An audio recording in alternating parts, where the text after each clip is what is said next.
Yo, good morning. Good morning. Yo, why is it so fucking loud? Shut up. Hello?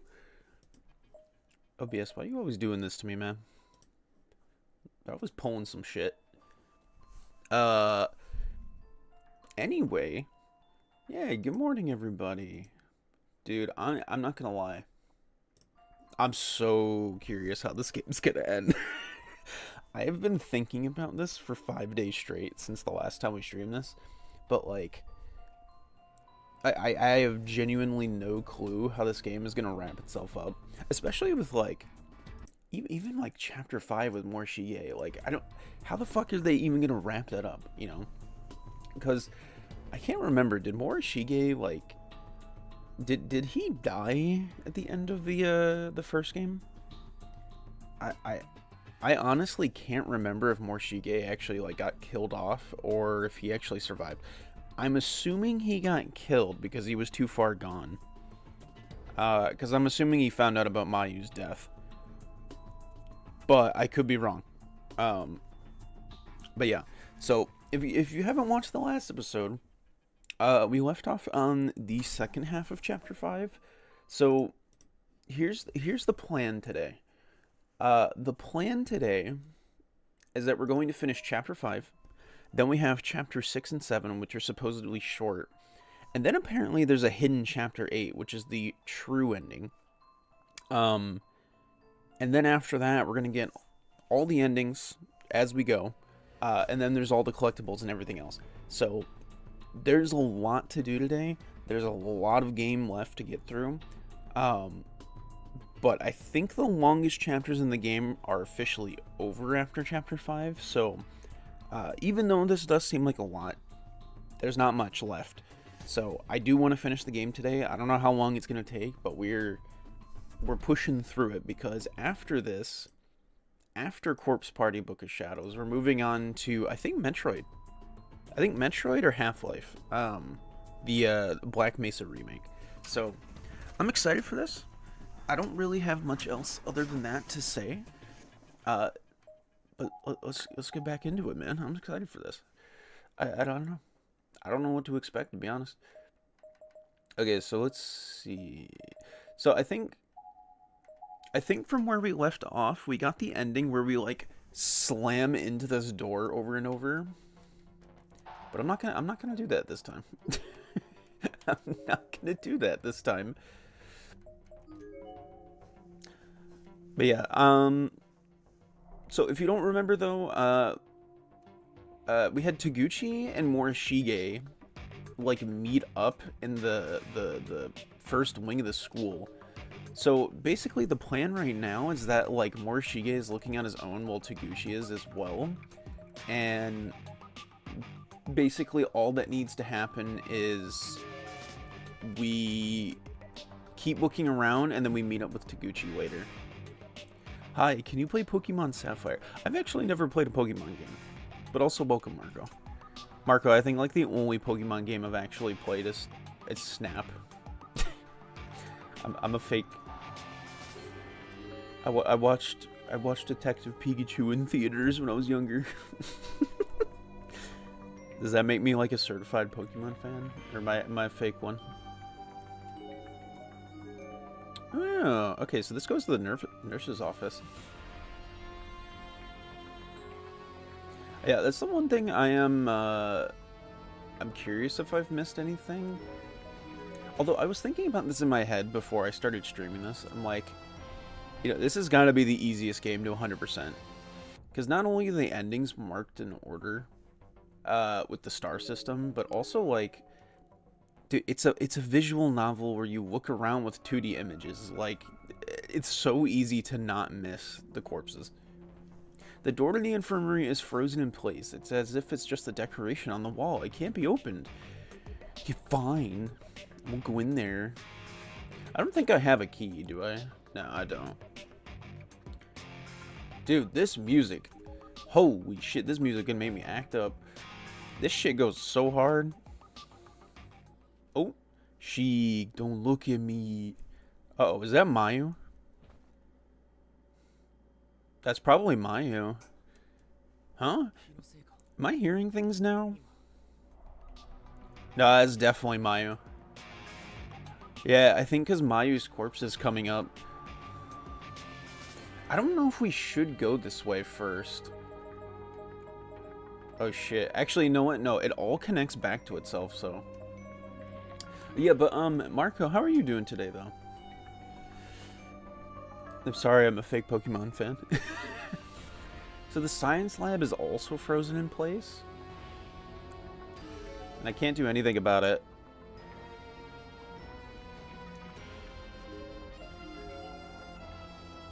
Bro, none of these places are open. What am I supposed to do? I'm not seeing any of the corpses either. Why did I turn German?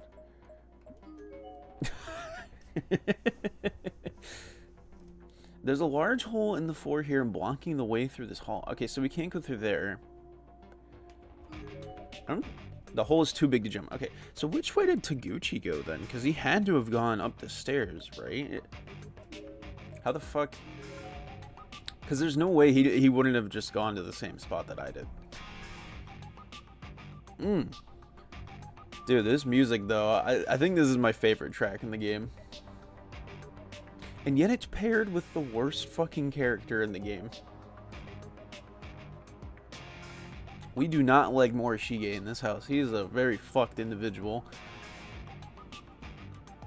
Okay, let's see. It seems to be a school newsletter of some sort. Disaster Training Day. To prevent accidents, always be aware of your surroundings. Look before you act. Well, thank you. Who was it that took my class logbook from the reference room? I won't get mad, so just give it back now. Who's saying this? There's some straw paper in the drawer. It's a photocopied handout. The class logbook is our memory. After you've all gone on to the next grade, I'll make sure I take good care of it. So, huh? I'm assuming the students are talking to one another, like, via notes? There's a piece of paper hastily taped into the glass door. Return the class logbook. I'm getting angry. Do you want to be killed? Okay, so we need to find a class logbook, I guess? Maybe this will, like, calm one of the, like, angry spirits or something? I don't know. I am curious if we're gonna run into Taguchi again, or he really just won't be back for, like, half the rest of the chapter. Okay, so let's see. A request from Nurse Shinozaki. We've received new furnishings. Please try to keep them clean. Let's take good care of our school environment. Well, that didn't do shit, apparently. That did not pay off in the slightest. Okay, there's a whole line of milk bottles here. Excuse me. And each of them is filled with muddy, unidentifiable liquid. Nah, I don't want to know.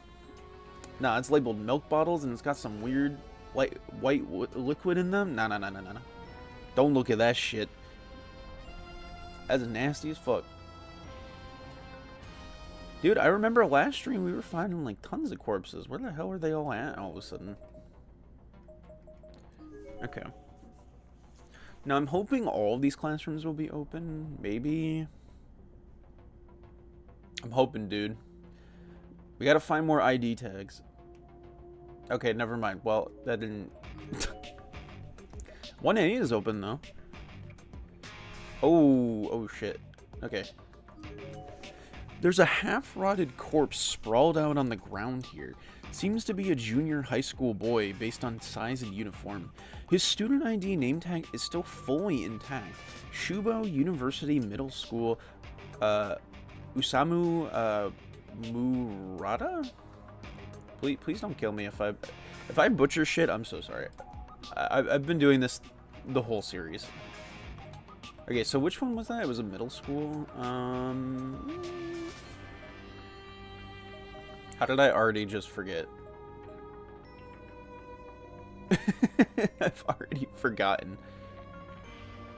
I'm pretty sure it was Shootable University. Yeah, it was. Ambitious novelist who got separated from his journalist friend has known ties to Japanese spiritualism at age 13. Wait, but how did he die? Wait, what? Wait, this is the first ID tag that doesn't say how they died. What do you... They got separated and then what? What do you mean? What do you do? Just die? Just fell over? Hi, Squidward. Hi, Lux. How you doing, man? How are you today? Is this one of the class reps' candles? I guess that means she's okay. There's a twisted length of wire inside. The door seems to be busted, so it should be easy enough to pull out. You never know when something like this might come in handy. Maybe I should take it with me. Nah, I'm quick saving that bitch. What's this game's deal? And also, hi, Yoshi. Hello. Hello, Mario. Hello, Mario. What's the game's deal? It's really fucked in the head. That's what I think. Alright, I'm gonna take it, though. Yes. It can't hurt to have this on hand. Okay. I guess so. I don't trust it. Yeah, this series is really fucked. Like, this might be one of the most fucked series I've ever seen, Lux. It's class newsletter. Though this particular issue seems to be a little more than a rough photocopy of an article from the local newspaper. The only thing to distinguish it from the original printing is a single line at the top that says, "May such tragedy never occur within these walls again. It's already been 1 week since the horrific incident at Heavenly Host Elementary. After much discussion between school officials and members of the PTA, students are being provisionally requested to return home from school in groups." God damn. In addition, PTA volunteers have been asked to take turns keeping watch over all main roads to and from the school during morning and afternoon commutes. Other elementary schools across Japan have begun adopting similar policies, proving just how much this tragedy speaks to us all. May the 3 victims of this incident rest in peace, and may their departures help us all realize just how vulnerable we are in this world. If we can learn to better protect our children from harm as a result of this unthinkable crime, then perhaps their deaths will not have been in vain. Jesus Christ. You're telling me this is a corpse party? Yeah, bro, we having a rave up in this bitch. Like, do you not hear this music? I'm jamming out. Good news, I got sleep. Went to bed at 1, woke up at 8. Ooh. Wait, 1 a.m. or 1 p.m.? Also, I just want to say that is...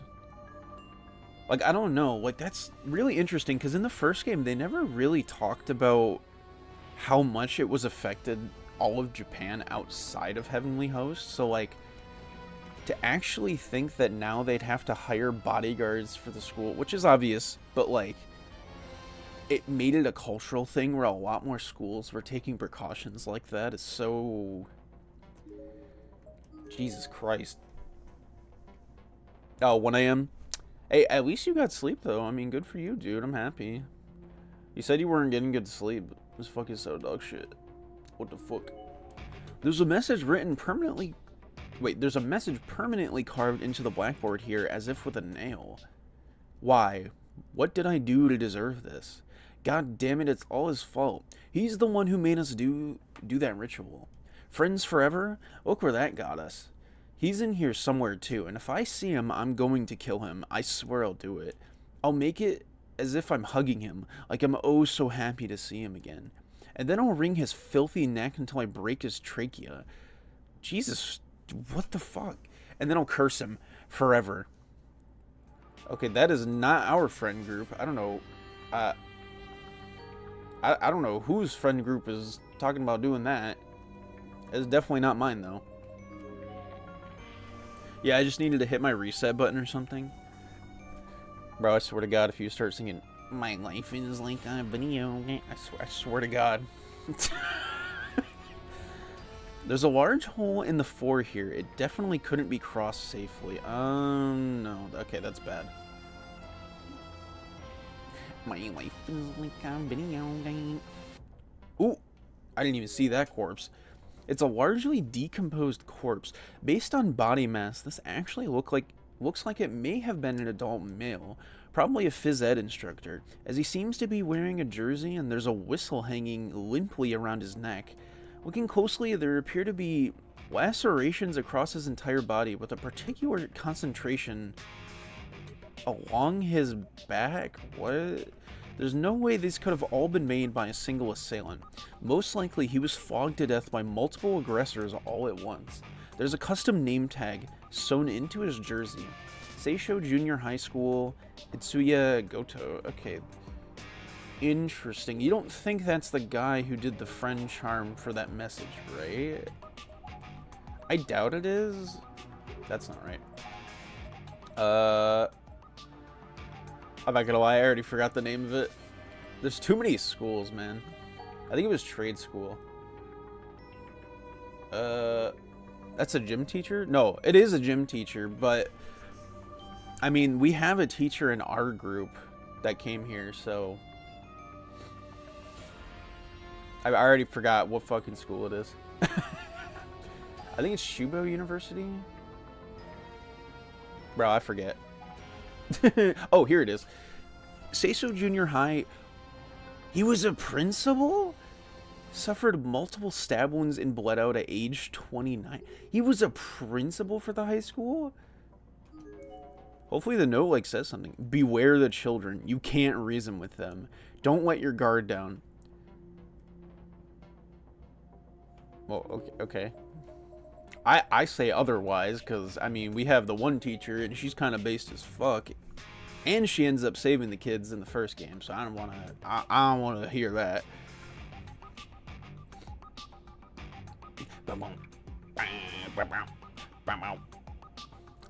Bro, what is with the first and second game having some of the best music I've ever fucking heard? Like, this shit did not need to go this hard for a fucking horror game. Like, what? Okay, so let's go on this side, because I am curious what's behind the hole that we just ran into. I also should maybe reach into that hole with the wire we just got. I don't know if I could grab anything with the wire, though, because he was... Excuse me. He was saying he needed a rope. Okay. Lux, have you seen these games before? Have you ever seen anything on Corpse Party? Or probably just the first one? Oh, is this a point-and-click adventure game? So the first one was a top-down pixelated RPG Maker game. And the second one is a point-and-click kind of game, sort of. It's more visual novel than point-and-click. It just has these moments called search mode in the game. But it's mostly visual novel. And then the third game is like visual novel mixed with mini games, and then after that they go for 3D shit. Like, it's so bizarre. This game never stays with one gameplay style.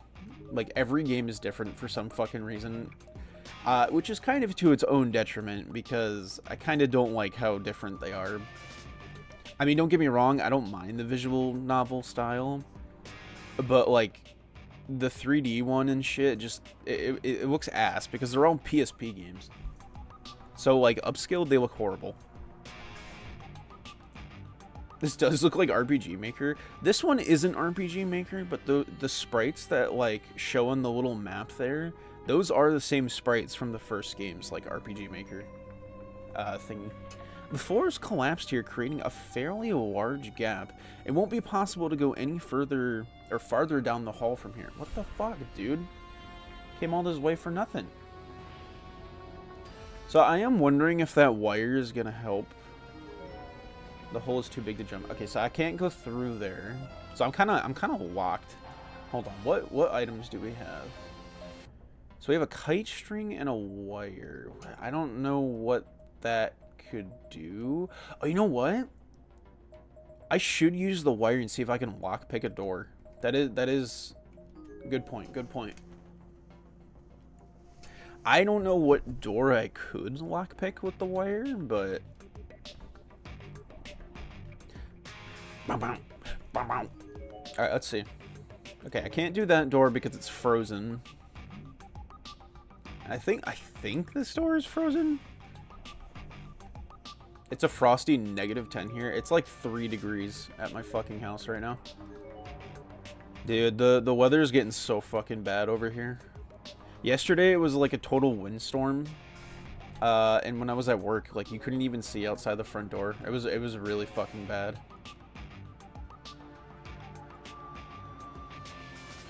Okay, so I know this is how we got the bad ending last time, so I'm gonna quick save. Do it.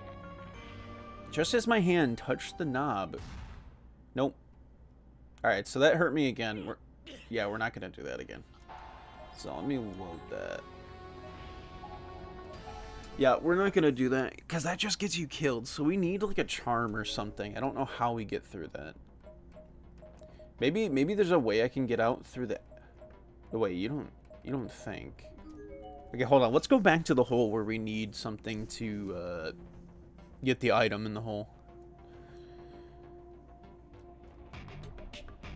I really do wonder if Taguchi's gonna show up at random.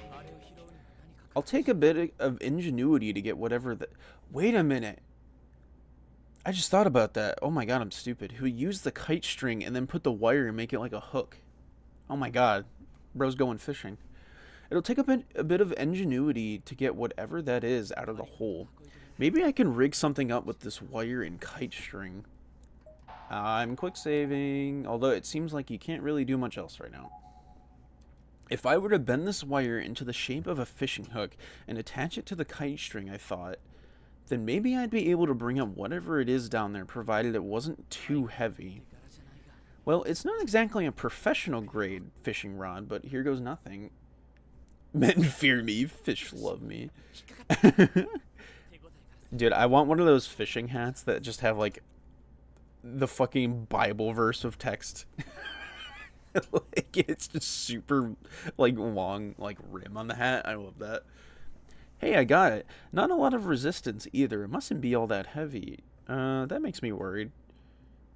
I quickly but carefully pulled in the line. Damn.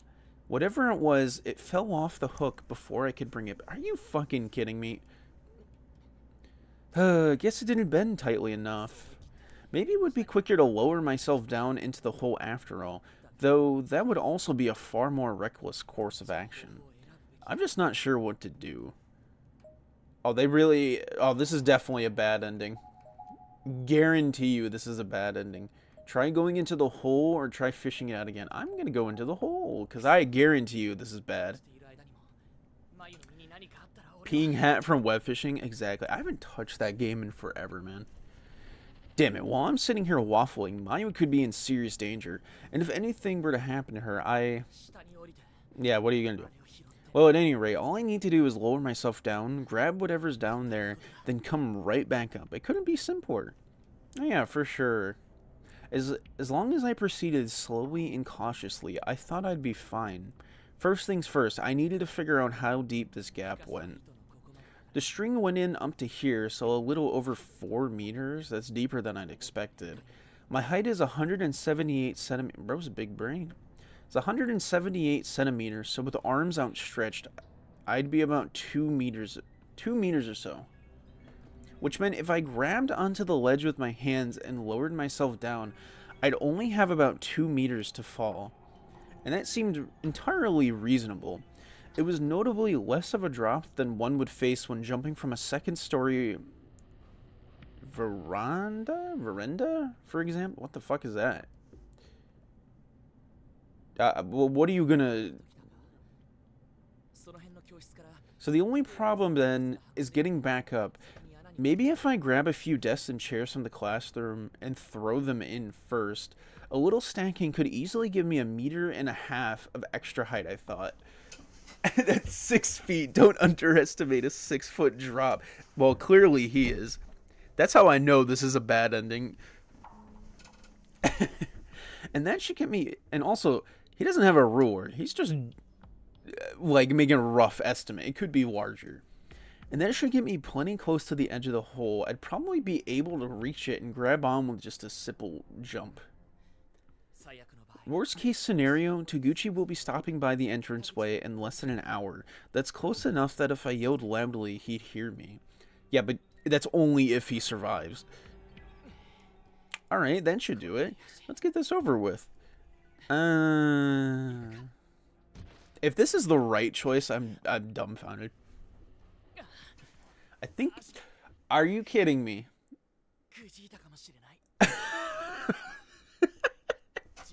Wow, Lux, you called that shit. I sprained my ankle in a 7-foot fall. Oh, Jesus. I think I sprained my ankle. The one thing I didn't predict was that the ground would be so uneven down here. Well, at least I could finally find out what the item was that I'd seen from above. Oh. Oh, it's the notebook. It was like a small notebook. No, I recognized it. This was a student ID. In fact, it seemed to be a Kisaragi Academy student ID. No, it's Mayu's. What is it doing down here? Don't tell me she fell. Mayu, are you here? Mayu? No, she's in the nurse's office. There were a considerable number of dead bodies down here with me. Most of them were full-on skeletons who seemed like they'd been here for ages, but a handful of them looked like they may have just died a few hours ago. There's so many of them, and virtually everyone is wearing what looks to be a modern-day school uniform. What is going on in this wretched place? How you're asking that, and yet you're the one who fantasizes and romanticizes dead bodies? What are you talking about?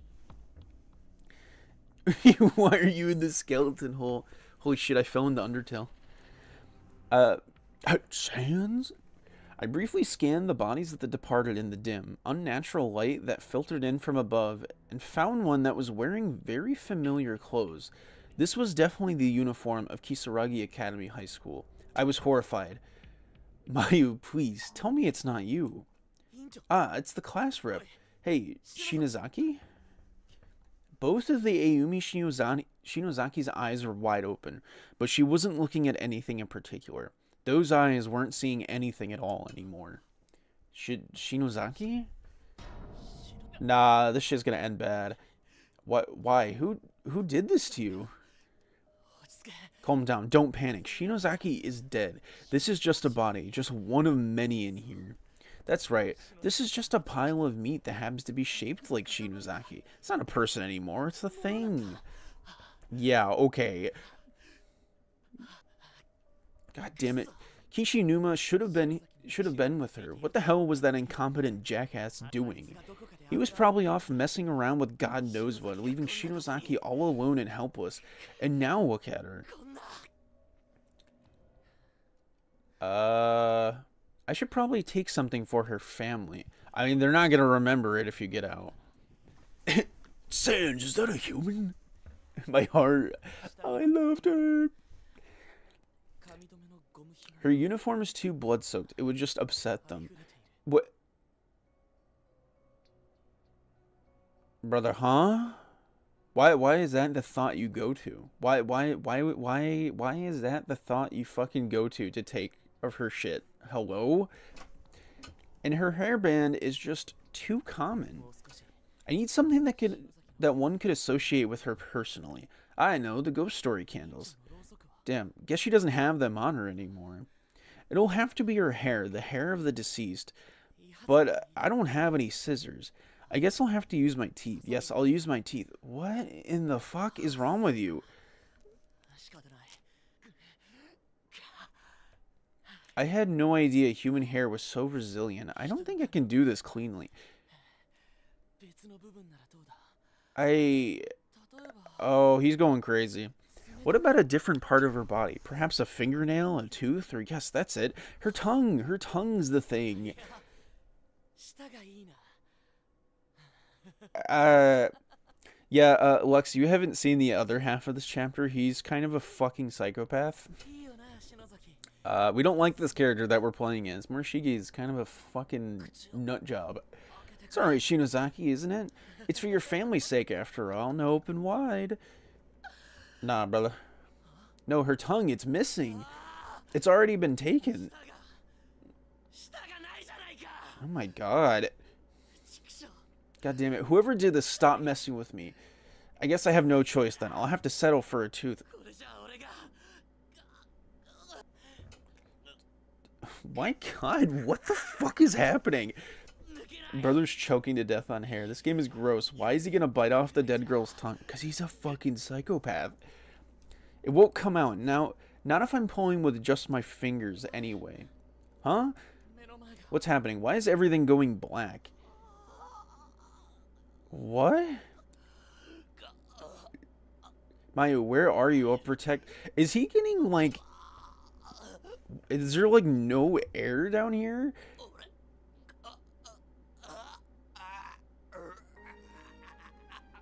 What the fuck just happened? Yeah, I guess there was just no air down there? I don't know. What the fuck? Okay, so that was the... That was the end I didn't get in the last stream? I don't... hello? What the fuck just happened? The rot is getting to him, exactly. Okay, so that leaves only 3 bad endings and 1 good ending left. Quote unquote good ending, because it's never a good ending. Well, sometimes. Banana, hey, what's up, Evie? How you doing? Okay, so obviously don't go down in the hole. Wasn't exactly sure how that would have been a good idea anyway. The safer alternative is usually the better alternative, even if it is just a general annoyance. So let's give this one more go. Alright, got it again. I'll have to be much gentler about it this time. I began pulling up the line slowly and steadily, trying my hardest not to shake it any more than I had to. Finally, I pulled the item up from below. It was a small notepad. I flipped it over and... Ah, it's a student ID book from Kisaragi Academy. Mayu? It's Mayu's. No, did she fall into this pit? Mayu? That was an awful experience, I'm not gonna lie. Wait, what was an awful experience? The bad ending? Lux, you're gonna find out very fast. Corpse Party is not at all a it's not at all a very nice game. I should say series, because this paired with the first game, these are some of the most grotesque games I think I've ever seen. Like, it is bleh. Why are you playing this? Because Corpse Party is a very popular and famous series, and I was always curious about the first game because it was like very popular back in like 2014 with like early internet culture. The new game is supposed to be coming out this year because it got delayed from October of last year. So I wanted to try and catch up before the new game. Yeah. That was an awful experience, I'm not gonna lie. Hearing the bad ending, why are you playing this? I mean, I'd still just sticking to what I'm saying. Like, I mean, why? I don't know. I've kind of already answered this, but it's like, why do people watch Final Destination? I don't know. Because it's interesting. Not saying it's like morally correct, but I don't know. There is a story going on, and I am interested in the story. Banana. By the way, with a Discord display name being a ward of all that is shitty, do I ward over this channel? No. I never gave you that permission. But yeah, no, I don't know. There was no response, and not a single sound or indication of movement. The interface is okay here. Yeah, it is. Oh yeah, I forgot about that corpse. Maybe she wasn't down there after all? I don't see any indication of a person down there. Maybe she just dropped her student ID. That would be the best case scenario. You know what's the worst part? We know what happened to Mayu in Chapter 2. Girl got her insides ripped out. Fucking horrible. Also, welcome, Bark Fargus. How you doing today? Without even realizing it, I found myself gripping Mayu's student ID tightly, squeezing it in my hands repeatedly as if to verify its existence. It felt like her ID had been entrusted to me, and I absolutely had to get it back to her. It was now my mission. Mayu, I'm worried about you. If you've been injured... No, I mustn't think like that. I have to concentrate on what lies ahead. Buddy, she's gone. I hate to tell you this. For now, I'll just consider this proof that Mayu is definitely in here somewhere. And if I look for her long enough, I'm sure we'll meet again. Okay. I don't think that's gonna happen. Is Kisaragi Academy in here? Okay, I guess we just don't get Kisaragi. So did I keep the wire, or like, did I get rid of it from doing that? No, I still have it. Oh, this guy is on copium. I mean, granted, if you've seen the first game, he has no fucking clue where she's at. He has no idea, because all the characters from the intro get separated, so he has zero clue where she is. But he's also going a little cuckoo crazy, so, you know, he's having his own problems. Whoa! Another earthquake. This building... Can this building even survive this kind of abuse? I'm having a stroke today, I swear to God, when I read. Holy shit.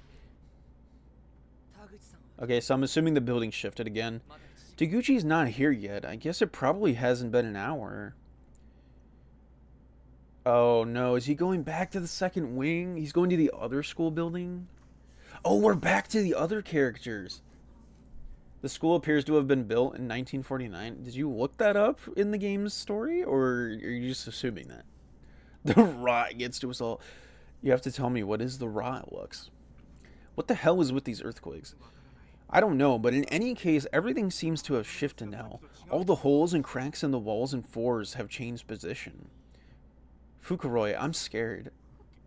Try not to let it get to you. What happened to the no-nonsense Mitsuki we all know? Mayu, are you there? Mayu. Oh! The earthquake put them in the same, dimension. Reality? Universe? Yeah, I never know what word to use with this game, but I think it's dimension. For everybody that doesn't understand, the game can just shift dimensional planes whenever it wants to because they're trapped in here, and every character that gets teleported here gets put on a different dimensional plane of the school. They're all separated, which is why they're all doing different things. I'm being silly. Listen, there's no silly allowed in this chat. Is that Nathaniel Bandy? Stop. Mayu, are you there? Huh? Did you just hear somebody screaming?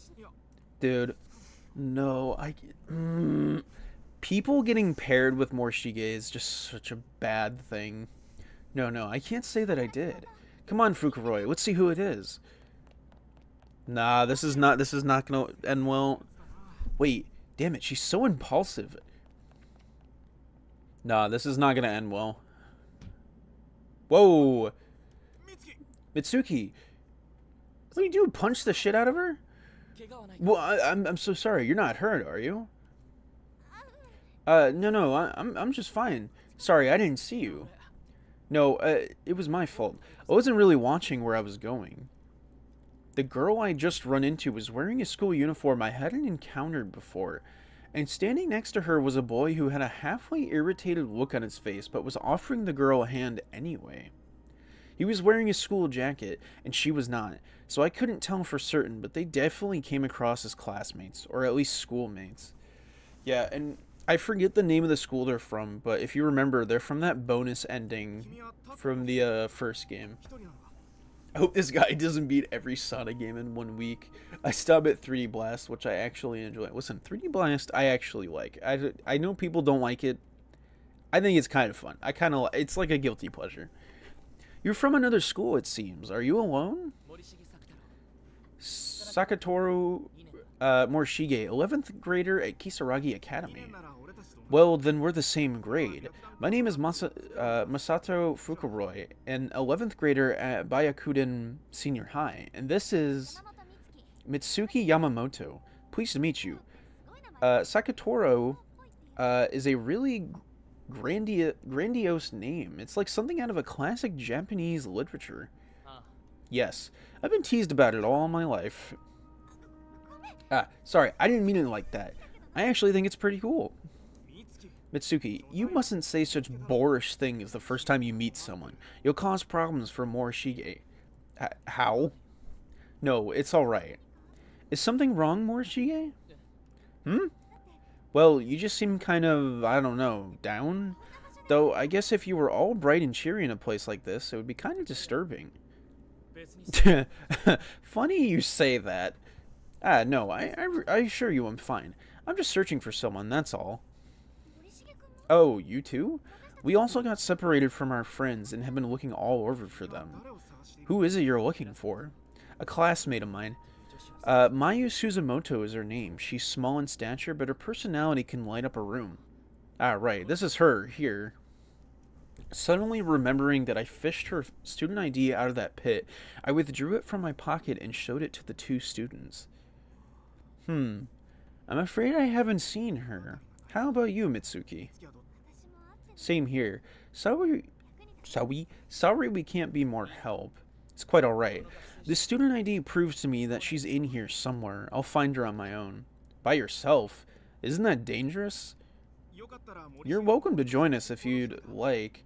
We're searching the school as well, after all. We can help you look for the Suzumoto girl all along the way. I don't think that's a good idea.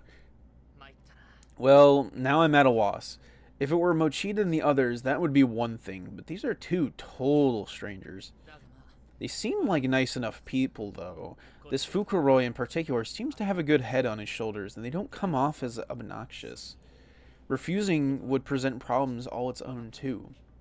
Okay, let's work together. Ooh, the music come back in? So where do we go from here? Well, I mean, I guess we just re-examine the whole building, because now it's completely different. We're in a different plane of reality. I wonder how much it has shifted and how much it hasn't. I finished my video script and ended up being 6,200 words. Holy shit. Lux, congratulations. Dude, that's wild, though. You know, I don't think I've ever asked you, what's like the most amount of words you've written for a video script before? I'm actually curious. Best not to leave before meeting up with Taguchi. A promise was made, after all. Oh, buddy. You're on a different plane of existence now, buddy. That's not gonna happen anymore. Jesse Pinkman is gone.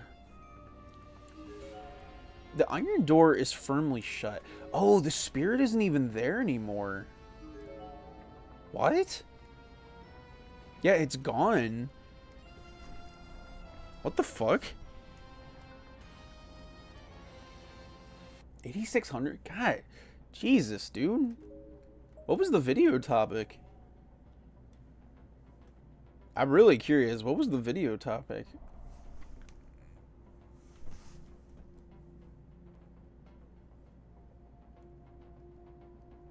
Okay. That was when I ranked every Omori skill. Yeah, that checks out. I didn't watch that one because I kind of still want to play Omori blind.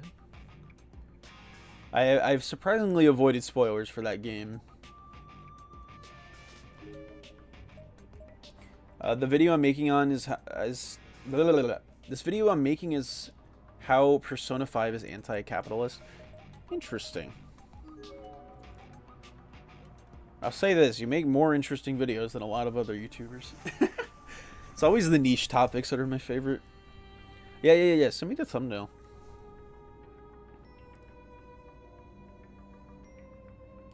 See, I want to say my video ideas, but I don't want to spoil them on stream. I don't want to spoil for the viewers. Maybe they want to go in blind, you know?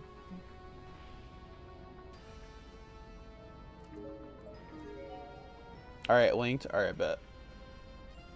Hello? So, I don't know what plane Mayu's corpse is on, but, I'm really curious where he is, where she is at. I tried to replicate the Persona 5 style text. Did you, like, just find a custom font, or, like, what'd you do?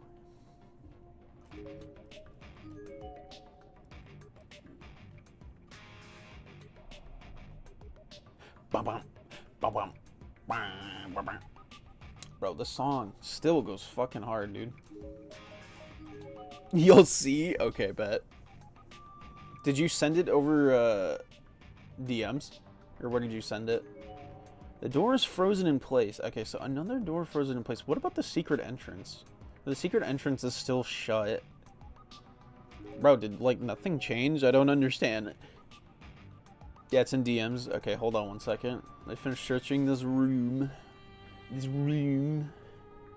This bloody room. Okay, well, that room was shit. That room was shit. Alright, let me look. Let me look, you fool. That is certainly a thumbnail. That is certainly a thumbnail. I'll give you that. I like it. One thing I'll say. I think you should put a white outline on Joker.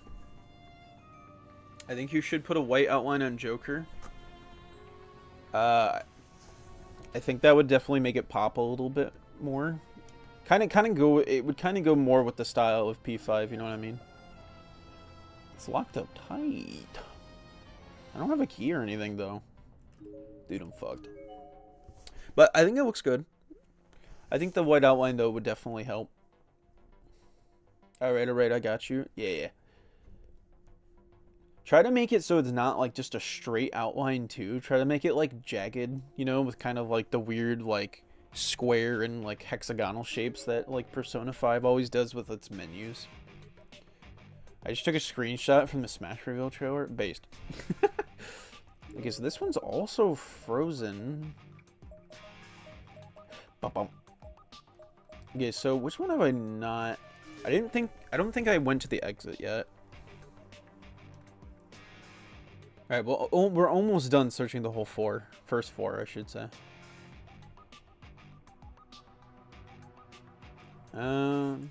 Taguchi's not here yet.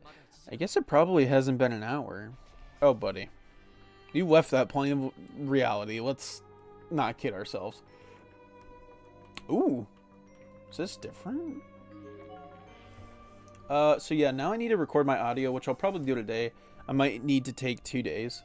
Yeah, I mean, I get that. Recording audio is fucking bitch. And then editing it all together is very not fun. It's a fairly fresh corpse. Okay, well, you wanna tell me about it? It's a notebook. No, it's... okay, so it is the same... It's the same corpses as before. Wait, does that mean I get the inventory? Yo. I get their inventory from the beginning of the chapter too? Holy shit. Yo, we're stacked. Holy fuck. We got so many items. Okay. Wait, but even the... wait, what? So we're in... wait. I'm so confused. Did they come to our reality, or did we come to their reality? Because the corpse is still here from our reality here. So is the gap in the 4. There's no longer anything visible in the hole. Huh. Okay, so it must be our reality then. I don't know. That's so weird.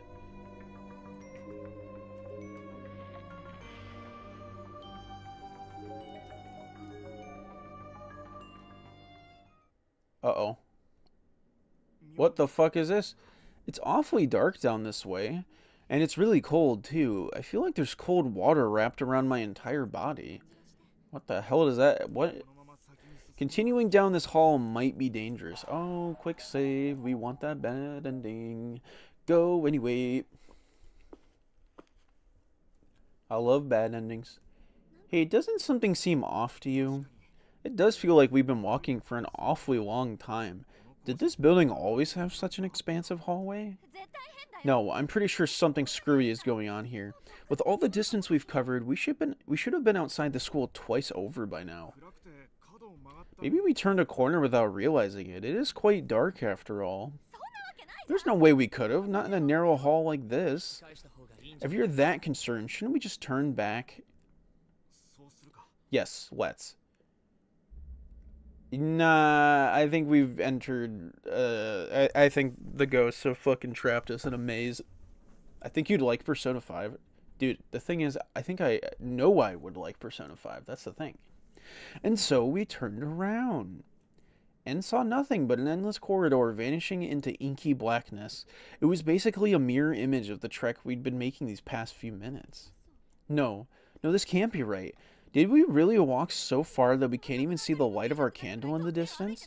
That's not possible, is it? Calm down, Mitsuki. It probably just blew out. It's a straight shot either way. All we can do is keep heading back the way we came. How can you be so cold, Morishige? For all you know, we could be... Freaking out about it isn't going to help matters. Let's just keep going. Morishige's right. Times like these call for cold, rational decision. It's the only way. I think we're fucked. We made it? Nah, there's no way we made it. Oh, thank God, we made it back. Honestly. What do you...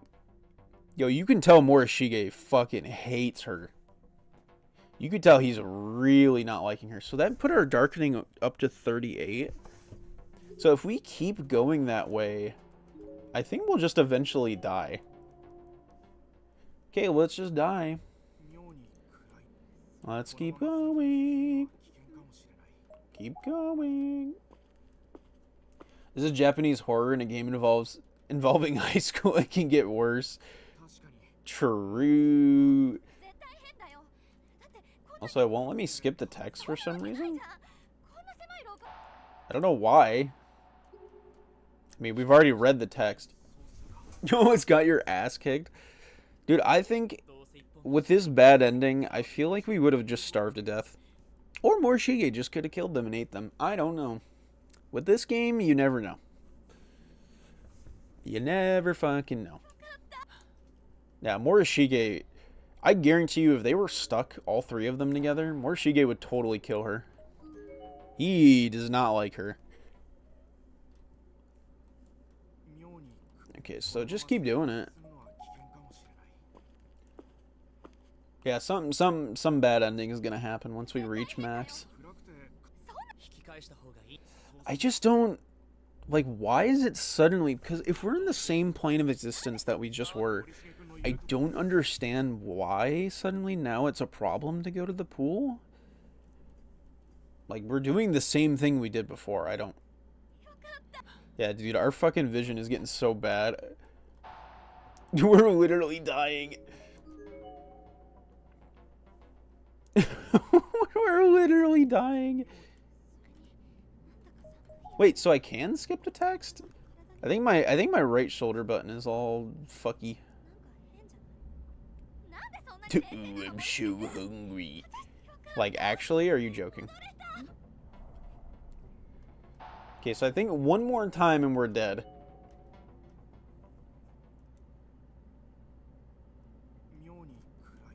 Yeah, I don't know. I think my right shoulder button is just fucking, like, broken on this controller now. That's great.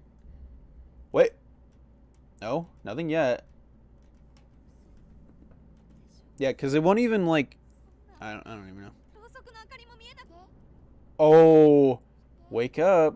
Wake up. Mayu? No, it's a much younger voice. Who is it? Hey, mister, wake up. Nah. Sachiko. What? Where am I? Good morning, mister. This is my playroom. The young girl thrust her face so... Okay, so wait a minute. We've seen this ending. Yeah, we've seen this before, but wait, we have other people with us, though. Okay, so hold on. We've seen this before where he gets taken to the execution room. I just don't know... Reasonable ask what's going in here. Okay, so hold on.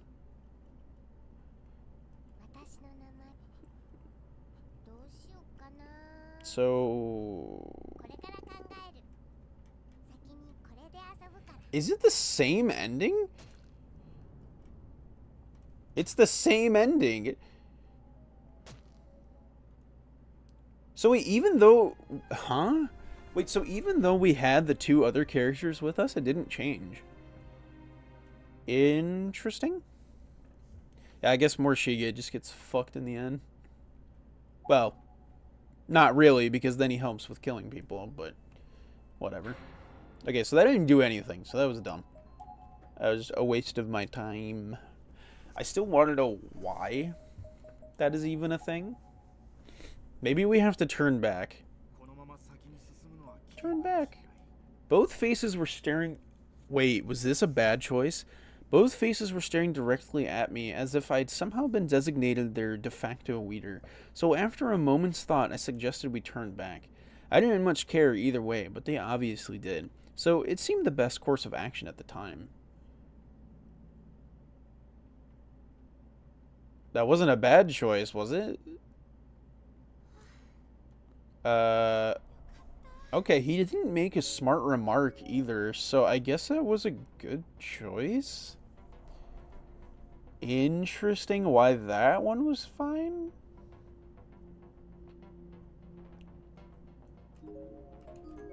That was weird. I don't understand what's up with the hallway all of a sudden. Interesting. Okay, so the hole is still there.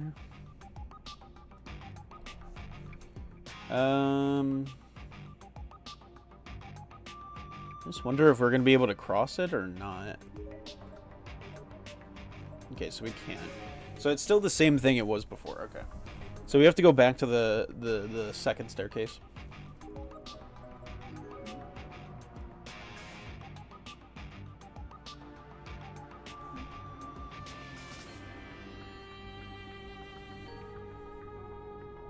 What is happening?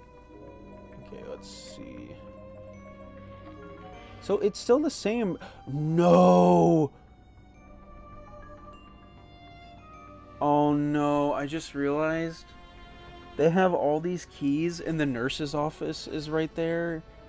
And Mayu is in there. Oh no. Please say that's not... Oh no. Oh no. Oh, this is gonna go so bad. Because he's gonna have a fucking freak out as soon as he sees that she's dead. Mod of this game with SpongeBob, Patrick, Squidward. You're always adding in some random ass shit, Lux. What's going on with you? Also, you didn't answer my question. Are you hungry IRL or are you just making a fucking meme? Okay, thank God we can't go in there. Thank God.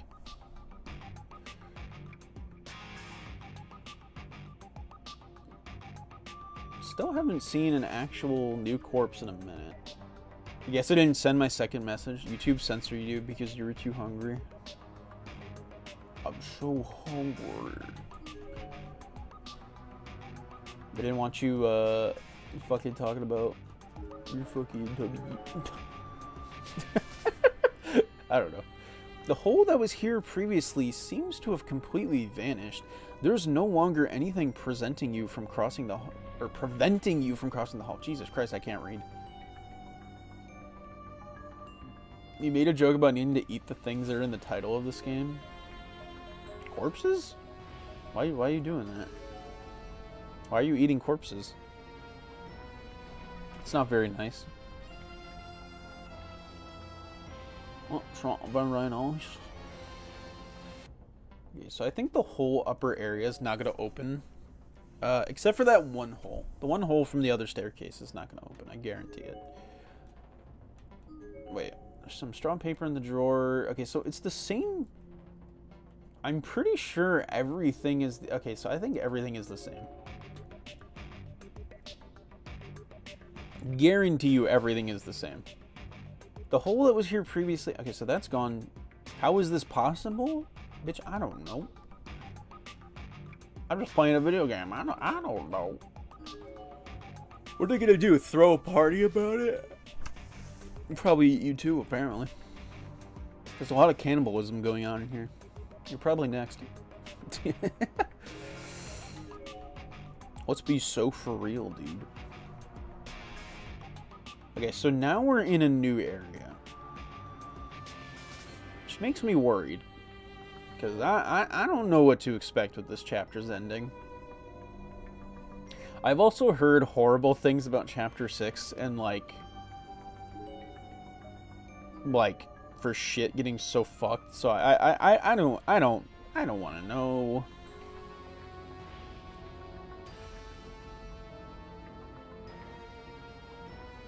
Okay, nothing new? No corpses. Ooh, spooky game. Hello, Fairy. How you doing, man?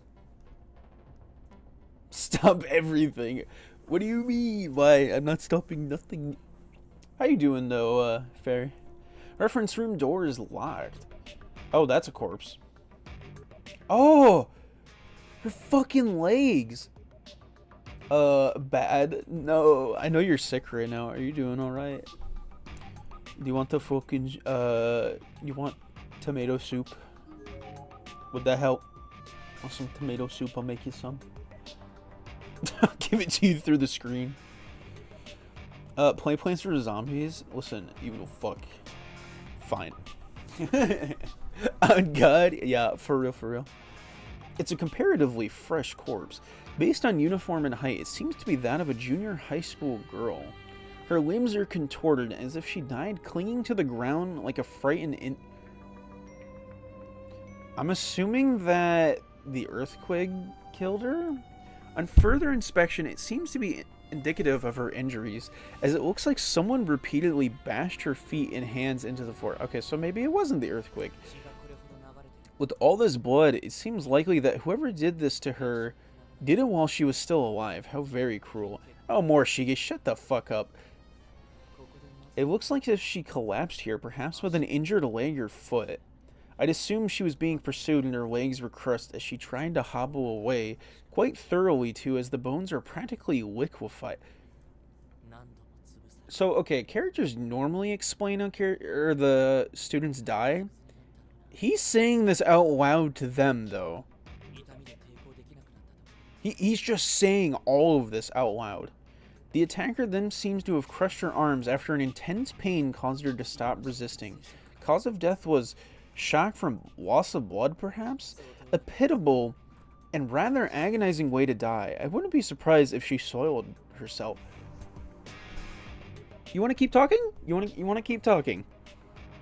Looking close, he just keeps going. He is fucked in the head. Looking closely at the girl's face, something seemed off. It didn't take long to realize what it was. She had no tongue. Did someone cut it out of her mouth? I've heard that psychopathic murderers do often take mementos of their victims, but why the tongue? What does it symbolize? More to the point, whoever did this is probably still at large. I'm getting more and more worried about Mayu. Yeah, okay, for sure. Definitely not fucking romanticizing it. We know your shit, Morishige. Stop it.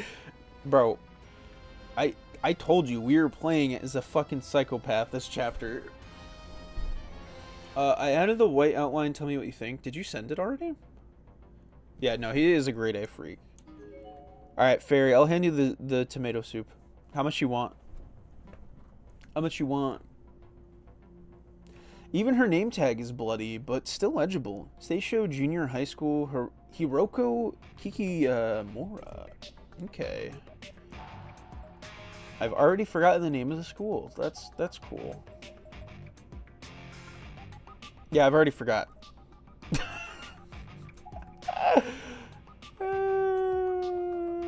I've already forgot. Dude, there's too many things to remember at once with this game.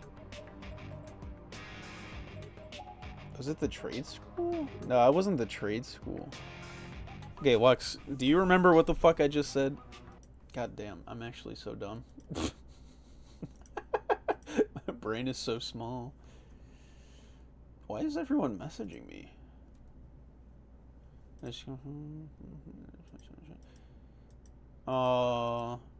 Fairy. Ooh. Lux, that looks fucking peak. Also, Fairy, I just read what you sent me. Buddy, I'm so sorry. That sounds awful. You said something with a key sound in it? Well, fuck me, I'm out. Wait, actually, maybe. Korshiki?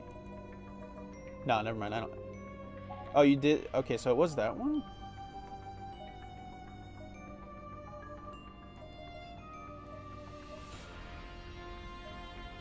Yeah, I have no idea. Whatever. Doesn't matter. It's locked and not with a key this time. It seems to be some sort of combination lock. 6 digits by all appearances. Getting this door open won't be an easy task. Okay, interesting. How... Wait. Okay, the darkening is only at 22, but, like, look at our vision already. You're gonna rewind it? Alright, thank you, thank you. You're so goated.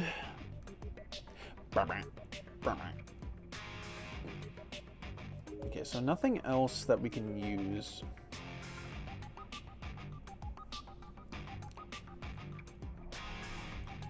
Okay, so... Sick beat. Bro, the soundtrack in this game goes hard as fuck. I ain't even gonna lie. Like, this chapter's music is so fucking good. Also, welcome, Darth. How you doing today? Seisho Junior High School. Okay. Do you remember the name of the girl or no?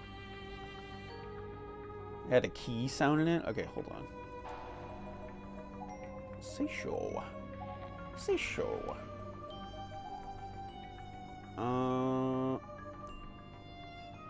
It might have been this one. Yeah, it is this one. All 4 limbs crushed with blunt object, died writhing on the ground at age 13. What the fuck? Jesus Christ, this game. Fucking hell, man. What'd it do? Not much. I'm happy I'm gonna be finishing up this game today. Because I think after this game, we're either... I can't remember, but it's either going to be Metroid Prime, the first one on GameCube, or it's the Black Mesa remake.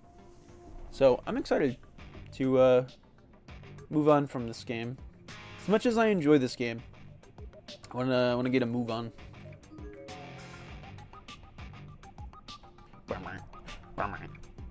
Bro, this song has been stuck in my head for 5 days now. Like, since the last time I streamed this shit. Well, you know my preference. Listen, first of all, those are both good picks. Let's not even lie. Those are both base picks. My entrance to the boys' room is quite thoroughly boarded up. It won't be possible to get inside. Okay. Why are the bathrooms always boarded up, dude? You know my preference. Y'all are so... I can't with this chat. Don't give it back. What do you mean by that? The notebook for the student classroom that we saw before? The door is quite thoroughly boarded up. It won't be possible to get it inside. Huh. Mario and Luigi Partners in Time, play it now. No! I don't want fucking... This is why I separated those games, because I do not want Mario and Luigi Burnout. I do not want to be burned out for Mario and Luigi. I love those games too much to be fucking annoyed when I play them. Oh my Jesus. Wait, you're dead. We need a Wario and Luigi, Waluigi Partners in Crime. Dude. They'll never get it. We'll never get a new Wario game. I'm not counting WarioWare as different. The figure staring back at you does not look like you at all. Maybe it's just the cracks in the mirror. What? The sound of the skittering bugs is echoing from inside the drain. Getting in closer would not be recommended, as it might yield a different kind of earful. Yeah, I would advise against that. The song sounds like it would fit in a spy thriller. I want to pause the game and go show you the song from the first game, because, like, that was, like, Doom levels of heavy metal for no fucking reason. There's something under her body. Everybody on the internet is talking about Marvel, and I can't really be bothered. Like Marvel in general or Rivals? I mean, the new movie, the new Captain America just came out, but also Marvel Rivals is peak. I'm gonna be honest, I have not gotten into it as much as like Friends and everything, but like it is really good. It's a really good game. I got it. It looks to be a class logbook. Wow, Morishige, I'm kind of impressed. I don't think anyone could bring himself to touch a dead body like that. These two people are gonna figure out the worst possible thing at the end of this chapter. Oi, me own chapter. He's trying to find his friends, so I doubt he'd let something as simple as that stand in his way. Having been lodged under a decaying corpse, the logbook has seen better days. Its pages are warped and stained with blood and other fluids. No, it's not chapter, it's chapter. Oi, oi, ho, ho, me old chap. I don't know what the fuck. The class designation 3A is still faintly visible on the cover. However, there are sections that seem to have escaped the leaking intact. Which section should we read? I don't know if any of these are good picks. Hold on, can I show you a funny video? I mean, I'll have to watch it after stream. I guess pool opening? 7-1. Pool opening. The pool was finally open today. Everybody put on their bathing suits and went for a swim after some stretches and such. Huh. You should watch it right now.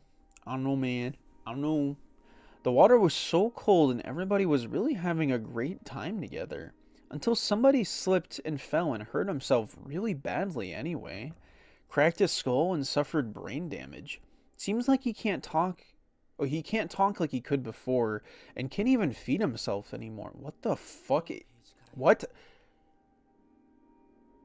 What did that have to do with the pool opening? Or was that just like... you know what? I thought it meant like the literal pool opening, not like an actual just grand opening for a pool. Yeah, for real. Closed due to head trauma. That is so fucked, by the way. Like, I feel so horrible for paralyzed people. Like, like the horrors of being trapped in your own mind and not being able to talk to anyone and shit is like the most. That whole concept just. Bleh. There are missing letters and numbers all over this page. Many of them seem to have been intentionally erased. 8-2. It's summer, but I have school. I'm assuming it says I have school today. It's summer vacation. At least 4 students forgot their disaster hoods. The teachers got really mad at them. After an announcement, we had to go under our, I'm assuming, desks, and we had to move around outside wearing our disaster hoods. I guess to see how they felt. It's so hot though. Did the principal really have to make such a long speech? 3 minutes. Some people have fainted. Then we heard the 2 announcement and we went back to class. Wait a minute, is this a locker combination? I just realized they're spelling out the numbers like in such a way. And we ate our emergency rations. There were 2 students unaccounted for, so we split up and searched for them. Okay, that is definitely a code. I'll come back to that. I'll take a picture after. Memorial service. Also, did you send that to me, Lux? Because I'll watch it in a minute. Let me finish this. Today was the memorial service for the 3 children who were murdered. We all sang for Kano, Yoshizawa, and Sugi. By the way, if I'm mispronouncing any of this shit, I'm so sorry. There were lots of mean comments about parents while the principal was speaking. Oh, from parents. They told him to go to hell and take responsibility and stuff like that. But if we told our principal to go to hell, our parents would scold us. I mean, can you really blame them? They didn't protect those kids at all. So, okay, so Okay, so hold on. So somebody remember this. Place. So four, 3, 2, 2. Somebody remember that code, please. 4322. It may be best to take this logbook with us. Yeah, okay. It's a half-decomposed body. Based on uniform and height, it seems to be that of a senior high school girl. Yoshi, it's 3 numbers. Yeah, but, like, who knows how long it's gonna be until I get back to there, so, like... Shut up! Listen, I'm reading chat and playing the game. I've got so much on my mind, I'm sorry. Her head was thrust into the Japanese-style toilet, where she more than likely drowned. There's a student ID name tag on her chest. Rubens Academy Senior High School, Shino Noguchi. Okay, so Rubens Academy? Stop! Leave me alone! Leave me be! I don't think we've gotten many... Oh shit, we do have a lot. Suffocated after head stuffed into urinal, killer is unknown at age 16! We still have yet to find one school, and I guarantee you it's gonna be our school or some shit. Like, I don't know. Well, he's drowned in quotes. I don't know. Maybe because it's like, it could be seen that maybe they weren't drowned, or I don't know. Okay, let me look at what you're sending me. What are you sending me? Making me stop my thing.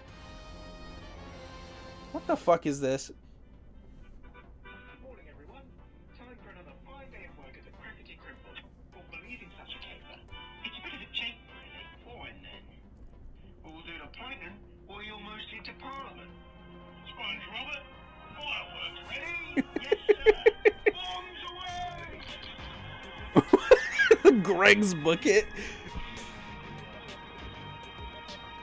Thank you, Mr. Thank you, Mr. Krabs. Looks, I can't with you.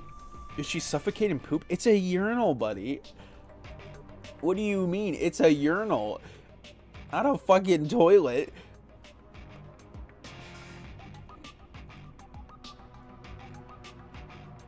Dementia is my most dreaded concept.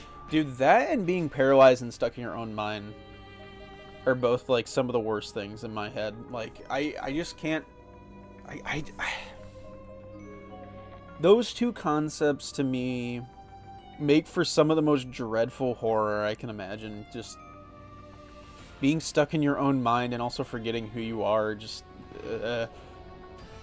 As you approach the teacher's podium, strange lettering becomes visible on its surface, almost as if it were embossed into it. Bring back the class logbook you took from the reference room right this instant. There's no telling what's going to happen next. You understand that, don't you?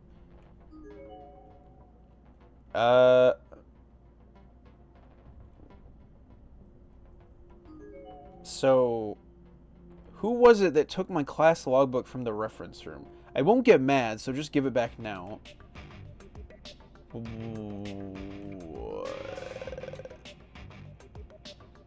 So... Okay, so... I can't give it back, though. Why can't I give it back? So I can't return it. Which I'm assuming this is going to lead to a bad ending, because they keep asking us to return this logbook, like, throughout the whole chapter, and then there's signs saying don't do it. So I'm just like, I don't know. Like, I can't...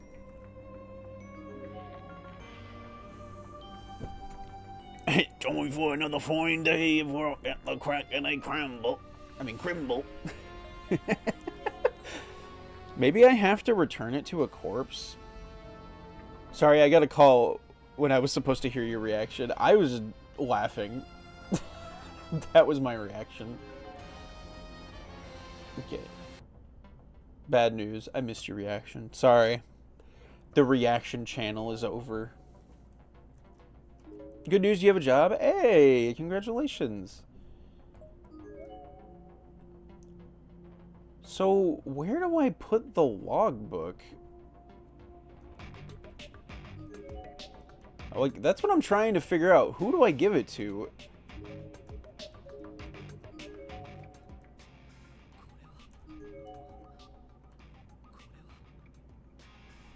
Yeah, I don't know who I'm supposed to give this to. Bam. Why? What did I do? Okay, so no, we've seen this before. I don't know where it wants me to return this thing.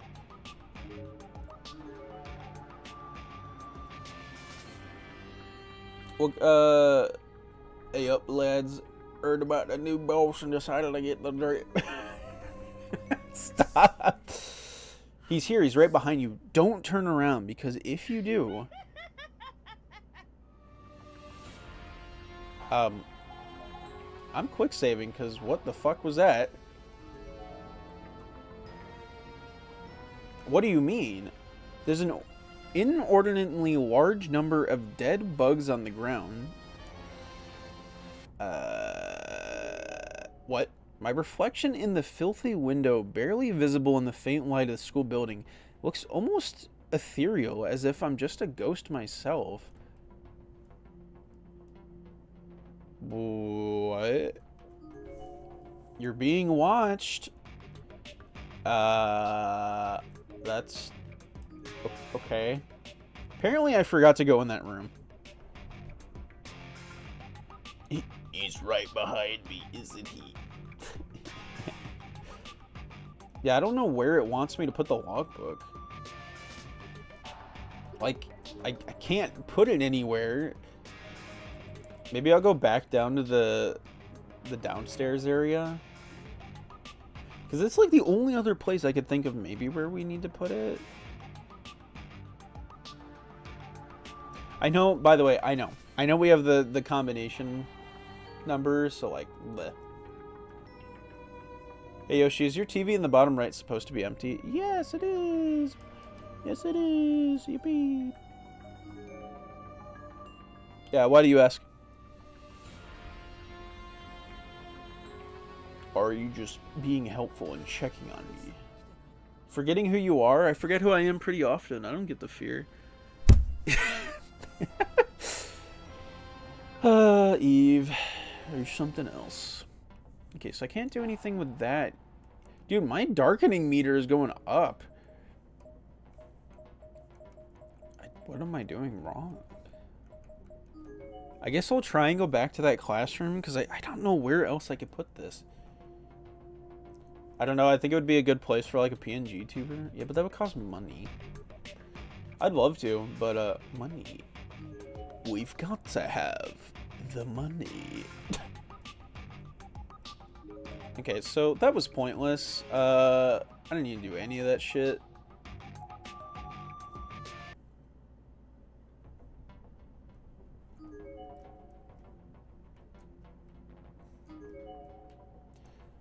Do like one class. What the fuck? I can't speak English today. Jesus Christ. I'm having a moment.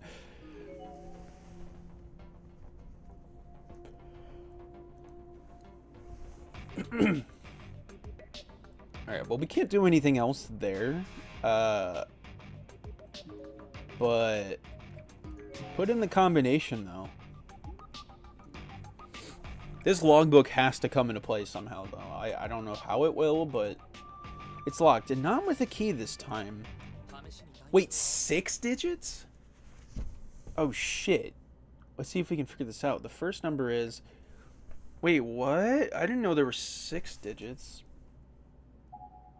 Oh, shit. I think it was 4322. Yeah, but we need... Huh? There's no way I guessed those first two. Oh, okay. I was about... I was gonna say, there's no fucking way I guessed that correct. That doesn't seem to be the right combination. I'll bet the answer lies in that logbook we found. I mean, the student who took it seems really adamant about keeping it with them, you know? Well, once you're done with it, we can always give it back. Quite a noble sentiment considering it comes from a school that no longer exists. Once we get this door open, sure. Then let's hope someone was kind enough to leave a note in there with the combination. Alright, let's give another look at this class logbook. Which section should we read? So it's the disaster drills. Okay, so did I need to include the date as well? So 824322? Yeah, I think that's it. Okay, so that's gotta be it. There's no way I got that failed. Listen, leave me alone, Lux. You're such a bully. You're such a bully to me. Alright, so 2, and 4, and then 3, and then 2, and then another 2. Bingo! The lock is now disengaged. I have never heard someone use that word when unlocking a combination lock. Oh, the library room. Oh, shit. I forgot. What the fuck? This shelf is full of science books for young children, illustrated encyclopedias, biographies of important people, and educational materials. Bookending one particular gap on the shelf is a ceramic ornament depicting some kind of demon eating the left arm of a naked, headless figure. What? What a frightening image. It is. It's genuinely disturbing, but well made, I'll admit. Francisco de Goya. What the fuck? I believe it's called Saturn Devouring His Son, though the original was a painting, not a sculpture. Oh, that painting. You're quite well versed in art history, it seems. Are you in your school's art club or something, Morishige? No, I'm in the drama club. Wow, impressive. Why are you being all weird? How was that impressive? I bet he'd have responded the same way if I said I were in the basketball club or woodwind band too. The room fell into an awkward silence after that. I became actually aware of my own poor disposition, though I suppose I've never been very good at social interaction in the first place. I don't believe in wasting smiles on trivial things, and I never quite learned how to lie, even to save face or keep from hurting someone's feelings. So I've heard practice can get pretty rough in drama club, is that true? I'm sure there are a lot of variables to consider. Setting the stage, costuming, scripting. Mayu is in charge of all that, I'm just the lead actor. Oh, nice. Being as tall and handsome as you are, I'm sure you must be a big hit. No, not especially. It's not the outward appearance that matters after all, but the acting. So, are you planning to try for an acting school in the future then? If possible, I'd like to study abroad and apprentice with real actors.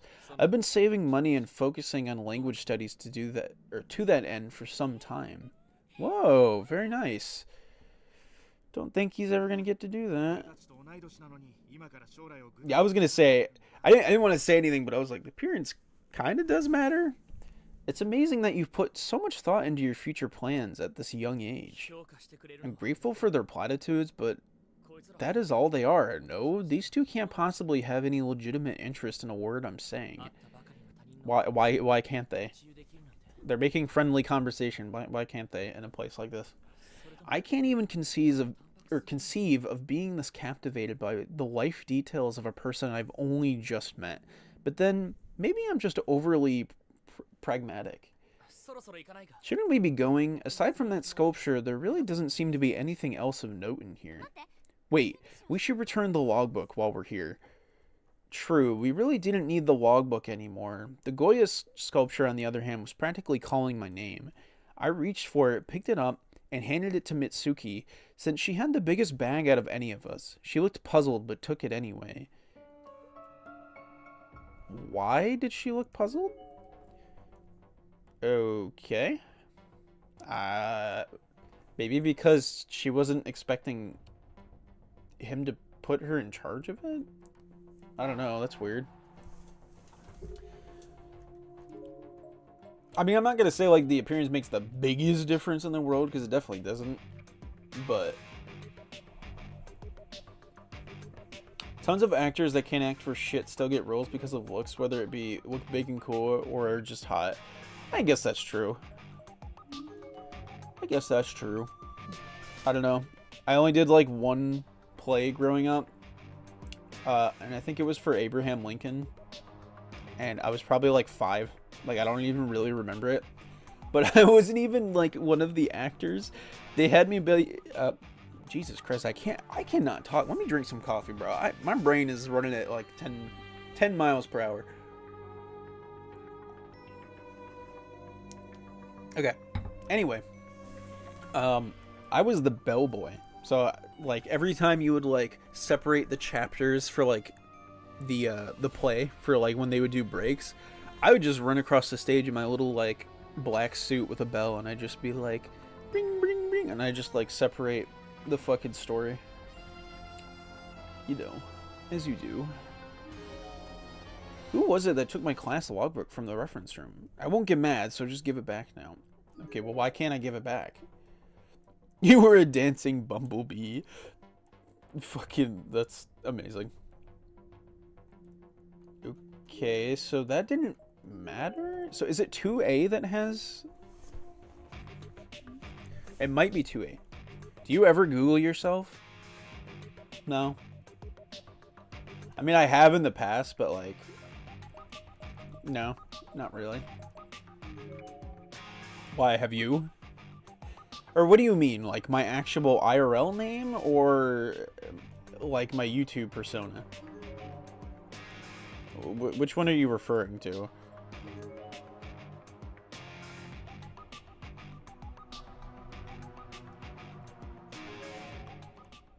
Wait, okay, so no, this is the same thing. Where the fuck are we going? I thought the classroom was right here. I do sometimes to make sure my YouTube channel doesn't come up when I search my IRL name. Google your name, the hedgehog, for funny results and or cringe. The DeviantArt calls to you. So what is the Gaia statue even, or Goya statue? Jesus Christ! Like, what does that even do? Yoshi the Hedgehog. Guys, I would be the best Sonic OC. Let's not even argue about that. It's just real. It's just real.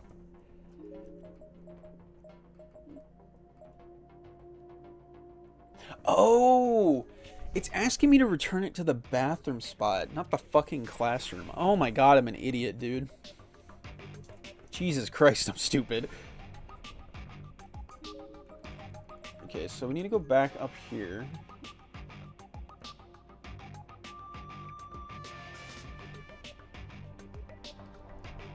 Original the character, do not steal. Do not do it. Alright, I hope nothing bad happens. There you go. Oh, okay, why can't I... What? Hello? What do you mean? What do you mean? I don't... Wait, I did return it? Or the what? I gotta be honest, I'm really confused. What do you mean I already returned it? I didn't return it anywhere. I just put it in between. I just shoved it in between some books. How does that returning it?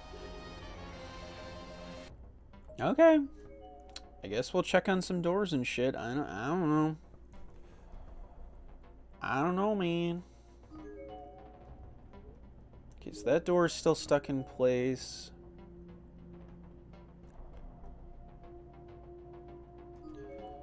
Yeah, dude, it really sucks about my controller, like, acting like dog shit right now. I really do need a new controller for my PC. Because this whole right shoulder button being, like, stuck really fucking sucks. Okay, best not to leave before meeting up with Taguchi. A promise was made after all. Should we meet up with Taguchi then? I don't know if he'll show up here. Huh. So he's still not here. How has it not been an hour yet? So maybe we need to go down to the pool? Man, I don't know. The game isn't really directing me anywhere.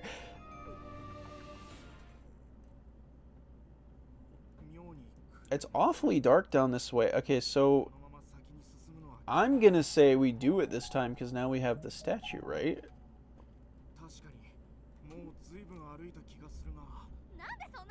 Okay, so we still got... Wait, hold on. I thought it was the same thing. My bad. It's different. So it is what I thought. It is different. Dude, I thought it was the same fucking thing. I do sometimes to make sure... Oh, I already read that. Hey, doesn't something seem off to you? Okay, so we've seen this.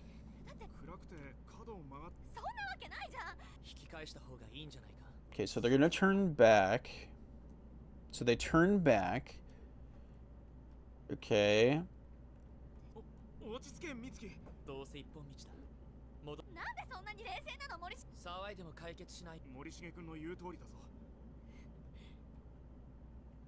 Okay, so they keep walking backwards. Yes.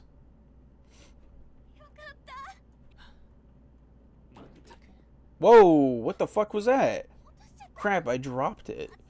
Oh, and part of it broke off. That's not good, is it? No, it is most assuredly not. Abandoned school building or no, it's something that doesn't belong to you. Damn. You really are a stickler for the rules no matter where you are, huh? May I see that for a moment, please? Sure, but why? I think I see something inside it from where it broke off.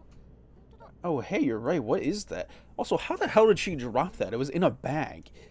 Isn't it just the wireframe the sculptor used to hold the object's shape? I don't think, though. That's not all that's in there, anyway. I know one way to find out. As they say sometimes, the simplest solution really is the best.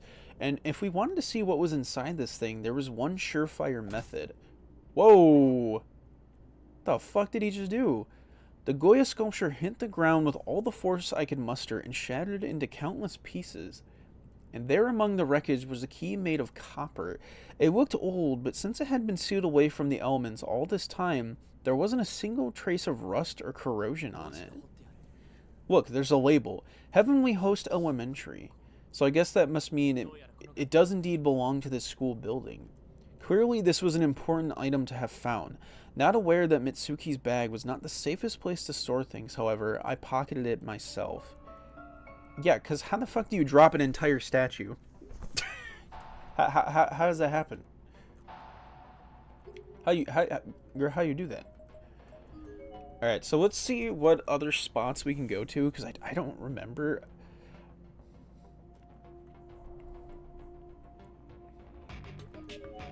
It's locked up tight. Maybe the copper key can open this door. Okay, so I'm gonna say maybe? With a click, the door unlocked. Oh, shit. I don't like that. Oh, it's the... Oh, no, it's the piano wire again. Ooh, I'm not liking that. That's not good. It's an alcohol lamp. Huh? Looks like it's still got a decent wick and plenty of methanol in it, too. Aren't these handprints on it, though, and blood? I hadn't noticed them at first, but Mitsuki was correct. There was a small bloody handprints on the alcohol lamp. Small enough that they most likely were made by a child or children. I don't know about you guys, but this lamp gives me the creeps. Lux, are you gonna make the joke? Make the joke, Lux. I know what joke you're gonna make about the fucking lamp. Still, the more light sources available to us in here, the better. This wasn't something we could leave behind. It was a real stroke of luck that we stumbled upon something so inherently useful. The question is like, can we use it right now? There's a chalk picture drawn on the board. It shows a high school girl who was just run over by a steamroller. What the fucking hell?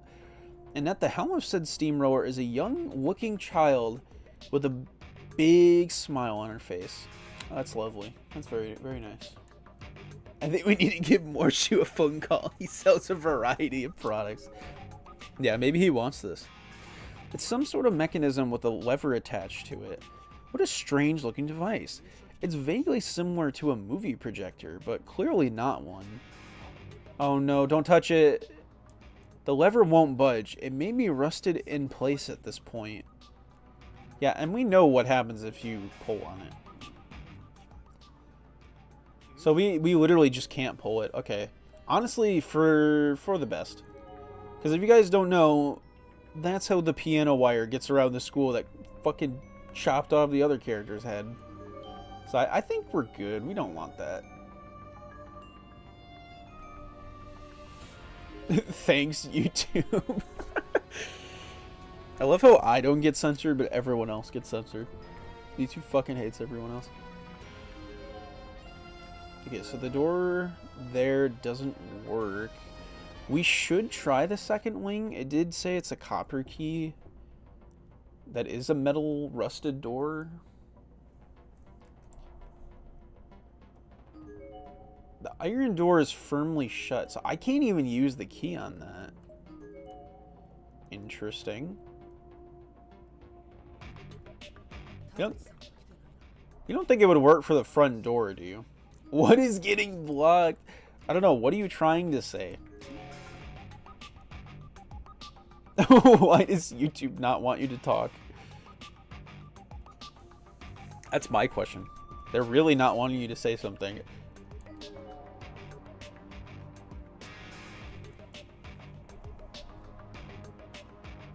Okay.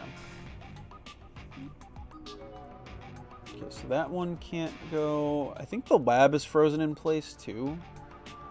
Lamp oil, ropes, bombs, you name it, and it's yours, my friend.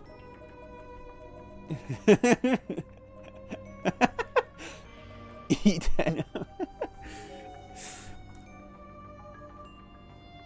I think the bombs were too much for YouTube. Or who knows, it could have been the rope. So we have the key. Yet I have no fucking clue what this unlocks. Like, what does this unlock? It could be the rope. I have no idea.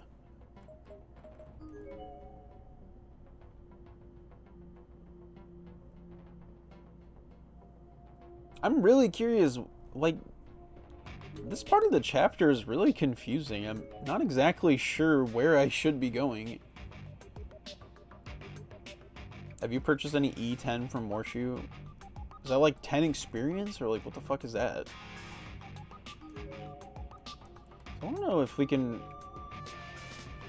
Can we get the notebook back? I thought we could get a bad ending doing that. But I guess we're not allowed to. Okay, so we can't do anything in there.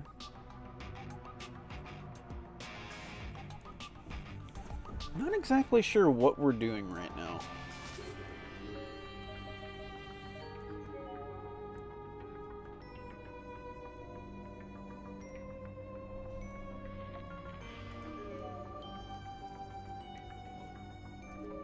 Okay. I don't know, man. Usually the chapters in this game are pretty fucking straightforward. I'm actually confused why this one is so vague. It's like, oh yeah, we have a key. I'm like, yeah, I already used it on the door and they didn't give us anything, so... like, what am I supposed to do?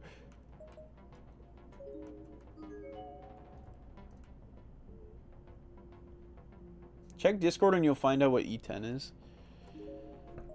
I feel like it's going to be something, you know, I feel like it's going to be something very cursed.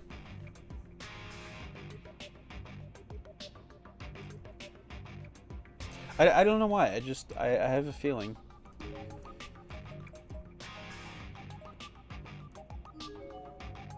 Like, I'll go into the girls' restroom. I don't know. I don't know, dude. What does the key even do? Check for me, pretty please. Alright, this is the last time I'm checking. There's no more. You fucking fool. Never checking again. I hate you so much. It's exactly why I didn't want to check. I hate you. I hate you. So stupid. Fuck you, Lux. Bro made a D's nuts joke. I can't. Fucking bastard.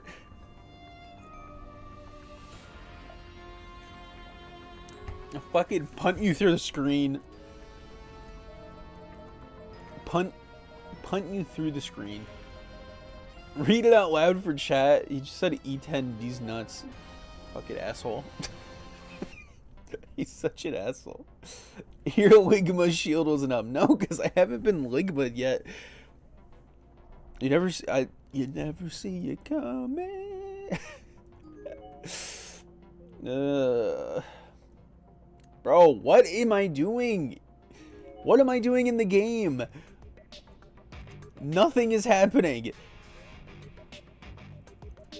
There's nothing else I can check. Oh, Swift. It's the Swift. Hi, Swift. How you doing? I haven't seen you in a minute. I told Shadow the Hedgehog to Ligma. Oh, thank you. Also, welcome, Link. God damn, everyone's here. Everyone is here. Bro, I am actually so lost. Okay, so the lever won't budge. I guess it is true. Wait a minute. Wait a minute. Think about that. Hold on. What did we just get?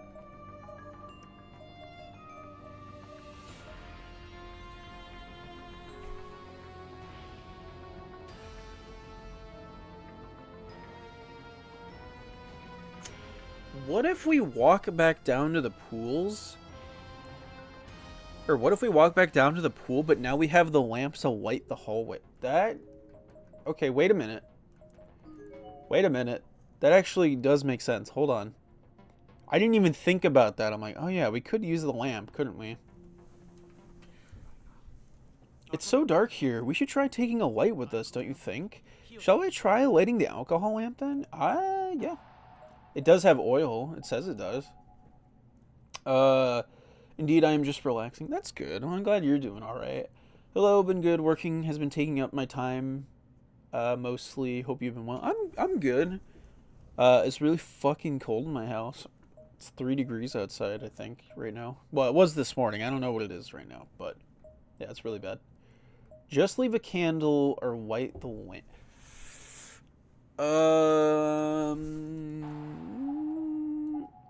I'm quick saving because one of these is going to give us a bad ending. I'm going to say candle because I feel like that's the bad ending.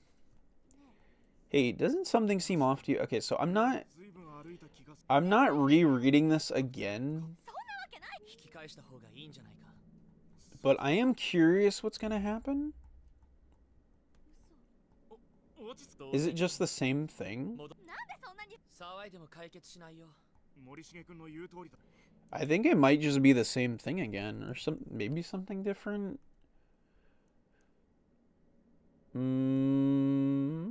Did the candle just get blown out? The candle just literally went out. Like it was pointless. What the fuck? Okay, I guess there's no bad ending with that. You know, I'm not even shocked because they have been building up the pool with that logbook. So, you know, something bad is going to happen over there. I think you're getting duped. I mean, they are purposely having you go through that so you die quicker. So, like, I mean, I get it. That would certainly be a lot brighter than a candle and should burn longer as well. Here, I've got matches. We found them in the music room earlier. That is true. They did come from the second wing. I forgot about that. As the wick flared up, the whole hallway was bathed in a warm blue glow. and somehow the darkness just seemed to shrink away from it, powerless against this unexpectedly capable opponent. Okay. Progress. Finally. Only took me 20 minutes. How long does the light go for, though? Okay, so I remember this corpse from before. I don't know if anything different has happened. We'll check just to be sure. No, the music in this game is really good. There's a note near the body. Okay, so this might be the same note. No, it's the same note. Okay. Wait, what? It's a more recently deceased corpse. They'll be fine. They'll be fine. Yoshi, I think it's a key. Whoa, whoa, whoa, whoa, whoa, whoa, whoa. Yoshi, I think it's just a key to a lock. I don't think it's, like, on a timer. Yeah, I don't know. But yeah, no, the music in both the first and the second game is really good. But I'm just going to say, fair warning, because I wish YouTube would let me do it. Everybody in here, this game is not for the faint of heart, and you are going to be traumatized. I am sorry to tell you that. Emmy. Wait, what? She was another person in here? How do you even say that? Ooh, huh? Urabe? Urabe? Is that how you say that? Hey, Urabe, stay with us now. Collapsed on the ground was someone both of my companions clearly knew. She wore the same uniform as Yamamoto. Both Fukuroi and Yamamoto immediately ran to her side and began attempting to rouse and console her. What the fuck did she see? Thank God you're alive. Are you okay, Urabe? Are you injured at all? And what about the others, Toko or Kizumi?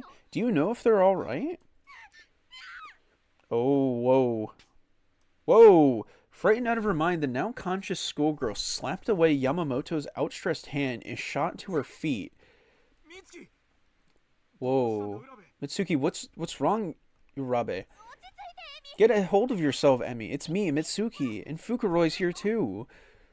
And me. I'm also here. No. Get your hands off of me. I have to run. If I don't, he'll catch me. Who?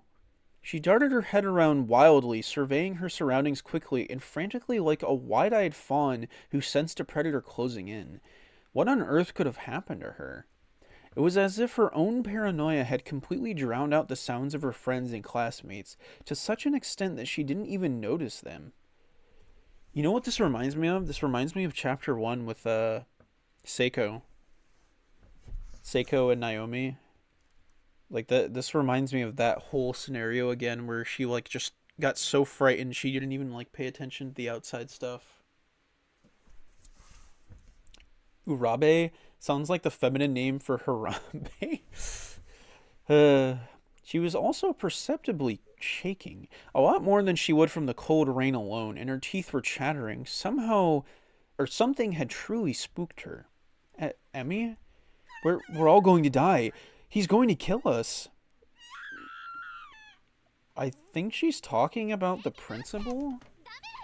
Emmy, wait, it's not safe to be alone in there. We've got to go after her. Wait, but now we're alone. What did she see, I wonder? She must have come in contact with death itself to react so strongly. Perhaps a murderer on the loose. Maybe I should join them in their chase, but I have no responsibility here. This isn't my fight. They did accompany me in my search for Mayu, so I'd like to do something for them in exchange. What the fuck do you mean by that? But things seem in disarray right now, and I'd prefer not to get caught up in their mess. I'll resume the search for Mayu on my own. Solo acts have always suited me best, after all. Yeah, okay. Oh no, he's at the nurse's office. Oh no. Oh no, we know Mayu's in there. Oh, I miss you so. More than you know.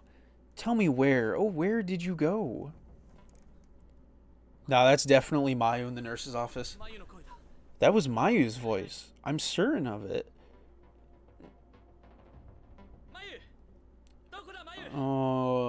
Where are you, Mayu? Answer me, please, Mayu. Oh, no. Dude. Oh no. Look, there's a walkway to another building. Let's go, okay? Nana is probably over there somewhere. Oh, this is a new character.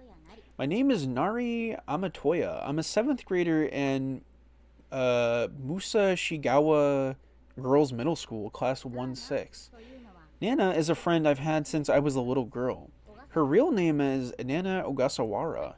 She'd been with me up until just recently when we'd randomly gotten ourselves separated in the halls. I did still have another companion with me, but well, she wasn't really someone I could count on, like at all. Wait, Nari, my feet are tired. Sigh. Wait, I shouldn't have sighed out loud. What the fuck? Oops. That's how it always was with her. I'd lost count of how many things she'd found to whine about in this place. This was Chihaya Yamase, a fellow member of the drama club. Never satisfied, but never willing to do anything about it. Drama fit her to a T. If Nana were with us, I'm pretty sure she'd give in to Chihaya's whining and insist we take a break. But I'm not Nana, and I won't be guilted so easily. Then have a seat, I'll go on with you. No. So I'm assuming this is going to lead into the girl that we just found. But you're too tired to walk, aren't you? I can walk. It really was just like leading a child around. She was as spoiled as can be. I truly felt it wasn't possible for any human being to be more spoiled than Chihaya. But it's not like I could really leave her behind, you know? She'd be dead in no time flat, as helpless as she was. That's a very, very horrible way to look at that. The hell? That's dangerous, you know. The ground is slippery here. You can't just jump into me like that. But the thunder... You know, thunder isn't exactly a rare and mysterious danger or anything. It's certainly nothing to get worked up about. Did someone in chat just say Harambe? I mean, they didn't spell it that way, but... Do you jump and grab onto people's shoulders when it thunders at home or at school, too? If Nana is around, it's usually her. So am I supposed to be her proxy, then? Nari, are you mad? Not especially. Let's just go, okay? I'm sure you'd rather grab onto the real Nana rather than settling for a poor substitute like me, right? Uh-huh. Damn, she didn't even, like, try to deny it. Seriously? You're just going to agree with that? Yeah, for real? Like, damn. Oh, wait, they're in this plane of reality? The one from before? This building seems a lot more rundown than the other one. My head kinda hurts. I'll give you that one. I guess this is what they mean when they say the air feels heavy. We shouldn't stay in here any longer than we have to. I wonder if Nana is really in here. Well, all we can do is look for her. I'm sure she's doing the same right now, so we're bound to run into each other sooner or later. How soon do you think? Maybe Nana is already... Again with that crap. Just stop, okay? But... You want to talk about the, like, fucking decapitated head right behind your head? Don't cry, damn it. I'm scared too, you know. I told myself that I was going to find Nana in the second building. Come hell or high water, failure was not an option. Is it now? I kind of want the bad endings, you know what I know what I'm saying. You got 8 people watching? Ooh, hello 8 people. You know what's funny? That's my lucky number. Looking for a friend, are you? You sure she's really your friend? Maybe you're the only one who thinks so.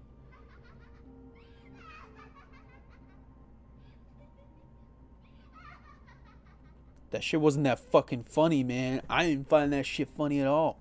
The fuck? No, I have to fight the temptation to leave. We'll never find Nana if we turn tail and run every time the going gets tough. We're not leaving this building without her. Okie dokie. I think it's cool how you're growing. Thanks, man. I am glad that a lot more people are here. Hello, people. Hello, people. It's me. I am the people. Harambe Gaming? What do you think Harambe would stream if he if Harambe were playing a video game on stream? What do you think he'd play? I think he'd play the new King Kong video game. A decaying, or maybe the new Donkey Kong remaster, I don't know. Decaying human head has been forcibly crammed into the top left cubby. It mustn't have been easy to make it fit, as there are tiny pieces of flesh and scalp tissue all along the frame. Ooh, delicious. Based on what's left of its facial features and the cut of its hair, this was likely a male middle school student. That's horrible. Hey, seriously, you need to stop shoving. Chihaya seemed almost as if she were trying to hide behind my body from the sight of the severed head, and she wound up pushing me forward in the process. Please don't say you go headfirst into it. If she didn't want to see it, she could just not look at it. Why did she need to be so grabby? Worse still, she was pushing me right into the Brother, huh? Giving me an uncomfortably close view of the head, not to mention the things crawling on it.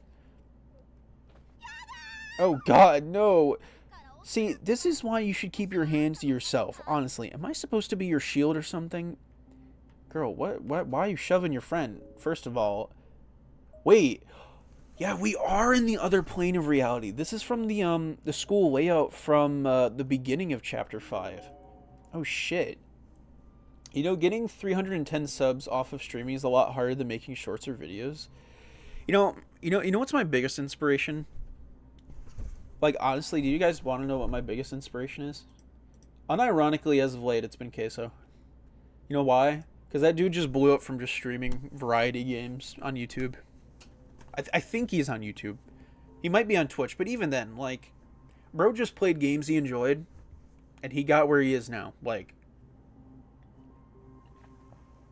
to me, I find that very inspiring. I love Queso, by the way. He's kind of the goat. He would play Flying Gorilla. It's me, Flying Gorilla, and this is my new video game now out on the iOS App Store. Back when I streamed on Twitch, I got 220 followers. Ooh, nice. The boys' room entrance is completely boarded up. There's no way to get inside right now. Okay, well, that's nice, I guess. And then I stopped streaming on Twitch to do YouTube stuff, and I think I'm glad I switched. I mean, again, I've heard success stories on YouTube and Twitch. Obviously, YouTube has lesser of like a streaming platform than Twitch does, because, you know, people are here for videos mostly, but there is that niche audience on people on YouTube that do watch streamers like this. I mean, again, it's not like I'm not working on videos. I have videos I'm working on, so, I mean, it's kind of just like a whole mixture of junk, but yeah. Do you know what lies beneath this school? It's a mire of agony and torment that can drive a man to madness with a single touch. Okay, well, that's nice. It's a thoroughly decomposed corpse. So, you know what? I think this is the exact same layout from before. Because this seems like all the same stuff that was in the school building the last time we were here. I could be wrong.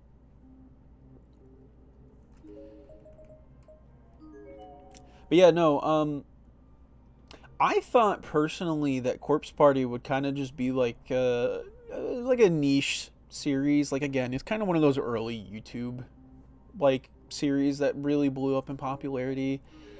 Like, Corpse Party 1 didn't really start to blow up until like 2013, 2014 with YouTubers. But like, honestly, I honestly didn't expect how big of an audience there is for Corpse Party. A lot of people love this series. I mean, it's not even like a series, it's a full-on franchise. There's a fucking like anime and manga and like all these other adaptations, so like it's super popular. I mean, there's a reason why there's still being games made like 20 years later. Actually, technically 30 years later, because the first one was in the 90s. There's a large hole in the floor here blocking the way through this hall. Okay, well, that's nice. Guess we can't go that way, so we can't go to the staff room anymore. Okay, so you mean, bro? What the fuck? How do you even pronounce that? Alliances? Alliances? How do you? Huh? Brother, huh? What are you saying? You should definitely turn some funny stream moments into shorts. I mean, I have in the past. I just honestly like, I just haven't had time to. Listen, there's a reason I'm hiring an editor. Like, full stop. There is a reason. I just don't have enough time. I can only do so many things at once. Trust me, I would love to do more for you guys because I like doing stuff for you guys, but there's it, you know, I'm trying. You can make this short for me. You'd have to be very much in my style. I'm dead now. All I've done since I got here is watch out for her. All I've done is protect her. I wish I hadn't bothered. Because in the end, she died too. Go stupid, go crazy. I'm going to kill her. Even though she's already dead, kill her. Give me back my life, god damn it. Who the fuck is writing this? These are the portraits of influential people connected with this school, or possibly with this classroom specifically. Not an uncommon thing to find. In this atmosphere, though, it really looks like they're all staring directly at you. No matter what angle you view them from, it's creepy. Bro, that's that kind of shit where you, like, you have laundry on your chair in your bedroom, and then it looks like a fucking person is sitting in your chair at night. Why the fuck? What the hell? Sorry, I accidentally dropped my pouch on the piano. Can you not be so clumsy? Jeez, don't scare me like that. It's an old piano. Still seems to be in decent playable condition. Okay. Because I can't interact with anything else. Chihaya's gonna get herself killed, dude. She seems like the kind of person that, like, in a situation where you need to run from a monster, she would push the other person in front, like, towards the monster so she could run away. She seems like that kind of person. Can you read the dialogue in chills? Do I have to? Do I have to? I'll leave it up to chat. You know what? There are many people in here. Chad, do you want me to do that?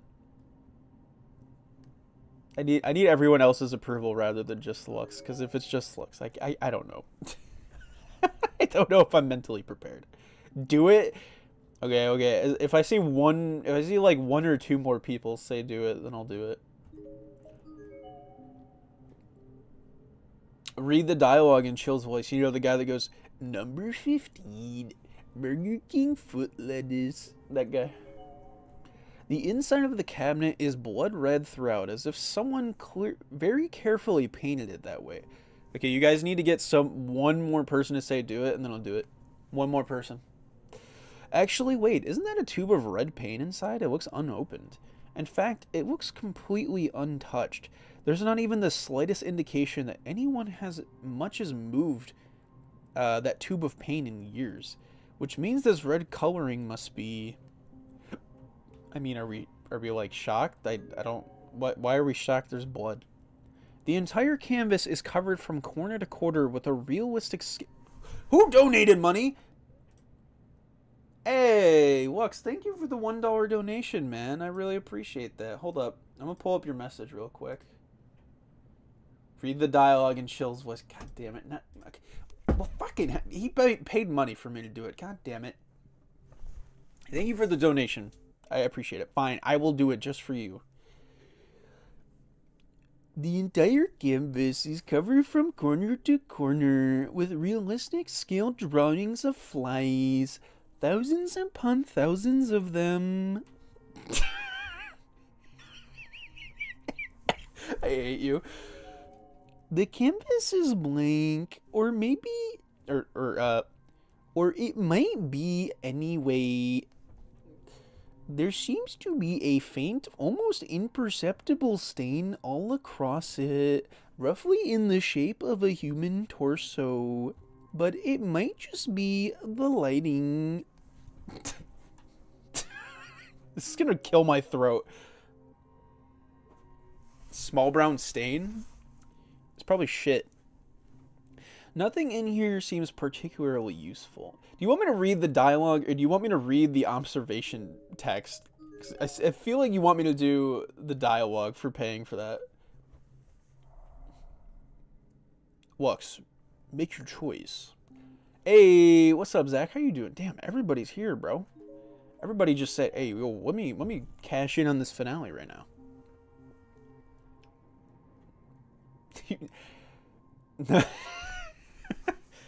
You put on this music. I don't want to, but fine. You paid. Nah, you know what? No.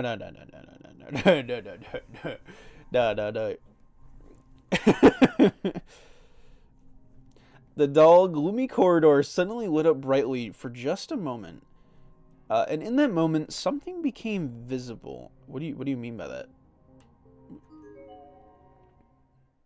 There, glinting in the dim light, sat what appeared to be a component for some electrical device.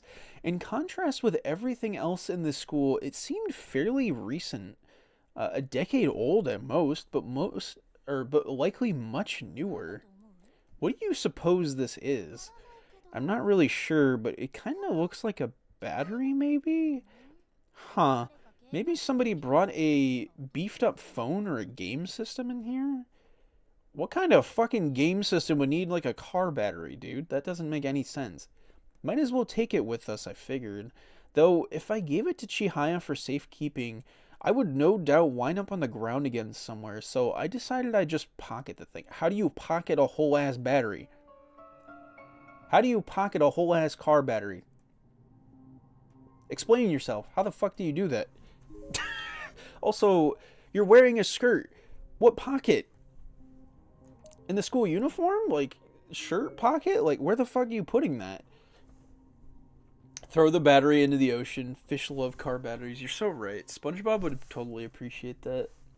Also, how are you doing, Zach? I'm sorry, I didn't say that before. Also, no, it's not an Undertale save point. God damn it, the brain rot in this chat today. The door to the reference room is frozen in place. Okay, so that one's frozen. You know, pocket. You know, I can make like so many horrible jokes, and I'm not going to. Because you know why? I'm sure more fucked up shit happens in this game than I can even make a joke about, so I'm not even going to. Fine, do you want me to put on the music?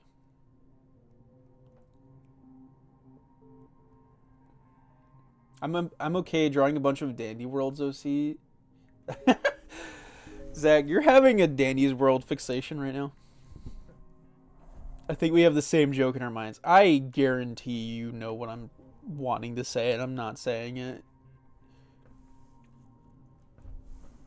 You folded really quick about Ice Demon playing in the background. Well, I did the voice. I'll do the voice, but that'll require an extra $1 for that song.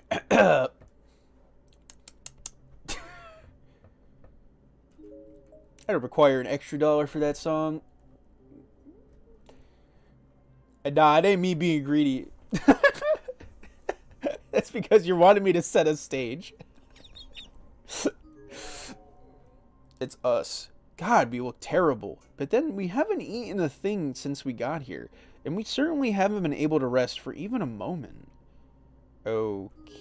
You fucker actually donated another $1 for that. What did you say? Do it, coward. I hate you. God damn it. Fine, I will do it. God, so needy. There's an hold on, let me finish reading this. There's an excessive amount of human hair jamming the drain, generating an intermittent sucking noise that makes it sound like it's gasping for air. The descriptions in this game sometimes, the stench is indescribable and seems to have attracted thousands upon thousands of tiny bugs that have transformed the white basin into a black mass. Okay. You know, I'm not even gonna lie. I used to live in an old house that's like from the 50s or whatever. And I'm not even joking when I say this. You used to have to actually like stick a plunger in the bathtub to get it unclogged. I'm not joking. It's really fucking gross, but that's not a joke. And I agree with what you're saying because it did the same shit for me. Also, if I get copyrighted for this shit, if I get copyrighted for this, I hate you so much. Alright, let's see how loud this is.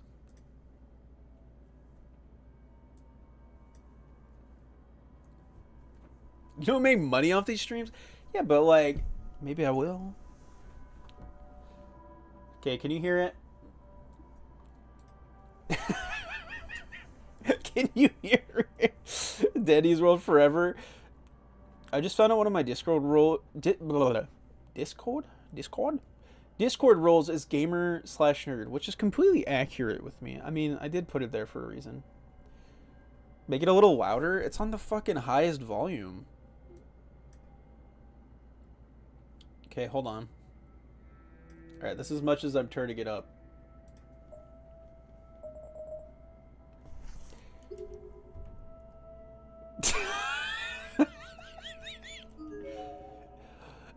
There's an excessive amount of human hair jamming the drain, generating an intermittent... Wait, I already read that part. Top 15 scariest video games. Number 1, Corpse Party: The Book of Shadows. Okay, let me actually do the voice. You paid money for this shit. I hate you. I hate you for paying money for this. There is no indication of anyone occupying any of these stalls, yet every one of them seems to be locked from the inside. Okay, what's the next one? I can't read that? But the why? This bathroom sucks. Any shit in here. Okay, well, I guess I'm leaving. Stupid. I am a gamer because I play games, and I'm a nerd because I love Warhammer 40k. Average Warhammer 40k fan. Being addicted to something. I feel like I'm in a Sam and Colby video. I'm sorry. This is why you need to have me on stream, because I would do this for free. I guarantee you fucking would. You need to stream more, man. Lux, why didn't you stream more? I want you to stream more. Also, I just went backwards. I just realized I walked backwards. Oops. Have you ever farted? What kind of question is that? I'm a human being. Have you ever farted a little too hard? How long do I have to do this bit for that you paid? You paid actual money for me to do. How long do I have to do this? Fucking cat. Okay, so I don't... No, wait, we were already over here. Wait, where the... Okay, we did get the battery pack. Why do we have the battery pack? Wait, so I guess that's everything in the... We're already done looking through the building? What? Dude, you have no idea. The hobby side has a saying called played it crack, and I guess that is what they call it. Ew, I don't like this music. No way, somebody just donated again. Did someone just donate again? Okay, no one did. You guys frightened me for a second. Don't do that. Don't do that. You haven't ever farted ever? Boy, I know you lying. Whoa. On the other side of the hole, there was now a man collapsed on the ground. I couldn't see any obvious wounds on him, but he wasn't moving at all. It was hard to ascertain details in this dim light, but he seemed a bit too big to be a middle schooler or high schooler, and he wasn't wearing a uniform. Okay, I can't do it anymore. Turn it off. Turn it off. You got your money's worth. Turn it off. You paid $2 for that. I hope you're happy with your life decision. $2 for me to do that. I hope you're happy. Also, let me turn down the audio back to where it was. You fucking troglodyte. You fucking troglodyte. No, it skipped the text. Who is that? It seems a bit too old to be a student. Is he dead? I don't know. Are you alright? Are you injured, maybe? You'll give me $2 to do it again? No shot. No, you won't. No, you won't. No, you won't. Still no response. Maybe we should chuck something over there, or maybe that would be a bad idea? Bro. Okay. There's no... Okay, I thought for sure they were going to throw the battery, and I was like, bro, that is the dumbest shit I've ever heard in my life. This is the top 15 scariest video of all time. You pronounced a certain wrong? How do you pronounce that? Yeah, you right? Yeah, I told you. Little bitch. Little bitch. Nari, look, this was lying on the floor over there. A camera? Wait a minute! It's Taguchi! Oh shit, it's Jesse Pinkston. I mean, Jesse... Wait, what?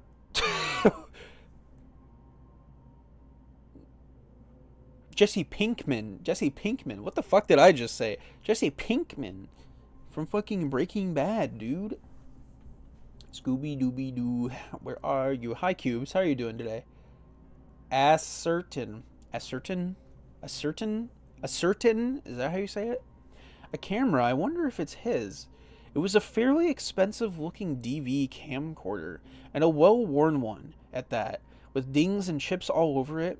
Nonetheless, it looked like it would probably still work. Oh, shit. Well, what is it this time? Is it the principal? Mayu, where have you gotten yourself off to? Mayu, I swear I heard your voice just a moment ago. You can't be far. You were singing about missing me. Are you okay? Have you been injured? Are you afraid? Are you lonely? Damn it, Taguchi, what the hell is keeping you? It's been well over an hour. I'm waiting here to exchange information with you when I could be out searching. Yeah, dude. Damn it, god damn it, why has it come to this? Mayu, I don't care about anyone else. I just want you to be safe. Just you and I'll be happy. That's not gonna happen, man. We know she's dead. The hell are you looking at? What? In my agitated state, I kicked a pair of hallway slippers that was sitting on the ground nearby, and they flew right into the dead girl's face. Oh no, oh no, oh no. Oh no. We're entering a mood. What are you doing sitting in a place like that anyway? You're dead. You're not worthy of such an honored seat. You're an eyesore. What's that look? You think I'm strange? What gives you the right, you goddamn stiff? I grabbed her jaw and began shaking it around and was a bit startled by the sensation. It felt like I was touching living flesh. Oh no. Oh no. Oh no. Yeah, just a heads up, Morishige is a very fucked individual in the head. Except this person was very, very cold. Cold as a statue. A statue covered in skin and muscle, but a statue nonetheless. What am I doing? Have I lost my mind? Yeah, no shit. Why else would I be venting my anger at a dead body? I'm terribly sorry. I see now that your eyes have been sliced open, so you really weren't looking at anything, were you? What's wrong? Cat got your tongue? If I asked you this a few days ago, I've no doubt you'd been able to voice your objections and slap me right in the face. Miss Arisa Kadai. Pity. Get it together, Sakatoro. If you keep this up, you'll never find Mayu. Besides, this poor girl is an unfortunate victim. She's done nothing wrong. Want to know a secret, Kaida? You're quite the looker right... Huh? You're quite the looker right now, but you're just going to rot from here on out. Just rot and rot. You'll rot until your flesh gets all soft and mushy like soup. Your skin starts to stretch and sag, and your eyeballs spill out of your head like raw eggs. What the fuck is wrong with this dude? The smell you produce will be fouler than any toilet, and every part of you, your face, your mouth, your bowels, will become maggot chow. Oh, but before that happens, yes, let's preserve that beautiful form of yours, shall we? I flipped my cell phone back on and switched it to camera mode, centering the lens on the lovely Miss Kaida. Her slashed and broken gaze was focused ahead of her at a downward-facing angle. Yet in contrast to these injuries, she wore a peaceful expression on her face. Almost as if she were posing for me, just waiting for me to hit that shutter button. I swear to Lux, of course you bring up Skibbity Toy. I'm gonna actually end it all on stream, swear to God. What a splendid, lovely visage. This will make a splendid picture. Superb. Have you ever heard of a French film called Unshine Andalou? I probably mispronounced that like shit. You remind me of so much of it right now. Might I take another? What is wrong with you? You may just be more charming now than you were when you were alive. Yes, I think you must be. I mean, just look at that face. The line formed from those stiffened cheekbones. I'm sorry, but it's just so... What? What? It's just so erotic? And those cuts on your wrist. Bro, he's a necrophiliac. What the fuck? I tried poking her wound with my finger and heard a moist, squishy sound as my fingertip was swallowed up. She'd gone cold. You guess there was still some blood left in her. Either that or decomposition was already well underway.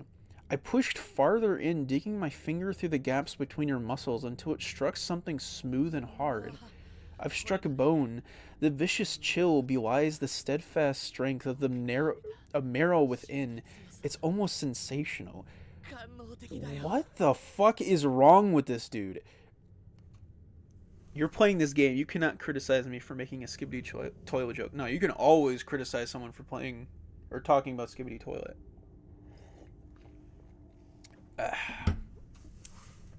Sounds like praise from a Nurgle follower. God. As I drew my face into her forehead, a few particles of perfume scented the foul odor of sweat.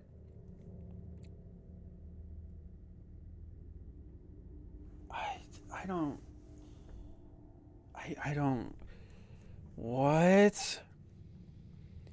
And he sealed in a place like this, unable to even wash your hair, but you still found the time and energy to groom. How delightful.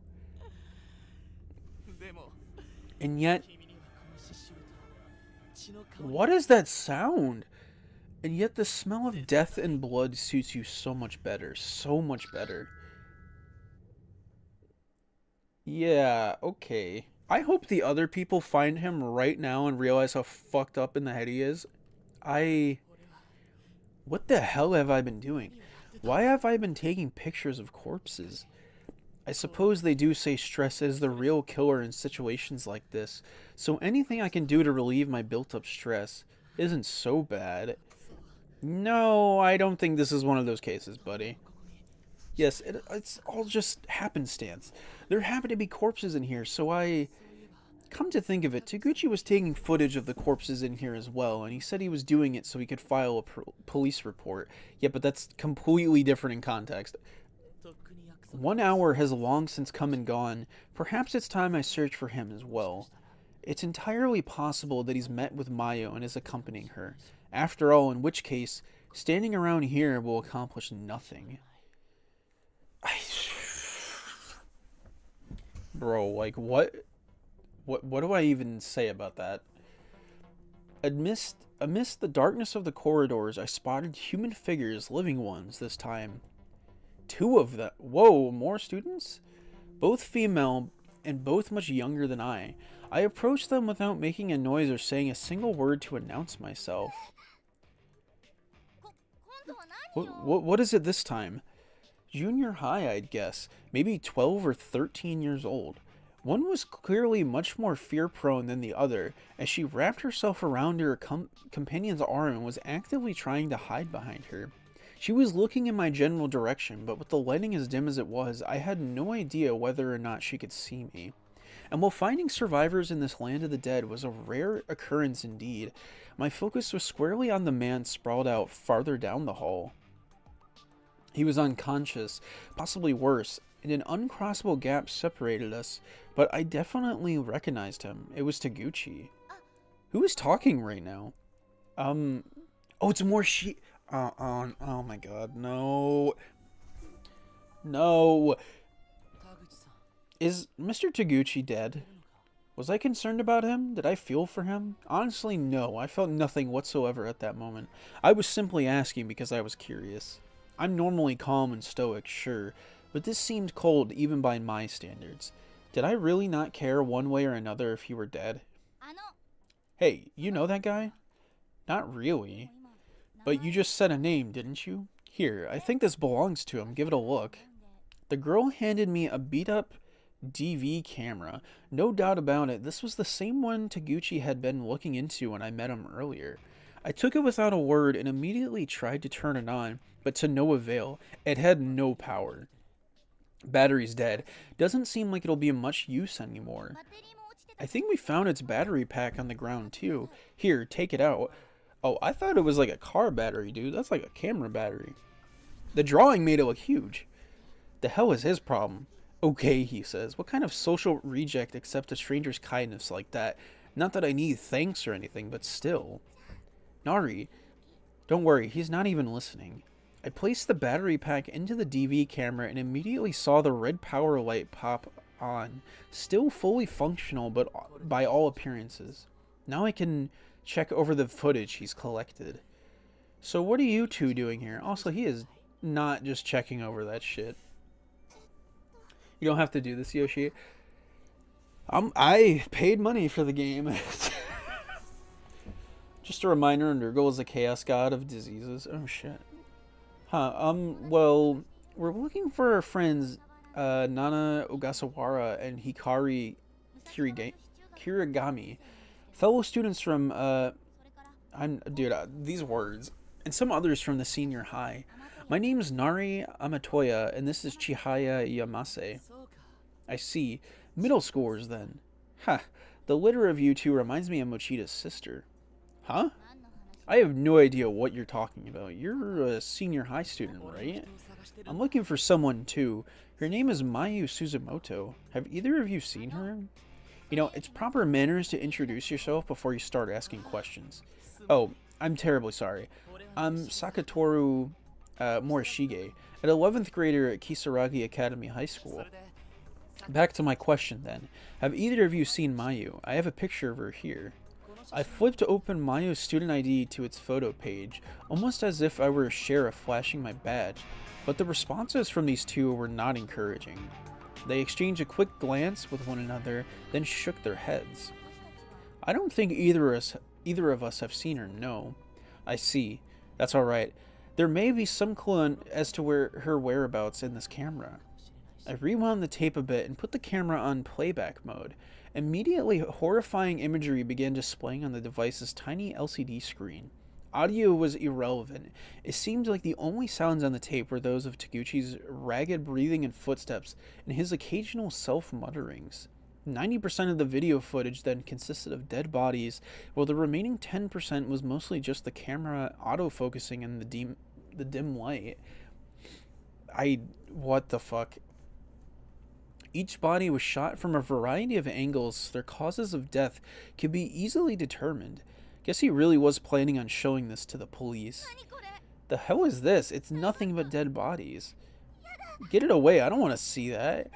The two nosy girls were peeking in on the video's contents over my shoulder, and neither seemed certain how to react. Amazing. He did a really nice job with... Oh my god. Jesus Christ. I'm gonna be so happy when this chapter's over. So many bodies I haven't seen yet. So many, like they're shale paintings. They're so beautiful. Still, his technique could be better. He does little to catch the viewer's eye. There's too much restraint. Too much distance. If it were me... Nari... Okay. What's the matter? Why exactly are you laughing? Laughing? Am I laughing? Yes, you're smiling and laughing, like you're having a grand old time. Well, that's rather odd, isn't it? Bro, need to beat the shit out of him. Nari, let's... Okay, I'm sorry, but we have to be going now. Going? Where exactly? Well, we're in the middle of searching for our friends. What's your rush? Maybe there's something I can do to help. That's quite alright. We'll handle it on our own. Goodbye now. I think there must have been a misunderstanding. Maybe they thought I was some kind of pervert. No, I think they thought you were a fucking psychopath, buddy. If I saw some spooky images, I'd just say, what the skibbity? What the skibbity? Well, that's fine by me. It would be a pain in the ass to change their minds anyway. Besides, that was a rather fascinating reaction. I think I'll leave the camera here. It's Taguchi's eyes, after all. No one else could possibly feel what he felt from anything he caught on it. What does that even mean? I want to keep taking in these surroundings with my own eyes, to keep feeling what this school has to offer in my own personal way. I want my own collection, or I suppose I just want to possess the dead. I want to make them mine. Wait, what am I thinking? I should be searching for Mayu right now. You've said that like 15 times? These photos are just for stress relief. If I lost myself to despair before finding Mayu, she could be gone forever, and I mustn't let that happen. Yes, this is all just one step in the long process of finding her, and I certainly can't be mixing up a single step with my end goal. But I want to see more. What the fuck? Taguchi is completely motionless. It's impossible to tell from here if he's dead, or completely... Okay, I was gonna say unconscious. Another earthquake. After bracing myself for an indeterminate amount of time, the earthquake finally subsided. What the fuck is happening this chapter? There's a candle shimmering here, along with a note. Whatever you do, don't look behind you. What happens if I do? Brother, what? Why are you even asking? I feel like this is a bad idea. But okay, turn around. Turn around, I dare you. Where's Shige? Yamamoto? Where's Fukuroi? I don't know. He was with me until just a short while ago, but then we found ourselves running in from a man with an axe. I think we got separated. I see. That is rather worrisome. I hope he's alright. How about you? You're not hurt, are you? I'm fine. This isn't my blood. But the school is even more dangerous than I thought. Whoever that man is, I'm certain he's been going around killing anyone who gets lost in here. I have encountered him personally, so I couldn't say. What do you... What, huh? I'm scared. If I'm by myself, he'll find me. Shall I accompany you then? Are you sure? Yeah, I don't mind. Thank you. Yamamoto, overcome with relief, suddenly grabbed hold of me. Nah, girl, you need to get away. Hey. I'm sorry. You have a girlfriend already, right? Suzumoto, I think you said her name was. No, don't fall for this dude. We're not like that. She's like a little sister to me, I guess. I bet life would be a whole lot less boring if I had a big brother like you. I wouldn't be so sure about that. People always seem to... not seem to regard me as a boring human being, especially people of this generation. What does that even... What do you mean by that? It's really gotten dark in here. Yamamoto? Hang on just a sec, I've got a light. Yeah, she does have that alcohol lamp. What an unnerving hallway. It's much darker than the others, but then I suppose there was one just like it in the main building. It's not just dark, but cold too. Yeah, we should head back. I think we may be in danger if we keep going. But the way back is gone. Damn, Yamamoto, did you still have that alcohol lamp? Sorry, that didn't quite make it, but I've got plenty of candles. Candles won't be enough. Well, look, there's a room. Let's see what's inside, okay? Wait, it might not be safe. We should proceed with the utmost... What the fuck just happened? Oh, hell nah. Oh, hell nah. What's about to happen? Sorry, I didn't hurt you, did I? I'm just fine. Please, don't misunderstand. I didn't mean to. Never mind that. Let's say we have a little chat. What do you mean? What the fuck do you mean? What do you... Don't you like me, Shig? Nah, she's... What the fuck is this? Who are you? Who do you think I am, Shig? Cut it out. Don't call me that. I tried to pick myself up off the floor, but she grabbed me tightly by the wrist. Let me go. How do you know about me? About Mayu? I struggled with all my might, and in the process, I inadvertently slapped Yamamoto, or whoever this was, square in the face. Ow! How dare you raise your hand to a girl, Sheeg? It's Sachiko. Oh my... Yeah, well, he's fucked. The skin from Yamamoto's face began peeling back, and a little girl's face burst out from within, covered in blood and muscle tissues. I don't even know how it's possible, but black hairs burst out from Yamamoto's suit. Next, spreading across the ground like a black wing unfurling. Immediately, a musty smell began permeating the air, and I became aware of all the body parts around me. Hands, feet, entrails, and a veritable lake of blood. You were always her. What did you do to Mayu? Now, what did I do to her? I remember she wouldn't shut up. She kept chirping Sheeg, Sheeg, Sheeg, like a Japanese sparrow. A Suzume, if you will. But she's not chirping anymore. Want to see for yourself? Oh, no. No, that can't be. I've been watching you, you know. I like you. You've got promise. People like you do show up from time to time. Freaks of nature who have a real affinity for this place. What are you trying to say? What the hell are you planning to do with me? You scared? That's understandable, but the thing is, I get you. You're not afraid of people dying. You're just afraid of you dying. Let go of me. Sure, I'll let you go, and when I do, I want you to walk over to that door. Let the school guide your way. It's where you'll find the person you've been looking for all this time. She, don't look at me, not the way I am now. Mayu, I'm quite looking forward to your reaction, but if it's boring, I'll kill you. True to her word... Oh, wait, hold on. True to her word, she let go of my wrist. Her body then began sinking into the floor, little by little, until there was nothing left of it. It was as if she were lying along the shore as the tide came in, and slowly rose above her body, or maybe the school just swallowed her up. The only things that remained of her were Yamamoto's school uniform and that face mask made from her skin. Is this a dream, or have I just completely lost it at this point? Either way... Jesus. I need to see Mayu. She's alive. She has to be. Mayu, I'm coming for you.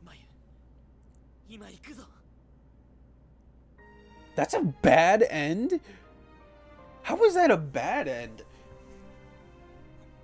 Huh?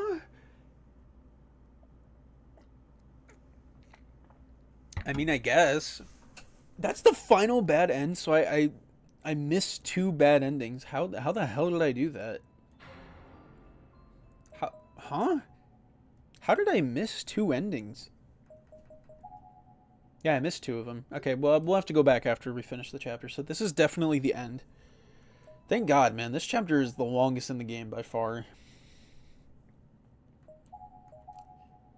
You were a gamer. Apparently, I locked the fuck in. What happens if I do? Don't look back.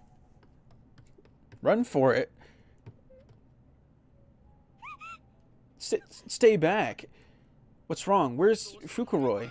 Shut the hell up. I told you to stay back. You're in a league with him, aren't you? You seem confused. What happened, Yamamoto?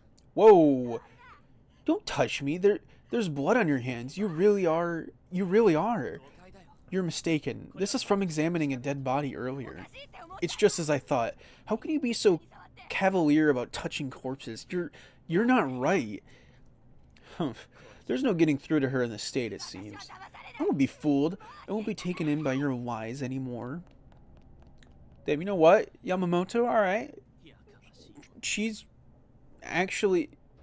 certainly in a mood. Morishige, shut the fuck up. You little shit. You little shit stain. Nah, Yamamoto, I'm siding with her. Fuck that. Living humans are so irredeemably noisy. People need to understand the value of silence. Yeah, okay. Yamamoto? Huh. Gone already, is she? Where is he going? I should find some place to collect myself. That's right. I can always go back there. I almost forgot about taping that production of The Barber of Seville. Seville. I have to make sure I get home in time.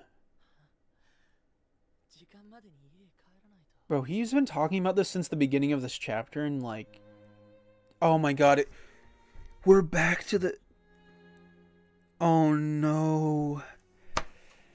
It's the intro to chapter 5 again with like the fancy ass music. And here I was again.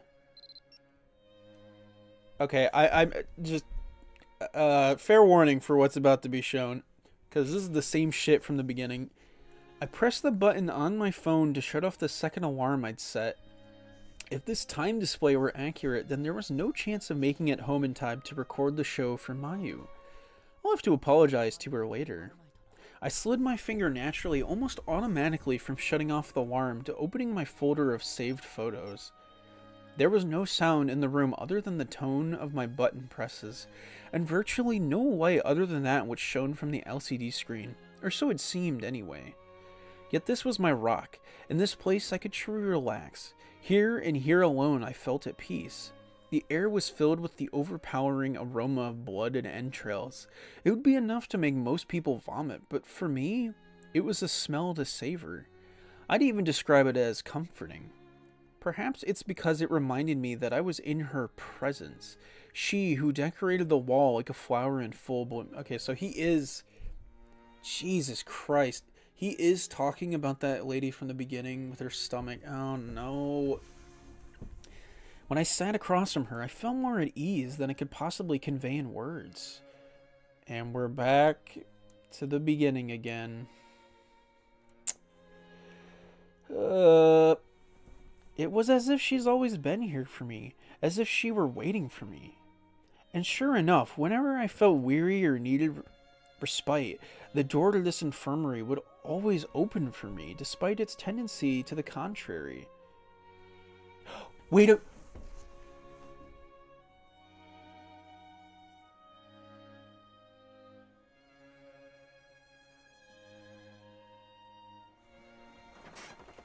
Oh my god. Oh my god. Oh my god.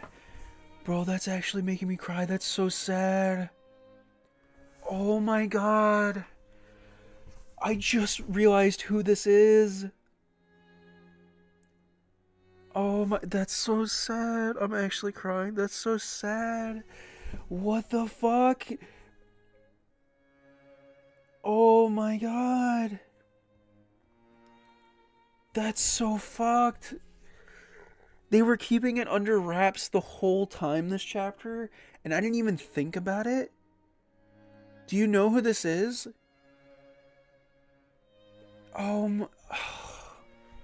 Okay, so in chapter 3, Mayu, the girl he's been looking for the entire time, right? She was killed at the end because originally, I'm going to explain this for people who weren't here for the beginning part. This little girl, in the original game, was picked up by the ghost and like ran into a wall to where like her entire body just exploded, right? And in the sequel, because they died in the original game, and this is a time loop in this, universe, they have to die. So even if they don't die the same, they are required to die. It's just a thing in the time loop that has to happen. So she unfortunately in chapter 3 had like the bruises from where she died in the first game, and the way she died in chapter 3 was she was getting like dissected like a fucking frog by these ghosts, which is like horrible. But I didn't even put 2 and 2 together that is that, like, with the nails holding this. Oh my god, that's Mayu. Because once he mentioned infirmary, she died in the infirmary in chapter 3. And he never mentioned that at the beginning of the chapter. So this whole time, this girl who he looked after and like had feelings for is like right here. Oh my god.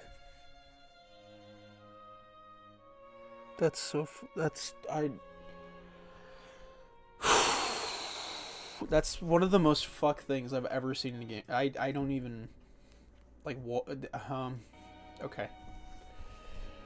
Uh, I recognize that icon. Is this one of the Corpse Party games? Yes, it is. Also, welcome, Mega Man. I'm just gonna call you Mega Man. Bro, that's making me cry though. Holy shit, that's so sad. Ugh.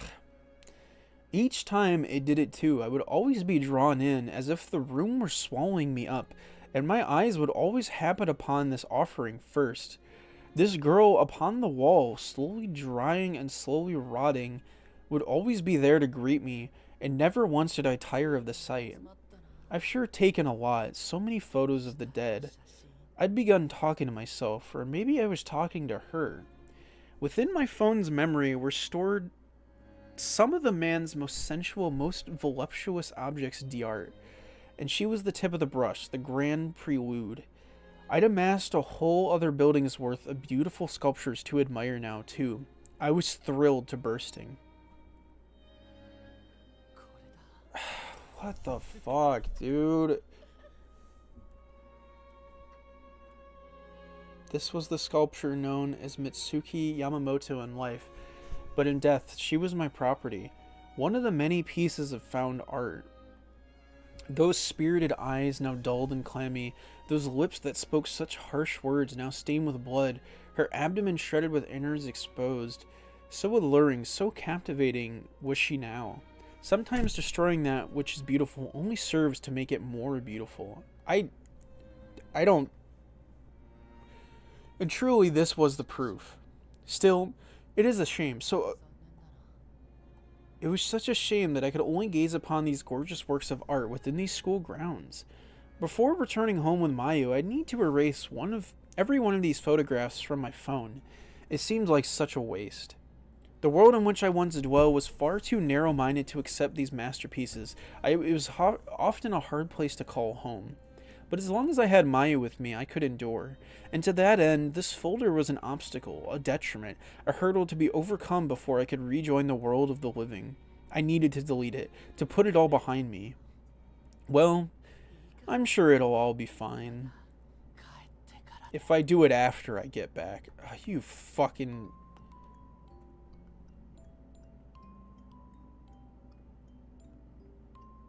Wow. I can't even...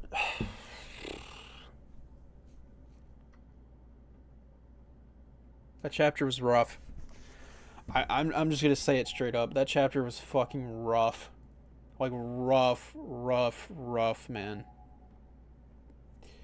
I know that I just sounded like a dog, but fuck off. Take that clip out of context.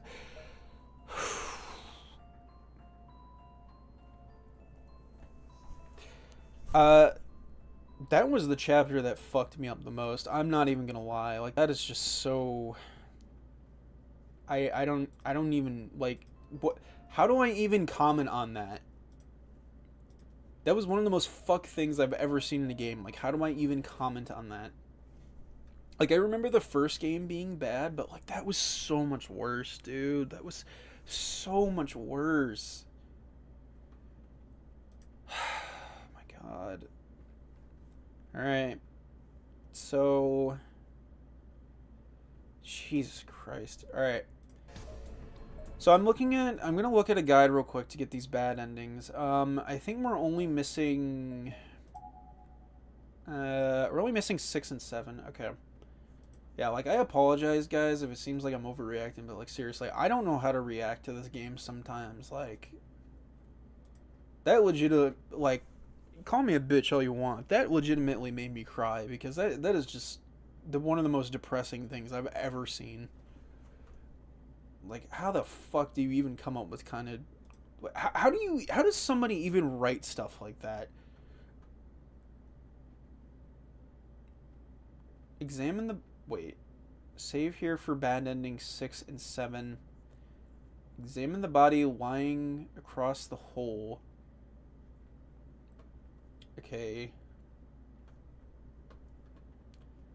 So, Shangri-La, bad ending. So we need 6 and 7. I don't know. What chat, what did you think about that? You know what? I want to hear what chat thinks. Chat, what did we think about that? Okay, so ending 6... Start from bad ending. So this is before. Choose to go to the second floor and then light the lamp. You weren't listening or watching? Well, thank you, Evie. That's very constructive. What does anybody else who was watching think? All right, thank you. Okay, so from what I'm seeing, you have to go.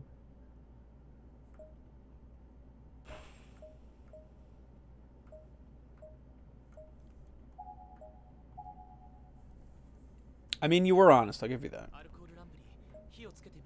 Okay, so we're gonna have to like skip back. I unfortunately didn't save during this point.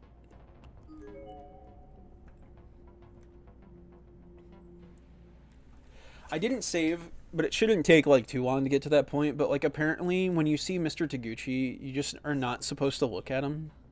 You're supposed to just like walk off.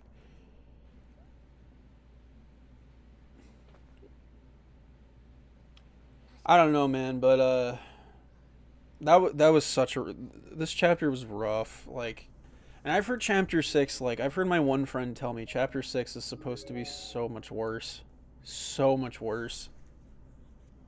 I've just been ill listening to the stream as background. Hey, you know what? I do appreciate it, Fairy. Whew.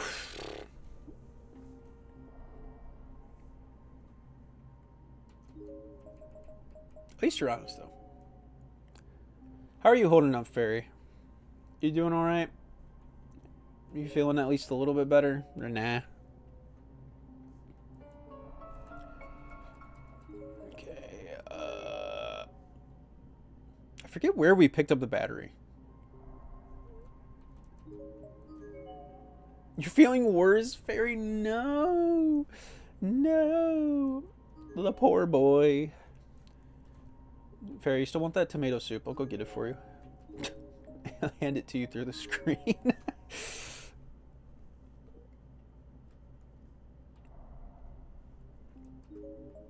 Okay.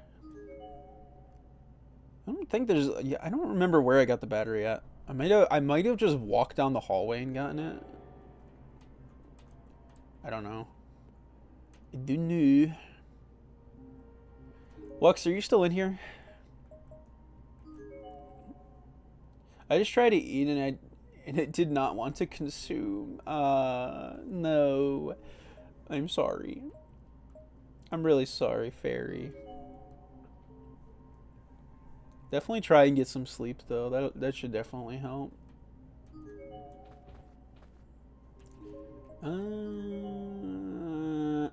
Hello. What up? What up? I don't know like how much sleep would help, but like I know when I have a fever and shit, I definitely try and sleep. Okay, where the fuck is this battery at? Where did I put it? Oh, there it is. Okay, battery. Yes, yes, yes. Take the battery.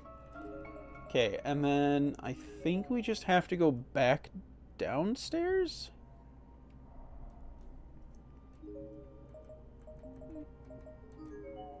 I kind of forget where we're supposed to go. And we literally just played this, and I can't remember already. Okay, here we go. Oh, yeah, skip this scene. No, thank you. Bling, bling. Whoo. Okay, so let this happen.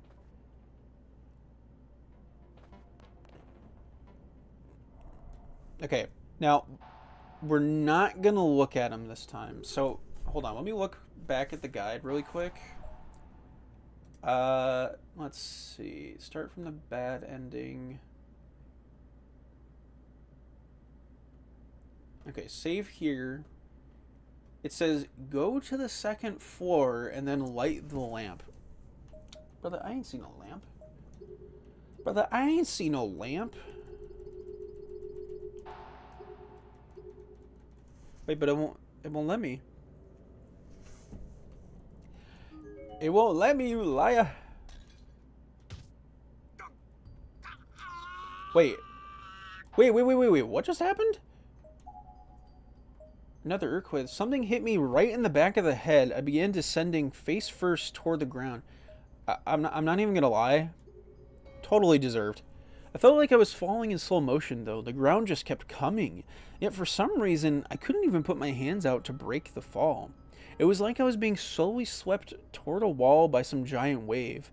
My glasses fell from my face, and I distinctly remember watching them roll around. Oh. Fukuroi. Mitsuki's panic screams brought me to reality. Suddenly I remembered what was happening. She and I had pursued Emi Urabe from the pool back into the school building and found her quickly enough. What? Wait. That whole thing about the dead body? That wasn't even happening?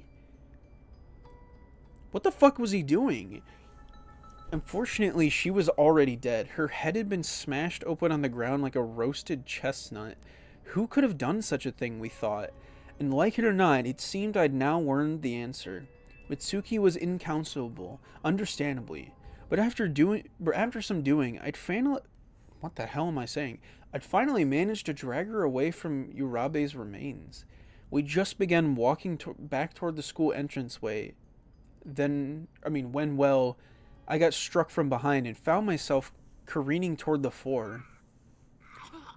Bastard. Nah, this is deserved.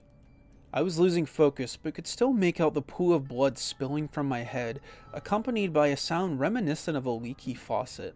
And unfortunately, I could also make out the vague form of a man standing over me, raising whatever he'd hit me with into the air for another strike. Wait, stop. Wait a minute. That wasn't even Morishige, that was Fukuroi? Wait a minute.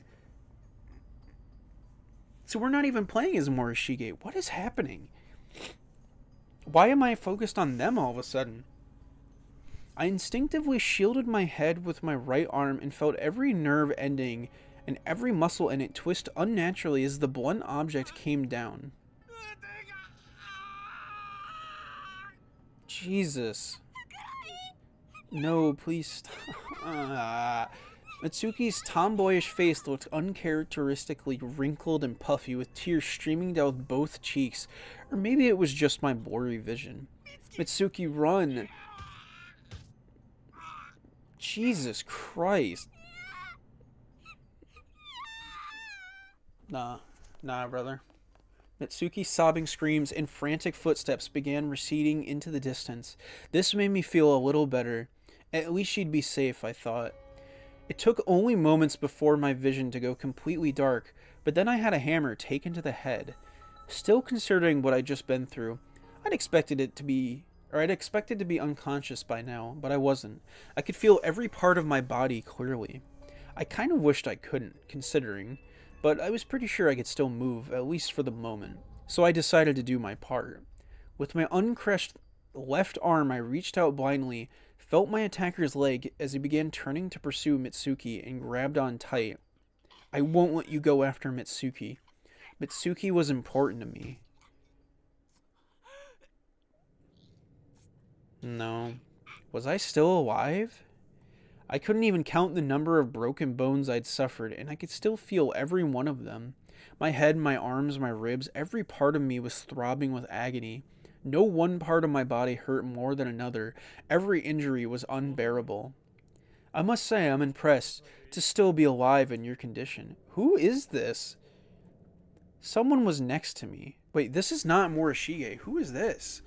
Down on one knee, head right at my ear from the sound of it. A young man, probably around my age. Can you hear me? What happened?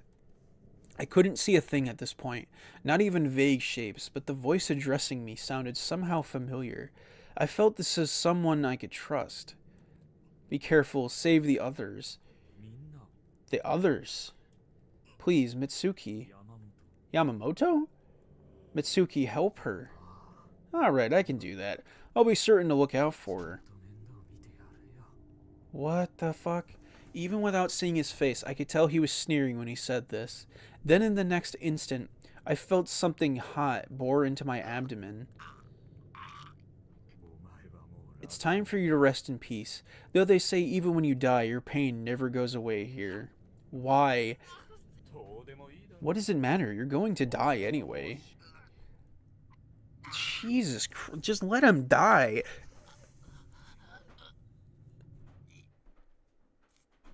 We're still going?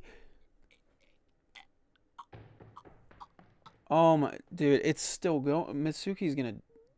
Which way? Oh no. To the second floor. It did instruct me on what to do. Oh shit. Stay back, please. Oh shit, it's the principal. Yeah, that was very disturbing.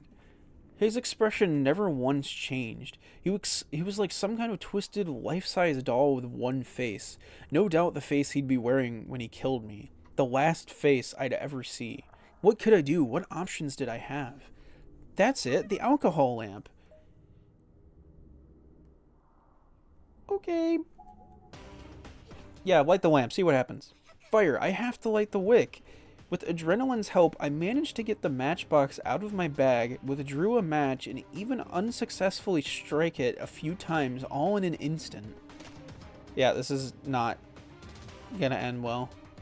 Finally, I got a flame, but it wasn't fast enough. The expressionless giant's hammer struck me full force in my right knee. Is that a zombie? Kind of. They explain it in the first game, but yeah, kind of. He's like a possessed zombie. He's kind of like being puppeteered by that one girl in the red dress we saw earlier, Sachiko. She's like the main antagonist of the whole game. I had nothing left to lose at this point, so I just threw the alcohol lamp haphazardly, and it struck the expressionless man's raised hammer and shattered. A sizable amount of methanol spilled from the shards all over his face and chest, and there, thankfully, it burst right into flames. The man's entire torso was immediately engulfed. There's no shot, she actually just killed him. The hammer fell from his hand. I did it. Burn slowly, you bastard.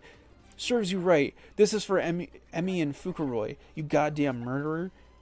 Nah, that's not gonna work. What the? Stay away, just die already.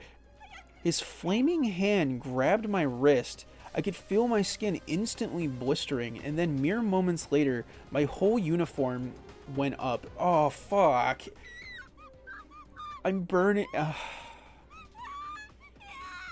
Jesus Christ. No, let go of me.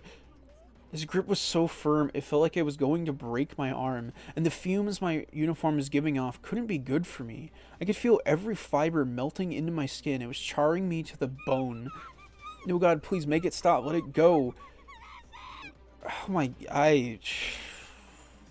Tongues of flame were licking my neck. I could feel my ears burning. I think it even reached my hair. It just wouldn't go out. No matter how much I shook my head, it just kept climbing higher and higher. And then I felt something else on my face. His other hand? It was dry and cracked. Was this what I got for resisting so much? What the fuck did he just do?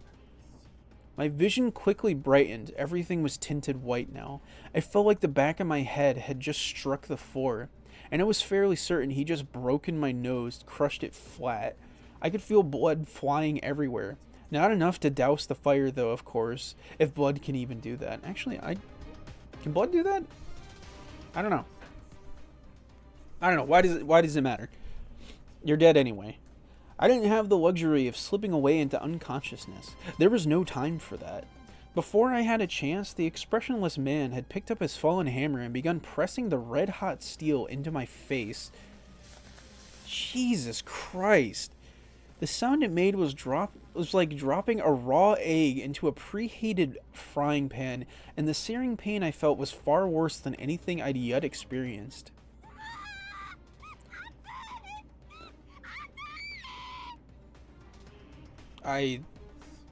Half my field of vision instantly went out like a spent light bulb. I could no longer see out of one eye at all, probably because it had been completely burned out of its socket.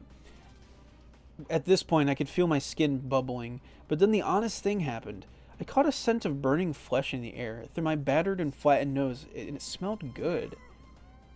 What do you mean? The giant man, still completely expressionless despite being even more engulfed in flames than I was, readied his hammer for another strike. Yeah, I think you're dead. The skin on my face was melting away, but he showed no sympathy, no emotion of any kind. He just raised that hammer as if he were on a singular mission. He was aiming right between my eyes, and then he swung down with all his might. Yeah, that's game over.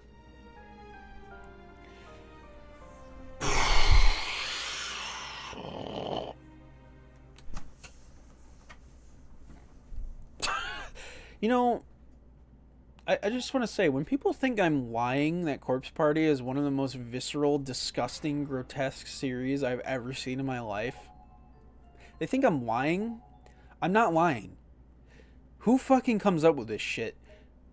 Hello? I need to know if the writer's okay. Are you okay?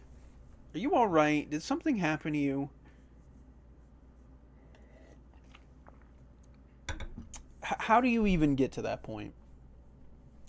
A revenant? What's a revenant? Well, that's a game over. Yeah, I think we were game over the moment that her arm got grabbed to the covered walkway, I guess. I don't know what's gonna happen. Oh shit, we're in the entrance. Oh, she's gonna get outside? Oh no, we haven't seen the outside. Fukuroi, Emmy, why? Why? Wait, Kurisaki's in here somewhere too. I have to warn him. No. I ran anywhere and everywhere looking for Kurosaki, screaming his name at the top of my lungs, but he was simply nowhere to be found. Kurosaki, where are you? Kurosaki. No. Dude, I just feel so bad for her. Yamamoto just gets the worst. Her and Fukuroi get like the worst fucking agonizing deaths. Like, why? Not in here either. I had no idea when that horrible, expressionless man would show up again with his giant hammer. Every little sound was making me cower in fear. What I needed was a weapon, something to defend myself with. There had to be something like that in here, right? You're asking me?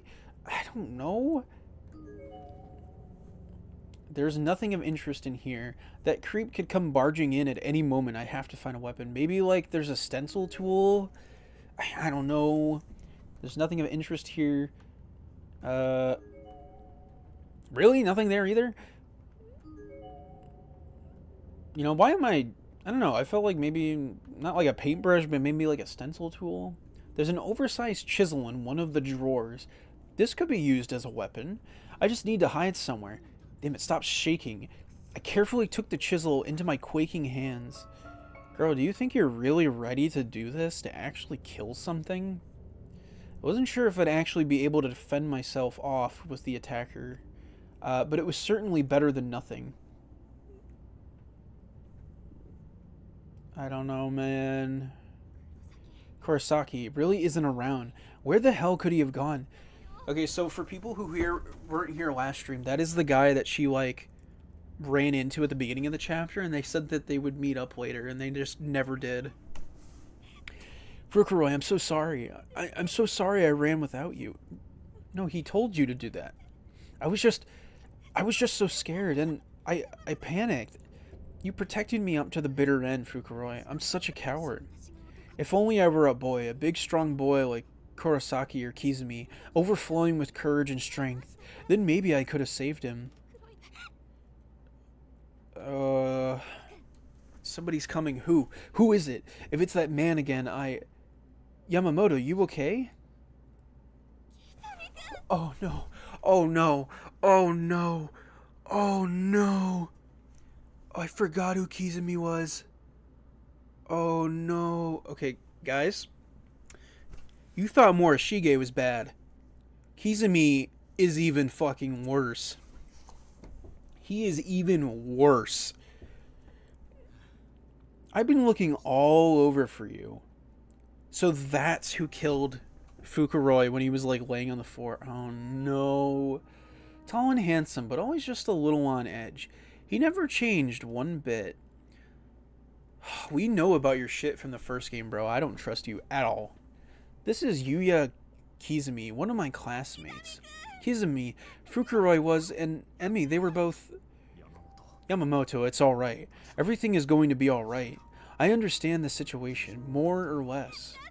But they were both killed by that creepy-looking man. It was horrible. Yeah, I know, I saw them too. Nah, dude, I feel for her. What's that chisel you have there? Were you planning to fight him with it? I don't think I'd be able to do much, but I didn't want to be killed without a fight, you know? How silly. You don't need any such thing, Yamamoto. Kizumi cupped my right hand between both of his, as if consoling me, and gently removed the chisel from my grip. He was so gentlemanly about it. His soft touching carry... No. Don't give that to him. Kizumi? I'll allay all your fears myself forevermore. Why, Nice reflexes. No, don't move, Yamamoto. What do you... No, please tell me you're just kidding around. Do I look like I'm kidding? Though I guess I wouldn't look much different either way, really. Not about you dying, Yamamoto. What? What was going on? Why was he doing this? Why? No, please don't do this. Regarding our dead friends, there is one fatal misconception you seem to have made. Fukuroi didn't die from the hammer wounds inflicted upon him. Rather, he was stabbed to death, kind of like this. No. You intend to run, then? You know I'll catch you. Such a waste of effort. Jesus Christ. Why? Why would he do something like this? I want to mess around with everyone again, to hold study groups, to gossip, to smile and laugh. We were supposed to be friends forever. So why? Why has it come to this? I don't get it. I just don't understand. Why can't I trust him? I can't trust anyone anymore. That's crazy. So you know what's crazy about that?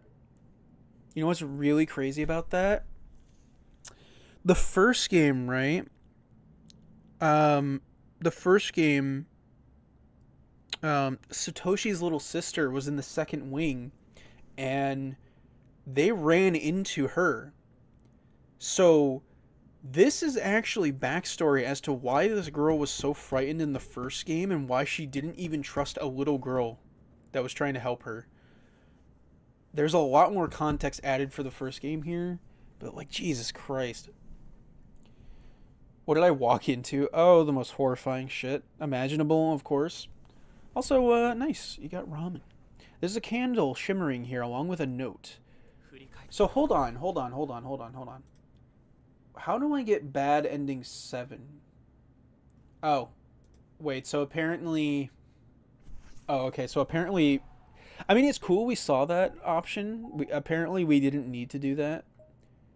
Apparently the option that we needed to do was, when it asks for a candle or something else, you say something else. No, let me go!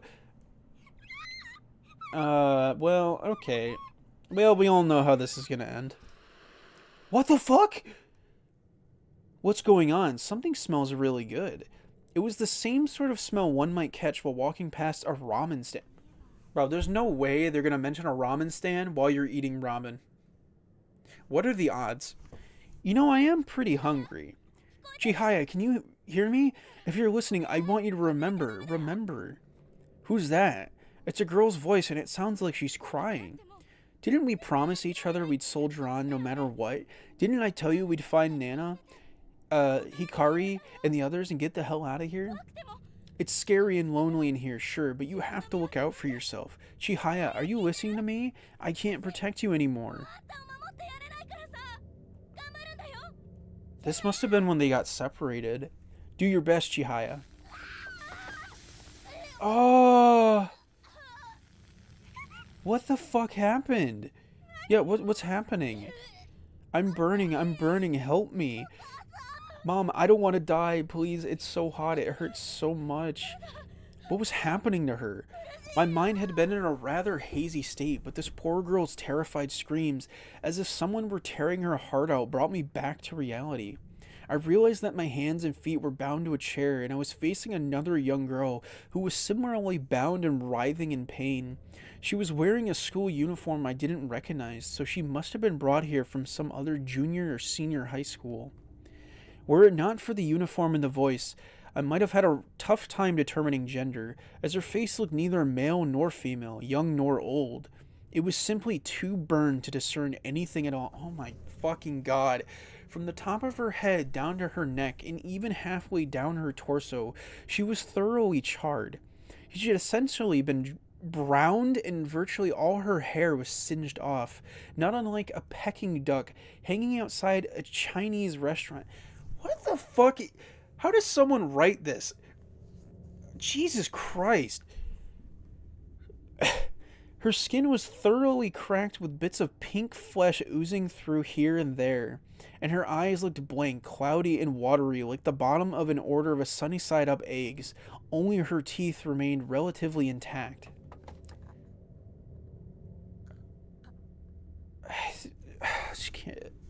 I can't breathe, Chihaya. I'm sorry. What the fuck? I have no idea how much time passed after that. For a while, the only real sounds were her chair rattling as she shook and her murmurs of agony. Then all that stopped and the girl fell silent. Considering where she'd been burned, I suspected her lungs must have given out in the end, though really, it could have been any of the number of things. What is this? Why is this happening? So she's in the murder room where all the kids got murdered right now. Please tell me you're almost done playing this. There's still 3 chapters left, buddy. Lux, there's still 3 chapters. My mind was a blank slate. I was beginning to lose my grip on reality and may have even laughed a little. You can't sit through this. I totally get it if you can't. Yeah, I'm sorry, man. I was in a home ec classroom, maybe, a science lab, and all around me were arms, legs, heads, and other body parts, all simmering in pots and pans. None of it seemed real. It was like I was watching some bad horror movie on TV, except there was an odor and heat, and both were getting to me. I was getting nauseous, but not from the smell. Yeah, I'm sorry, Lux. Trust me, I wanted to throw up after last stream. It's hard. It is really hard playing this, I'm not gonna lie. No, it was good chatting though. I mean, ignoring all this shit, I hope you had a good one at least. Thanks for donating though. I do really appreciate that. That was funny. I will message you later. Have a good one. I was getting nauseous, but not from the smell. It was instead from the thought that this aroma of human flesh boiling and frying was making me hungry. As I fought to hold back my fear and hunger-induced vomit, I suddenly sensed a pair of eyes coldly staring at me. I looked in the direction from which I felt the sensation and saw before me a little girl in a red dress just standing and watching.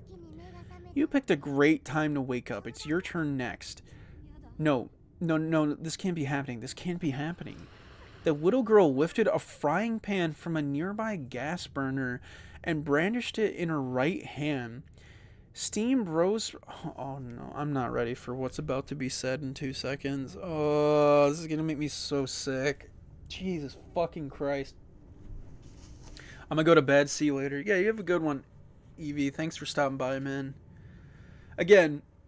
These streams are not for the faint of heart. Holy shit. Steam rose from the hot pan, and I could see bubbling oil spattering all along its surface.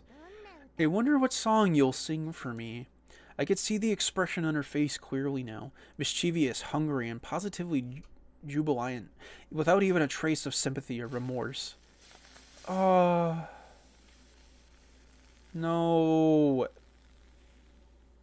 She's not screaming, though. Look, okay.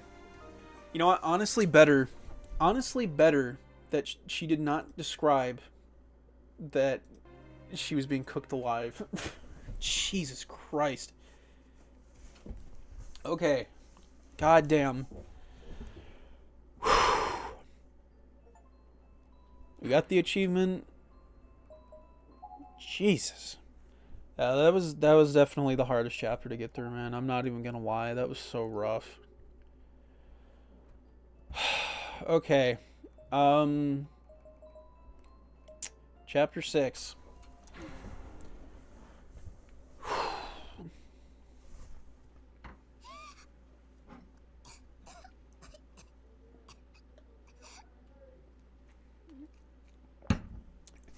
Oh boy.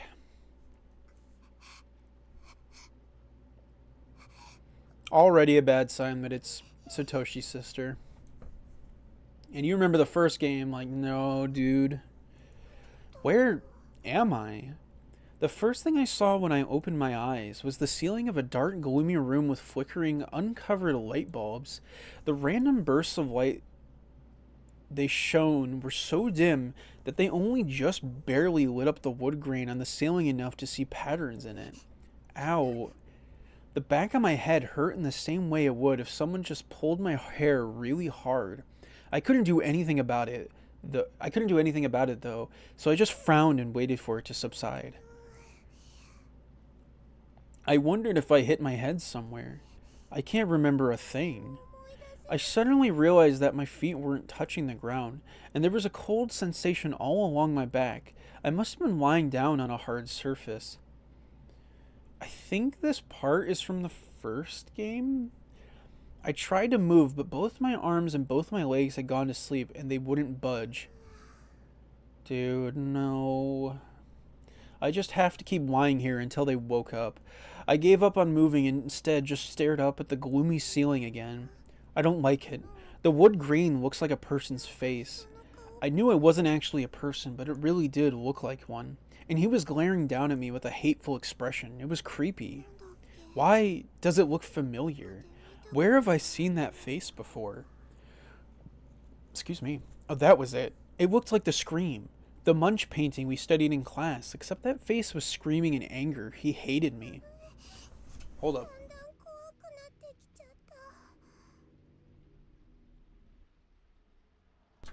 Woo, that was a big ass sneeze. Woo, sorry about that.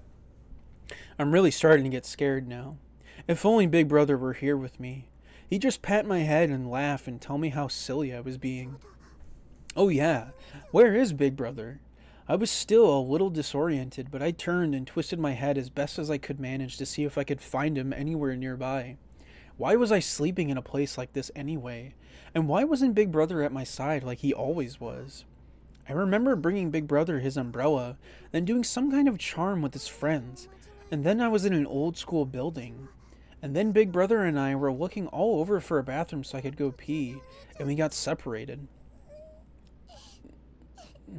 Dude, oh my god. Why were we in this school to begin with? Maybe the charm failed and this was our punishment? Maybe I was the one who messed it up. I probably shouldn't even have been there. And if I had asked him to help me try to find a bathroom, we wouldn't be separated right now. I should have just held his hand and not let it go. I could have lasted a little longer without peeing. Then we'd still be together. You guys will get back together, don't worry. What happened to me after that? That's right, I finally found a bathroom, but when I went inside, there were people hanging in there, lots of them. Oh my god. I was so freaked out, I went into the back hall and collapsed onto the floor, and then I was talking with someone. It was a boy who'd gotten separated from his little sister, I think. Oh my god, it's literally the character we were just seeing in the other bad ending that tried to kill the girl.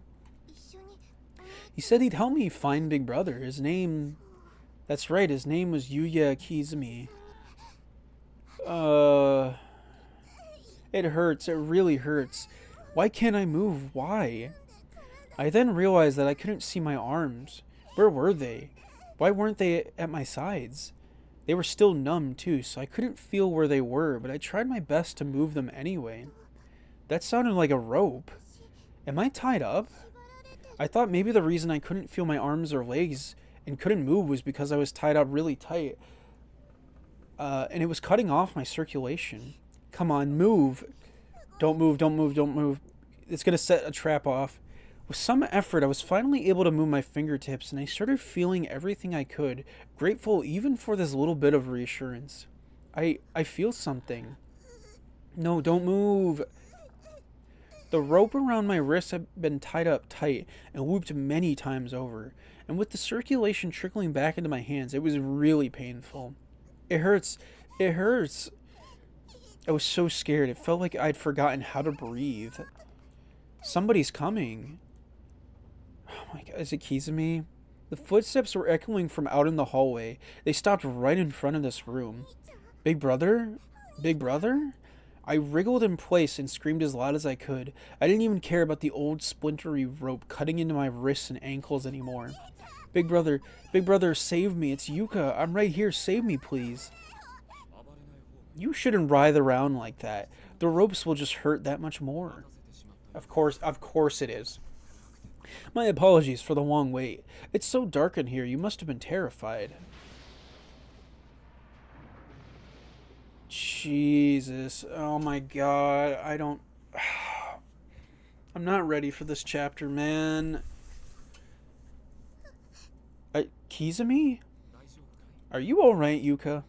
He was looking at me with a caring, sympathetic smile on his face. He seemed to be really concerned about me. Please save me. When I came to, I was all tied up.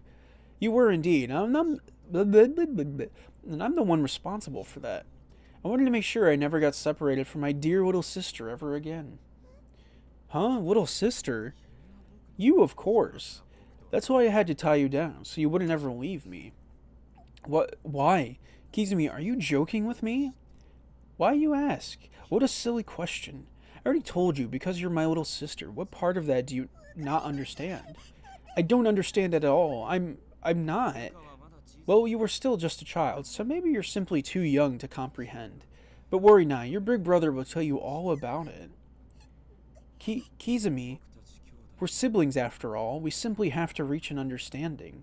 His eyes looked like they were staring far off into the distance, like he was in a trance. I'm scared, big brother, I'm scared. Dude, I really hope Satoshi comes in and saves her this fucking game, because Jesus Christ. Why was he doing this? Why did he tie me up? And why did he look so happy about it? I didn't get any of it. Every hair on my body was standing on end. I was terrified. Isn't there any way I can escape? The corners of my eyes were on fire. I couldn't stop myself from crying. Tears were flowing down my face like a waterfall. Kizumi smiled, then reached out and touched my cheek. His hand was ice cold. It was like there was no blood flowing through it at all, like the hand of a dead person. I've been waiting so long for you to wake up. Now, show me that spark of life. Put everything you've got into it and cry for me, Yuka. Cry as loud as you can.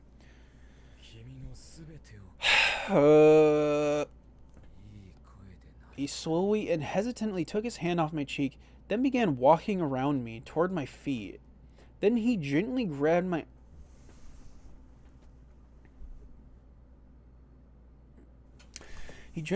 skirt with one hand and drew a knife from his breast pocket with the other. It's showtime. What the fuck is he gonna do? There, just like that. That's the voice I've been longing to hear, and the face I've been longing to see. It's only when one's terror and hopelessness reach their peak that the soul truly shines. I want to see more. Direct more of that at me. Yuka, I know you're capable of shining even brighter. Well, don't you worry, your big brother will help reveal that light. Covered in blood and writhing in pain, oh, true suffering is a far, far prettier sight than this. Jesus. What's wrong, Yuka? This is no time to rest. The fun is only just beginning. Oh, so why don't you try calling me Big Brother? Big Brother, save me. Big Brother, please come and save me. What are you saying, Yuka? Your big brother is right here. Look, right in front of your eyes. No, my big brother is... The panic and fear just kept getting more overpowering. I think I was hyperventilating. But Kizumi showed no mercy. Instead, he reached out and grabbed my neck. Living rabbits really do make far too much noise. Can't breathe. No.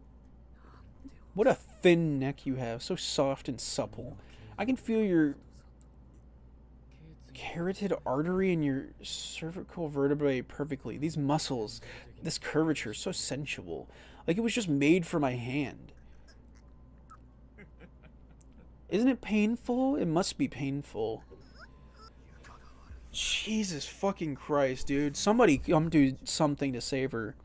It's just your fault, you know. I'm your only big brother around here. With that, he let go of my neck, but then hastily pulled the knife in his hands right up to my face. He made sure I could see every inch of it clearly and just held it there, slowly turning it for what felt like an eternity. Have you gotten a good look at it, Yuka? The knife was stained with red splatter marks. No, not even red, just dark. It wasn't a color I knew well, but there was only one thing it could have been. Blood. Oh, this? No need to worry. Kurosaki dirtied it a bit, but it still cuts like new.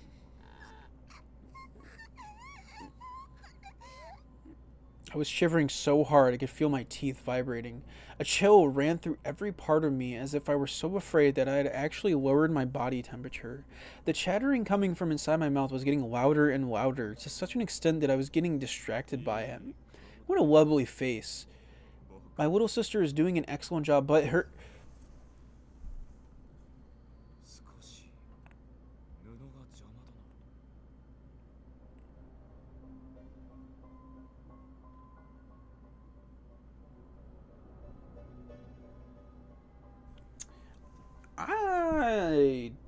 I'm gonna be so for real.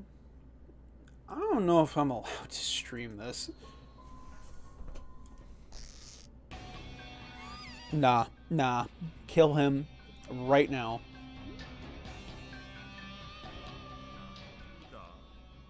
Dude, I can't even.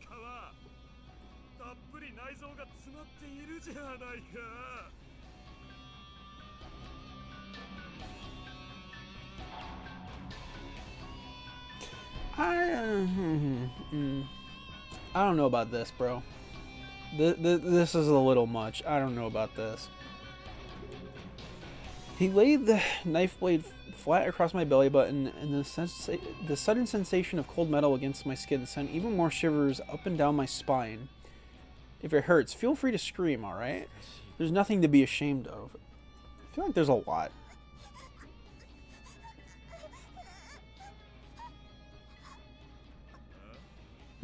That all you got? What's the matter, Yuka? You haven't given up already, have you? Not after I finally got my hands on the little sister I've always wanted. My throat was completely dry. I actually wanted to cry for help, but the walls of my air pipes were sticking together. Breathing was hard. I don't even know. Answer me, Yuka. What the fuck? I know. Huh, that's a good girl. Now it's time for the main event. Fucking perverted little shit. I hope he gets murdered right now. Big brother, come save me. Fear had taken over. I couldn't hold myself back. I knew it wouldn't go over well, and I knew it would hurt. But I forced myself to cry out. Jesus fucking Christ. What a way to open this chapter, man. I don't even...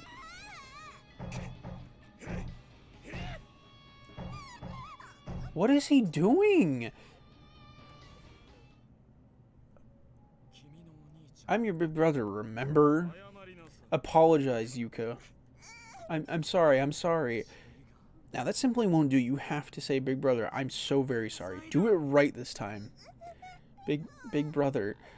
My big brother isn't you, Kizumi. Bro was gonna have the biggest crash out. I really hope the principal comes in and fucking knocks his head out.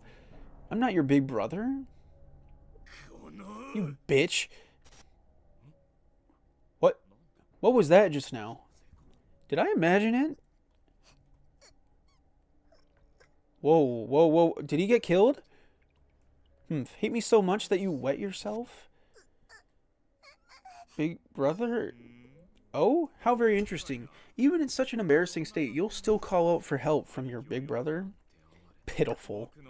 You're my adorable little sister, and I'm going to make you feel real good.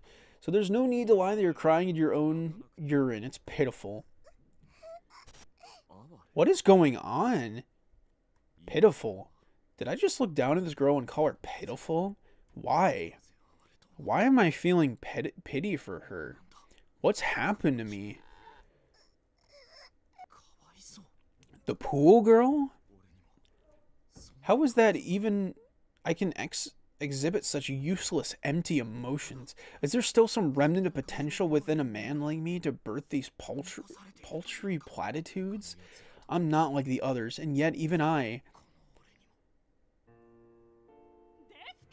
Oh my god, we're getting backstory on him?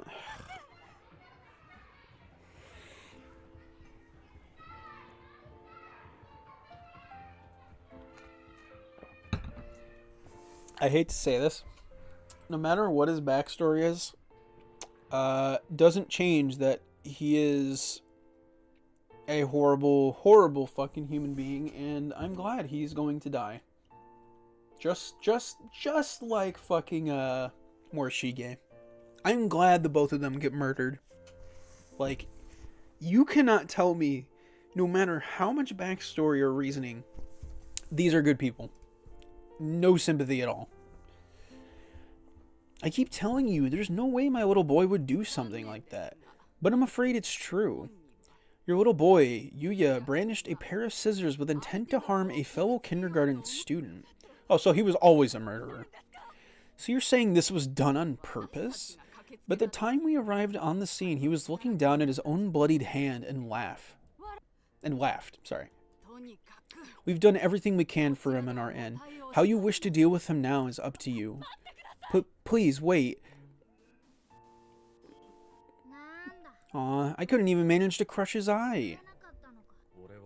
Ever since I was little, I've been unable to put myself in another man's shoes. I possessed no sympathy, no empathy, and no respect for life.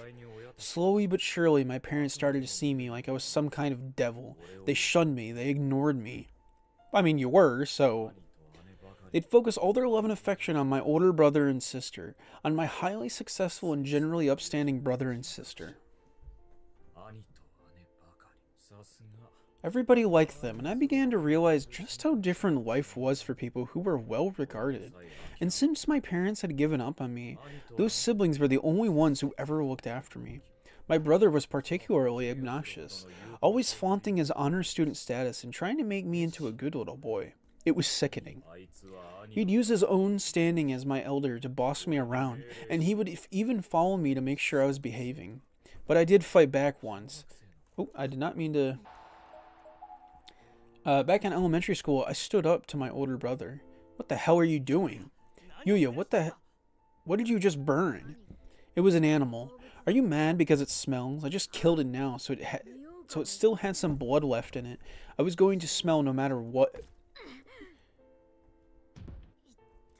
Nah, deserved. The hell was that for, asshole? I honestly had no idea why he'd struck me, but this was the first time I'd ever been on the receiving end of violence, and I was pissed. I tried to jump him, but he was just too big. I didn't stand a chance. No, I don't even, feel sympathy at all for him. Why do you have so little regard for life? How can you just kill another living creature? Why would you do something like that, Yuya? You shut the fuck up. I'm the one who found it. You can do whatever the hell I want with it. I couldn't believe the asshole actually threw a punch at me. I was determined to hit him back. I wasn't going to give up until I succeeded. Unfortunately, his size really was an insurmountable obstacle for me. My attempt to fight back was cut short by another much harder blow to the same cheek. Now you listen to me. That was twice now. I was so going to make him pay. I swore I'd injure him. My punch was going to connect. If I couldn't hit him in the head, any part of his body would do just as well. Damn it, just because you were born first, you think you're so tough. Well, if I were just a little bigger, You're not getting it. You need to grow up, Yuya. As long as you're not a complete idiot, you will understand what I'm telling you someday. Our physical differences now aren't going to mean a damn thing in the future. Mental growth is what matters most. I want you to become someone who can sympathize with the pain other people feel. I could have sworn I saw tears welling up in his eyes. The hell was that about? He just beat me up and here he is looking sad? Damn it. I'm not like you. Yes, you are. You're my little brother. You will always be my little brother. Nothing can ever change that. I can still remember what a disgustingly sentimental look he had given me when he said that. Hey, Modi the Fox, how you doing? Hew, hew, hew. You can die too then. Just die. Die, die, die. I don't care if you're my brother. I'll kill. What the hell? Yuya, cut it out. Let me go. Get your hands off of me. Wait, asshole. Listen. Mental growth is what matters most. Carve that into your heart and never forget it. Fucking hypocrite. That's literally what I was thinking you were talking about, Bodhi, when you came. It's fucking Metal Sonic. Ow, he acts all kind, but his punches hurt like a son of a bitch. Yuya, are you alright? You didn't suffer any head trauma or anything, did you? Just leave me alone. You may not understand what he was trying to tell you right now, but one day when you've grown up, you will. Neither of you know the first damn thing about me. Why? Why the hell was I the last one to be born? I want a younger sibling. Maybe then I'd have some clue what the fuck you two were talking about. Man, I'd love the piss out of a younger brother or sister. So he just wanted control and power. And we do love you, Yuya, both of us. Huh? We know that you're a good kid at heart. Come on, let's make a grave for this little critter, okay, Yuya? A trash can would be just fine. Oops. Jesus Christ. If you keep this up, you're going to be alone your whole life. My sister grabbed me by both my shoulders and looked me right in the eyes when she said this. But I didn't care about a word she was saying. I just pushed her away. So you're doing this because you love me, huh? Don't act like you have the first clue what I'm all about, you lying bitch. Yuya, it's the truth. I don't trust you. I don't trust anyone. I won't lose to anyone either, and I certainly won't tolerate other people lying to me. Jesus, dude, he was only like, what, 5 or something? Or like, probably like 8? Bro's been a psychopath forever. Okay, epic, bombastic. I have brain rot today. I could tell.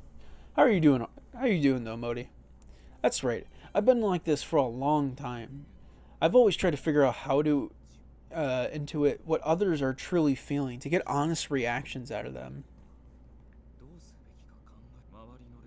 No one seems to understand that I'm incapable of understanding the people around me. That's why I've made a point of studying the world and keeping to myself, simply trying my best not to stand out. I play the part of a loner. I pretend I'm interested in boring conversations and smile. I pretend I care about the problems of others and fake a concerned expression. Not a single one of my classmates has ever caught on to the fact that it's all just make-believe.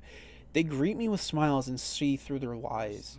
They all act like they can judge a person based on his outward actions without ever even seeing his true nature. Every one of them is completely deceived by my act. They're all empty-headed fools, worthy of only my contempt.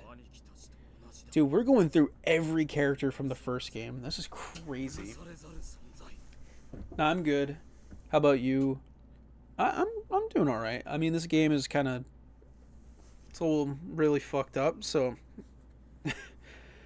We need a big breather after this. But, you know, pretty alright. Do I have Roblox? Yeah, I do. We streamed Pressure a while ago. I thought you were there for that. They're just like my brother and sister. Unforgivable cretins who lie to my face. That's why I've decided to conduct a little experiment, a way to see if I can really understand other people, and if I can make them understand me.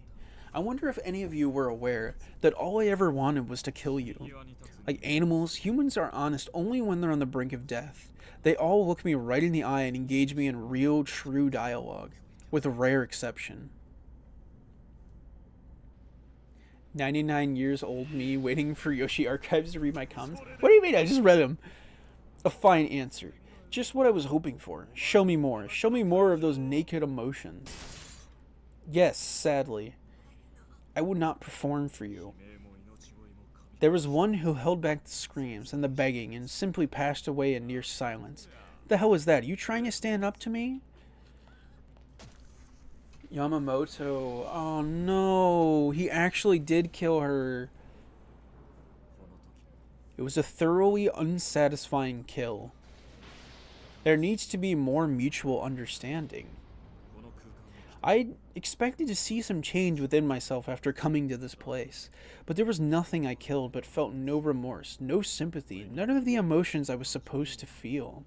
Yuya, all life is equal, don't ever forget that. All life is equal, huh? Yeah, it sure is. You have Roblox? Yeah, I do. I do. Also, what is that emote? I don't even know what that is. Is that a card?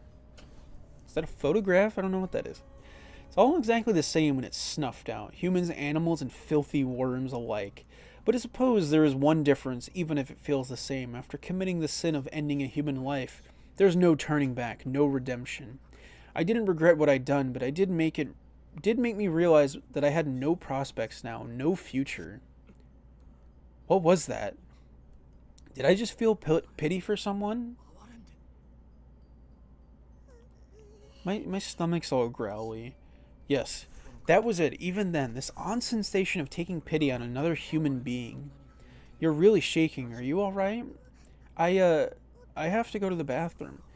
That badly? Why have you held it in for so long? I was with my big brother until just a moment ago, but we got separated. Didn't you tell your big brother that you needed to use the restroom? I did, but we just kept finding unusable bathrooms. And I thought about going somewhere else, but I didn't want my big brother to see me do that, so... What a devoted little sister. Yes, this is just what I've been looking for. A being far weaker than I, whom I'm tasked to protect. This is it. This is exactly it.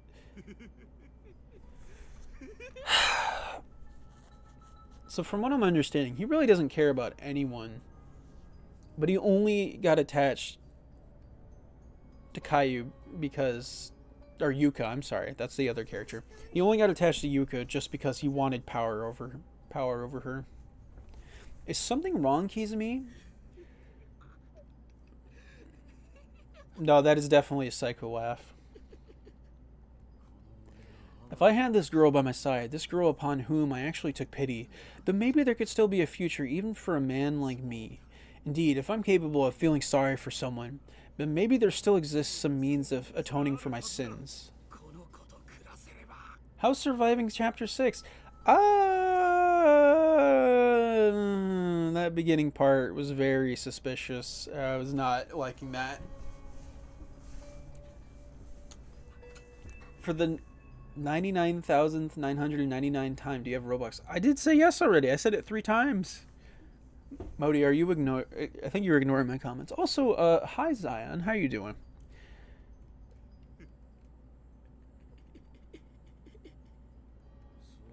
So how about it? Will you live with me?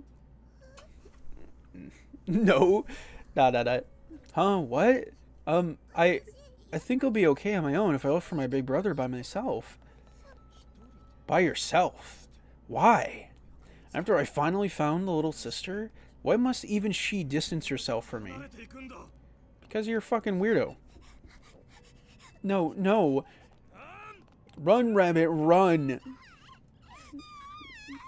Jesus fucking Christ. Bad rabbit, you're coming with me. He actually hit her? You see, this is what happens when you disobey your big brother, Yuka.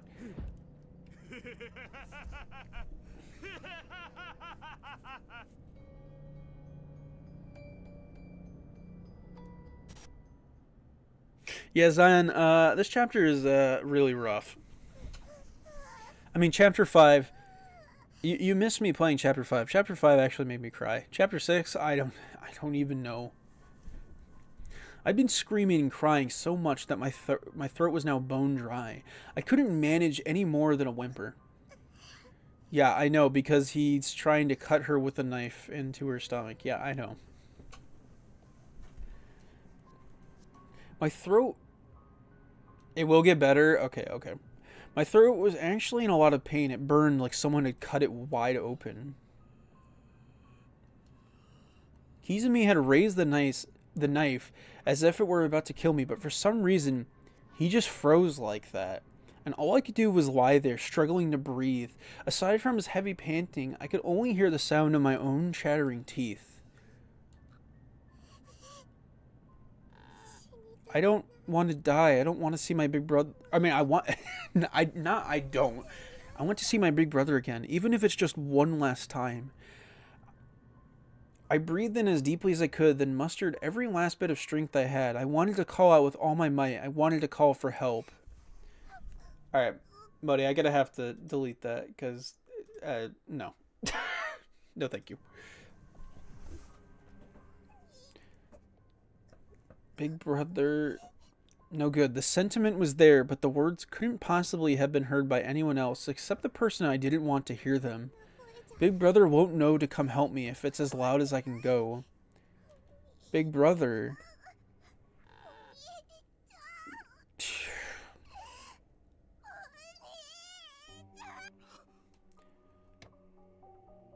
No, it is very... This game is very fucked up. Jesus. My strange scream seemed to snap Kizumi out of his trance. He brought the tip of the knife down into my cheek, or onto my cheek, but didn't break the skin.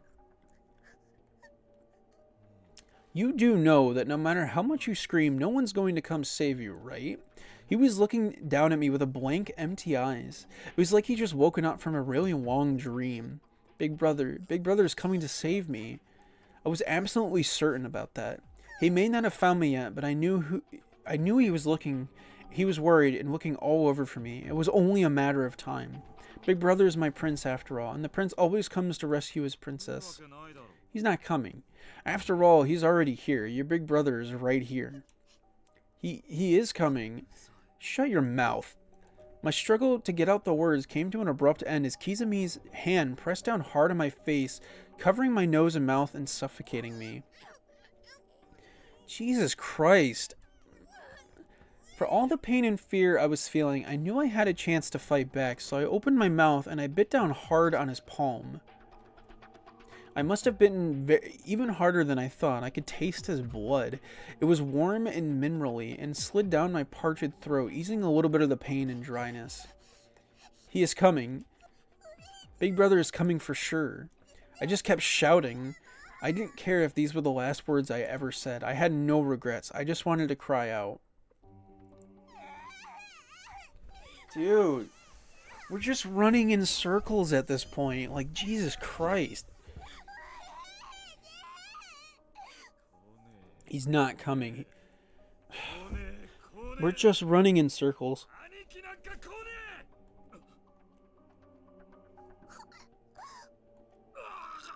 Whoa, what just happened? Whoa! Someone stab him? It all happened in an instant. Kizumi just grabbed his head on both sides and let out a cry of pain that didn't even sound human. What is it? What is this? What the hell is this voice I'm hearing? Do I really want a do I really want a little sister? I don't give a shit what you want. I did. I wanted a little sister. Someone weaker than I. Yes, someone who needed me. But was it really a little sister that I wanted? That's right. If I had a little sister, I'd change. My head. What the fuck is wrong with him? He grabbed his head again and began stumbling around. He looked like he was in real pain, where there were even tears in his eyes. Damn it, god damn it, god damn it all. What does it all mean? I don't need a reason, not now. It's too late for that. This is who I am, and this is what I've become. Everything is mine. I've stomped out everyone in my way and held my head high the whole time. Jesus. Is he dead?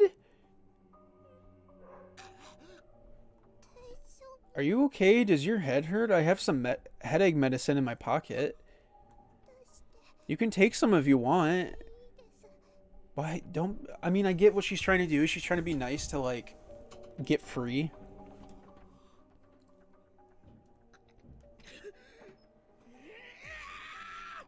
What the fuck? Whoa!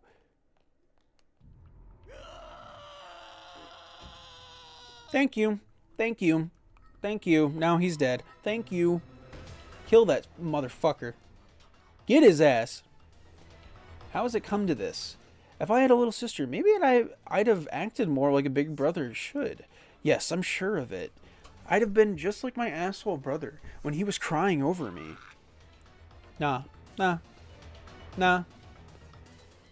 Kizumi.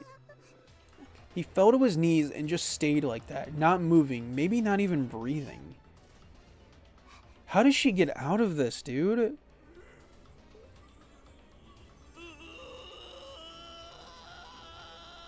What the fuck?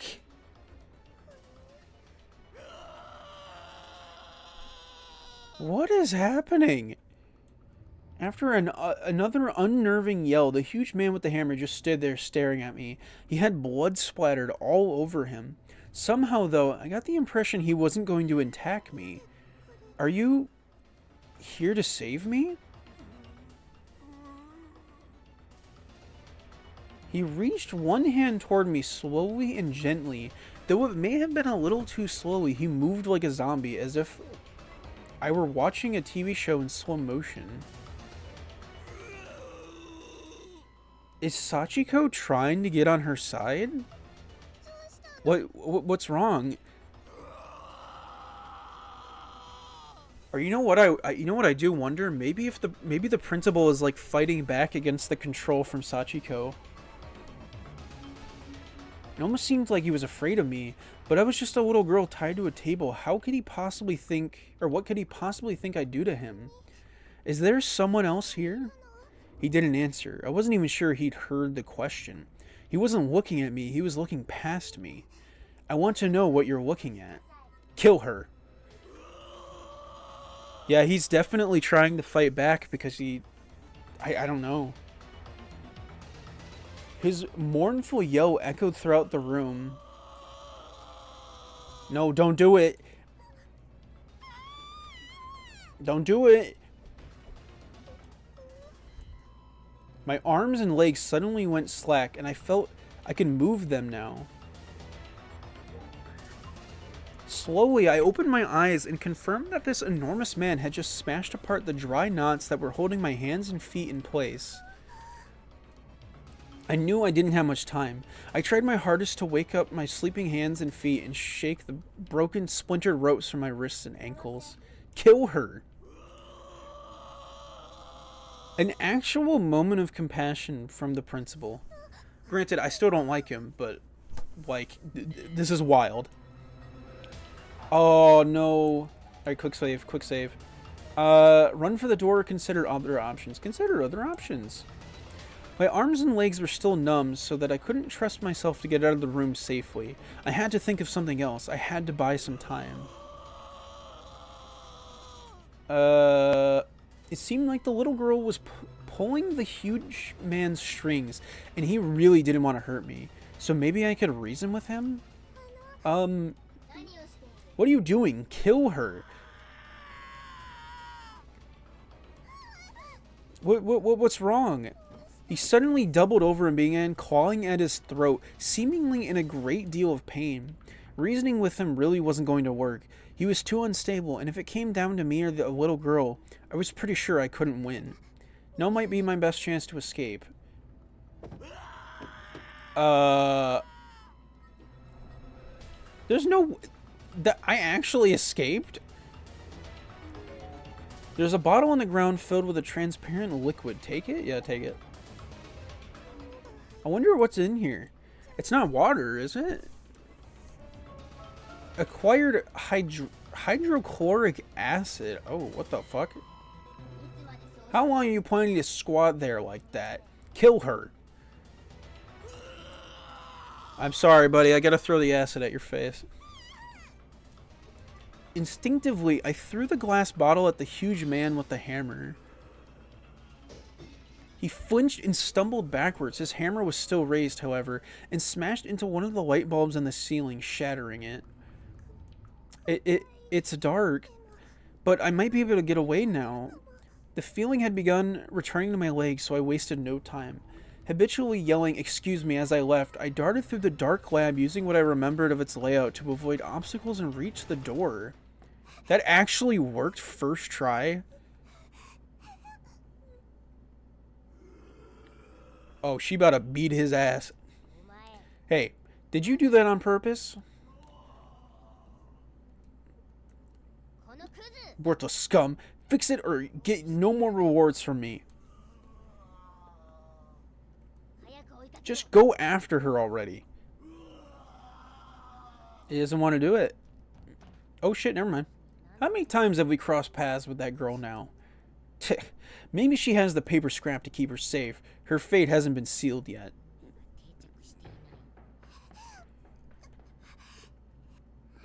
I have to find somewhere to hide. Huh? I could hear the sounds of someone else running just a short distance in front of me. I couldn't make out who it was with any certainty, but I did briefly catch a glimpse of a figure retreating into the darkness, and it looked like Big Brother. Let's go! My goat, Satoshi. That was Big Brother just now, wasn't it? I took off in pursuit. If that was Big Brother, then I just had to catch up to him.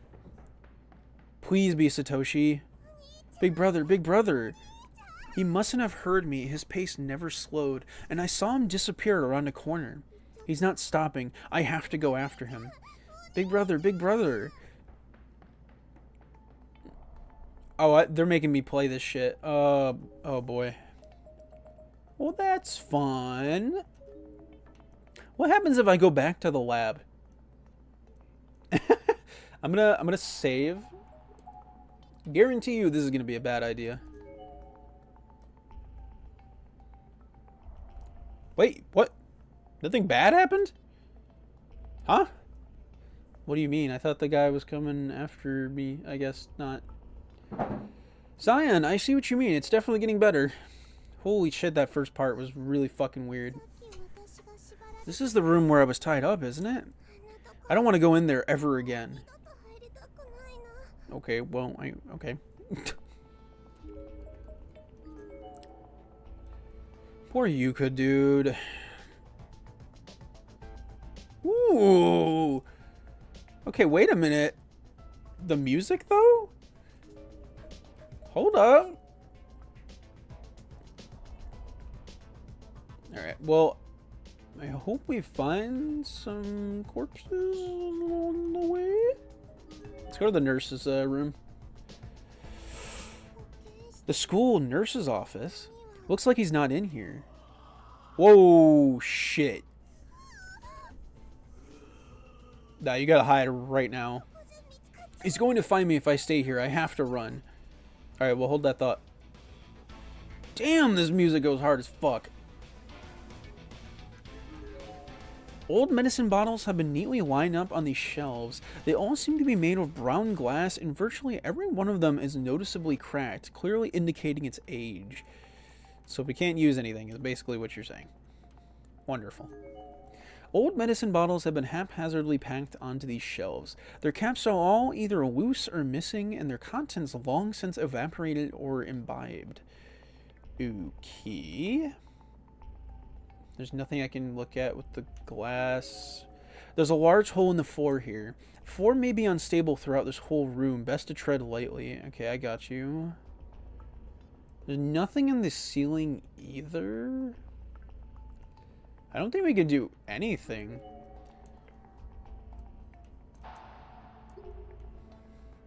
Wait, me staying here is causing me to die? So wait, hold on. Every time I read something, it goes up?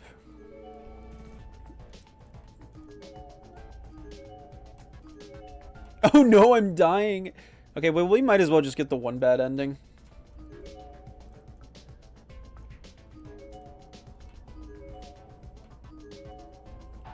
We're at 80. No. Oh, dude, poor Yuka. He's gonna get her, dude.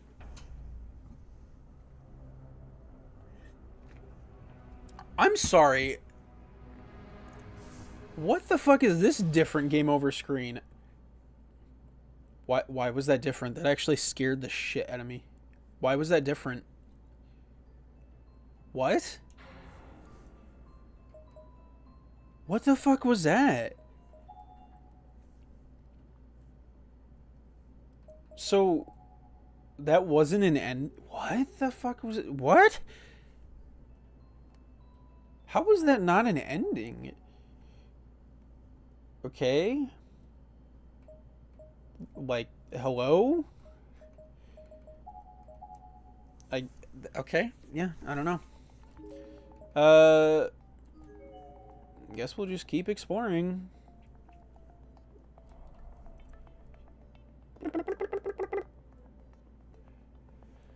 Whew. Zion, are you still here? Are you still here, man?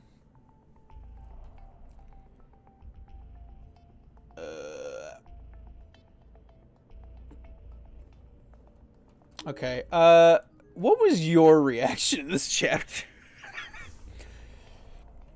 I'm actually... you're like the only other person I know that plays these games, so I'm just like... I'm just curious. I mean, obviously don't spoil anything. I'm just curious what you thought playing this shit.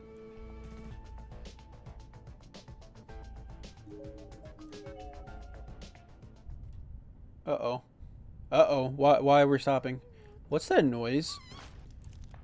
Suddenly, my field of vision started going topsy-turvy. Was I falling? It was an earthquake, but there was more than just that. The floor beneath me was moving up and down in time with the quake's left and right motion. Big brother, big brother. I tried putting one hand on the floor for balance and getting back to my feet. I need to keep going after big brother, otherwise I'll lose his trail. I thought I'd done it. I was standing now, and had started getting used to the vibrations. As long as I hugged the walls, I could walk. But that all quite literally came crashing down around me soon enough. The wildly shaking floor cracked, then crumbled, and I was free falling. Yep, that is definitely a bad end if I've ever seen it. Dude, poor Yuka. Fucking hell. So is that considered a bad end, or... we're still alive? How? I raised my head and found myself lying on top of a pile of rubble. It wasn't too much worse for the worse for the wear though, all things considered. Where am I? I looked all around frantically, but saw nothing even remotely familiar. This was definitely someplace new. And it didn't feel much like a school anymore. The walls and floor were made from packed dirt, with only railroad ties keeping it all together. It's really musty down here. I knew I was underground. I had to be. It just felt that way. There were no windows anywhere, and based on the smell, there was no ventilation either. It's really hard to breathe. Oh no, Big Brother. Big Brother might have gotten caught off guard by that earthquake too, I thought. He could be down here. It was a big one after all. Maybe he was injured. Maybe he couldn't move. I have to find him right away. I tried pushing myself up from the pile of rubble, ready to shoot to my feet and continue the search. That didn't last long, however. My hands and feet were still a little numb from the ropes, making it hard to keep my balance. I fell back onto my butt. Whoa, what the fuck is that? I'm not reading that. What's going on? That's right, I forgot I peed myself. It's so gross. I don't need this. Okay, I don't need that explained. Thank you. I'm not reading that. Thank you. That was no. I'm not. What do you mean?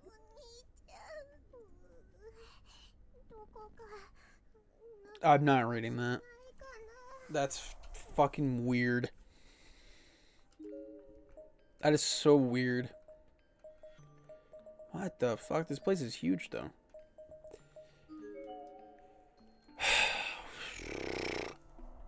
Every time I think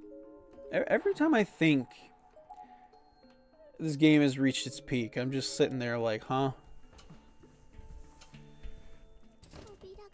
The door won't open. Is it locked? I'll have to find someplace else.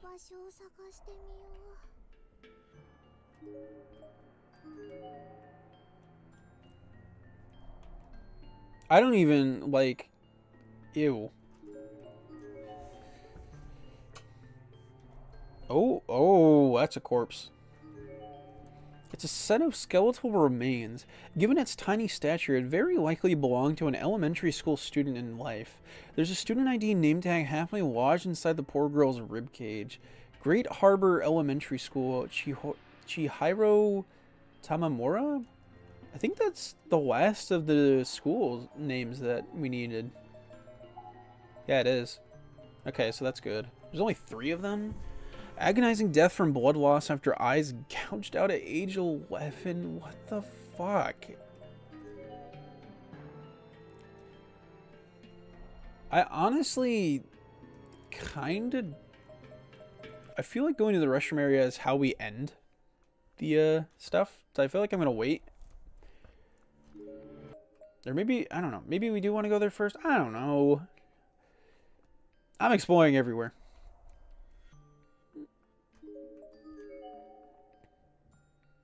Okay, the death room. Oh, great. It's really dark in here. Not for me. I can see this shit plain as day. How did she... That's something I do kind of wish the game kind of took acknowledgement of. Like, they should have had... You know what?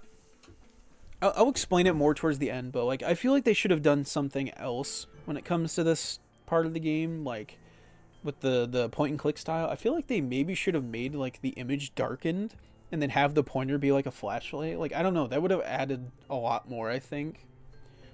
Plus you could do some like scares with that too. Like, I don't know. Like, this just is, some of the artwork is so off from what they're describing. It's kind of weird. There's a cabinet here. Excuse me. There's a cabinet here big enough to fit a whole person inside. It might make a good hiding spot. If anyone comes, maybe I should close myself inside here. But if anyone did come, it would probably be really scary. So maybe I should just get out of this room while I can. Uh-oh. The door to the room suddenly slammed shut, and the inside of it was missing its doorknob, rendering it unopenable. It seemed like I'd been locked in. What do I do? Is there anything in here I can use in place of a doorknob? No, I think we're dead. It's a set of skeletal remains. There doesn't seem to be any way to determine gender from clothing or build alone, but there is a student ID name tag nearby bearing a traditionally feminine name. Komashiro Trade School Sakura Matoi? Komashiro Trade School. I'm trying to remember that. Trade school. Both arms severed and booby trap bled out at age 17. What the fuck? There are thoroughly decomposed remains on the table here. Based on general appearance and what's left of the deceased clothing, they appear to belong to a very young girl. Her name tag is still affixed to her chest. Great Harbor Elementary School, Mako Sakurai. Jesus fucking hell. Yeah, this is, how do you describe this series to somebody? I honestly don't know how you would. Her kind voice healed her friends' hearts, always the class favorite, age 11. But it didn't even tell me how they died, though. Like, what? There's a nail puller shoved into the sink's drain. Pull it out? I mean, I guess. Acquired nail puller. If I stick this into the door, I might just be able to use it like a doorknob. I didn't say do it. Now it worked. I can get out of here. Well, I kind of wanted to look at some things, but okay. Okay, I can't go back in. Well, that was interesting. I thought I was going to die there.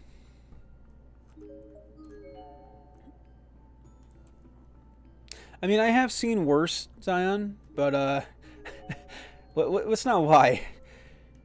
This game is still fucked. Chapter 5 was like horrible, horrible. That whole like second half of the chapter was so fucking abysmal. It's a decayed skeletal corpse. The clothing in diminutive stature suggests this was likely an elementary school boy. His name tag is still pinned to his breast pocket. Great Harbor Hiroshi Takano? Okay, well, I think that is the last of Great Harbor Elementary already. Yeah, Great Harbor Elementary manga club member, beloved by everyone at age 11. But how did he die? I like, what? Jesus Christ, another one. It's a decaying corpse. Based on outward appearance and uniform, this was likely a junior high school girl. Her student ID name tag seems to have survived intact. Takin Municipal Middle School. Koi Kawahara. Takin Municipal.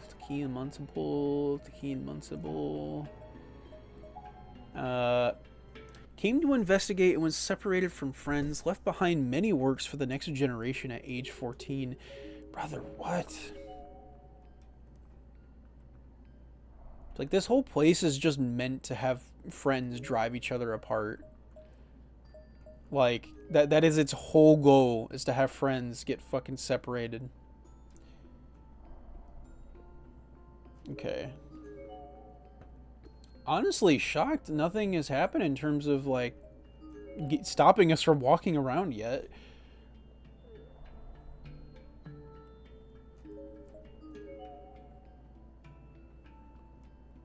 Okay, so there's nothing there. I wonder if this is gonna link back up with Satoshi and, like, the very end of the game. Who the fuck are you? You look like a JoJo character. It's a newly deceased corpse, practically still warm. It's easy to tell at a glance that this was a female junior high school student. There's a student ID name tag on the ground at her feet. Shobo University Middle School, Michi Moritoshi. Shobo University. Shobo University. Damn, we finished this one too. Imagined and created many popular games with... First of all, that doesn't say the age. Also, what does that have to do with... Is that like a game developer? Is that like an Easter egg? Like, what is that? Who is that? That seems like a self-insert, I'm not gonna lie. Oh, no. Okay, thank God we can't go in there. It's locked. I wonder what Big Brother is doing right now. Big Brother. Okay.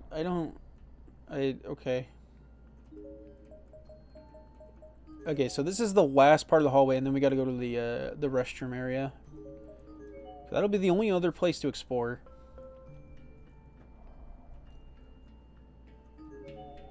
It's a set of skeletal remains. There doesn't seem to be any way to determine gender or age, but there is a student ID name tag lodged in its eye socket, identifying these remains as likely having belonged to a male junior high student.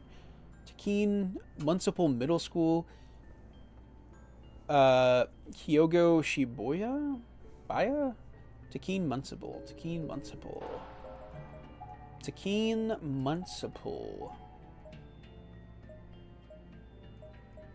Agonizing death after left eye gouged out at age 13. What the fuck? So let's see how many of these we have actually left. So that's 2, 3, 4, 5, 6, 7. Okay, so only 7 schools to finish all the tags. I kind of figured we weren't going to be able to get, like, all of them on a first go around. Although maybe, I don't know. But I feel like there's got to be some hidden ones.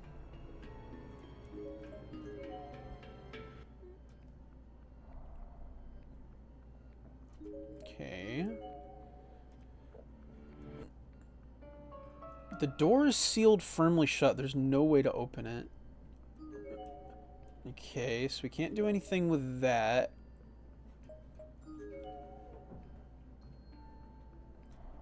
Nothing over here either, really? Alright. Girls' restroom. The only room left down here. Is this an actual bathroom? There are no protective seals and no weird smells. The only bathrooms I'd seen up to this point were unusable. Charms on the door mysteriously sealing the room shut. Bodies hanging in the stalls. But this looked to be a completely normal bathroom. Certainly the most normal I'd seen since getting stuck in this place anyway. Okay. Who is that? There's a loose piece of wood on the ground here. Okay, take it. This might be useful for something. Acquired piece of wood. I wonder if I can get in the stalls. I tried pulling on one of the wooden stall doors. Is anybody in here? I listened carefully for any hint of a response, even going so far as to hold my breath. I guess if somebody did respond, it would be pretty scary. But there wasn't a single sound to be heard. The entire room was dead silent. The walls were made from packed dirt after all, and there was a lot of moisture in the air. Effectively, this whole place was naturally soundproofed. This is perfect. There's nobody else around. Ah. I backed away from the stall slightly and almost tripped over a fairly sizable crack in the ground, about 5 centimeters wide and 1 centimeter thick. This might be a good spot to hide them. Finally, I was able... I'm not...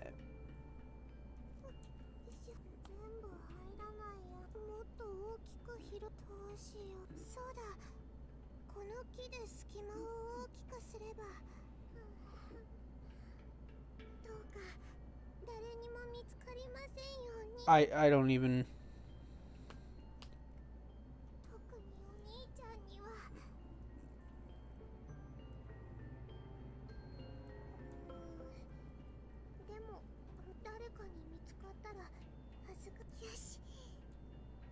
Oh my... Dude, I can't... Like, what the fuck?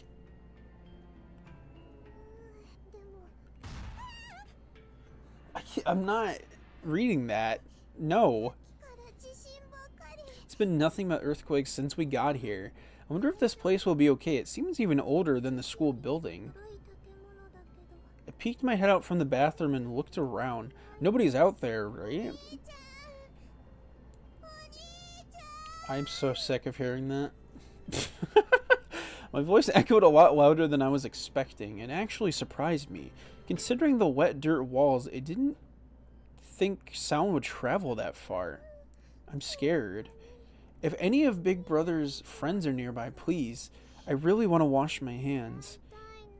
I began walking through the hall once again, this time a bit slower and more unevenly due to exhaustion. Where the fuck do I even go at this point? I don't... Maybe the store? Where do I even go?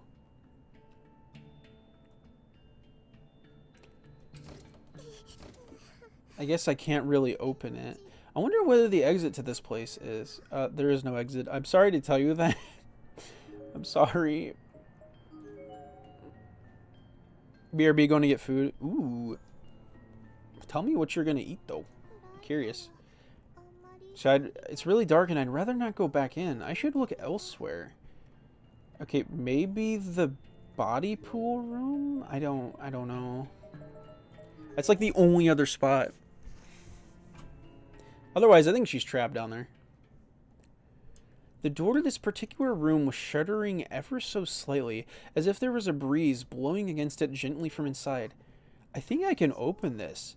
Slowly and hesitantly, I put both hands on the doorknob and started to turn. I guess I can go in. Oh no, oh no. You can know. There's a BOGO deal, so I'm not sure. Get 2 sandwiches or 16 California rolls. Get the California rolls. But the sandwiches are a good deal. I will give you that. The sandwiches are a good deal. But the 16 California rolls sounds so fucking good right now. I haven't had sushi in forever. Alright, let's see what's in here. I hope it connects to an exit somewhere. Oh, Yuka, you poor girl. It smells awful. As soon as the door opened even a crack, a powerful, horrible stench slammed into my face and twisted around my nasal cavities like a jet of water. This is the smell of something rotting. I was instantly feeling nauseous and lightheaded, as if I were suddenly deprived of oxygen. I can't do this. I need to get out of here. That sounded like water. Is there water in here? Holding my nose, I stepped back into the room and crept over toward the source of the noise. Oh my god, I've seen this image. I've seen the image that is about to be shown all over the promotional stuff. Oh no. If there were water here, maybe I could wash my hands, I thought. Where is it? My extreme thirst. Oh no, oh no, oh no, no, no, no. Weren't those. Didn't it have the little things that crawl in there? Oh no. My extreme thirst came back full force as well. Clean water was the greatest thing I could have possibly found at this point. I accidentally kicked over a bucket, spilling its contents onto the ground in front of me. Countless flies immediately flew out from the overturned bucket and began swarming all around me. Their buzzing wings sounded right up against my ears as if they were attacking me. I let go of my nose and began flailing my arms wildly, attempting in vain to drive them away. I can't even see my hands in front of my face. As I haphazardly stumbled forward, I found my foot splashing in shallow liquid. Mere moments later, my hand came in contact with a wall and brushed against a switch. I heard a faint clicking sound and then...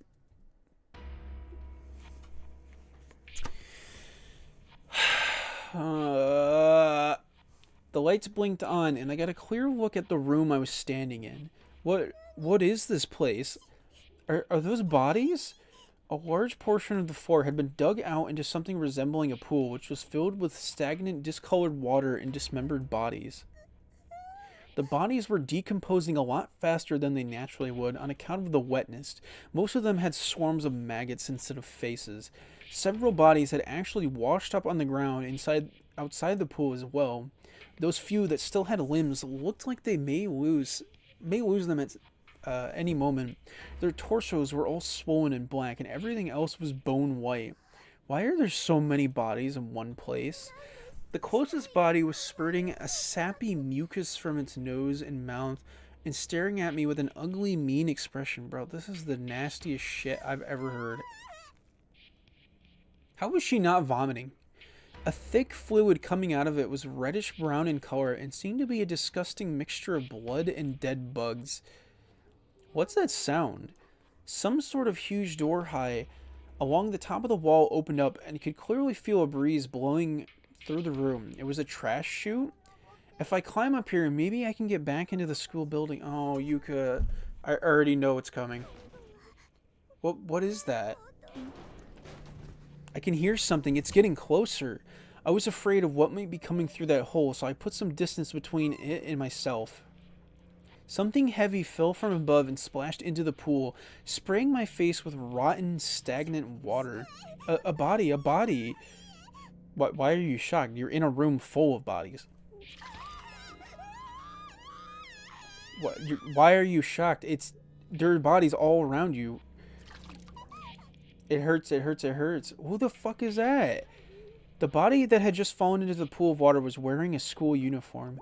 As soon as it touched the liquid, it began bubbling and melting into it as if it were a bag of ingredients tossed into a stew pot. Oh, now you're throwing up. One of the poor victim's lungs floated to the surface, giving the whole scene even more of a sick soup-like appearance. Bro, what the fuck? I need to get out of here now. I can't stay in here any longer. I dragged my wet foot on a dry part of the ground for a second or two, and then made a dash for the door. Please say she doesn't get locked in. Oh my god. But there's no other way out, man. As soon as I was back out in the hall, I fell to my knees in shock. I couldn't even move. The smell of death and decay was still sticking to me, and still trying to shake its way into my nose. It was all I could do not to throw up on the spot. I hadn't eaten anything for hours, so I'm not even sure what I would have actually thrown up, but I still felt like I had to, more strongly than ever before. Maybe it would have been best just to let it come out. I'm sure it would have felt better afterward. But I honestly didn't want to see my own vomit right now. Not after all the other disgusting things I'd seen. I've had enough. I don't know how you keep that in. Why has all of this happened? Where's Satoshi, man? At times like this especially, I really longed for my big brother. If only he were here with me. I cried out for him as if in prayer. Big brother, please come save me. Come save me. I can't move. Is somebody there? Is somebody there? Oh, fuck no. It hurts. There was a little girl here with arm outstretched begging for help. I rushed over to her side. What's wrong? Are you alright? She was faintly glowing. Is she a ghost? My stomach really hurts and my chest feels like it's on fire. She seems to be in a lot of pain, but all I can do for her is... Here, I don't see any injuries. Is it painful? It hurts. All I could do for her was offer physical comfort. If I rubbed her back, maybe she'd feel better. Thanks. Does she not remember that, like, the principal and her were in that science lab when she was in there? Like, did she just not see her? Hello? I'm sorry, this is all I know how to do. It feels a little better now. Does it? I'm so glad to hear that. The girl grimaced again, as if she were experiencing some new pain all of a sudden. You shouldn't push yourself too hard, okay? Okay. So did you get lost in here too? I don't know. I just woke up in here. Woke up. And I've been so alone. Oh, so you've been all alone all this time? You've been a real trooper then. I gently brushed my hand against the little girl's face, wiping away her tears. I'd only just met her, but I had already really felt for her. She had it a lot worse than I did. So tell me, what's your name? Sachiko.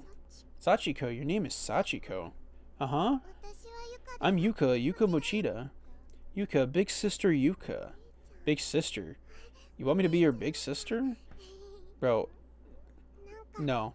Nope. The moment someone says that, why do you trust them? It's just a little weird to hear somebody call me big sister, that's all. But I like it. I took Sachiko's tiny little hand in my own and pulled her to her feet. There we go, you can stand, right? Sachiko's hand was so thin and light compared to my own. Not just light, it almost felt like it was completely weightless. I guess she really is a ghost. Sachiko noticed me staring at her, and I must have had quite a look on my face. This seemed to bother her, so I did my best to force a smile. I'm sure she was worried I'd leave her all by herself again, and I wanted to make sure she knew I was here for her. What's wrong, big sis? Huh? Oh, nothing. I was just thinking about something else. I'm sorry. Sachiko lowered her head and looked like she was about to cry. Why are you apologizing? Because I think I'm a ghost. I'm different from you, big sis. So, I'm sorry if I scare you. Ah. Was just my fear really upsetting this little girl so much? That's terrible. I took Sachiko's hand in both of mine, turning to face her and ducking down a little to see our eyes were level. It's okay, I am scared of ghosts, but I'm not scared of you, I promise. You're not scared, for real? No, I'm not. I'm not scared of you, Sachiko. Big sis, are you going to leave me? I did have to think for a moment, since I knew I couldn't take a ghost with me very far, but in the end, I also knew I couldn't just leave her. Well, will you come with me to look for my big brother? Your big brother? Yeah, he's really kind, really dependable person. I'm sure he'll be really nice to you too, Sachiko. Her head was still down, but her eyes were peeking up at me. She looked nervous, but for the first time since we started talking, she also looked hopeful. You don't mind if Sachiko comes with you? Sure, you're not alone anymore, Yuka. Your big sister is right here for you. Nah. I can tell she is trying to get through her to find Satoshi, because you know he's the only one that knows what's going on. Honestly, I was lonely too. I probably wanted her with me just as badly as she wanted someone with her, ghost or no. Come on, Sachiko, let's go. I turned my head back down the hall, but was stopped by Sachiko tugging on my uniform. She was wearing a forced smile on her face, but still looked uneasy. Big sis, Will you do what I say? What you say? What was she going to tell me to do? I was so surprised by the question, I wasn't sure how to respond, but the longer I thought about it, the more uneasy she looked, so... Your big sister will listen to any request you make. Really? Uh-huh. You can ask me anything you want, anytime. Okay. There was clearly something specific she had in mind, but I wasn't going to push her about it. She'd ask me when she was ready.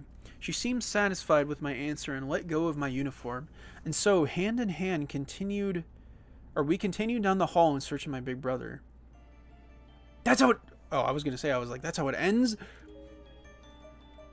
Okay, back in the pool room. Oh, wait, I didn't mean to skip all that. Sachiko, this room is scary. Let's not go in here, okay? It's scary. Why? What's in there? It's something you're better off not seeing. I think it would frighten you. It would just be better if you didn't look. If Big Sis says so, then okay. Thank God. I don't want to see those dead bodies again either. I just, like, how else are you gonna escape, though? Like, there's no other path out of here.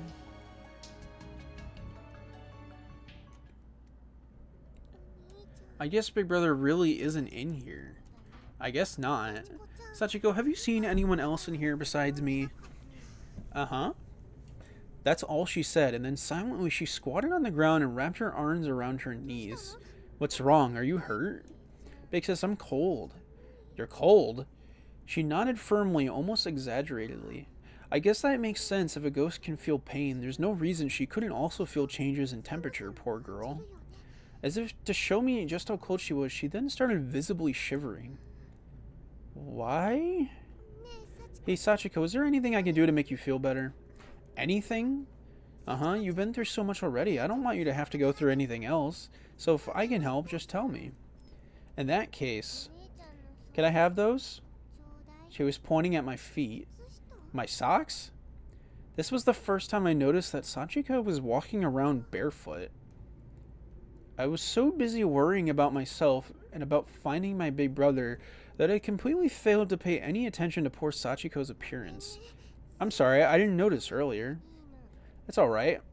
Sachiko shook her head. If I'm supposed to be her big sister, I really need to be more observant. I need to pay more attention. If I were Big Brother, I would have noticed right away and given her my shoes, but it wasn't too late. I took out my shoes and socks and offered them to Sachiko. They were a little wet, but still better than walking on those cold dirt floors in bare feet. I didn't really like the idea of doing that myself, but just one look at this poor little lost soul's shaking form convinced me I was doing the right thing. Thank you, big sis. Sachiko took just the socks, leaving the shoes in my hand. Are you okay with only socks, Sachiko? You don't want to wear my shoes over them? I'm okay. If I took both, then you'd be barefoot. She flashed a gentle smile at me, which stayed on her face the whole time she slowly put on both of my socks. I don't want my big sister Yuka to get hurt, after all. Well, that's very thoughtful of you, Sachiko. I patted her head just like Big Brother always did to me. Nah, haha. I love you, big sis. Yeah, no, this is very suspicious. Her smile had grown. It now stretched from cheek to cheek, and I began to feel like I'd do anything at all to keep her happy. I wondered if this is how Big Brother felt when I smiled at him like that. Let's do our best in here, Sachiko. Despite the severity of the situation, I was in high spirits. I almost forgot just how horrible this place really was. Do our best. Uh-huh. Let's do our best to find Big Brother. Huh? Sachiko, did you say something? I thought that was a giggle, but it sounded different somehow, like her voice had changed for someone else's. Or to someone else's, or someone else was here. Huh?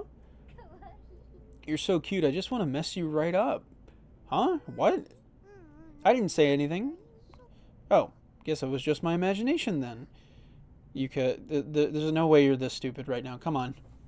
What is it they usually say in movies? Must have been the wind. Not too lightly in a stagnant underground bunker like this, but still. I think I'm just getting paranoid. I need to pull myself together. I'm her big sister, after all. I put on the bravest face I could manage and marched back out into the hall, pausing only to make sure Sachiko was still behind me.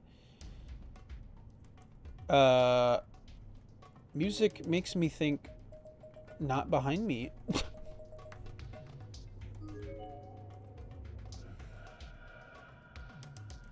Also, wait a minute. Isn't this the music from the first game? It just won't open, will it? Nope. Do we have to go back to the women's restroom? Because I don't know where else we would go.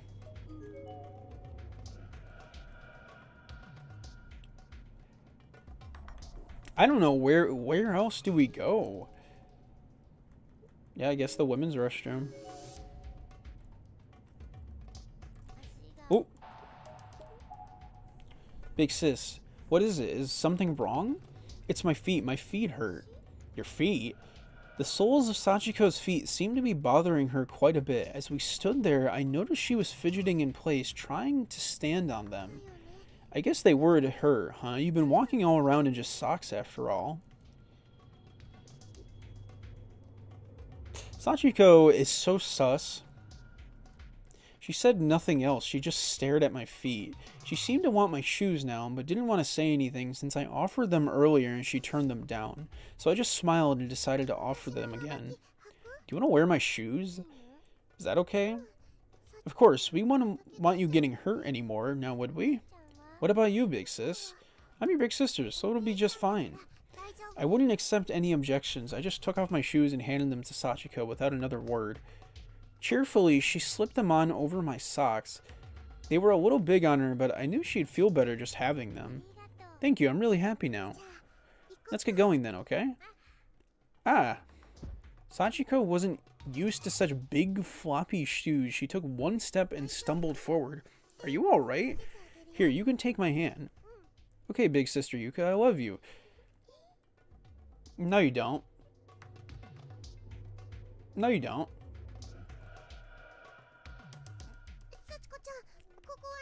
Ah, Sachiko, I've already looked in here and there and was nothing to find. Let's head back, okay? Oh, really?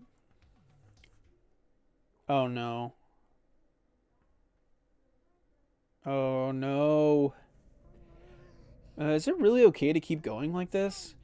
Let's go this way. Sachiko was pointing down the hall toward the spot where the earthquake had dropped me. This way? Is there something over there? I don't know. But come on. What was that sound? I want to go in there. In there? But the room is locked. It just made a sound like it unlocked. Is there something in there? Please, I want to go in. Well, alright, let's see what's inside then. Sachiko nodded firmly, then practically dragged me by the hand over to the door near my entry point in this underground maze. This is not good. Wow, this room is pretty big. Over there. Energetic as can be, Sachiko pulled me farther into the darkened room. Sachiko, wait. Ow. Fuck, she just had her step on glass. God damn it. You know she's purposely doing this. I suddenly felt a sharp pain in the sole of my foot and looked down to see what I'd stepped in. A nail? Oh, not even glass. That's even worse. The floor there was actually kind of a mess. It was bumpy and uneven, and there were all kinds of tiny, sharp-looking objects scattered everywhere. Not just old, rusty nails, but... Okay, I was trying to read that. Kinds of tiny, sharp-looking objects scattered everywhere. Not just old, rusty nails, but bits of glass, loose wooden boards with jagged edges, and splinters all over them, and plenty else I couldn't even identify. I'm bleeding. So cute. Nah. Reveal your true colors right now. Sachiko? What's wrong, big sis? Huh? You're over there. So what was that voice I just heard? What the fuck is happening? What? She's playing the long game, dude. There are a set of bleach white bones in a heap against the wall. So tiny, probably just a child. Oh, yeah, Sachiko, how old are you? How old am I? Yeah, like what age are you? You're in elementary school, right? I don't know, I can't remember. Oh. I'm sorry. Sachiko just stood there with her head hung low and a look of disdain on her face. She didn't say another word. It seems safe to assume that she probably didn't have any memories from when she was alive at all. No, I'm sorry I asked. Don't worry about it, please. Okay, sorry. Looking a bit closer at the pile of bones, there's a student ID name tag jutting out from the victim's ribcage. What is with the recent trend of all these ID tags being in the ribcage? Identifying herself as female, Renaissance Elementary School, Yukari. I'm not even gonna try and butcher that last name. Okay, so Renaissance Elementary School. Died gradually of massive blood loss at age 12. What the fuck? Can't get any worse, can it? Can it? Can it? Can it? Okay, so I think that's the only corpse in there. It's a stack of folded up Japanese style futons. What's this? It looks like an old instant camera. Sachiko had found an old oversized instant camera lying around somewhere and was holding it triumphantly in her hands. That's not Taguchi's, is it? Brighty. That startled me. It looks like it still works. May I have it? Why do you want it? Huh? Sure, but isn't it heavy? That's okay, I'm happy. Smiling from ear to ear, Sachiko carefully examined every inch of that camera. She was an innocent little girl with a brand new toy. Big sis, Sachiko is tired. Do you want to take a quick nap on these futons? Uh-huh. Carefully tiptoeing across the litter-strewn floor, nursing my sore and bloody foot the whole while, I sneaked my way over to the futons. I didn't much like the idea of sleeping in the same room as the dead child, but I had to admit I was pretty exhausted too. They're a little damp and musty, but if we lay them out, we can at least get off our feet for a while. I'm so sleepy. Okay, I'm laying yours out right now. As soon as the futon was on the ground as flat as it would go, Sachiko sprawled out on it. It wasn't long before her eyes started drooping. I don't trust... Dude... Nah, she's playing the long game and, faking this shit. Yay, futon. Just seeing this innocent little girl joyously stretching out to take a nap was enough to lift my spirits and renew my hope. I'm so glad Sachiko is here with me. Thank you, big sis. Yeah, thank you too, Sachiko. I don't know what I would do if you weren't here with me. Okay. She really must have been tired. She was out like a light the second her head touched the bedding. She's so cute. Nah. She is playing the long game, Yuka. Get the fuck out of there. I should sleep too. I've been walking a lot. No, don't go to sleep next to her. I hope that when I wake up, I'm back at home. You just had to go to sleep. I awoke to find myself being shaken. Sachiko was trying to get me up. Her expression had gone white as a sheet. Big sis, big sis. What is it? She was on the verge of tears. Something seemed to have really spooked her. Did that huge man find us? Was she attacked? It's okay. Tell me what happened, nice and slow. I lost my hairpin. Your hairpin? When I woke up, it was gone. Oh, okay. So that's all then? That's all? Whoa, what the fuck? Why'd she change like that? I'm sorry. I thought it might have been something more scary. Where did you lose it? If we look, I'm sure we'll find it. The two of us searched every last inch of the room, me with a wounded foot, but we came up empty-handed. Sachiko, is there anything your big sister can do for you? The entire time we searched, Sachiko hadn't said a word. I was hoping invoking our sisterly bond might help cheer her up. Hair keeps getting in my eyes and it hurts. Give me that thing you're wearing. Nah, brother. She's trying to take all the shit she's wearing. She raised her right hand slowly and pointed to my headband. That's, I'm sorry, but that's the one thing I can't give away. As soon as I refused, Sachiko let out a faint, otherworldly groan. What the fuck? In the next moment, her face distorted and changed. She no longer looked like an innocent little girl. She looked well and truly like a demon now. Sachiko? Give it to me. Give it to me. What the fuck? The look in her eyes alone sent chills down my spine. These were the eyes of someone who meant me harm and was perfectly capable of inflicting it. What do I do? Give her the headband? Nah, I'm about to not give her that headband. Sachiko was continuing to groan under her breath, fearing what she might be capable of.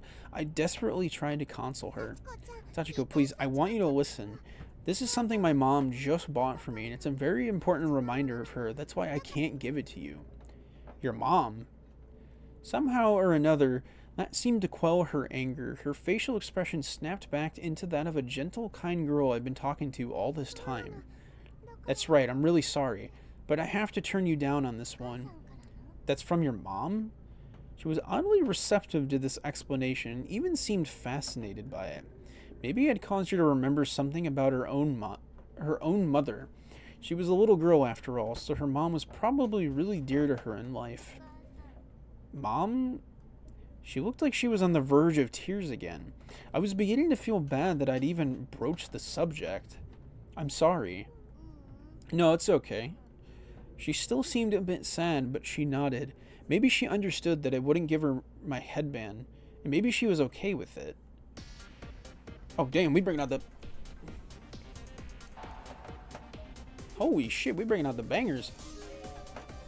I'm pretty sure this is the music from the first game, man. I don't think there's any reason for us to be in here anymore, is there?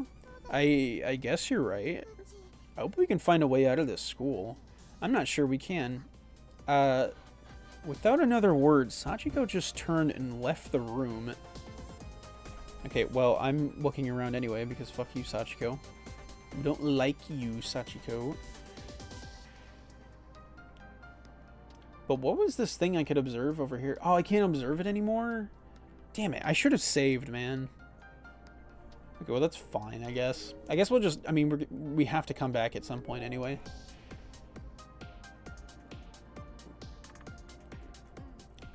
Okay, what the fuck? There's no reason for us to be in this room, right, Sachiko? Mm-hmm. Let's just go.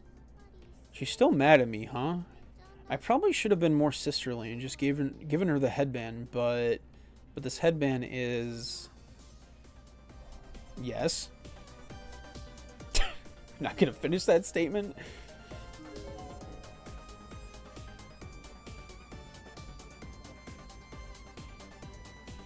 I just feel like Hey, Sachiko? Sachiko, hey, Sachiko.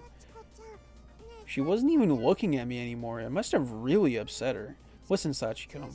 I can't give you my headband, but I can give you something else. Anything you want. Something else? Mm-hmm. There's not a lot I can do, but if I can make you feel more at ease, I'd be glad to help. Something else. Alright, then let's go in here. But this room is... I really don't want to go back in there. Nah, she's toying with her, man. Without a moment's hesitation, Sachiko just opened the door and walked right in. I didn't even have the opportunity to stop her. What do I do now?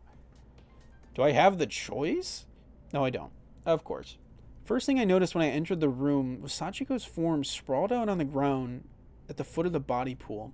She was twitching a bit and moaning again, but this time it sounded more like a moan of pain than of anger. What the fuck? Sachiko? Sachiko, are you alright, Sachiko? I stepped over her and turned around so as to put the decaying bodies behind my back and out of my sight, then started shaking her. I felt like I absolutely needed to snap her out of whatever this was before something terrible happened. Big sis. Thank goodness you're alive. I could feel her tiny cold hand on my abdomen through the thin cloth of my skirt. What? She was pushing me backwards with tremendous force. Don't touch me. I lost my balance almost instantly and toppled over.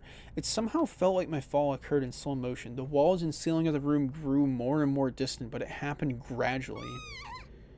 Whoa. Then I felt the murky liquid on my back and heard the splash. I was in the pool of bodies. There's the artwork that I see all over the promotional material. Oh my god, why are they playing that? What the fuck?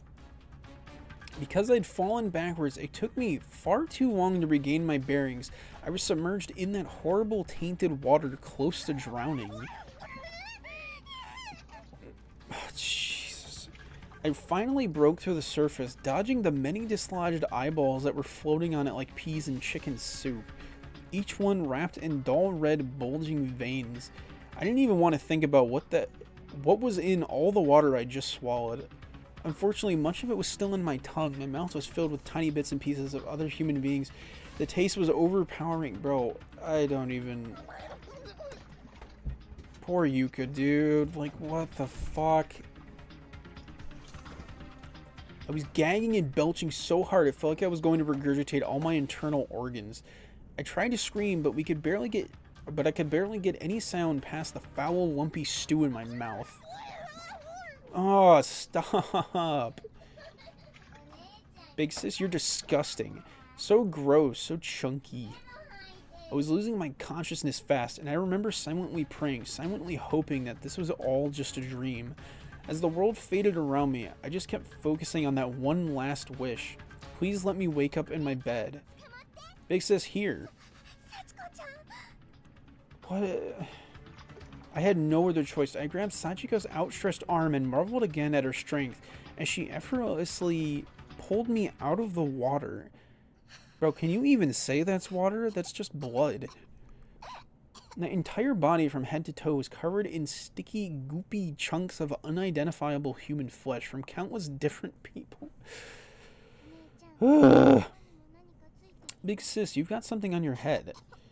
Something? Slowly, hesitantly, I raised my hand to my head to feel around to determine what this something might be. I wasn't looking forward to the answer. What I felt was a huge clump of matter stuck to my hair, and just touching it lightly caused some of it to stick to my hand as well. Bro, what? It was a massive ball of fingers and toes. What the fuck? Yeah, no shit, it's disgusting. Big sis, there's still lots more on you. Well, yeah, welcome back, Zion. This is disgusting. The severed digits were also sticky and slimy that they'd gotten completely wrapped up in my hair like rollers. They weren't coming out easily.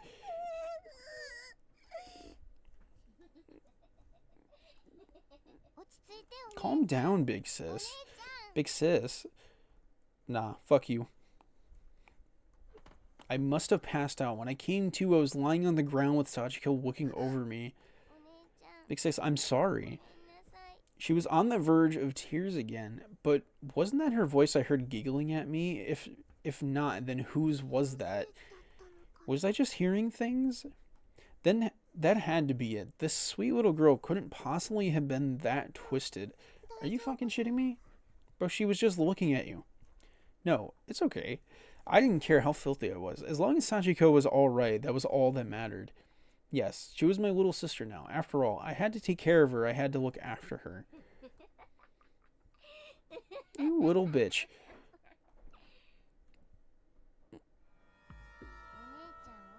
Big sis, you're so slow. Wait for me, please, Sachiko. What's wrong with me? My legs feel so heavy. Somehow, Sachiko had wound up in the lead, and I was following her blindly, struggling to keep up with her blistering pace. Big sis, you're all gross. Keep away from me. What is she doing? I looked down at my uniform. Sure enough, it was soaked through with the blood of those poor victims in the body pool and smelled really awful. You're right, I am gross. I'm sorry. I didn't recall saying that or even trying to say that. It's like my mouth was moving on its own, speaking someone else's thoughts. There's no shot. Is she actually taking control of her? Big sis, you sure are an idiot, you know that? Yeah, I sure am. If this is how she was going to treat me, then why was I being so nice to her? Why was I doing whatever she asked of me? It was bothering me, and yet it wasn't. I honestly didn't care anymore. I was content just to follow this abusive little girl to the ends of the earth. Nah, that's the worst thing you could have done. Also, what did you end up deciding on, Zion? What did you get for food? How long had I been walking, I wondered.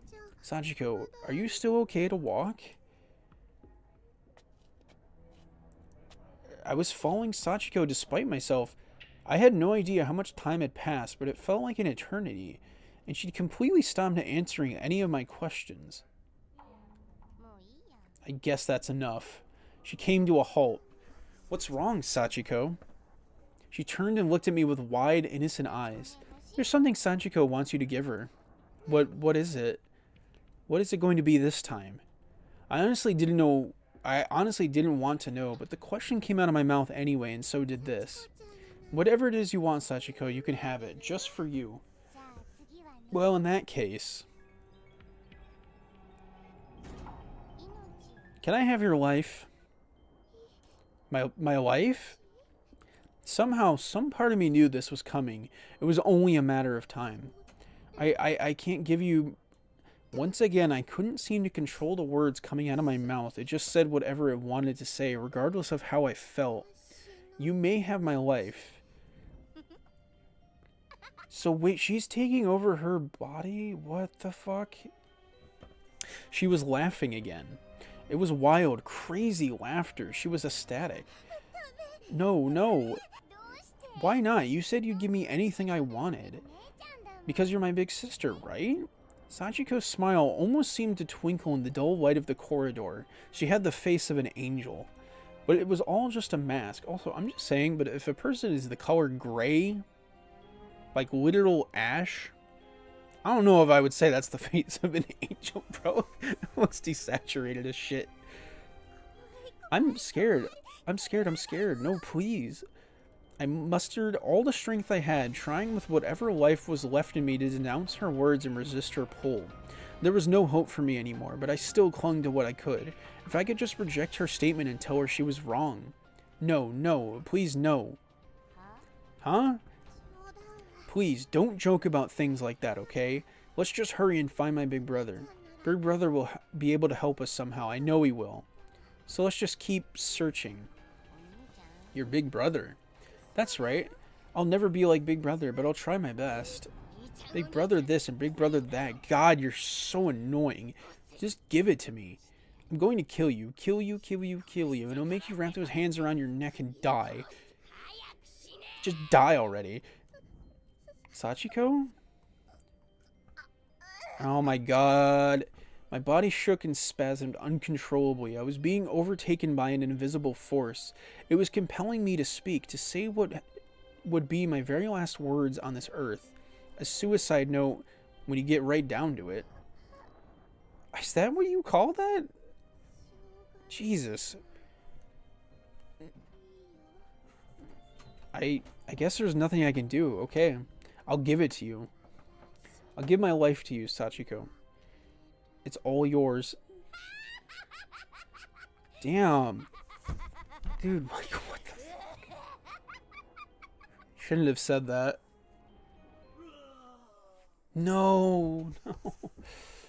There's a BOGO 4-piece California rolls, and for the price of $15, I can get 16, but I went to the grocery store and can get a family pack for the same price and get more sushi. Ew. So wait, which one did you... So wait, did you end up going with the 16 then? Yeah, no, this bitch is crazy. That's why she need to die. Need to kill that bitch. And we're dead. It was instantaneous. With one single blow, my skull was cracked wide open and blood splattered far and wide. Really? Who could have seen that coming? Really? I just wonder if this is a bad ending or this is the real ending, because she didn't die in the original game. I could feel blood trickling out from my nostrils and my right ear. My brain was jutting out from inside my head, fully exposed to the air, but I was still conscious. I could still feel everything. This is wonderful. And she took the... What a bitch. Saw a bright flash of light and realized she'd just taken my picture with an instant camera she'd been holding on to. Oh my... Bro, that is wild. I can't... I don't even know if I can show this. What a pretty picture this is. I'll title it Lowly Woman. Sachiko was such a cute little girl before, but now her face was twisted into a hateful, spiteful grimace as she looked down on me in contempt. I know. How about I show this to Big Brother? You told me I could have anything I wanted, right? Well, he's my big brother now. Dude, what the fuck? There's no way, and there's no way this is the correct ending. If this is not a bad ending, I'm gonna be so pissed. Sachiko began petting my sticky, matted head with her coarse, sticky hands in a mockery of my previous gentleness with her. What a filthy face. Getting this was my goal all along, you know. My scrap of paper from the charm. I want to play with you again, big sis. So I'll spare you from your fate for now. Let's do this again real soon, big sister Yuka. What? What do you mean? Wait, what do you mean? Wait, what do you mean? That was the actual ending? She just... What? Wait. No. No. That's not how that ends. There's no way that's how that ends. Brother, are you serious? Wait, but she survived in the first game. Why is she dead now? I didn't think the people who survived the first game could die again. Or, I'm sorry, could die. I thought they were all safe. What? But wait. What does she mean about the paper scrap thing? What, like... did that save her? Is she still alive? What? Multiple universe stuff? So is it basically just saying... Bro, I'm so confused. So is that ending canon? Or is that just saying, like, that's what could have happened? I'm so confused. Also, the fact we didn't get even one bad ending is hilarious. I don't know how I didn't get one bad ending. Dude, I'm honestly, like, super lost. Like, I understand think it's just a big what-if scenario. That's crazy. Like, I know the game does toy with, like, the whole what-if thing because they're all stuck in a time loop with this shit, but it's like... Like, what? You probably didn't get enough... You didn't get high enough darkening? Yeah, I guess that was the main ending. Okay, run to the door this time. After brushing the last piece of rope off my body, I leaped to the ground and began searching the room for the best escape route. The huge man may have freed me from the ropes, but I was clearly still in danger. My hands and feet are still numb, and I don't know if I can do this. There were still big, indented rope burns on my wrists and ankles, limiting my blood circulation. I wouldn't be moving comfortably for a while yet. Oh. Bro, I feel that shit. The back door of the classroom was wide open. It seemed broken. Broken, actually. It looked like the huge man must have busted it in with his hammer when he came attacking. I decided to make a break for it. First, I tried sidestepping past him, doing everything I could to tread lightly and keep my arms outstretched so the blood could flow to them again. But then, I heard the floor creak beneath me. She fell through the floor? It was too late. There was nowhere left to run. The giant hammer struck my right arm, instantly fracturing it severely. The spray of blood from the impact even got in my eyes. Ugh.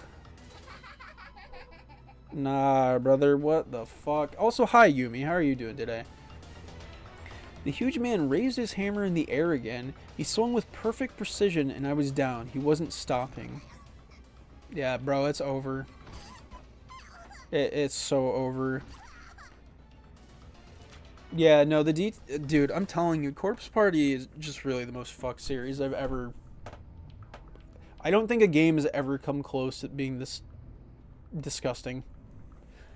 Both my arms and legs had been completely destroyed. They looked like giant swatted bugs on the desk, just a mass of bloody chunks. The last swing hit so hard, that it broke the whole desk beneath me. I found myself rolling painfully onto the ground. When I hit, there was less a thud and more a plop. Bits of my arms and legs went flying What the fuck?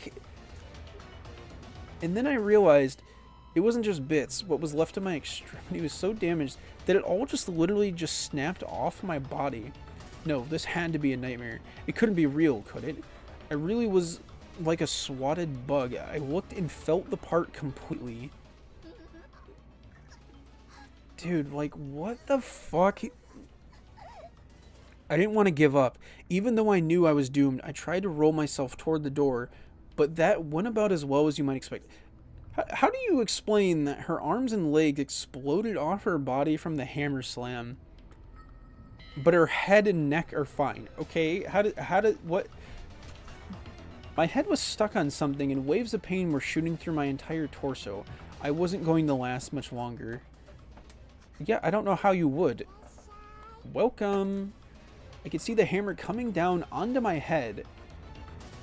And then for a split second, I could see in two opposite directions at once as my skull cracked down the middle like a watermelon. Why? Why, brother? Why? Why? What the fuck? That was,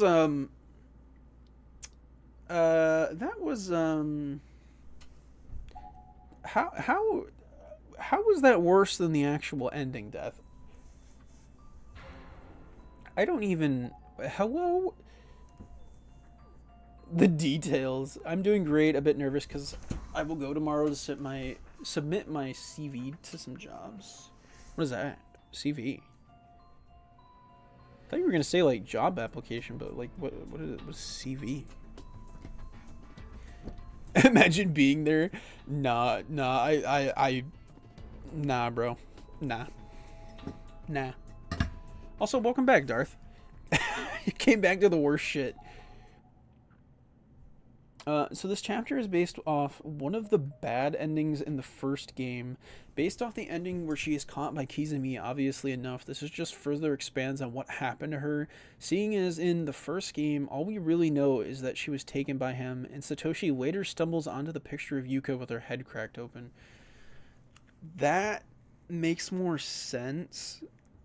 Because you know what? When I saw the science lab area, my first reaction was like, haven't we done this before? Like, I swear this was described at some point in the first game. Okay, well, that was fun. No, it wasn't. Okay.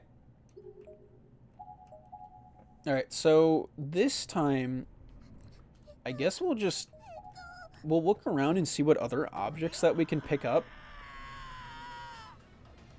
Alright, so let's save here. So what about this? The sink? There's a faucet here, but I don't know if it'll actually work. That's what I thought. No water. My throat is so dry. Bro, we're dying. What do I do? There has to be some way out of this. Probably not that. Light the Bunsen burner? What would that, you know what? Sure, light it. It's not even making noise. Is there any gas coming out? I don't know, bro. Bro, poor Yuka. Like, Jesus Christ. It's not working. I need to find something else. Okay. Oh, there is a corpse in here? It's a decayed skeletal corpse. There's nothing about its outward appearance that gives any clear indication of age or gender. However, there is a student ID name tag partially lodged into its ribcage. Why are they always lodging it in the ribcage? That indicates it's probably belonged to a junior high school girl. Tikeen Municipal Middle School. I Honda.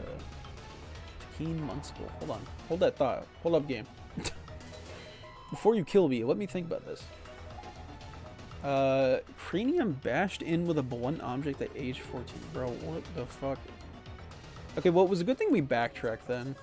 There's a faucet here, but I don't know if it'll actually work. That's what I thought. No water. My throat is so dry. Bro, we're gonna die. Okay, light this Bunsen burner? The Bunsen burner is not gonna work, so I think we're just fucked. Am I fainting? What do you... Wait, what? I couldn't move any part of my body. I just fallen completely limp, and my vision had gone black. It felt like I was being swallowed up by the darkness, and there was nothing I could do to stop it. It was seeping into every part of me. Big brother, help. Bro, what? That's a bad ending? Hello? Wait, what?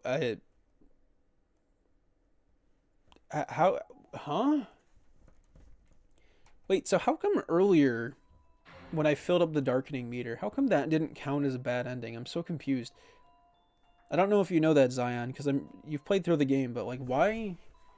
Like, before it showed like just a black screen with Sachiko looking at you, and then it just said game over. But it wasn't considered a bad ending. Like, why was that the only different ending in the game? I don't understand. That was really weird.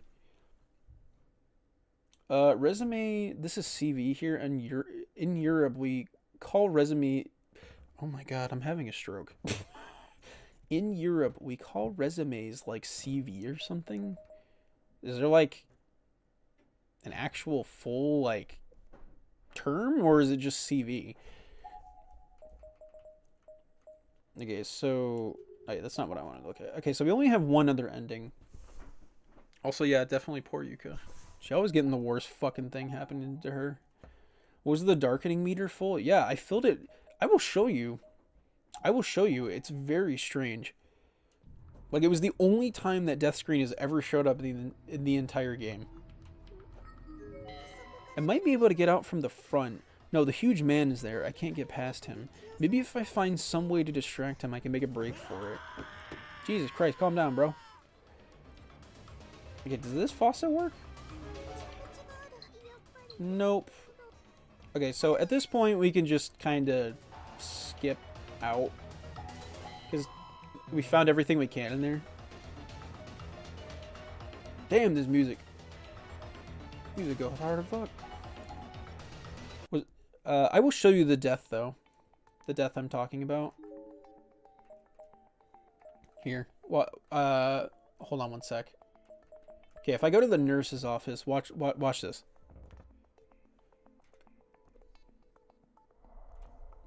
Okay, so if you just keep, like, examining this stuff, right?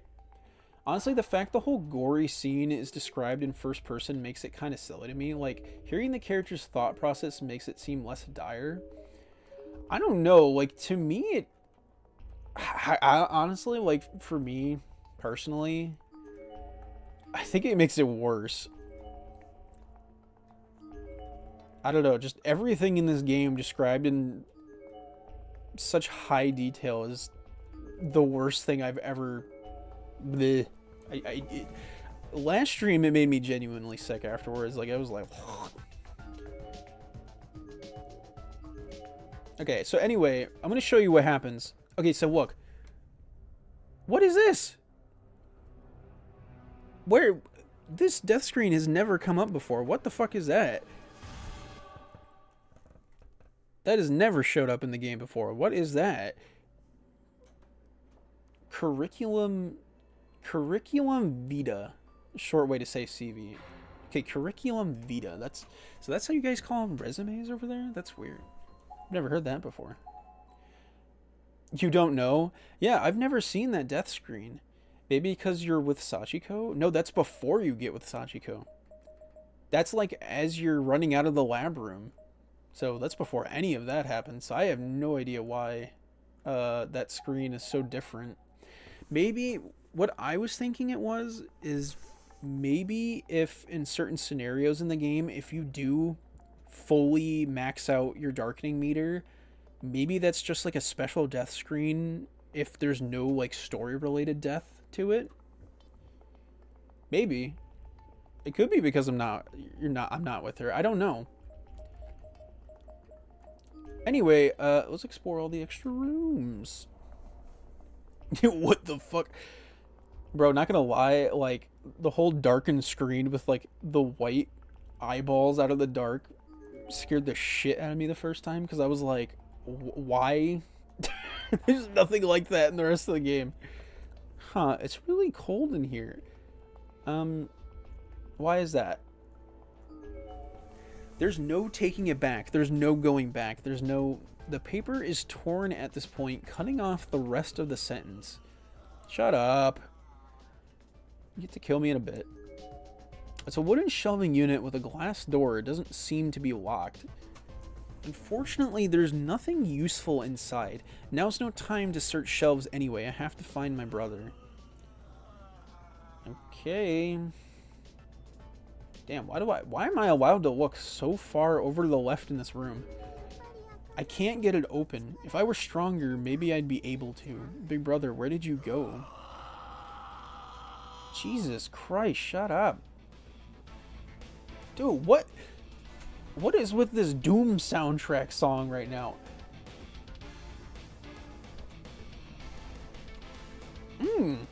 Dude, what is with the music in this series going so hard? You know what's weird, and I can't believe I'm going to say this. Normally when it comes to horror games, I'm totally fine with like environmental or like ambient tracks because it, you know, it adds to the mood, but like I don't know, bro. Corpse Party with all like the heavy metal shit is kind of making me want more of that. It's actually sick. He's not in here though. Or he's not in here either. Big brother? There's no way we can actually run into Satoshi, is there? Jesus. They find me if I stay in here. Now, Corpse Party has always had good music. Like, the first game's soundtrack was really good. I don't like this game's soundtrack as much, but it has some bangers. It has some bangers. And some good ambient tracks. Notice from the principal.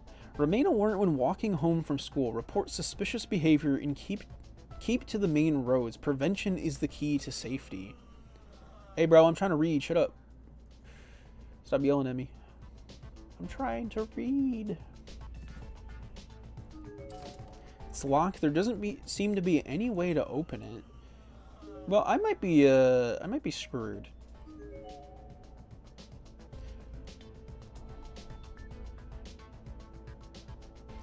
Well, we might as well look for as many student ID name tags that we can. Like, dude, why is this track so fucking good, man?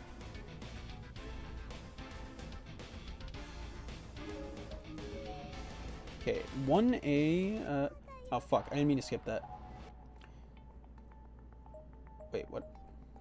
I skipped something? Big brother, are you in here? It's Yuka. If you're here, please come out.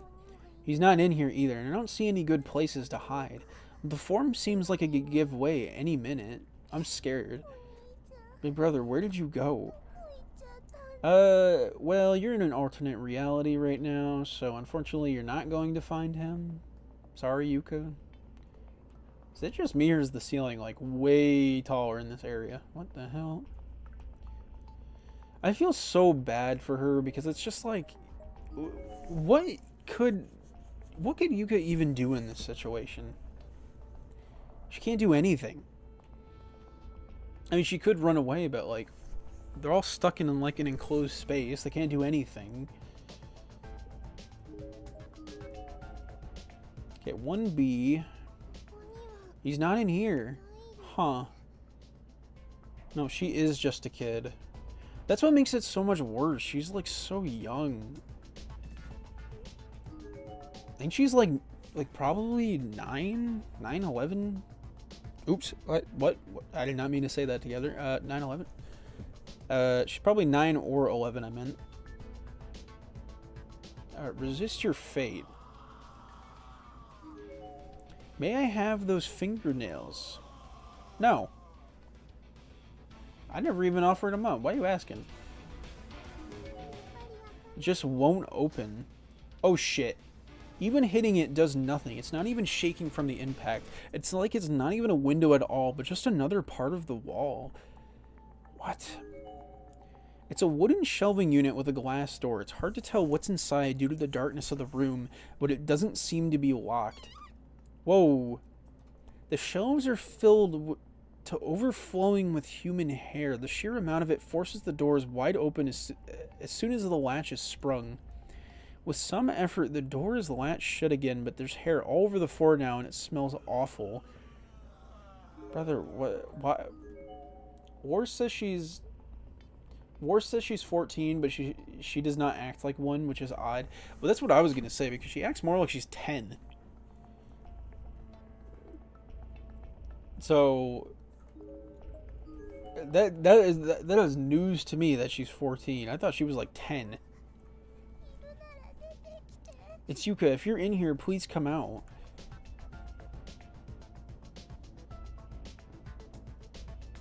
Okay. I'm really wondering, is there any point to looking in here? Because I keep feeling like there's going to be an ID tag that we need. I don't know, man. I'm determined. There's got to be some ID tag. Okay, so there's nothing there. So last time we fell to the underground bunker, we went to the right staircase. So I'm just not gonna go there this time.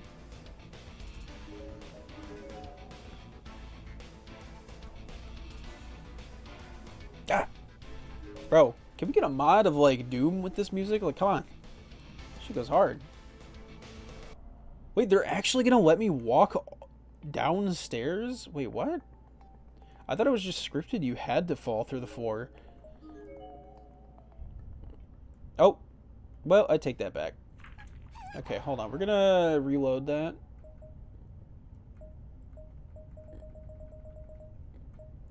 Oops, that's the wrong one. Okay, so there's not anything else different in there. Oh, wait. So you can go up to the 3rd floor? What? What would you even find on the 3rd floor? It's probably just like more student ID name tags and stuff. I don't like, I don't know. Wait, what? What was it? What, huh? It's too quiet. I don't think he came this way. I should have looked for him back in the main hallway. No. We're going to the 3rd floor. Why not? There's got to be some collectibles up there we haven't seen. Oh, no. She just won't let me. Okay. Yuka, why? Why do you not like collectible hunting? Why must you do this? Okay.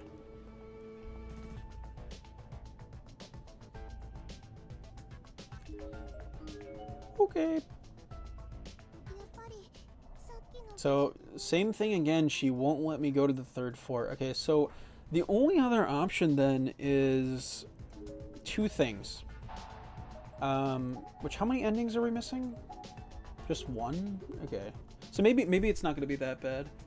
I don't know which one it's going to be the right ending, but there's 2 things we did miss, which was the decision to give her the bow, and the other one was the decision to click on the futons or click on the buckets on the table. And I don't know if that like meant anything. Okay, here, have the bow, I guess. I don't know. I guess I don't have much choice. I'll give it to you, okay? I pulled the head... Why am I dying?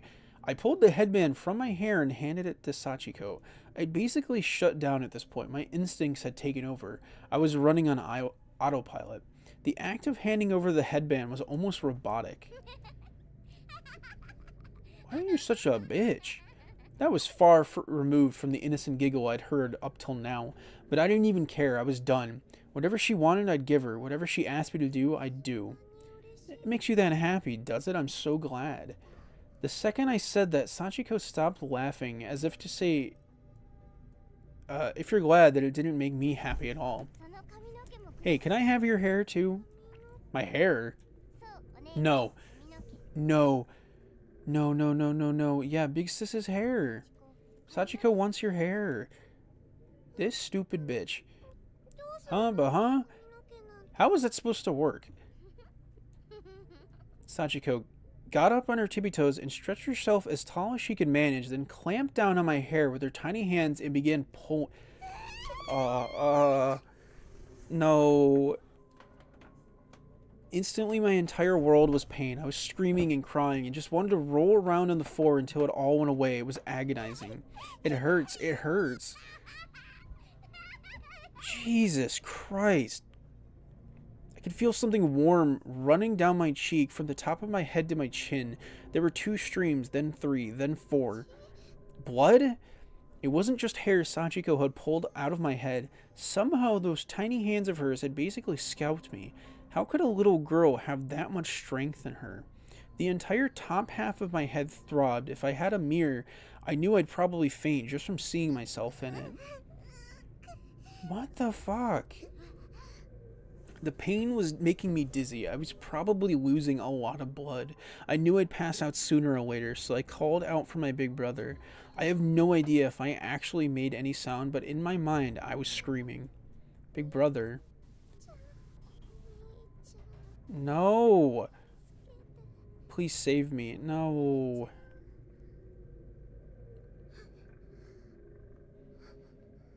Dude, that's... What happened? My legs feel heavy. Big sis, are you okay? I'm a big sister now. I have to pull myself together. What should I take from you next? After all this, why was I still doing what she told me to? I was still listening to her? A wave of sadness washed over me. The top of my head hurt. I knew a lot of it was missing. Sachiko was someone to be feared. If only I'd figured that out a little sooner. Big brother. I mean, I feel like all the signs were pointing to it, but you just... I don't know. How long had I been walking, I wondered. Sachiko, are you still okay to walk? I was following Sachiko despite myself. I had no idea how much time had passed, but it felt like an eternity, and she'd completely stopped answering any of my questions. I guess that's enough. She came to a halt.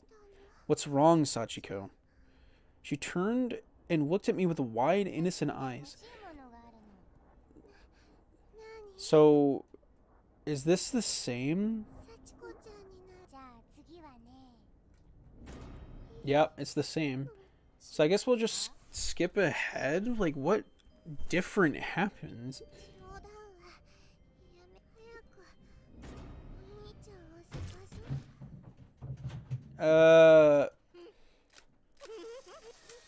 Wait, what? I thought she scalped me though. How the hell? What? Huh? What? Huh? Wait, but how did you? What? Huh? Huh? How do you get that ending? Okay, I'm confused now. I don't understand. How do you get that ending? I thought it was gonna be from the bow decision, but nope. Okay, hold on. I'm looking at the Steam guide. Okay, episode 6. Ending 3.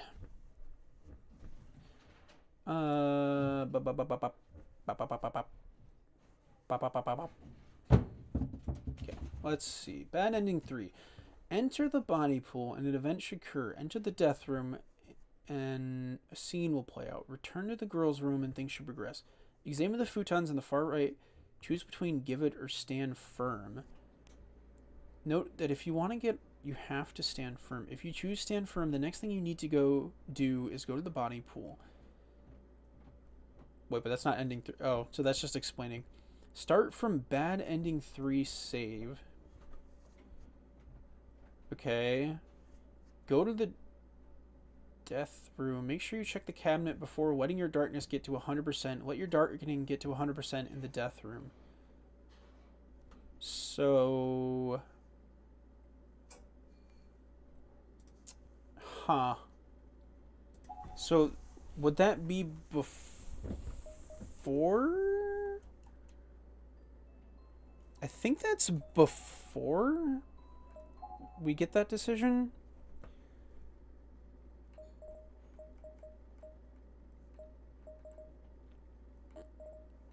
I think so. Yeah, I guess we'll just go back.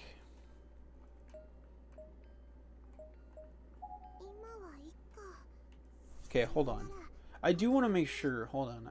It's really weird ending. Go to the death room. Make sure you check the cabinet before letting your darkness get 100%, and then let your darkness get to 100%. Okay, so it has to do with the darkness meter. Oh, wait, I gotta do this first then. God damn it.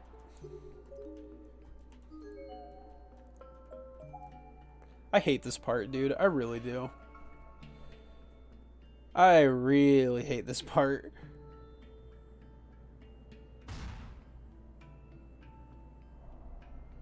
Okay, so now we gotta go to the death room.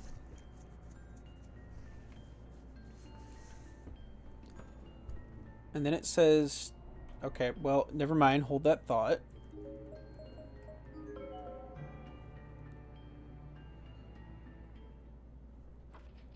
Yippee! This should be the final part of this chapter, though. And then there's only 2 left, and that's it. Yippee!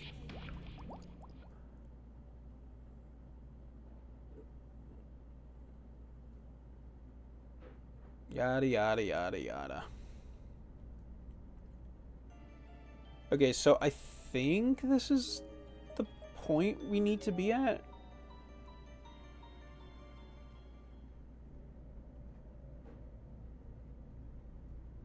I think this is the point. I don't know, Zion. What do you? I don't know, Zion. Do you know?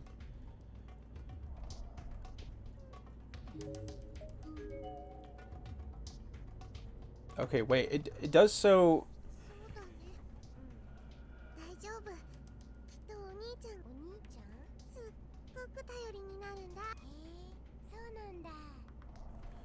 Oh, it does let me search. Okay. Wait, but it doesn't let me go in there. What? So, if I keep just re-examining stuff, will I die? Oh, it is killing me. Okay, hold on.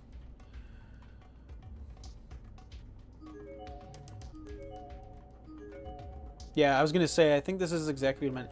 It's because in the Steam guide, Steam was saying that you needed to examine the cabinet by yourself, which I did do earlier. I just don't remember how I did it.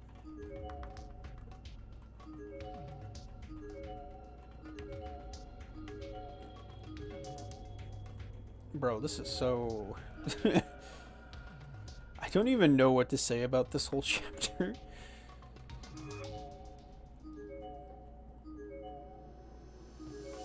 Bro, how close are we? 66? Damn. Take forever to die.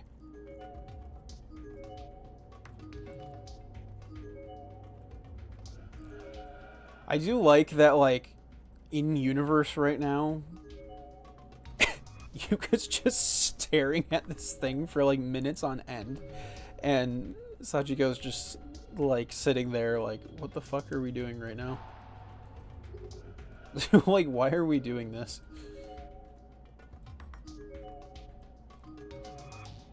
Okay, here we go. God, what? What do you mean? Also, another one of these ending screens. I don't understand. Huh? Okay, hold on. What? How do you get to that point? Head to the girls' room, then examine, take the loose piece of wood, enter the body pool, enter the death room, and scene will play out. Return to the girls' room. Oh, you had to do extra steps. Gotcha. So we didn't do all the steps that we needed to. My bad. Okay, so okay, so let this play out.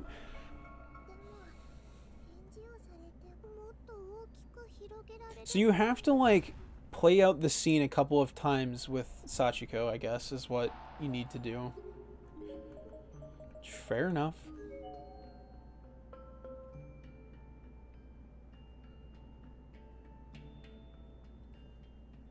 I think I'm gonna go on a break for a little bit after I'm done with this chapter. I mean, because we still do have a lot of the game left, and, like, bro, I've been holding it for so long. I'm not gonna lie. I use the restroom.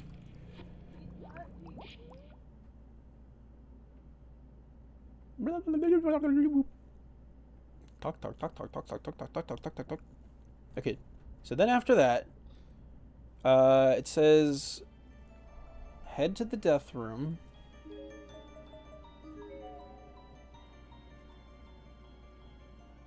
And then it said things should play out like normal.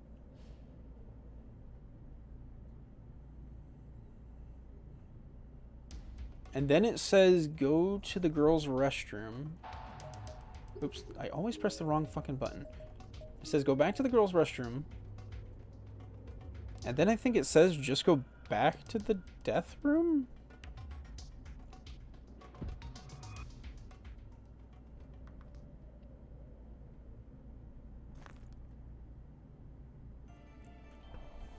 So, hold on. If you choose... Okay, so then... Enter the death room, return to the girls' room, examine the futons on the... hold on. Go to the death room. Make sure you check the cabinet before letting your darkness... Okay, so I think it's saying now. So instead of even picking a decision for what to do at this moment, just go back. No, I don't want to, though. I don't want to, though. Fine. There's a desk in the corner of the room. Something seems to have fallen underneath it. What's that? It, looks like an old instant camera? So, it's the same thing as before. Why can't I not leave? Let me leave. Why do they still want me to?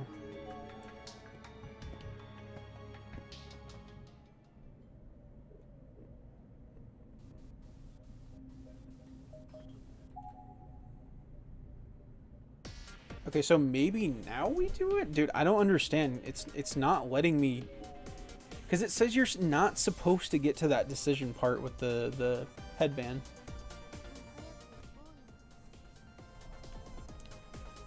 Okay. Bro, I'm not understanding. What do you mean? Hold on. Start from bad ending 3. Wait. Wait.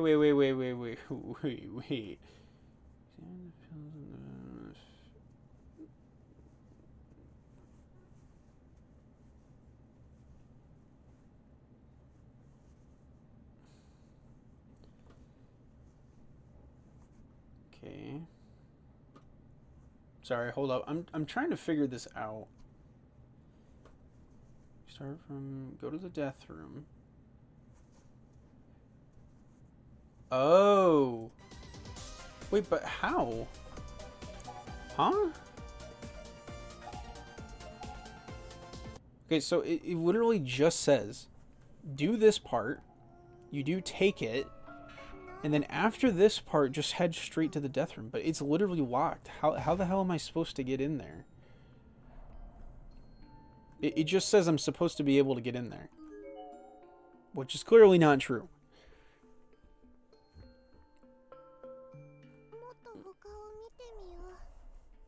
Or can I open it? What? Okay, I think this guide is wrong. Because that doesn't make sense. Yeah, it says take the loose piece of wood on the ground. Save here for bad ending 3. Start from bad ending 3, save. Go to the death room. Make sure you check the cabinet before letting your darkness get 100%. Let the darkening get to 100% in the death room. Like, what? How?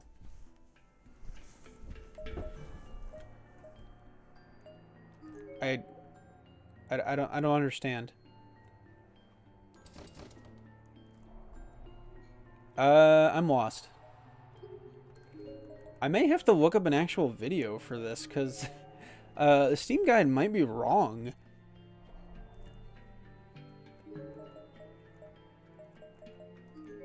Like, do I maybe have to walk somewhere?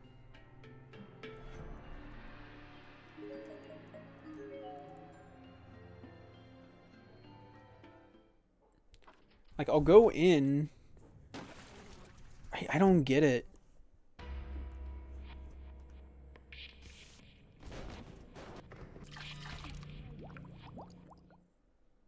Okay, so... Yes? I'm confused.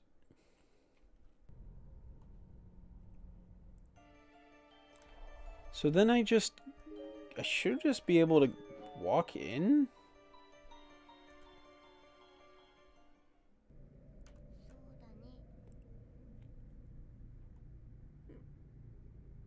How did I do it before? I did it on my first playthrough. Like, I don't know how I did that.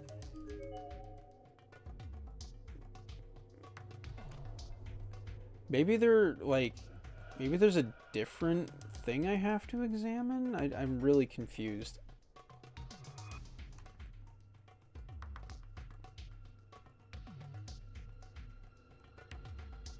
Maybe, that is true. Maybe I have to examine everything in the room first. How did what? Yeah, it doesn't work.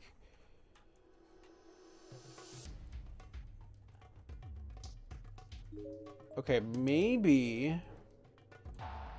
I need to go back further. Oh, wait.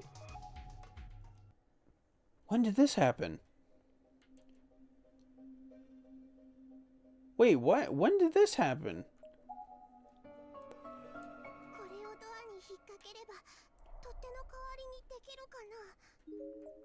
Oh, so when I'm trapped in there... Oh, just check it. How did I do that the first time? I must have done something different? Yeah, so let it stay there. Take it. Acquired key. I wonder if I can use this key to get out. I should at least give it a try. I guess a key doesn't do much good without a doorknob.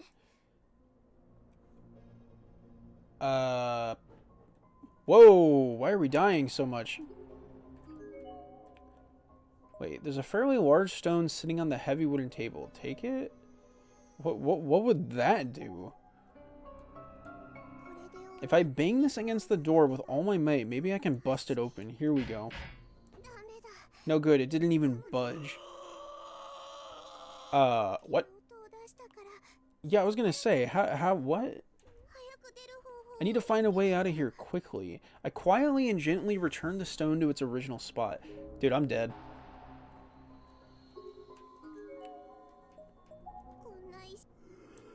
Oh yeah, he's here, bro. What's going on? Am I fainting? It hurts, big brother, it hurts. I couldn't move it. Okay, so we've seen this before.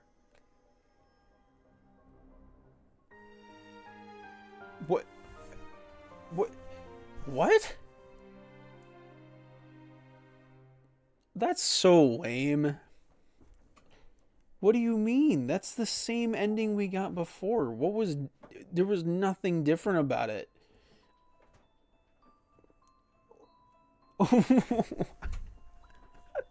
What? Bro, I'm actually pissed. That was the stupidest shit ever. There wasn't even, like, a different ending, and yet they considered that an ending? Like, what? Okay. That was dumb. Stream as long as... I don't even... What streamer is that? What are you talking about? Okay, well, anyway...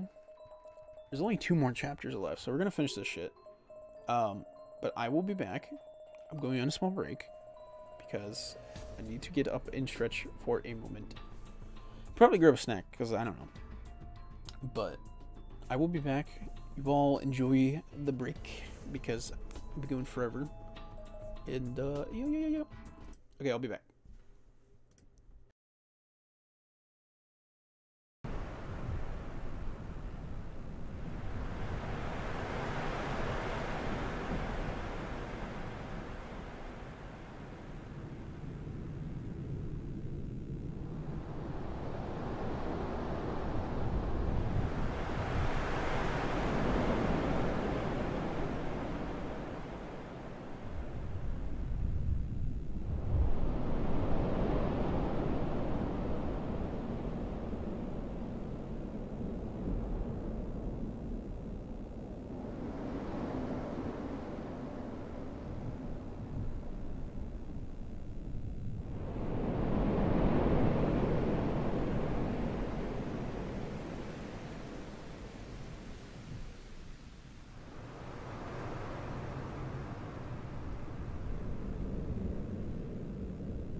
Boy, what the hell?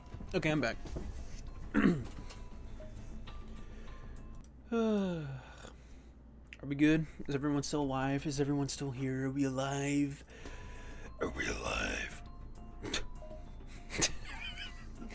Okay. The last stretch of this game.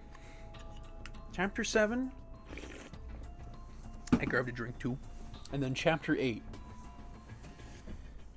Diane, are you still here? Okay, I do want to see how much we have left to collect. Okay, actually we don't have that much. 1, 2, 3, 4, 5, 6, 7, 8, 9, 10. Okay, so only 10 left. That's not bad.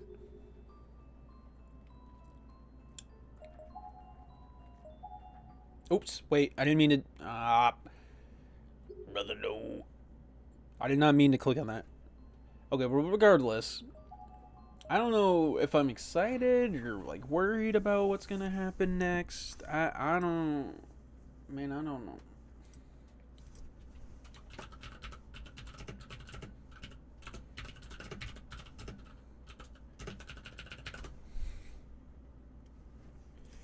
Okay. Let's see here. Oh, what the Bayakuden Senior High School Student Council Room at 4:30 p.m. Okay. We're getting backstory on them? Hey, Mr. President, don't forget about tomorrow. What's tomorrow? Please, tell me I can kick you. Absolutely not. So what's happening tomorrow? Hey, no violence in the student council room. We've been over this. It's your own damn fault for forgetting. Bro's getting the shit beat out of him. Stop, please. If I've forgotten something important, I sincerely apologize. So just tell me what it is already. Use your words, not your feet. It's this room. Spring cleaning. It's full of... it's full of balls. This is a storage shed or something. How long has it even been since the sports festival? It's fucking great. So, am I crazy? Or is this a recreation of that bonus chapter in the first game? Oh yeah, that's right. You were asking to schedule a cleaning day. Yeah, like I literally remember this. You completely put it out of your mind, didn't you? No, I swear I penciled it in somewhere. Your recommendations are important to me and the student council as a whole. You're a person, not a corporation. Talk like one. Fine, I forgot it, okay? It's not like I don't have enough on my plate as it is, though. Do you have any idea how much I'm expected to do? I'm sorry. Good enough for me, I forgive you. What's your problem anyway? Wait, what? Tough love from your trusted clerk. Sometimes you just have to admit your mistakes and move on. Though the manly approach to presidency has its merits too. Mitsuki. Just make sure you keep at it. Desertion is not an option. Don't think you can run away from our post if the going gets tough. You got that? Yeah, I got it. Yeah, I remember this, dude. You just don't get it. Tomahori? Binko is my bride, so hands off. Like, hell, I'm not giving up to the likes of you. Besides, you've got that Nana girl, right? Don't you dare two-time her.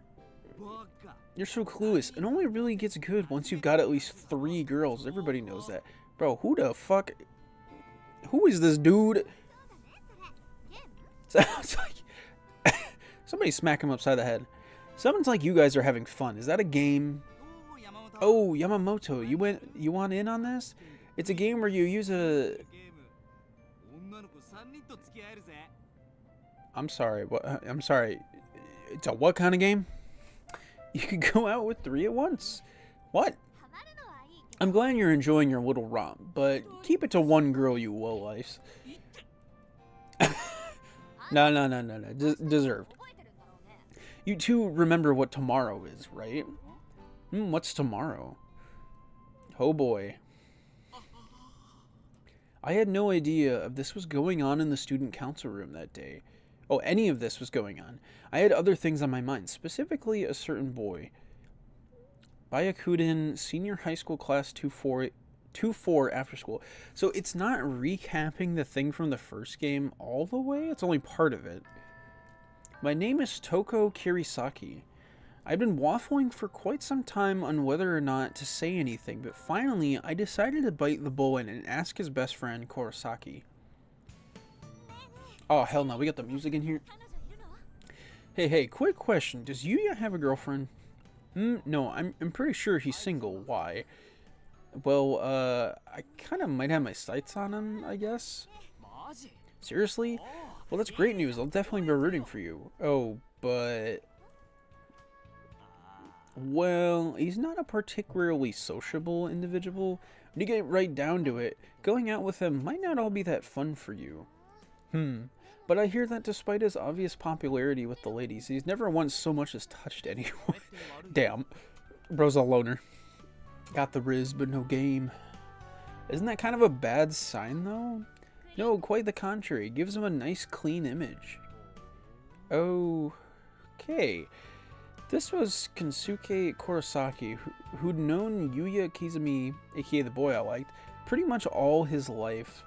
I figured I'd come to him for all the information I needed in my conquest, since he was pretty much guaranteed to know Yuya's dating history. And so far, things seem to be going really well. I mean, not only did I confirm Yuya wasn't seeing anyone, but I got his best friend's blessing too, and confirmed that he wasn't really the showy, obnoxious cool guy type. That suited me just fine. Kurosaki, hey. Damn. Bro's on guard. Kurosaki was understandably rather startled by an extraordinarily agitated female voice that suddenly rang out from behind his head. But that's Hellgirl Mitsuki for you. Which is so weird because it's like... she has a temper and everything, but like from what we're understanding inside the school, it's like she's like horribly frightened easily. She was standing in the classroom doorway, arms folded across her chest, looking like some angry deity about to cast judgment upon the world. And she had that deathly gleam in her eyes, the one that could fell the mightiest warrior before he even had a chance to draw his sword. Didn't I tell you today, spring cleaning in the student council room? And I told you I can't because I have club today. Come on, Fukuroi, back me up here. Bro does not want his balls kicked in. I don't think he wants to. I wouldn't go that route. It's easier just to give in. What? Yeah, this was definitely Hellgirl's work. All the complexion was gone from Fukuroi's face. He was a man with a demon on his back. Whip at the ready, fully prepared to bring divine punishment upon all who opposed her. He was right. It was easier just to give in. This sounds like fun. Can I join you guys? Oh, by all means, the more the merrier.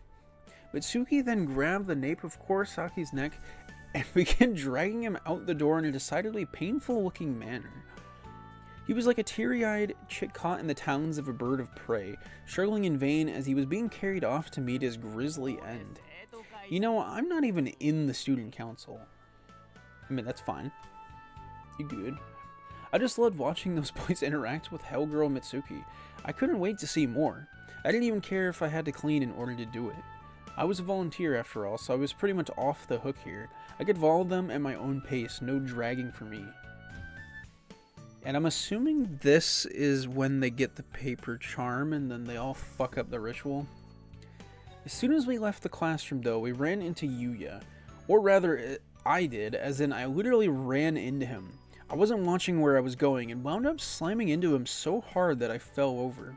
Immediately, he reached out his hand to help me up and asked if I was alright. Now that's a white knight if I have ever seen one. What a fun evening this would be. I imagined it ending with me lying in bed dreaming of Yuya's perfect face inching ever closer to mine, but instead, goddamn, everyone's down bad in this game. Oh, okay, we're just gonna cut to this shit. Are you okay, Toko? Yeah. It'll be alright. You'll feel better once you get it all out. What do you mean? Wait a minute, is this following that one story? It's that one extra story from the first game, isn't it? Was I right? I guess I feel a little better. That's good. Are you okay to head back and rejoin the others then? Yeah. Dude, so this literally is like a recreation of the extra chapters in the first game. What? It's a half-decomposed corpse. Unfortunately, it's far too gone to determine age or gender, but there's still a fully intact student ID name tag lodged between two bones. Okay, thank God it's not the ribcage. Identifying these as the remains of a teenage girl. Komashiro Trade School. Tomomi Morinaga? Bro, I don't know what I'm saying. I'm gonna be honest. Okay, so I do want to see. It was a trade school. Okay. Both arms. Oh wait, that's the wrong one. Member of school newspaper club, always smiled brightly and put everything she had into club promotion and advertising. At age 18, she died. Okay, but like, is that saying anything about how they died? It's a mirror, but it's too cloudy to make out much detail. For some reason, the air around the spot feels unnaturally chilled. It would probably be best to keep your distance. Okay. Even with the knob turned at full blast, there's no water coming through these pipes anymore. Interesting. The stall doors seem to be stuck and absolutely will not open anymore, but I was just in there. Maybe the lock somehow got jammed when I left? I'm gonna say a spirit might have done it. Not gonna lie. Yeah, this seems very familiar to that one. This is literally that one extra chapter from the first game. I remember all of this. He like, because he reveals to them that he's a murderer. Yeah, I remember this shit. It hurts. It hurts. God, no. I'll bet it hurts real bad. I've tied up your knee and thigh joints. That should help stop the bleeding. And we've got your leg right here, so don't worry about that. Toko. We were in an old-fashioned, run-down, and probably condemned school building. None of us knew how we got here, nor even where here was. Damn! Alright, calm down with the music. I just emerged from the girls' room with Emmy after losing my lunch, where Yuya, Okawa, Katayama, and Shimada were waiting. The whole hallway was an absolute bloodbath after what had happened. Poor Katayama walked into some kind of booby trap, and half his right leg was lopped off from the knee down. It looked excruciating. How was somebody supposed to handle a situation like this? Why did this have to happen at all? Jesus. The fuck is wrong with this school? Why would there be traps set up in here? Where the hell even are we? Feels like somebody's screwing with us. Keep quiet. Ryusuke? Is that how you say the name? Ryusuke has been very badly injured. What the hell's your problem? You stepping? Stop it, please. This is what tagging along with Mitsuki and the others got me. I thought it was going to be a laughing riot, and at first, it was great. We all went to the student council room where we met up with Katayama, Shimada, and Emmy, and started cleaning and goofing around. And then, when we were done, Emmy suggested we all try out this new charm she discovered on the internet. She's nuts for that kind of stuff. She took out this simple white paper doll, and we were all kinds of fascinated. So we did as we were instructed, and then suddenly everything went dark. There was a violent shaking, and then we were here, in this old schoolhouse, no explanation. Yeah, I know what happens. The Sachiko Ever After charm, we know. We just need to get out of here. We need to work together and get out of this horrible place. Let's try to find an exit. What about Katayama? I'll carry him. Yuya was so kind. You can always count on boys in times like these. Still, there was a potential problem with this course of action. Wait. What if there are more traps? If you're carrying someone piggyback, you won't be able to react quickly enough to avoid them. But I know, we have to. What I'm thinking is we find a way out, ensure the road between here and there is safe, then come back for Katayama. We all know how this is gonna end. Kizumi is gonna kill everybody. I'll agree to that. Dude, the music though, holy shit. Yeah. Ryosuke. Don't worry, we won't leave you behind, we won't, will we?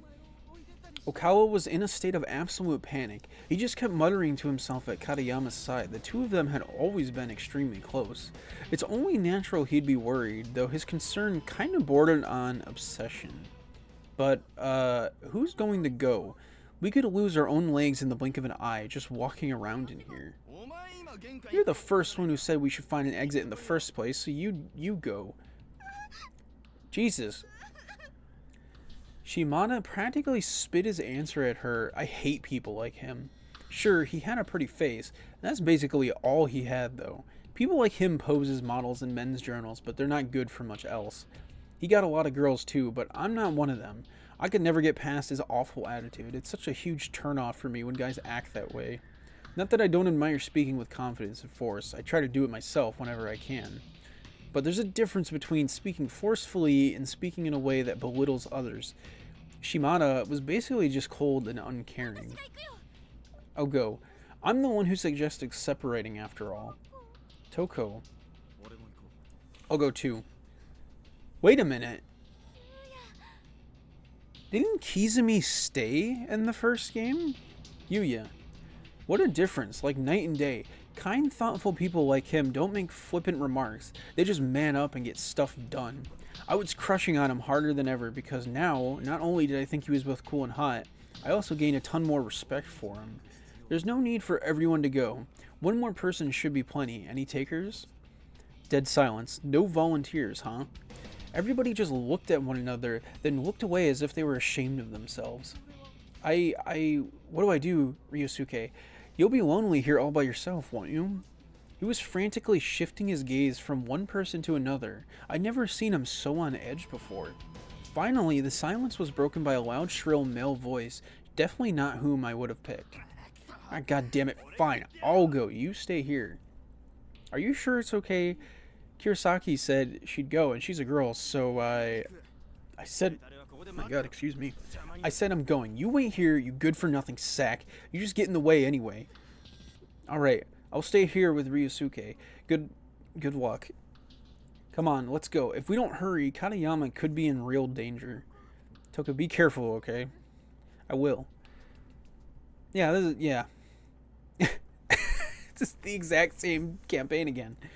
Was I scared? You bet I was. But in a situation like this, everybody has to work together. And as long as I had any willpower left in me, I wasn't about to give up. Plus, it didn't hurt that Yuya was with me, so I knew everything was going to turn out just fine. Okay. You tell yourself that. So, yeah, I guess we're allowed to freely explore. Alright. So this is going to be the same shit as before. Whoa, what the fuck? Ryosuke, hang in there, hang in there. Why? Why did this have to happen? What, brother, what are you talking about? That Okawa is such a useless bastard. I don't care how close to dying Katayama is. What good's it's gonna do to stay there and crying about it? What a waste of time. Just sobbing his eyes out and thinking he's a good person. It makes me sick. Well, you still volunteered to scout out an exit in his place, so I know you care at least a little bit, no matter how much you may curse and complain.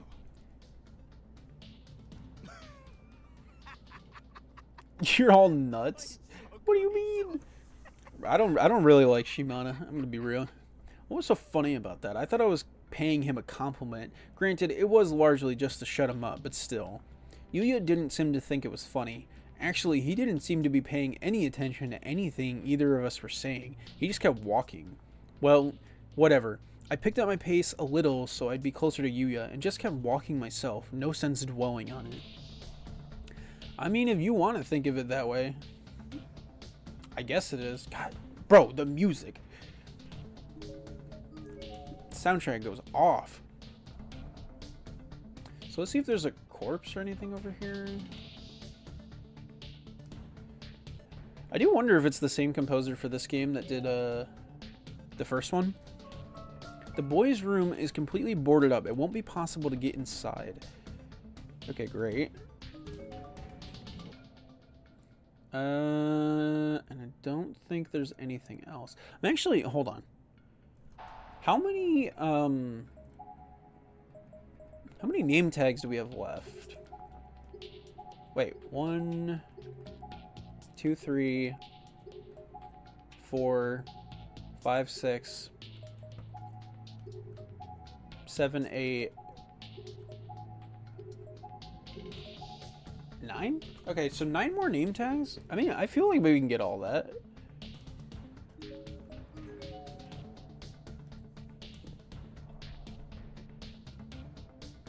Yeah, I feel like we can do it. I'm assuming there's got to be some in Chapter 8. Which, by the way, before anyone asks, Yoshi, how'd you figure out there's a Chapter 8 when it's not even listed in the game yet? Well, remember when I checked the achievements all the time to see the name tag stuff? Yeah, it kind of shows up. So, I didn't mean to spoil that for myself, but, you know, whatever.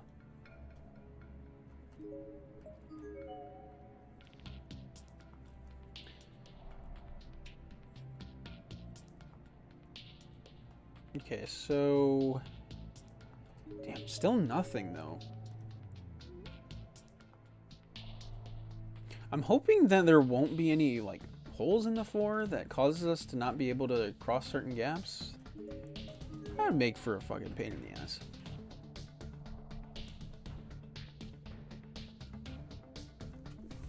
Life. Alright, game. We'll be thinking. You know what? I actually should go down the lab path first. Just thinking about it. I think it's good that we just start in a straight line. What the fuck? Is that like a metal pipe to the back of his head? It's a recently deceased corpse, still a bit warm. Based on appearance and uniform, this was most likely a high school boy. There's a student ID name tag on the ground next to him, but... Is that an alias? A fake ID? The name on the card seems highly suspicious. Kurashiki Industrial High School... Onda 4th Street? Yeah, that doesn't seem real. This seems like a very fake name. Intended to manufacture Heavenly Host elementary goods and sell them for a premium price, but died before seeing this dream come true at age 18. What the fuck? So he was a con artist.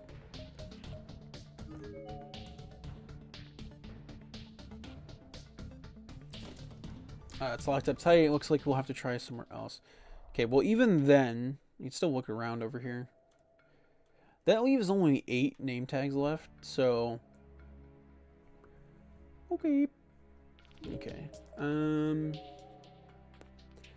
Let's see what you got.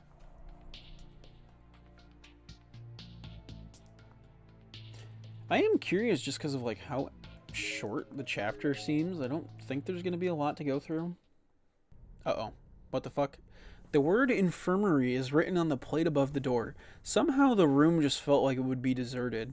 I was oddly confident about that. Not sure why I felt that way, to be honest, but for good measure I shouted, "Is anybody in there?" We still hadn't found Mitsuki, after all.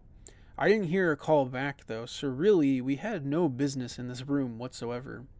Wait, was that a key sticking out of the lock? Who would have locked the door but left the key? What would be the point? Whoa, what's up with that? The key's just sitting there. Oh, what are you doing? Hey, there could be a boogeyman in there or something. And then what would we do? I figure better to lock him in and keep him out of our hair. And what exactly do you plan to do with that key? I'm gonna hang on to it, of course. Stop tossing it around, that's dangerous. Don't you worry, I always catch whatever I throw. Hell, I can go even higher. Honestly, pain in the ass. Shimano is such a pain in the ass. I really couldn't stand the guy. He's kind of full of himself. Hiya! No, no. God, you're persistent. Look, you're very good at throwing and catching, okay? So just stop already. The ceiling in this place sure is high. Let's see if I can catch it. And there you go. The hell did it go? Fucking idiot. Whatever, I don't give a shit. And now the infirmary was cut off from us if we needed it. Brilliant. Good job. You fucking dumbass. Oh, I kind of wasn't done exploring in the upstairs part. Ah, it's an exit, an honest-to-goodness exit. We can finally get out of here. I rushed over to the door, hopeful yet afraid, knowing it might not open, but praying this horrid place would show us at least a little mercy. Gingerly, I raised my hand and pushed on it, and it swung open even with the slightest hesitation. It seemed almost too easy. Nah, don't do that. It was unnaturally dark outside, though, and the rain was coming down so hard that peeking my head out for just a moment left my uniform completely soaked. Shimada pushed past me, throwing the door open even wider with his usual lack of regard for anyone and anything around him. My clothes went from soaked to drenched in a matter of seconds. If I were to actually walk out into it, I felt like I'd drown. What is this place? It's way too dark out here. We in a forest, maybe? It's really coming down. If we went out there in a rainstorm like this, we'd get soaked to the bone. I wouldn't mind... Of course Shimada says that. Anyway, we can get outside safely now. Let's go back and get Katayama. This dude... Yuya? Despite our having found a way out, Yuya's demeanor hadn't changed a bit. He was standing back by the hall where he could watch over us while also keeping an eye out for anyone else who might happen by. The model of maturity. Or a serial killer, because we already know what he is. Shimada, on the other hand... You guys go back if you want, but I'm leaving. What? I'm not about to stick around in this fucked up place any longer than I have to. Screw the others. I'm out of here. You can't be serious. Hell yeah, I'm serious. Those assholes are the ones who chose to stay behind. They're just gonna die one by one, and I say, let them. Didn't think you were quite that callous, but far be it for me to stop you. Say, Kirasaki, you want to come with me?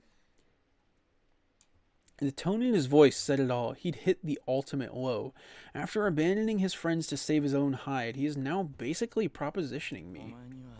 I really don't want to see you die. You've been real precious to me for quite some time, you know. With an obviously rehearsed and truly sickening pickup line, he really was the slimeball to end all slimeballs.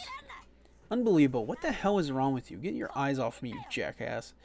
I couldn't believe he had the nerve to pull something like this. I felt like that it may have been the first time I'd ever truly yelled at someone. I was absolutely livid. And he wasn't even done. No, he still had plenty of salt left to throw in the wound. Oh, shut the hell up, you ugly... Oh my god! Shut the hell up, you ugly bitch. Don't go getting the wrong idea. I was just trying to be nice and give you a ticket out of this hellhole, but if you don't want it, that's your loss. You need to die already. This guy's a lost cause, Yuya. Let's just go. My head was swimming. I was scared, I was angry, I was sad. Every negative emotion brought to the forefront, and every positive emotion pushed away. I didn't look back, and I just turned away from Shimada, walked over to Yuya's side, and continued past him into the hallway. Yuya had been watching all of this unfold from the other side of the room, and for a moment, he just stood there staring blankly at Shimada. Eh? The hell are you looking at? Get out of my sight, you spacey bastard. What the fuck? Shimada then drew a large knife from his breast pocket. Its tip struggled to glisten in the dull light of the room, but it did ultimately succeed. He began waving it around like a dumbass, probably thinking it made him look more menacing. Check it out. Just bought this baby yesterday. Not bad, eh? Bet I could put it to good use in a lot of ways. You are an amusing fellow. Okay. Does that asshole really have 10 girlfriends? How is that even possible? And then I'm precious to him somehow. What a crock.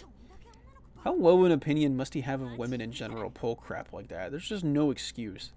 I was indignant. I was fuming. I just kept cursing and mumbling as I walked fast, or as as I fast walked back to the third floor to meet up with the others.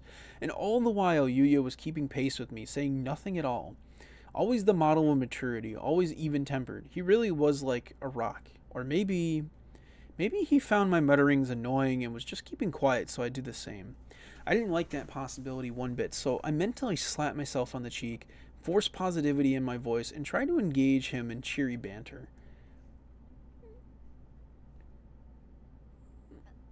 You're a far better man than he is, Yuya. You never said or done anything to hurt a lady, right? I mean, I know you got a lot of women falling for you, but I've never once heard a single bad rumor about you from any of them. It's kind of amazing. I looked him squarely in the eyes as if asking him, isn't that right? And for a moment his eyes did meet mine, but then they went right back to the hall. Was he not used to receiving compliments from women? That seemed hard to believe. I'm not sure what you mean.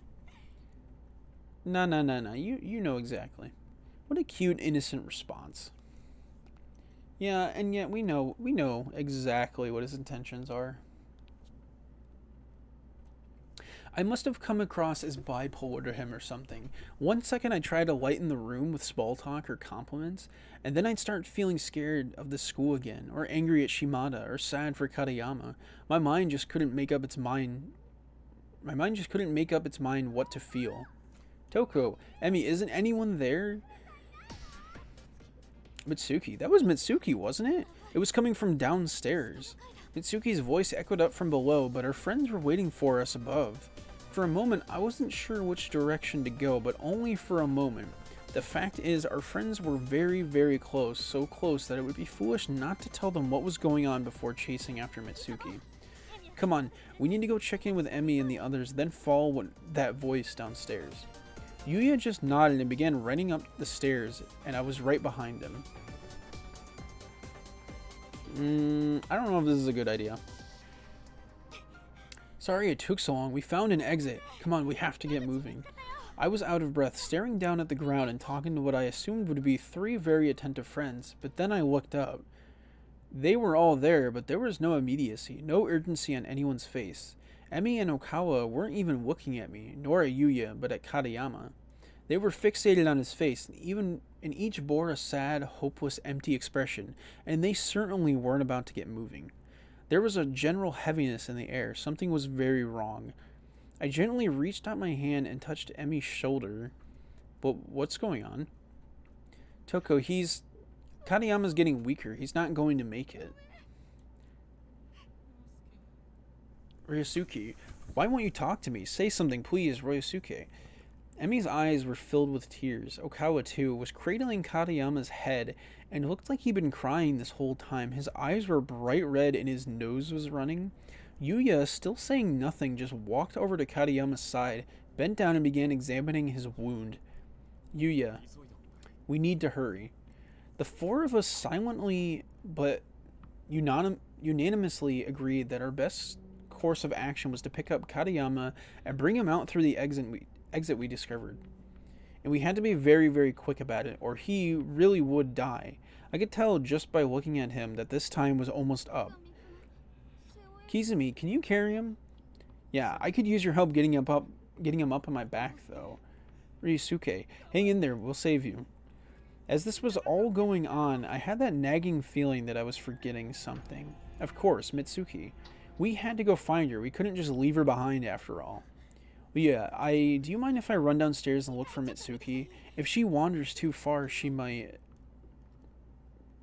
He didn't even have to say anything this time. His eyes told the whole story. Got it. I know I can trust you with this task, they said. And that was enough for me. I shot off down the hall like a bullet. I was determined to find Mitsuki and rejoin everyone en route. And we know what's coming, dude. That's the sad part. I'm wondering if it's going to be any different. I hurried down to the second floor, but Mitsuki's voice was coming from even farther down. I'd have to keep going to the first floor ahead of the others. Okay, and then we're back in control of this. Or not, because my controller disconnected. Okay, hold on. I want to check on the stream. Are we good? Okay, we good. All right. Anyway. So I think the last place we were at was in front of the nurse's office. I do want to check all of upstairs first. Because we got to make sure there's no more student name tags. Yeah, so we can't go in there. I think we'll go to these first 2 spots and then go back on ourselves. But yeah, I'm trying to theorize in my head if anything will actually happen differently, or if it'll just be the exact same ending as this chapter in the first game. Honestly, though, what I'm thinking is I'm wondering if maybe it was an extra chapter in the first game because, like, maybe just because they wanted to, like, explore more war potential? I don't know. It's been 7 hours. True. Also, what's up, Lux? Welcome back. The door is closed up tight. It won't even budge. This door, it seems like it might just be openable. Okay, don't... Okay, well, why'd you do that? Oh, you did send me something? Okay, I'm gonna look in 2 seconds. It's a bunch of dishes. They must have been propped up against the door. They are wet, bloody prints all over them. It's a little disturbing. Potato got back to you with the sketch. Ooh, hold up. Let me see. Let me see this bitch. Let me see. Yo, that shit is so peak. Is that a... Okay, forgive me because I'm probably an idiot. Is that a phone or is that a DS? Because my brain was like, it could be a DS. It could be. It is a Nintendo 3DS. God damn it. I was so close. How do... What? How does it feel to be... I'm assuming that says startled? The writing is partially erased, making it hard to interpret what it might have said. Okay. Well, okay. Oh, it could have said stabbed. That's true. It's a newly deceased corpse based on... Are we back? We good?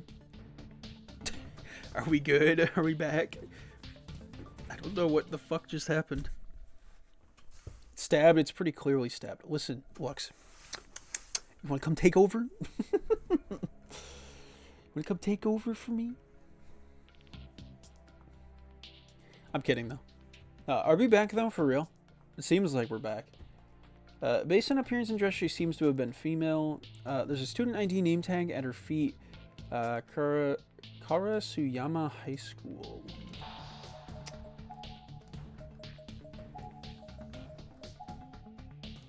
I didn't get to read the name. Dehydrated, last words were, I'm so thirsty. Doesn't even have an age. Like, what the fuck?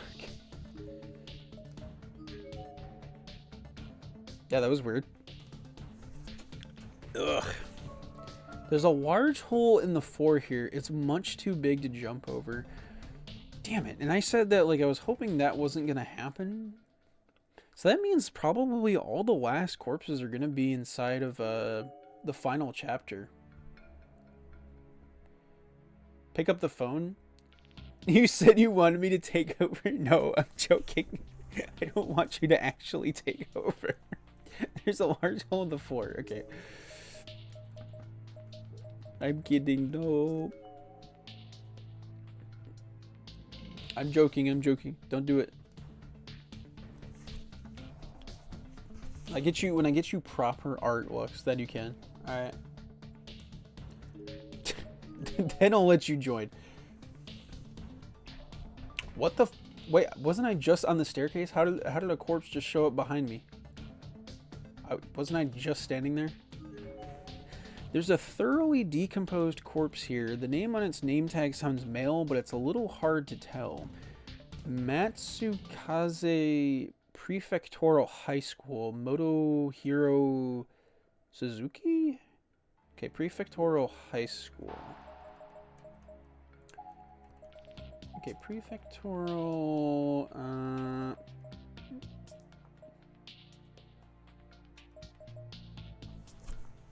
Is there 2 Prefectural High Schools? No, there's only the one. Suffocated after tongue severed by sharp object at age 17. Wow, that's like every other person in this place. I think I've just become desensitized by this series. I mean, I'm not like 100%, but like, dude, the shit that is explained in this series is just like, I don't even know what to say.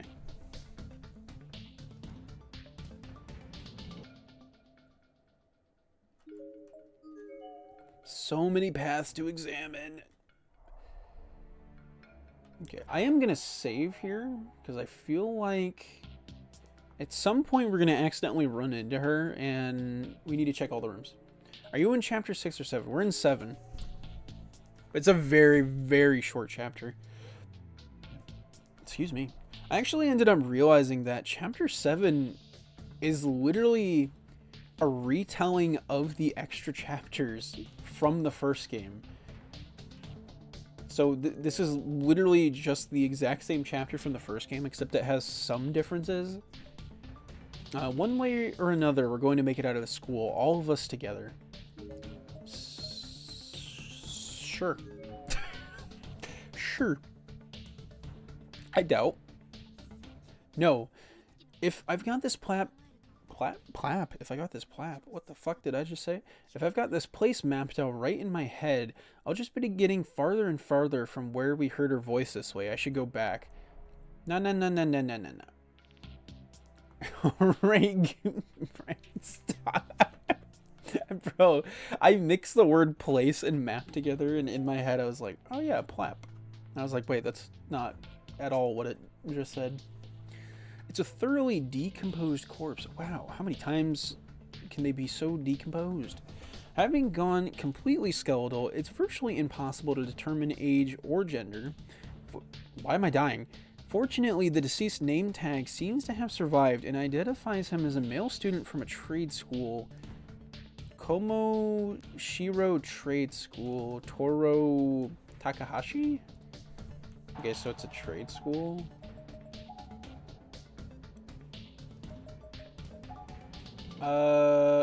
Member of school newspaper club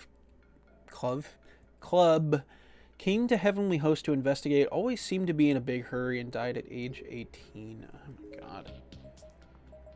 So it's not going to let me go any farther. Wow, an adult. I know, there's a lot of them. No, if you've... Okay, so I can't go that way either. What a rarity. In Japan? Yes. In this series? Yes. It's a half-decomposed corpse, though kind of hard to tell. It appears to be the remains of a female senior high school student.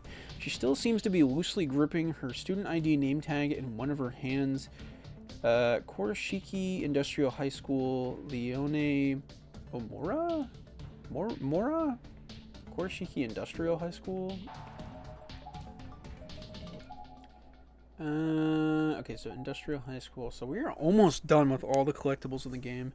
Cranium bashed in with blunt object at age 17. Lovely. My favorite thing. Wait, what? If I kept running in circles like this, I'd never find her. I was in a state of panic, and I was allowing it to steer my path. Frustrated with the situation, and with myself for choosing to give up and head back empty-handed, I forced myself to stop and turn. Oh, I didn't mean to do that. I was going to do what I should have done in the first place. Call out Mitsuki's name with everything I had in me, and hope she responded. Mitsuki, where are you? We're all here. No answer. Just the cold, lonely sounds of rain and wind bearing down on this old, dilapidated building. This may have been a fairly large school, but sound traveled well in here. If she were anywhere in this hallway, I'm sure she would have heard me. And if she were just here only minutes ago, she definitely should have been around now. Could something have happened to her? She's probably in a different plane of reality now. I mean, again, people can slip in and out of like the different planes in like 5 seconds in this universe, so not really shocked there. The door leading out to the covered walkway is frozen in place as if it's just a decoration on the wall. It can't be opened. Okay. Thank you, spirits. Makes my job easier. I'm gonna quick save because I don't want to die if I touch the door. Okay, great. So I think now I'm just forced to go back. Unless we see the key that Shimada dropped. Nope, we don't. Okay, well, that's great. So yeah, this is as much as we can do. So I'm assuming then the last name tags have to be in Chapter 8. Oh, wait, what? What? Is that a goat? It appears to be the ghost of a young boy. Oh, this is definitely the bad ending. Yeah, look closer. Got you. Yeah, this has happened time and time again. Are we shocked?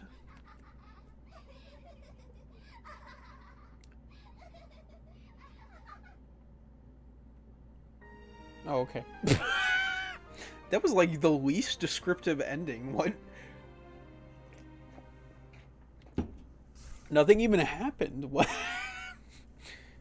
Bro hit me with the FNAF jump scare and then left. Ooh. 2 extra achievements. Alright. I'll take it.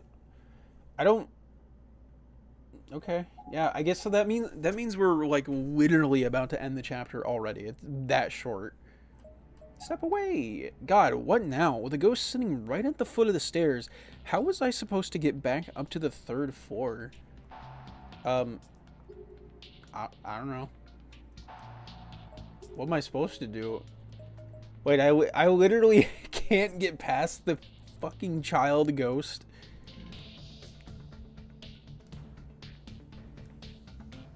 There's gotta be the key that he dropped for the nurse's office, like, right over here, right? Like, how the hell...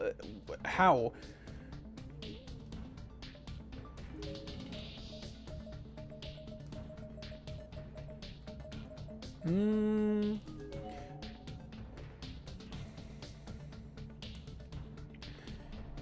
Hey, Lux, how many, I don't know if I've asked you this. How many Ace Attorney games are there? Tell me now. Whoa! There's 6 mainline games? How many spin-off ones? What the hell was that? What just happened? Or what had just appeared in front of me? 1 Professor Layton crossover? Wait, they actually did an official crossover with Professor Layton? From the looks of it, you're another victim dragged here against your will, no? Well, I'll tell you now, there's no escape from this school. There is nothing to be gained here but despair, though if you've got an iron will, you might be able to survive for a little while at least. Here, you should have this. It'll help keep the wandering spirits at bay, though it only works once. So take it, get out there and fight like hell. Stay alive as long as you possibly can. Okay, what a giga chat. He just shows up for 2 seconds. Gives me the most overpowered item in this universe, and then just leaves. The spirit vanished, but lying in the floor below where it had been was a gemstone. Specifically, a violet-colored gemstone, probably an amethyst. So I can use that to keep the wandering spirits at bay 1 time, huh? I guess he meant the full-body ones, or it would have kept him at bay, too. Either way, with this gem, I feel like I could actually get back to my friends safely. I was as hopeful as one could expect, all things considered. Ooh, that's pretty. Of course, he also said there was no escape from here, but it was my prerogative to believe what I wanted to believe and ignore what I wanted to ignore. Good for you.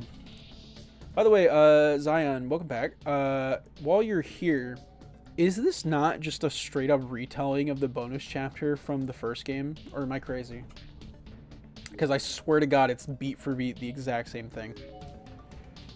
2 Miles Edgeworth spinoffs in 2 games set in 1800s London. Ain't the Leighton X Ace Attorney game stuck on 3DS? Yeah. Oh.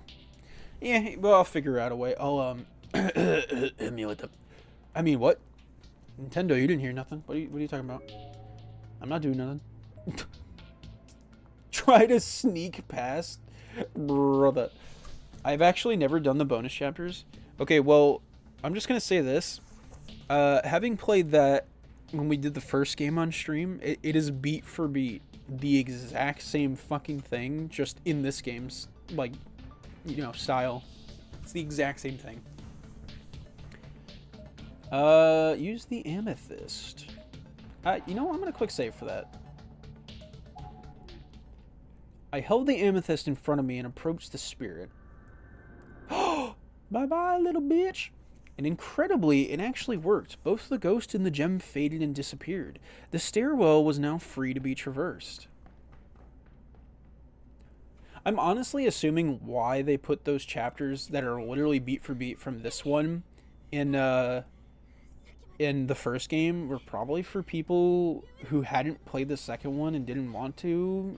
I mean, because again, that is like, I know Corpse Party as a series is really confusing, so like even though it is the first game, it's technically not the first game. It's a remake of the 1990s game, but also it's a second remake of that first remake on the PSP. Yeah, it's all confusing. It's so fucking confusing. Emmy, are you okay? There was like a ghost at the bottom of the stairs. Where's everyone else? Come on, we have to get Katayama situated and get out of here.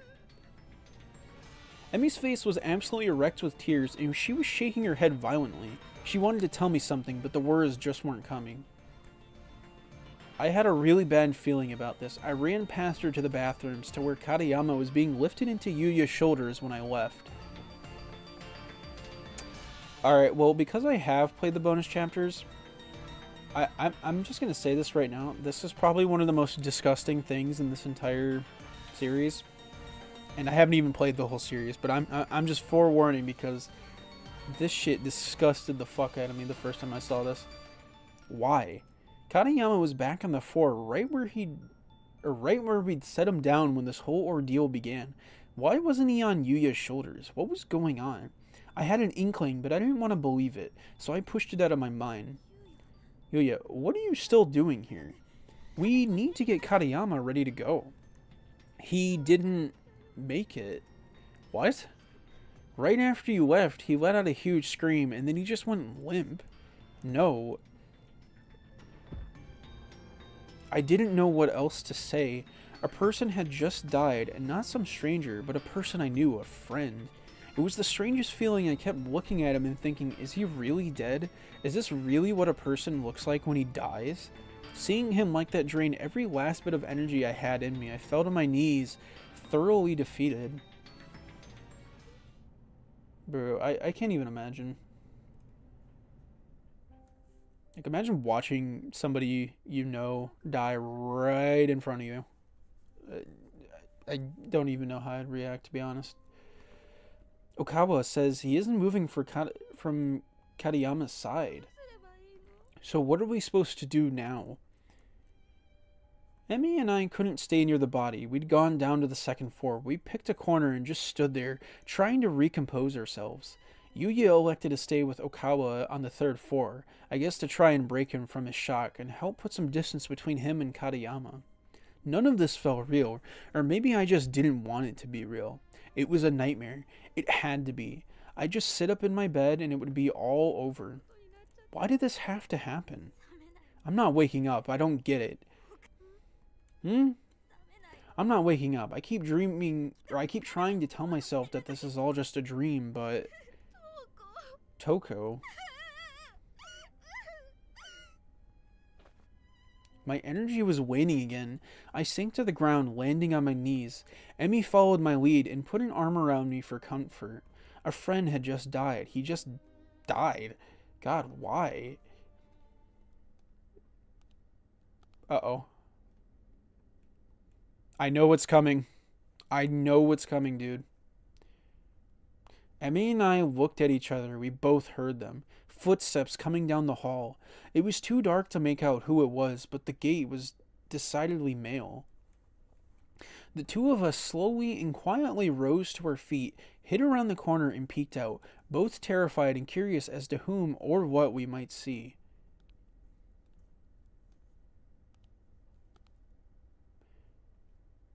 There, at the end of the hall, the figure finally came into view. It was a tallish man, unsteadily teetering as he slowly strode toward us.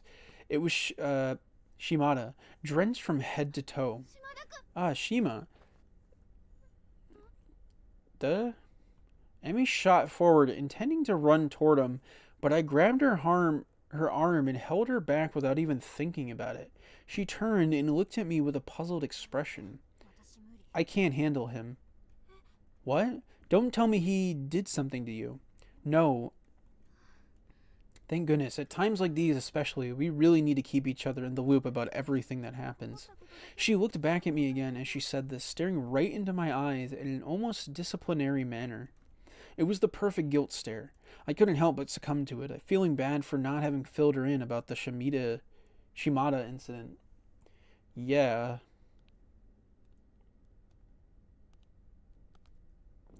he just came in from outside. Shimada continued his slow, wet walk down the hall. Then all of a sudden, for no discernible reason, he simply fell forward, landing hard on his knees. Something was wrong with him, and while I loathed the man, I didn't want to see him suffer. Emmy and I were both poised to rush to his aid, when other figures randomly began appearing all around him, figures of children, blue and ethereal, shimmering with their own light. What the? Okay, this is different, I think? What are they? Yeah, I think this is different, but it's showing what happens to you if you leave the building like he did. We could barely even see Shimada from our vantage point anymore, as his body was obscured almost completely by the backs of those ghost children. He wasn't moving though, so it didn't seem like they were doing anything to him. But then, he wasn't moving at all, which seemed highly suspicious. It occurred to me that maybe we should try to save him. Oh, just now it occurred.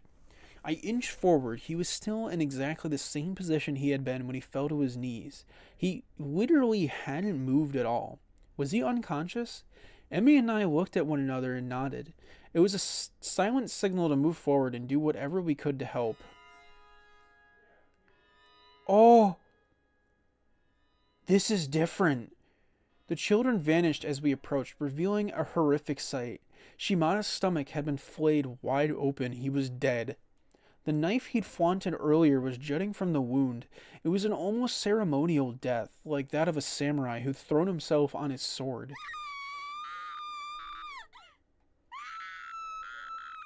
Jesus. I don't even, what? What were those children? How should I know? And they might still be nearby. Excuse me, it's horrible. Shimada is... Yuya, who'd presumably rushed down to see what was wrong, calmly walked over to Shimada's body. He was checking for signs of respiration or pulse. He turned back to face us again a moment later, and his facial expression said it all.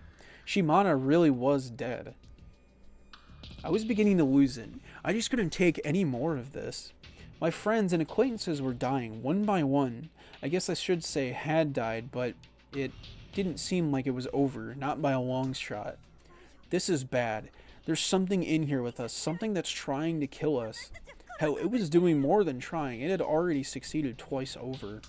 I was scared. I was paranoid. I was shaking. I was crying and screaming inside. I was deathly afraid that something else would show up, and then it did.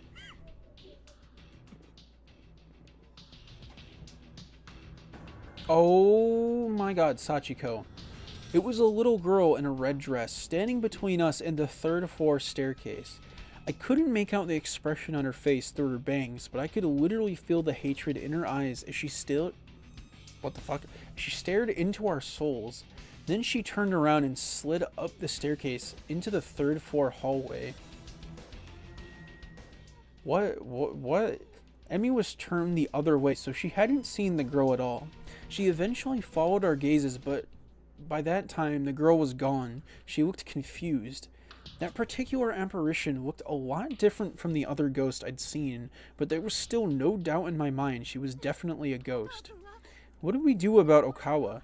We have to go get him. We have to get out of the school now. I'll go calm him down. Or call him down. Jesus. I can't. Bro, maybe I'm dyslexic. Wait. Yuya, I'll come with. It could be dangerous. You wait here. Oh my god, here it comes. I know what's coming. Dangerous? Well, that is the direction the girl in the red dress went, and I guess Yuya didn't want me to put in harm's way. I nodded and watched his back recede into the darkness as he chased after Emmy. I'm not ready to read this again. Pull yourself together. Pull yourself together, Toko. You know what they say. No weapon can pierce a calm heart. The darkness. Sora. This is like Kingdom Hearts, Sora. I can't do Donald's voice, dude. I never can do Donald's voice. So what's the most important thing right now? And here it comes. Alright, I'm just... Fair warning. This is the most disturbing thing I've ever seen.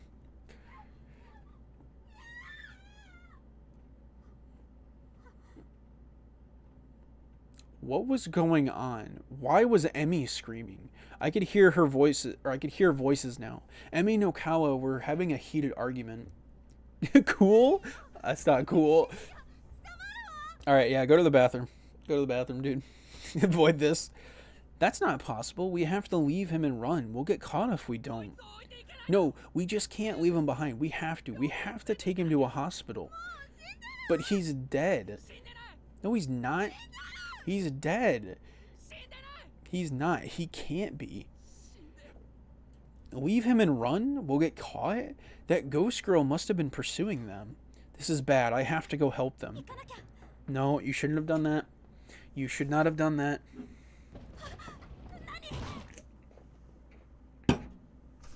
Oh, shit. Ah, what the... Murderer!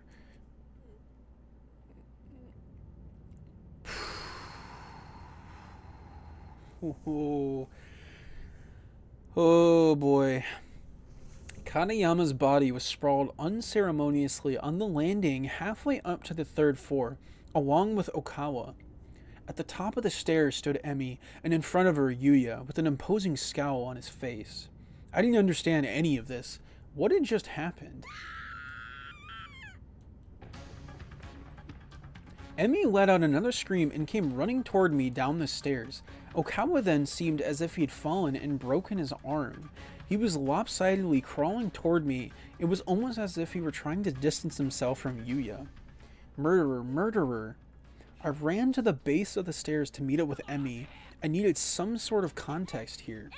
Emmy, what happened? What is going on? Run away, you'll be killed. Kizumi kicked him down the stairs out of the blue. What? I glanced up at Yuya, but his face was shrouded in darkness. I couldn't make out any expression at all. Okawa seemed to have reached his breaking point. He shot to his feet and took off behind me toward the second floor as fast as he could. Yuya kicked Okawa down the stairs. Why? Yuya, it's not true, is it? Slowly, he walked down to the landing. He was neither concerned nor scornful. His face was a blank state. As soon as he reached my level, he bent down and began fiddling with Katayama's body, raising the arms and then letting them drop, wiping blood from the ears and nose, then looking at it as if studying a specimen under a microscope. Yeah, he's gone. Fucking psychopath. I fucking hate Kizumi. What the hell? He was enjoying this. I finally got to see an emotion written clearly on his face, and it was elation? How was this not some crazy dream? Yuya, no! Tears began spilling from my eyes like water. I was shocked, confused, and I don't even know what else. Toko, get away from him, hurry.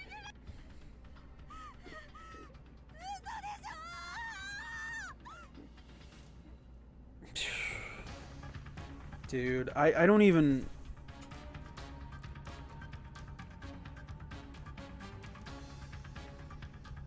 Emmy and I found ourselves standing in front of the door to the school infirmary. Shimada took the key and lost it, so this room is no good. If we hid in a place like that, we'd be sitting ducks anyway. We need to go farther down to the first floor. The poor girl was frantic. I can't say I blamed her, but well, something about this whole situation didn't feel right to me. Emmy, I'm still not sure we need to run. Huh? What?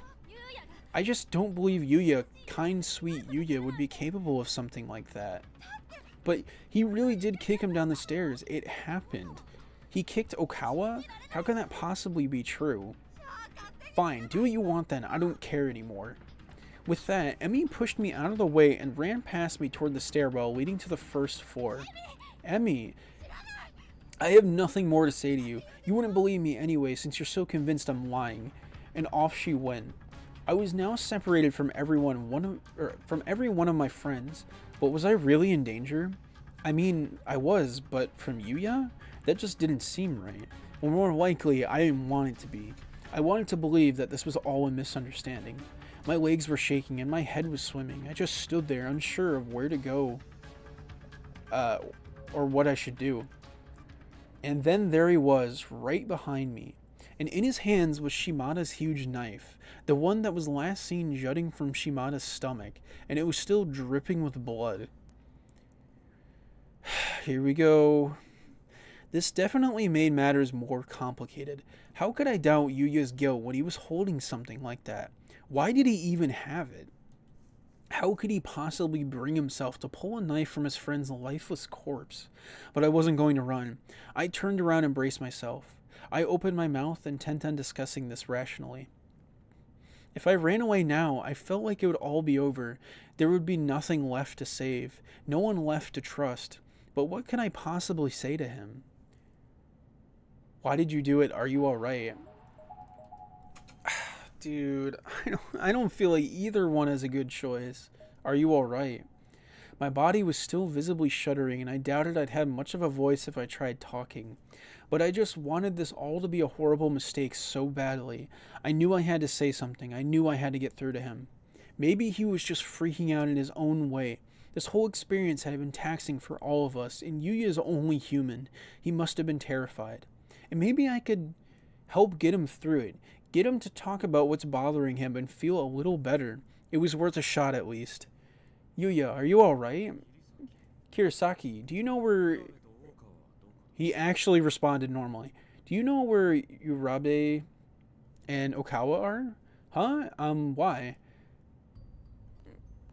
No answer. He just started muttering to himself and slowly walked right past me as if I weren't even there. Oh yeah, what are you doing? What do you have in your hands? I thought I could put it to good use in a lot of ways. Stop this. Get rid of that thing. No, I couldn't let this go on. I grabbed him by the arm and just clung to him, putting my full weight on his body to keep him from going any farther down the hallway. He was at a crossroad, about to walk down a path of no return, and I was going to lose the kind, considerate Yuya I'd been fallen for.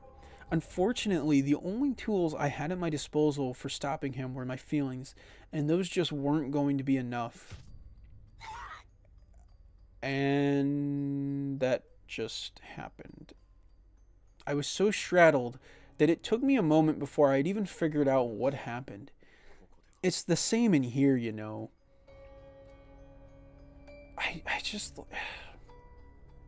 This was the first time in my entire life that I'd ever been punched in the head, and he put everything he had into it. Getting killed by this school? I couldn't focus. My brain was still rattling inside my skull from the impact. Or getting killed by me? The world was spinning. I looked up at him with sp- sp- spasmodic, twitchy, tear-filled eyes. I've never heard that word. There was no sign of remorse or compassion whatsoever. He looked like a feudal warrior, clutching his sword and staring down at his enemy. The area all around my eye was throbbing. It hurt so badly and felt so swollen and sore, I couldn't even imagine what it must have looked like. And he wasn't done with me. He got in closer and closer, grinning unnaturally as he raised his fist for a second strike.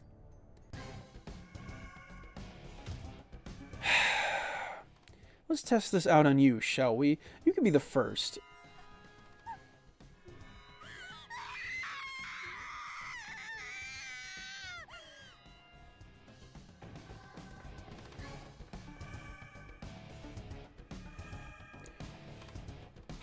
I know it's coming. I was running on pure instinct and adrenaline at this point. I shot to my feet and just forced them to carry me to safety somewhere, anywhere.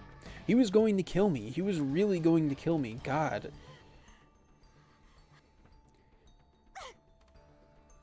I felt something rattle around uncomfortably inside my mouth, so I spit it out into my hand. Yoshi's like, I'm traumatized now. Oh, I know. Well, here's the thing. This was from the first game. I know what's about to happen. So, unfortunately, you came back right when that thing is about to happen. It was white. A single white tooth with blood red highlights at its root. That maniac had actually knocked out one of my teeth. God, my tooth. He was there, just behind me. I panicked, tripping over my own feet and stumbling to the ground on the landing between the first and second floor. I'd fallen on my backside, dropping my tooth on the ground next to me. I began slinking away from the encrouching figure of Yuya Kazumi. Save me, somebody, anybody, God, please. No. I was scooting backwards across the floor, too stiff and sore and scared to stand, but then my hand brushed across something small and metallic, a key. Ah, it's the infirmary key that Shimada lost. Even with my hand right over it, I was shaking so badly that I could barely work my fingers to get a grip. It was the most frustrating feeling in the world, and for a few seconds that felt like hours. I just kept trying in vain to pick up that damned key. Finally, I slipped my finger through the ring. I had it. This was my one and only chance. Scrambling to my feet, I somehow slipped past Yuya. How? I ran back up to the second floor as fast as I could and forced my shaky legs to carry me. I had the key. I could lock myself in. I could hide in the infirmary. Oh my god, I'm just... Kizumi didn't pursue, not right away.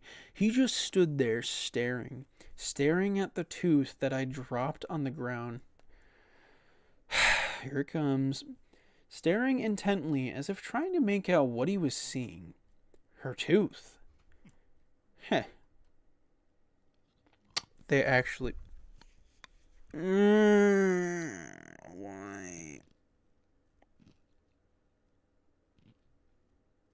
I hate this game. I hate this game. I hate this game.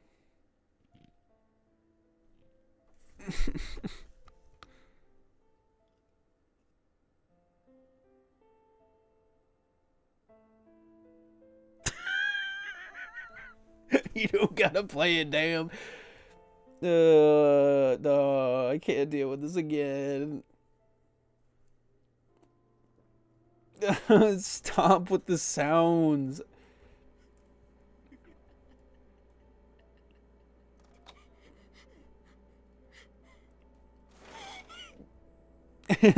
You sound so mad at me, Lux. Oh, that shit's still just like... There didn't seem to be any way to lock the door from the inside. I needed to find a hiding place before Yuya showed up. The corner of the room, under the bed, maybe? Play a good game like Mario and Luigi Parts in Time. Are you saying this game is bad? I was scanning every inch of the room as quickly as possible, sizing up my surroundings. My eyes stopped on one of the medicine shelves. Scissors. There are scissors in there. You just said it was? Well, I was joking. That was me being overdramatic. I was being overdramatic. I felt like such a it felt like such a revelation, like the answer I was looking for, but what was I going to do with scissors? Was I going to fight? Fight who? Yuya? I wouldn't stand a chance. I decided to leave them there. I stepped back and crouched down behind the partitioning screen that was set up in the middle of the room. I just feel so bad for Toko, dude.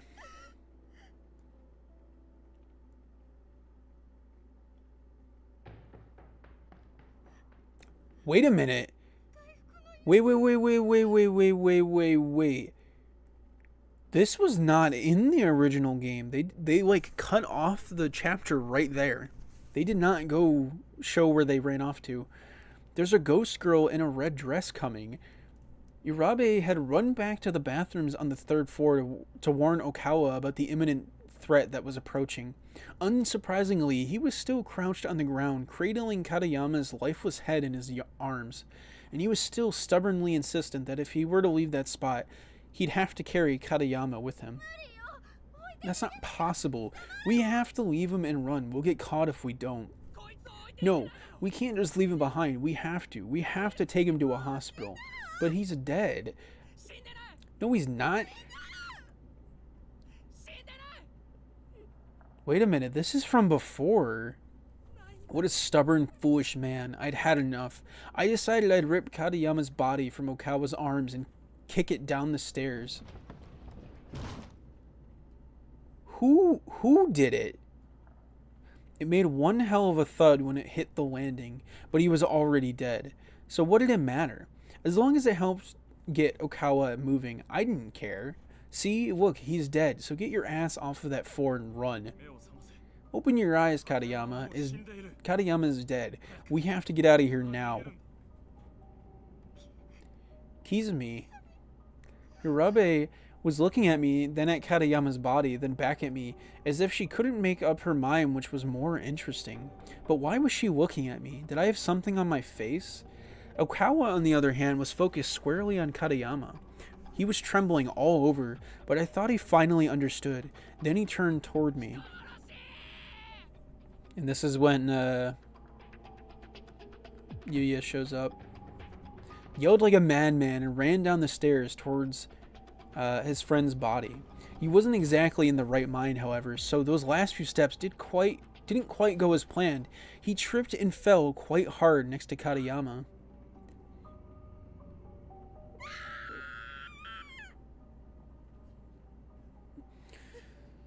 Like, I understand that the game right now is trying to be like, well, he pushed a dead guy who was already dead, and then he fell, which made it look like he hurt him, blah, blah, blah, so he's actually the good guy. But it's like, brother, the dude is a murderer. Bro killed animals as a child. We already learned this. I don't sympathize at all. He's a horrible human being.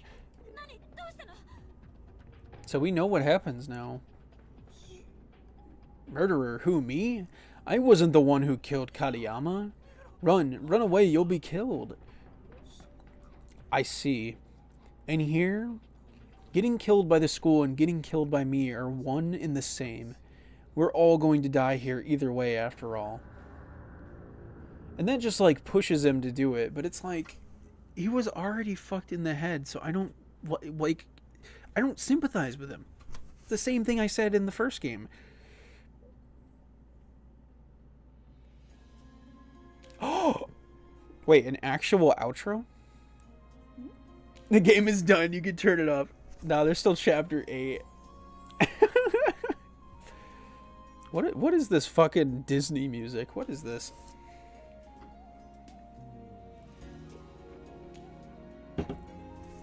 No, bro. Why'd you turn into Muscle Man? Oh, damn. We know that's not the end. Don't lie to me. Zion, are you still here?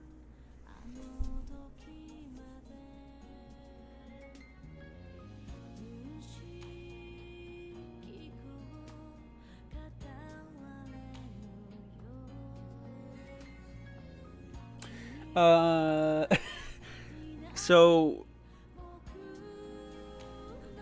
Now, is the only way you can obtain Chapter 8 if you do all the endings, is that right? Is that the only way you can get it? And does it have only one ending? Because I think it says it only has one ending. Okay, it only has one ending. Okay. So yay, we got it.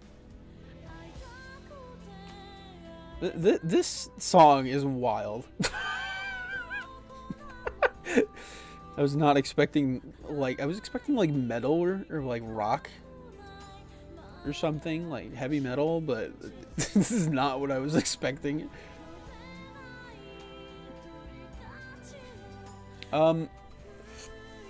Excuse me. I mean, I'm gonna save my thoughts for the end, but there's a lot I want to say about this game. There's a lot I want to say.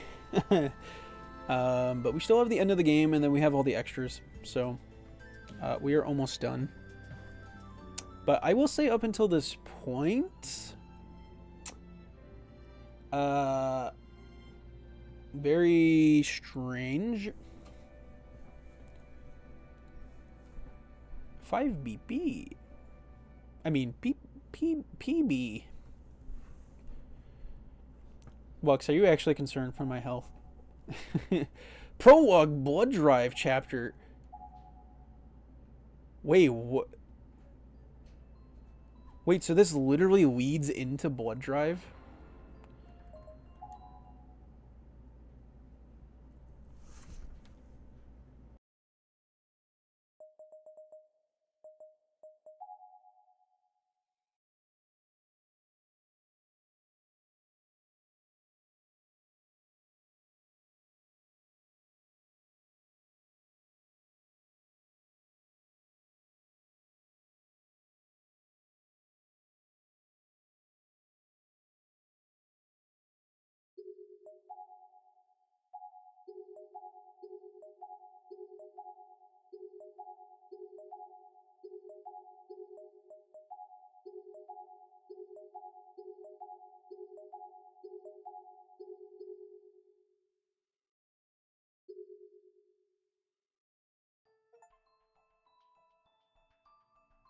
Okay, I'm back.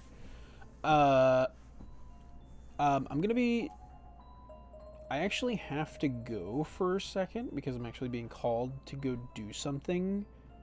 But when I come back, I will finish the game because there's only a little bit left.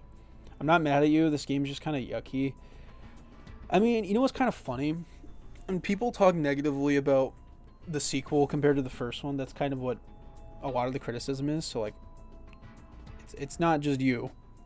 And I kind of get it. I kind of get where people are coming from. Because it is very yucky. It's very weird. I don't know. It's a very morally gray game. So yeah. Anyway, I will be back. That is crazy. The next chapter is called Blood Drive, which is going to lead into the next game. So I don't know what's going to happen. I will be back. Give me about like 30 minutes, 20, 30 minutes. And then when I come back, we're going to finish the game.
What the fuck? I'm alive?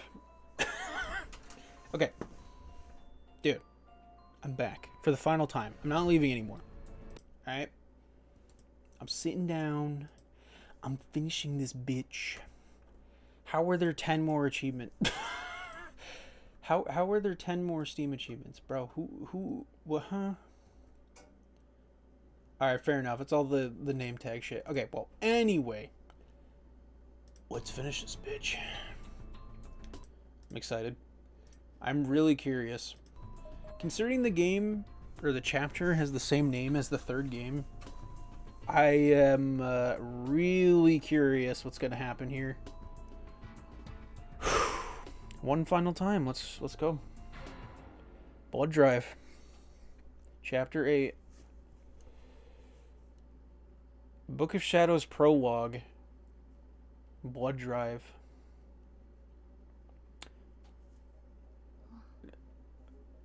I'm sorry, what?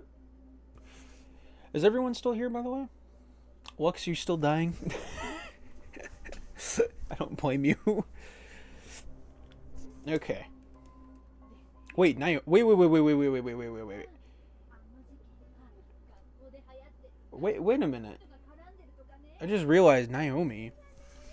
You know what my kid told me? He said that incident was connected with an underground website that's gotten real popular at his school.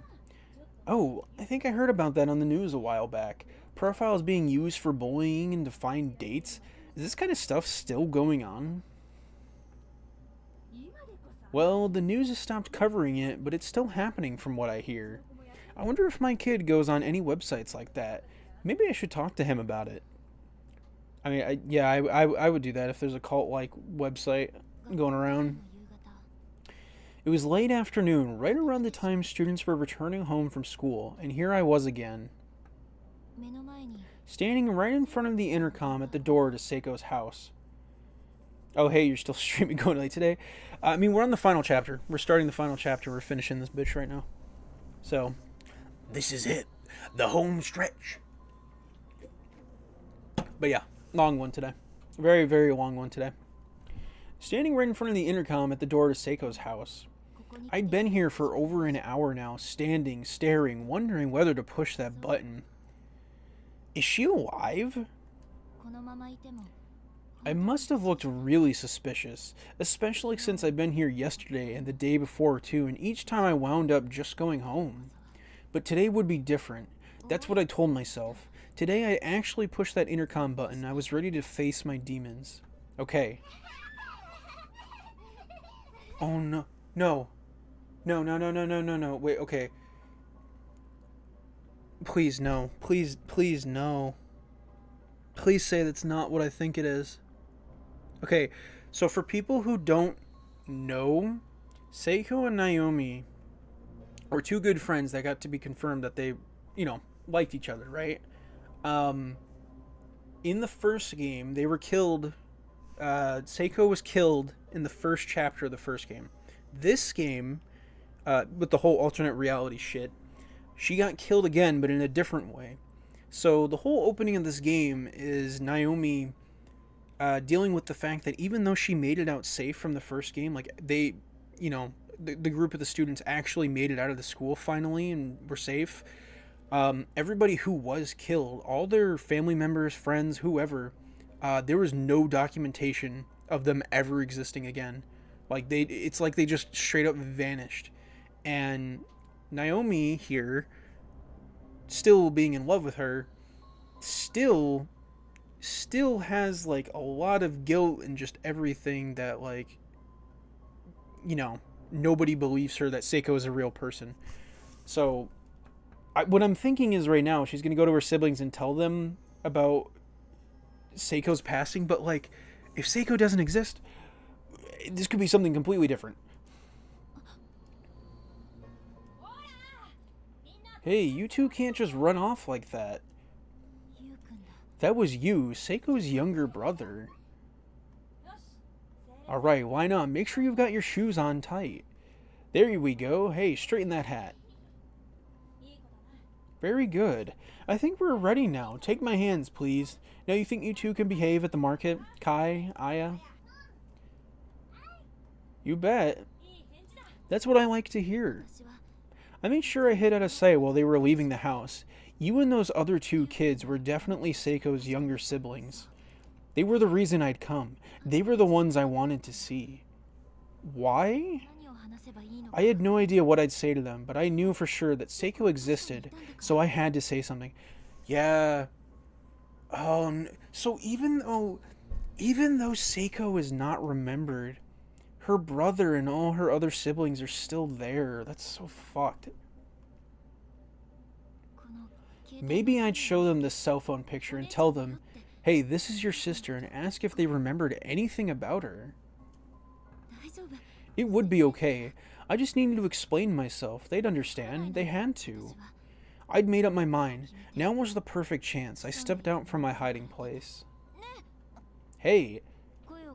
But barely made out a single word before I felt someone grab my arm from behind, holding me back. Is it Satoshi? Satoshi, come on, come on. We haven't seen him all game since the beginning. Who's there? Don't do this. Don't do it. Yeah, so the other students do remember who she is as well, just nobody else can. Class rep. Oh, she is a new voice actress. I understand where you're coming from, but you can't do this.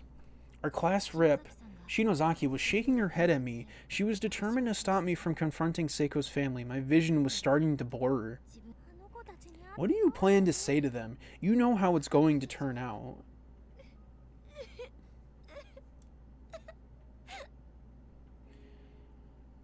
It doesn't mean she's ever gonna forget Seiko, man. But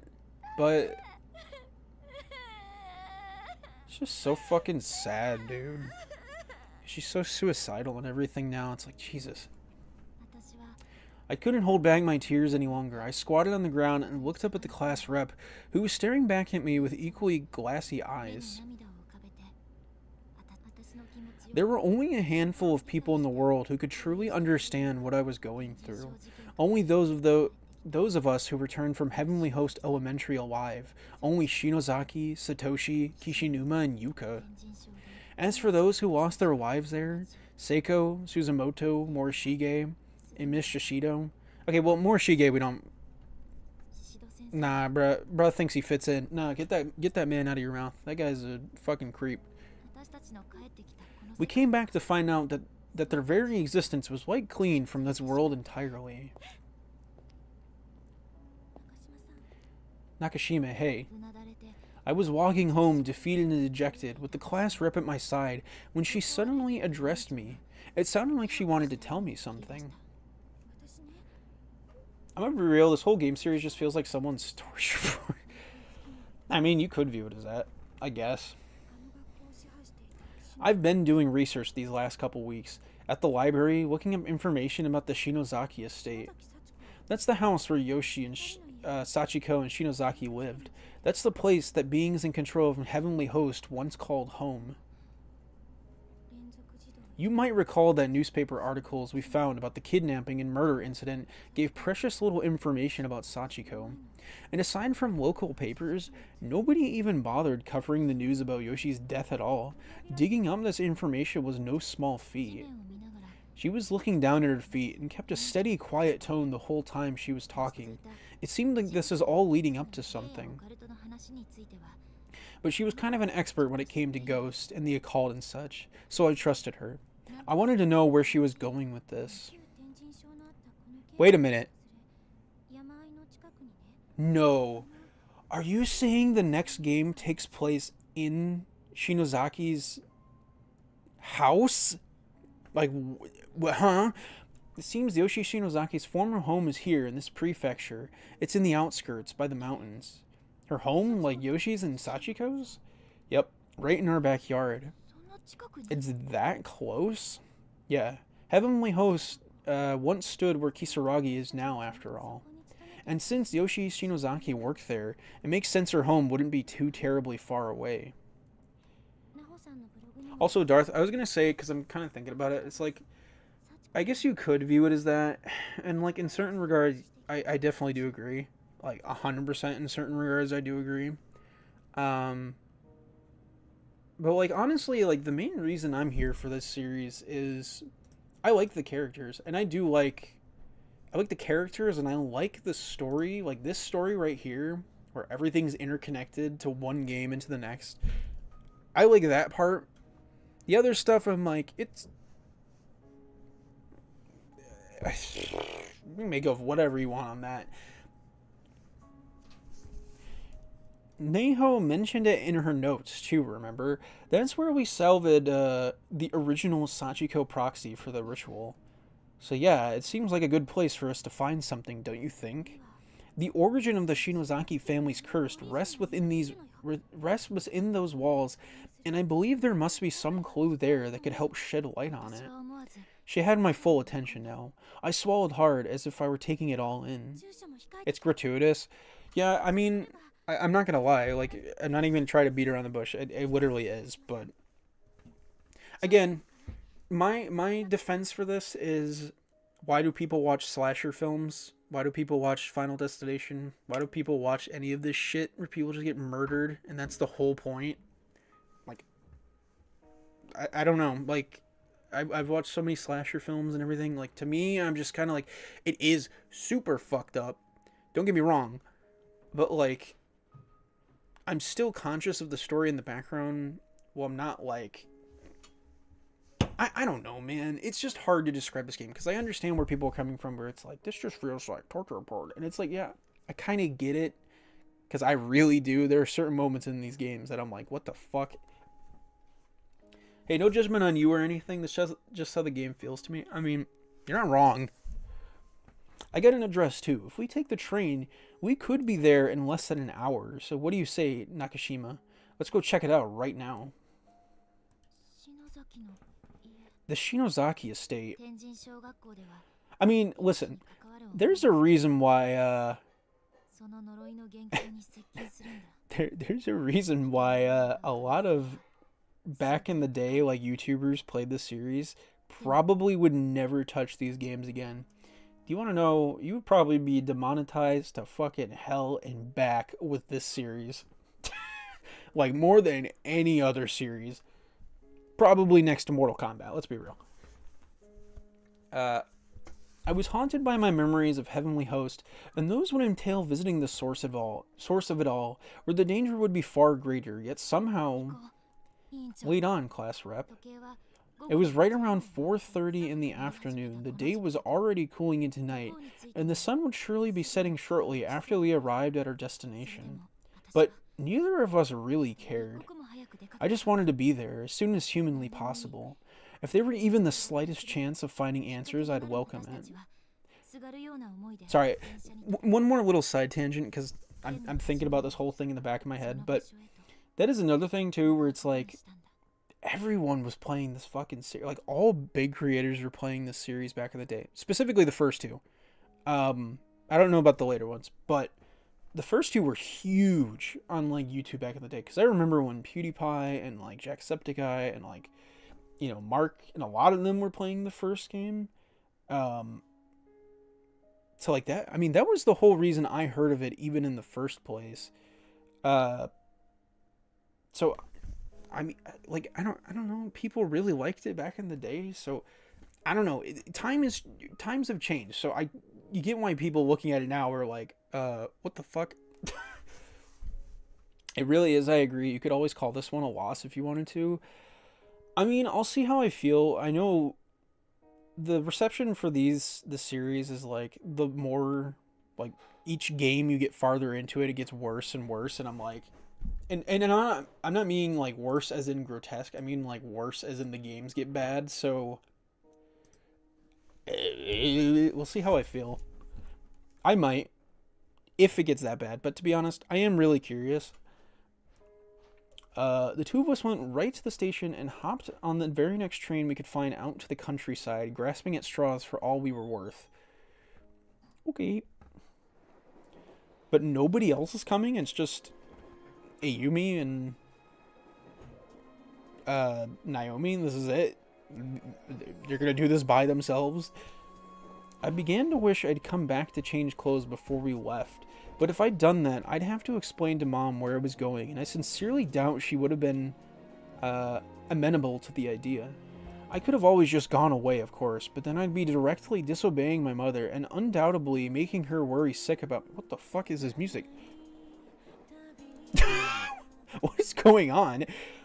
The class rep and I were seated next to each other on the local commuter train I'd never ridden before. They were the only two other passengers. Much like us, they were simply staring down at the ground and riding in silence, lost in their own thoughts. These last couple weeks had been brutal. All 5 of us who survived were feeling it. We were more exhausted than we'd ever been in our entire lives. But no matter how crazy people said we were, no matter how much our souls ached from the memories, we could never forget Seiko and the others. Every photo we had of them, though, be it on film or digital, had its face blacked out completely. And the scariest, saddest thing I could imagine was the passage of time, because eventually I knew I'd have trouble remembering what they looked like. Listen, I want to run something by you. We're the only ones who have any memory of Miss Yui, Suzumoto, Shinohara, and Morishige, right?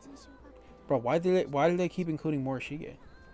Because if you die in Heavenly Host, it's as if you never existed in the first place.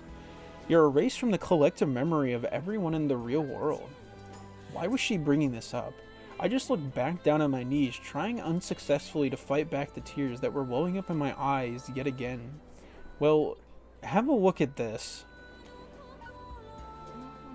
Neho's nods to the netherworld. It's just that Spirit Medium Girl's blog, right? Doesn't anything seem odd about it to you? The blog's final entry was the one detailing the Sachiko Ever After ritual, but we already knew that. There were no updates after it because... Wait, didn't Neho die? Right? The class rep nodded and looked into my eyes. Neho lost her life in Heavenly Host Elementary School just like everyone else. But how can that be? I'm not sure of the reason, but this is proof positive. Proof that not everyone who dies in the school gets erased from existence. I checked on our mentor, Mr. Kabiki, too. He also died in Heavenly Host, but just like Neho, there's still ample record of his existence. Oh? So there's like a gap in the realities? I was literally on the edge of my seat, leaning in close and hanging on her every word. She flashed me a smile. So let's not give up hope, okay? Okay.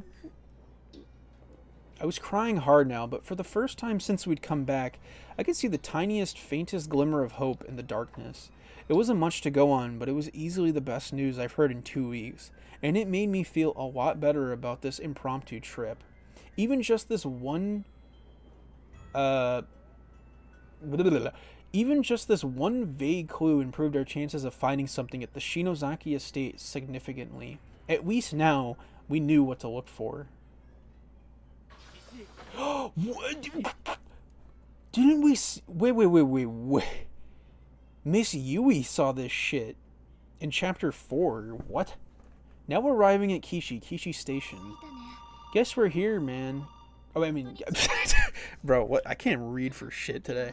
Guess we're here. Man, we're really out in the boonies, aren't we? The air smells so delicious. It's nice, isn't it?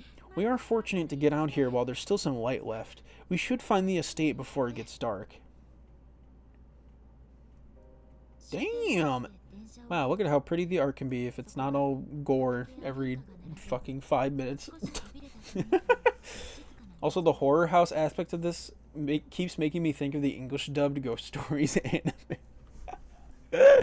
Someone should do a dub of these games, and it's just the same quality.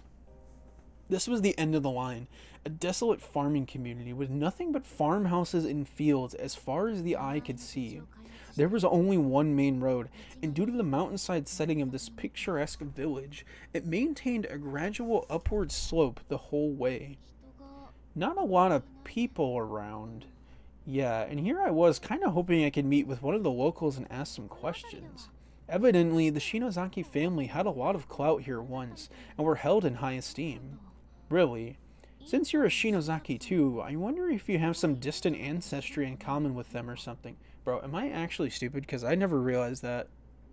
I just didn't even think about that the whole time. I guess it's possible, but there are now an awful lot of Shinozakis in Japan, you know? That's true. So, are we going the right way? I think it's this way, yeah, but to be honest, the address I found didn't have a house number, so I'm not entirely sure. Alright, it's time to go ding-dong ditch these fucking farmhouses. Oh, but what about your cell phone? Doesn't it have that GP... What? Why'd she say it like that? GP... Like, what? Why'd you say it like that?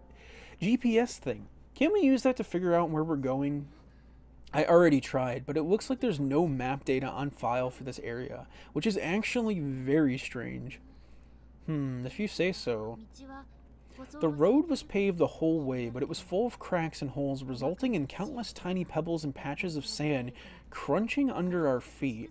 And the darker it got, the more noticeable the sound of the uneven terrain became.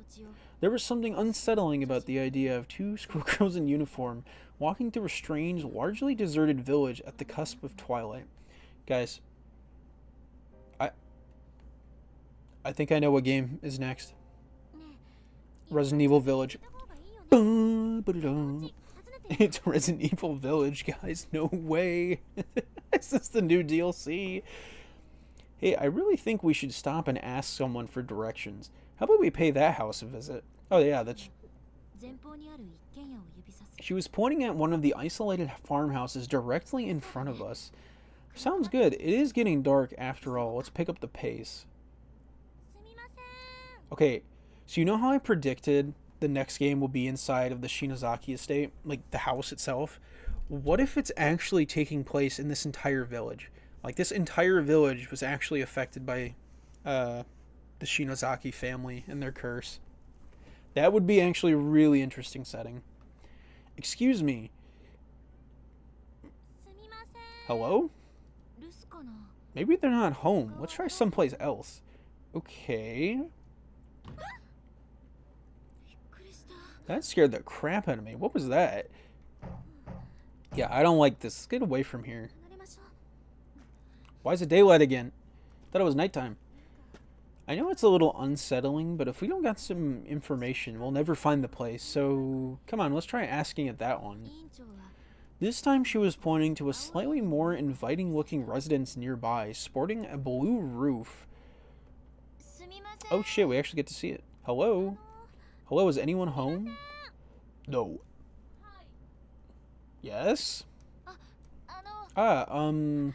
Good evening, miss. We're a bit lost and would be very grateful if you could help us find our way.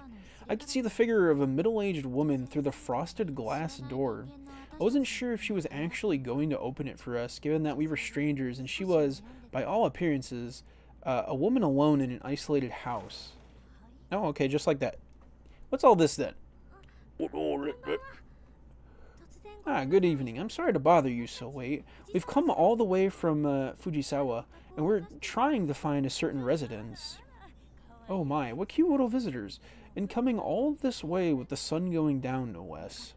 Thank goodness, she seemed like a perfectly normal, perfectly kind old woman. Right, what's all this then? What the bloody hell is going on, right? I took my place next to the glass rep and bowed my head in respect. So where is it you're trying to go then? I'm trying to reach this address, but I don't have a house number. This is all I know. You know, why wouldn't you just say the Shinozaki estate? Like, isn't that what this place is famous for?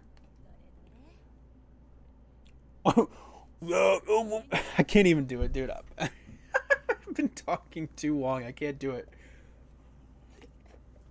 I'm sorry, I can't. What business do you have at the Shinozaki estate? Oh, now you question it.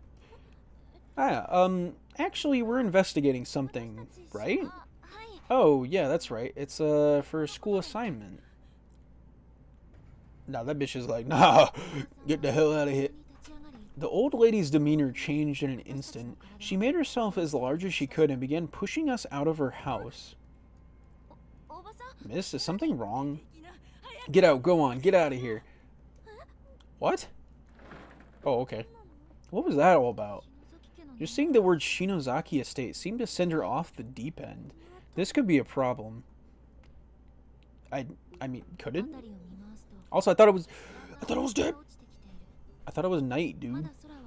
The day was fading fast. The sky was still blue for now, but it was getting darker by the minute. Street lights were popping on all around us. Well, it doesn't look like it. Looks like sunny ass day outside. Let's try to find another house. There must be someone around here who would tell us what we need to know. Yeah, you think?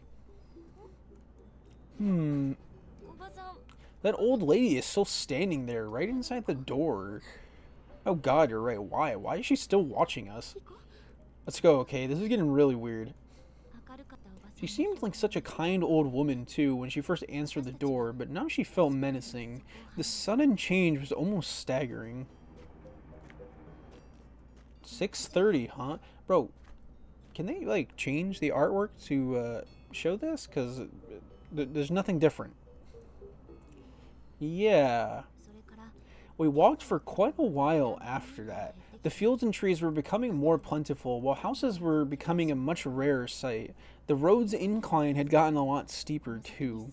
We were literally climbing a mountain now, and the likelihood of finding the house we sought, or any house at all, seemed to be lessening with every step. Ah, car coming, watch out, Nakashima. Thanks. We pushed ourselves against the guardrail and waited for the car approaching from behind to pass by before we continued our trek. Why are they stopping? Hey, what are a couple schoolgirls doing in a place like this? It's dangerous to be walking in the road, you know. The mini pickup pulled alongside us, and an older gentleman stuck his head out the window. He seemed like a sociable sort. We're actually looking for the Shinozaki residence, if you have any idea where that is. Shinozaki? Ah, yeah, the old Shinozaki estate. It's up that way, deep in the mountains. Just up ahead? Yup. Well, that's good. We've been going the right way after all. Yeah, but it's a ways in there. If Yins is... what the f... If Woyins is walking, it's gonna take you a good long while. Why he talking like that? Don't know what business you got in a place like that, but hop in if you want. I'll take you up. The class rep and I looked one another square in the eyes. He seemed a little shady, but it was getting pretty late, and as they say, beggars can't be choosers. We wouldn't get another opportunity like this. So we thanked the old man and got in his truck.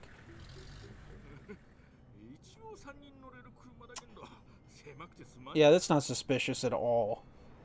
Truck's supposed to be a 3-seater, but it's kind of crowded. Sorry about that. That's quite alright. We're very grateful. If we'd kept on walking, it would have been nighttime before we knew it. Well, I sure ain't got a lot of business up at the old Shinozaki estate in the mountains these days. What are you two looking to go up there for, anyhow? This guy looks so sus. Well, I'm not really sure how to put it. Let's just say there's some information we're trying to find. Information? About a nurse who used to live there a long time ago, a woman named Yoshi Shinozaki. Yeah, back in the day, it used to be a home run clinic, it did. That makes so much more sense why it's called Blood Drive the next game. That makes so much more sense. It did. Lots of people went up there all the time. But nobody goes near it anymore. Don't know what kind of shape it'll be in. Okay, well, alright. Well, he was a homie. Never mind. Oh, no, wait. We're not out yet. We just kept driving farther up the mountain path, and the higher we got, the rougher the ride became. Road maintenance was clearly not a priority here. With 4 tires on 4 different elevations at any given point in time, the whole truck was being rocked to its core. Ow. Are you okay? Yeah, I'm fine. I'm just glaring... What the fuck? I'm just glad I'm wearing my seatbelt. This is quite the road, isn't it, mister? Bro, he looks mad. The old man's driving was starting to frighten me. I could see Ayumi's head bouncing up and down and honestly felt like we were in a runaway vehicle. Mister, aren't you going a little fast?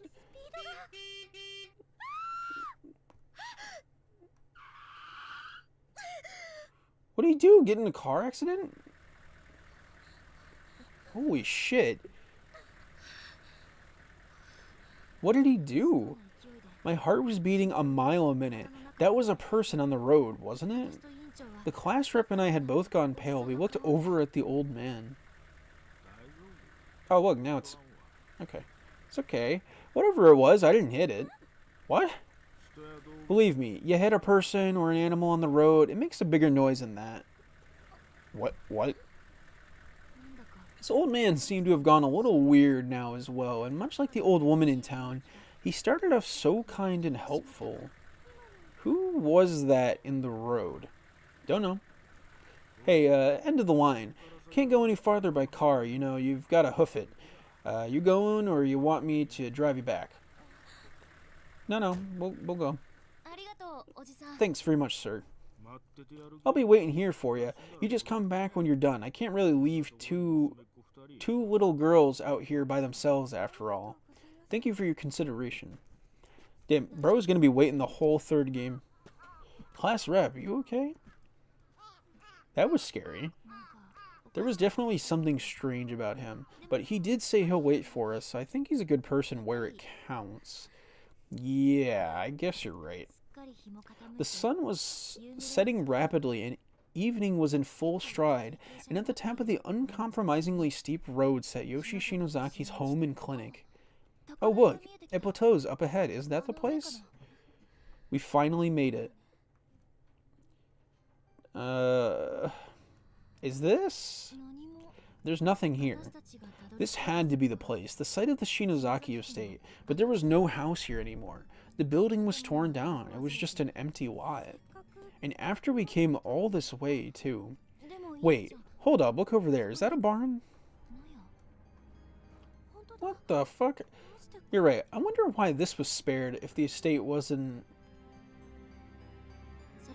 It was a small barn on the edge of the property.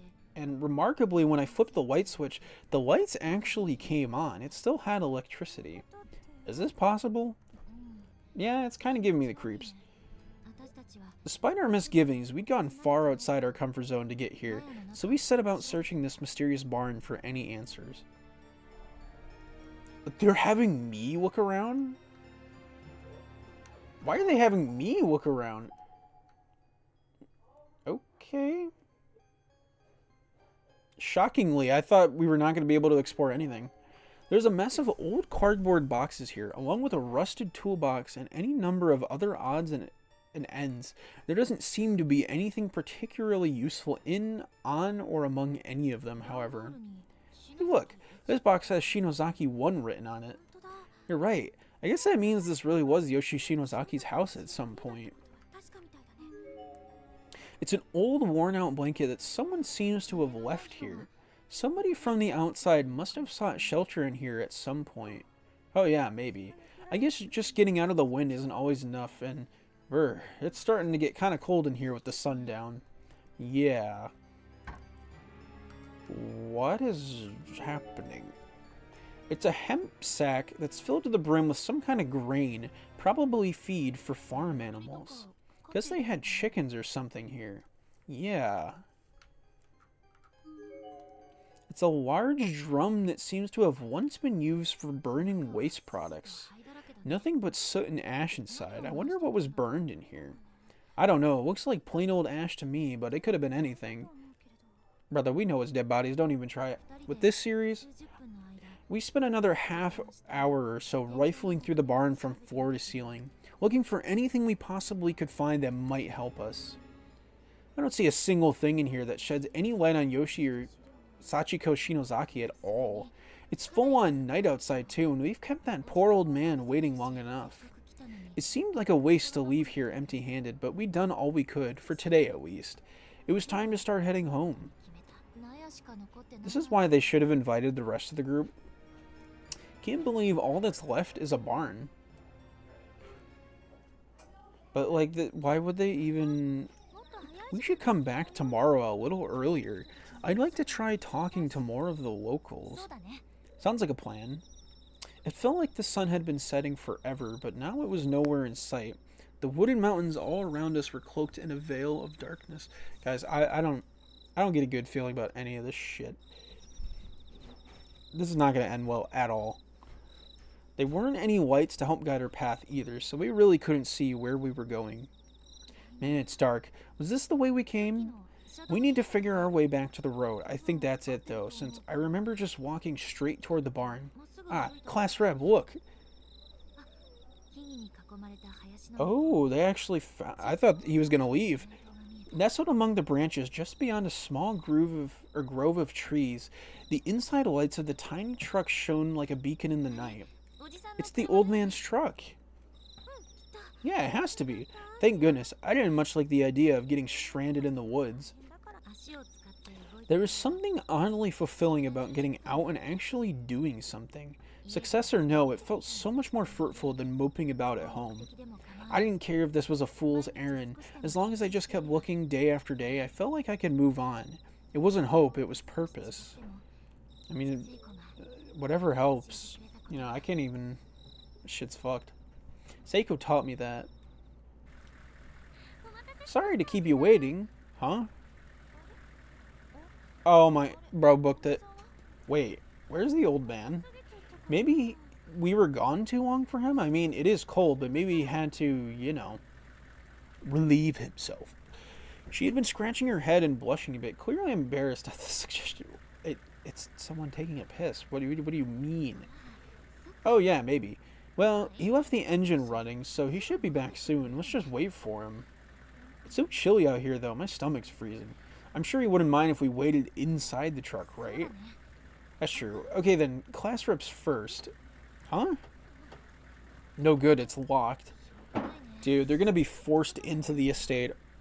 Well, that sucks. Guess we don't have much choice. Let's just wait out here. Nah, I would have at least sat in the bed of the truck. I would have at least sat in the bed of the truck. Not out in the open. It's so cold outside. What time is it anyway? 8:17. About the right time for cold night air, really. The old man's not coming back, is he? So what do we do? It was so dark, we couldn't even see the road, and climbing all the way back down would require far more of a hike than we were prepared for. Oh. Save, I guess. I don't know. Chat, I don't know. Considering there's not multiple endings for this, I don't know. Chat, what are we thinking? What are we thinking, chat? I don't know. I don't know what's a good decision. I don't know. Start walking? But what if something... I don't know. I'm like... Okay. Start walking. I just don't know. Because why would he just disappear? Do you think we could make it back on foot? I mean, we were in the truck for a long time on the drive up here. Also, the road is shit. That's true, but it's not like we can just stand around forever. I guess you're right. Okay, I feel bad leaving the old man behind, but let's just write him a note and start heading back. Sure, I have my notebook with me.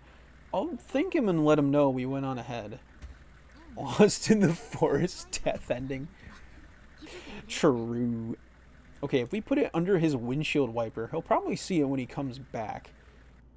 Dude, this is so building up, and I don't know what's going to happen. And so we began the long walk back down the mountainside, quickly losing sight of the truck among the dense foliage. There were no streetlights, so our visibility was pretty much non-existent. It was extremely treacherous.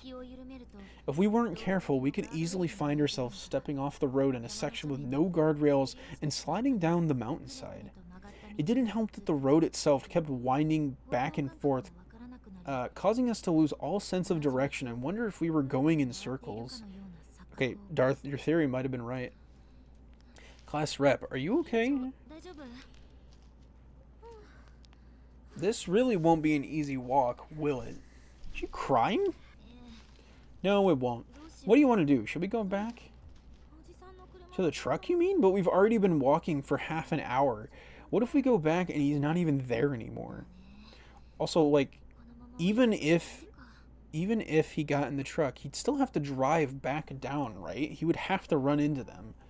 That's true. Guess our best bet really is to just persevere.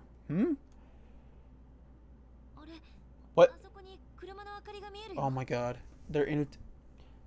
No, they're in a time loop. Oh no, they can't leave. Hey, look, it's another car. I can see its lights. They're stuck in a loop. They're stuck. Oh, so someone else came all the way up here too? Lucky for us, I hope they'd be willing to give us a ride. Let's go check it out. No, it can't be. Isn't this the old man's truck? How is that possible? It's just the one road and we were heading downhill the whole time. But that's the note I left. This really is his truck. What is going on? Bro, a 30-minute walk is nothing. I know, but like... in terms of like walking down a mountain too, you're not like getting far, especially for how high it is. I feel like we've been tricked by a fox spirit or something. Where the fuck did that come from? And I was fairly confident there weren't any forks in the road at all the entire time we were walking, so I honestly couldn't explain what happened. It somehow got even darker, and the faint sounds of bugs zipping around was giving the whole countryside a general feeling of eerie malice. Oh my god. Chat. What do we do? Chat. Oh no. I feel like just walking is going to drive them insane. They're going to walk for 30 minutes. They're going to get back to the old man's truck, and then nothing's going to happen. Because at some point, they just got to be like, you know what? Maybe we should try something else, actually. Maybe. I'm going to say... Chad, I'm thinking we walk again. You want to go down that road again? I'm sure we just made a wrong turn somewhere. We were going back and forth so much, it's easy to see how we could have gotten turned around. So we just have to pay closer attention this time, and make sure we don't take any side roads by mistake. Okay. Bro, doing this all without light, by the way, like, they're in complete darkness. Like, fuck that. And so once again, we left the safety of the truck and began another steady descent down the mountain. It felt like we'd been walking for about an hour now. Oh wow, they actually went farther this time. I wondered how long we'd actually spent up here on the mountain. I could have checked the time, of course, but I was afraid to. We didn't speak at all, but the sound of the class rep's strained breathing gave me comfort. Just knowing she was here made me feel a lot more at ease. Nakashima, are you okay? She looked at me with a concerned expression on her face and broke the uncomfortable silence of the lonely, dark walkway with her question. Huh. Yeah, thanks. After today, though, I don't think I'm going to want to go for a walk again for a good long while. Fingers crossed we're almost there. Yeah. I guess where she just pulled back her right hand. Was she worried about me? Was she going to suggest we hold hands or something? Feels like we've been walking about as long as we did before, huh? I swear if we see that truck again. Bruh. Wait, bruh, YouTube blocking me 3 times in a row. I'm trying to say that the thing the truck hit is going to be them from earlier. I don't know, because this is supposed to lead into the next game, so I don't know. Come on, don't even joke about that. You're going to freak me out. It could be, though. No. How is this even possible? I feel like I'm going crazy. There's something not right about this mountain. And my cell phone's showing out of area. We can't even call for help. Where did the old man get off to anyway? How could he still not be back? And he just left the engine running. And locked the doors, mind you. The only sound either of us could hear in this dense, dark forest was that of the truck's engine idling away. So what do we do? At this rate, we'll never get home. Okay, so we're going to have to do something different. Might have to actually just camp out in the barn. Like, what else are you supposed to do? I guess our only choice is Nakashima. What do you think about returning to that barn? I mean, it's got light at least. Why the barn? Well, if we can't get back down the mountain tonight, we should at least take shelter and rest until morning, don't you think? It just seems safer than staying here. So we're going to spend the night. I shuddered at the thought of spending the whole night on this cold, dark mountain, but she was right. We really didn't have much of a choice. I agreed with her that this was the only real course of action that made sense, but safer than staying here? Yeah, I just get a bad feeling from this road, or from this whole mountain, really. It's like there's some kind of presence, and our best bet for dealing with it is to go someplace well lit and get out of the elements. You feel a presence. Is it something we should be afraid of? I don't know. I'm not even sure if it's a person or something else. It could be one presence, or many. All I can really say is that we're being watched. Okay, then let's hurry up and get back to that barn. Dude, at least with the barn you can close the doors and shit. Finding ourselves left with no other choice, we put the road behind us and began walking up the dirt path leading back to the Shinozaki family's barn. However, there's no shot they got lost. Was the barn this far from the road before? This is weird. It's really weird. It's like the road leading to it just up and vanished. Does this mean we're... Wait, don't wander off. Sorry, come on. Let's try retracing our steps. We'll just turn around and go back the way we came. Sounds good to me. This is not going well.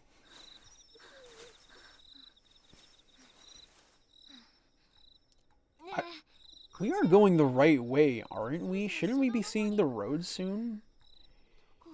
Where are we? Oh god, no, we're lost. Lost in the middle of the damned forest.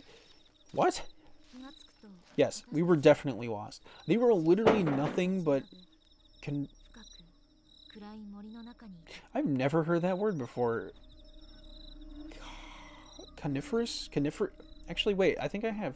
Coniferous trees, as far as the eye could see, in every direction. Dark, looming trees. I've actually heard that word. I guess I just haven't seen it in a minute.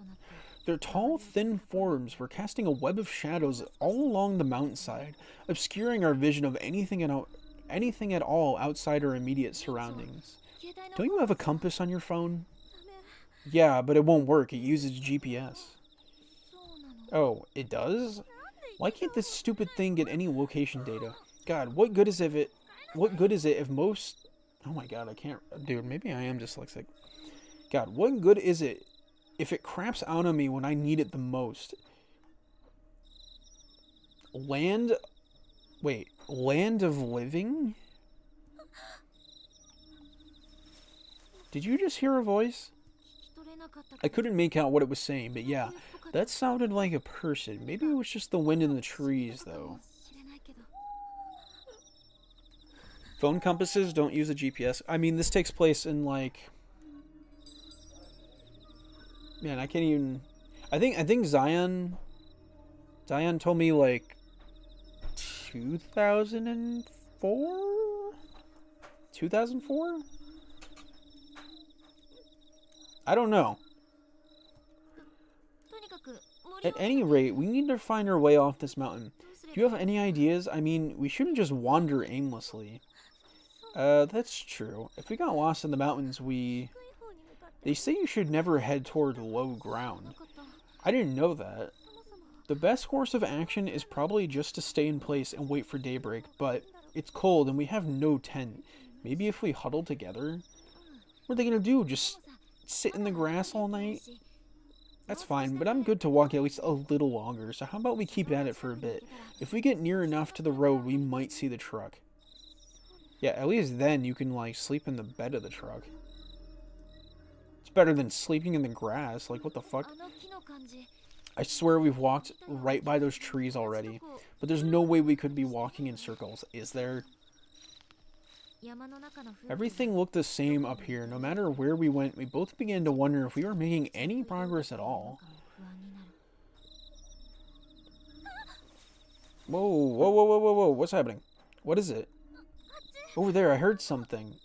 Huh? Where? Where was it? Is it the old man?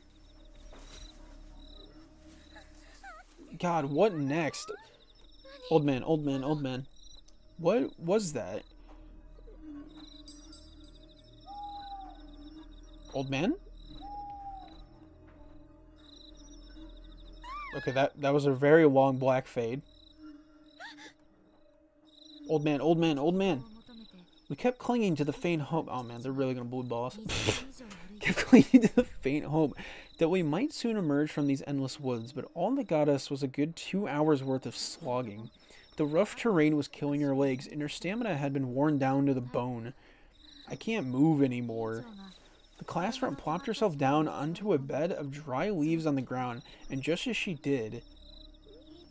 Whoa, class rep, look, look.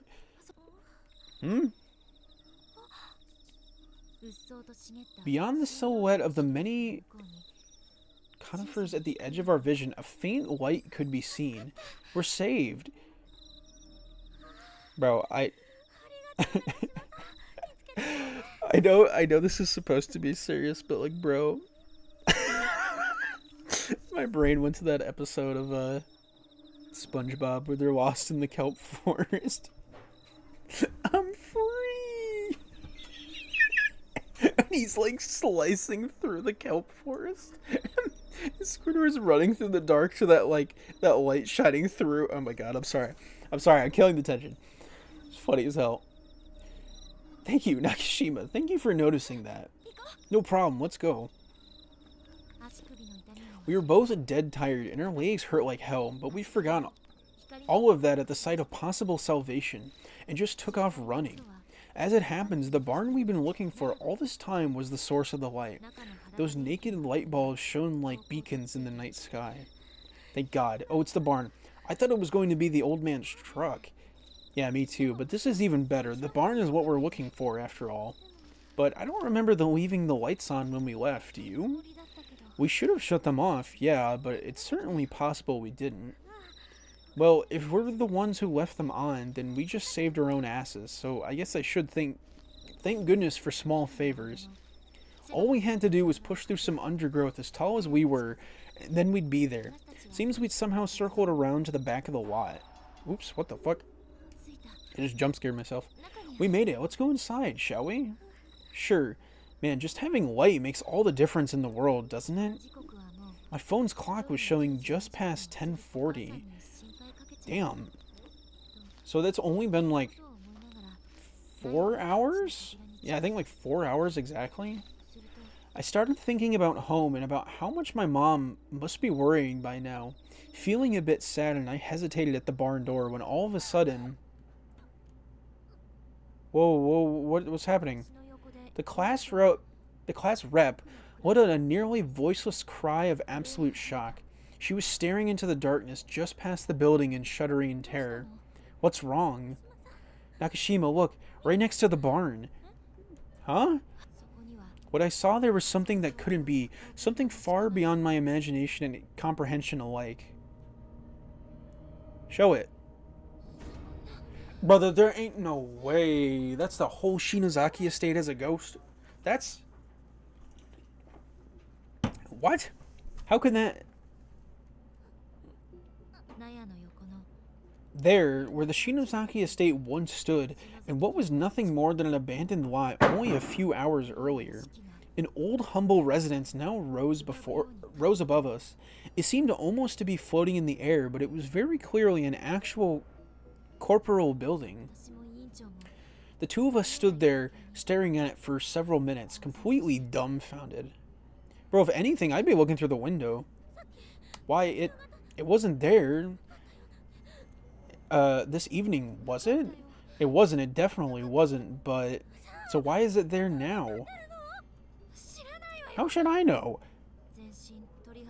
Why are they asking this like they did not survive Heavenly Host Elementary School? Like, hello? Anything can happen. Day 23 in the ghost house. Day 31. I had goosebumps all over my body. They said the word. It's the goosebumps. A cold sweat had begun tracing lines down my back. Is it just me, or is it glowing? Like, what are we even looking at? Aside from its more ethereal qualities, it was just an old beat-up 2-story farmhouse. But sure enough, the nameplate by the door read Shinozaki.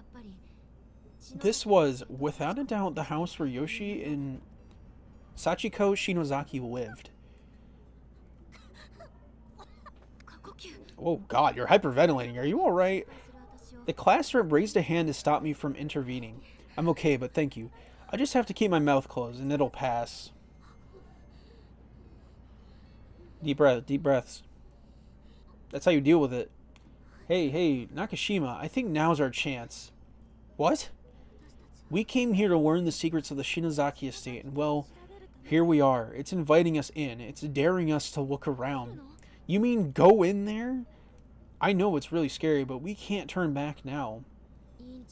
Gazing at the imposing structure, she took a deep breath. Then after collecting herself, she walked right up to the front door and tried sliding it open.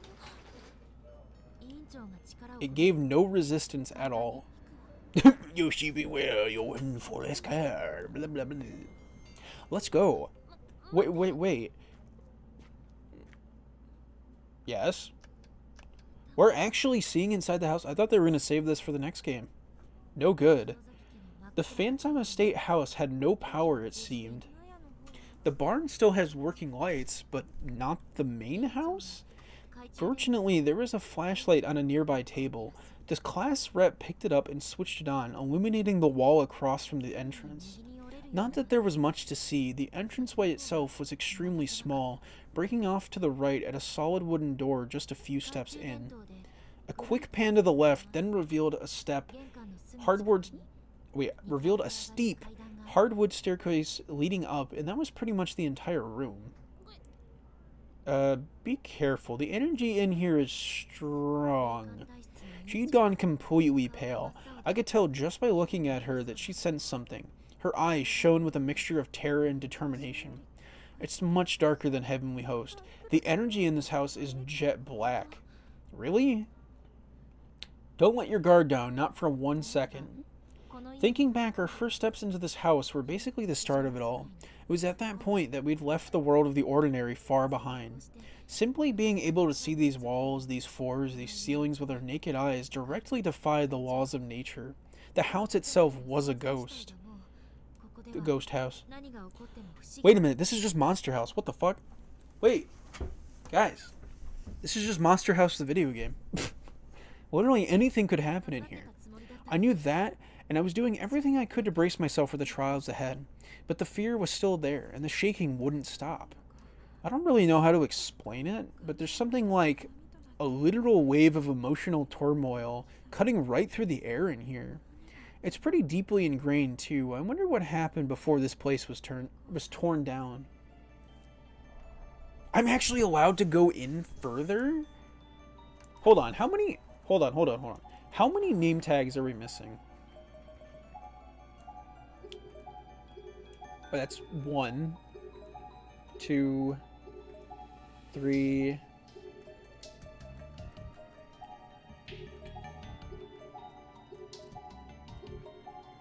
4. Okay, so only 4.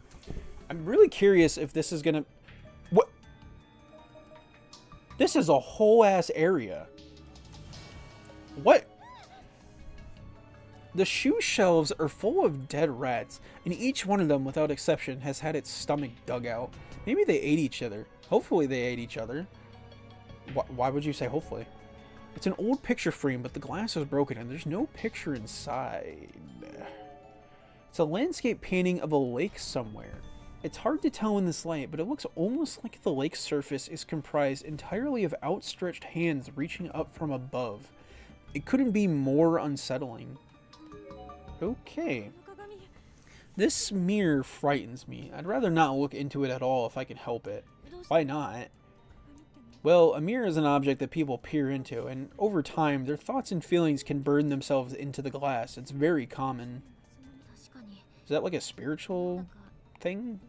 Now that you mention it, I guess mirrors do kind of make me feel like I'm being watched, even though I know it's just me in there. I mean, why do you think a lot of people get, like, doppelgangers from mirrors, dude? That wasn't me and Nakashima I saw just now. It looked like Sachiko and Shinohara. Maybe it was just my imagination? Are they trapped in here? Okay, so where should I go first? I'm thinking door. The door isn't locked, nor is it sealed shut like in the school, but it still won't open. There seems to be something heavy blocking it from the other side. Okay, so we should go here. What the fuck? Nice toilet. Why the... Huh? The drain is packed tightly with what could be thousands of bodies of unidentifiable insects. Oh, lovely.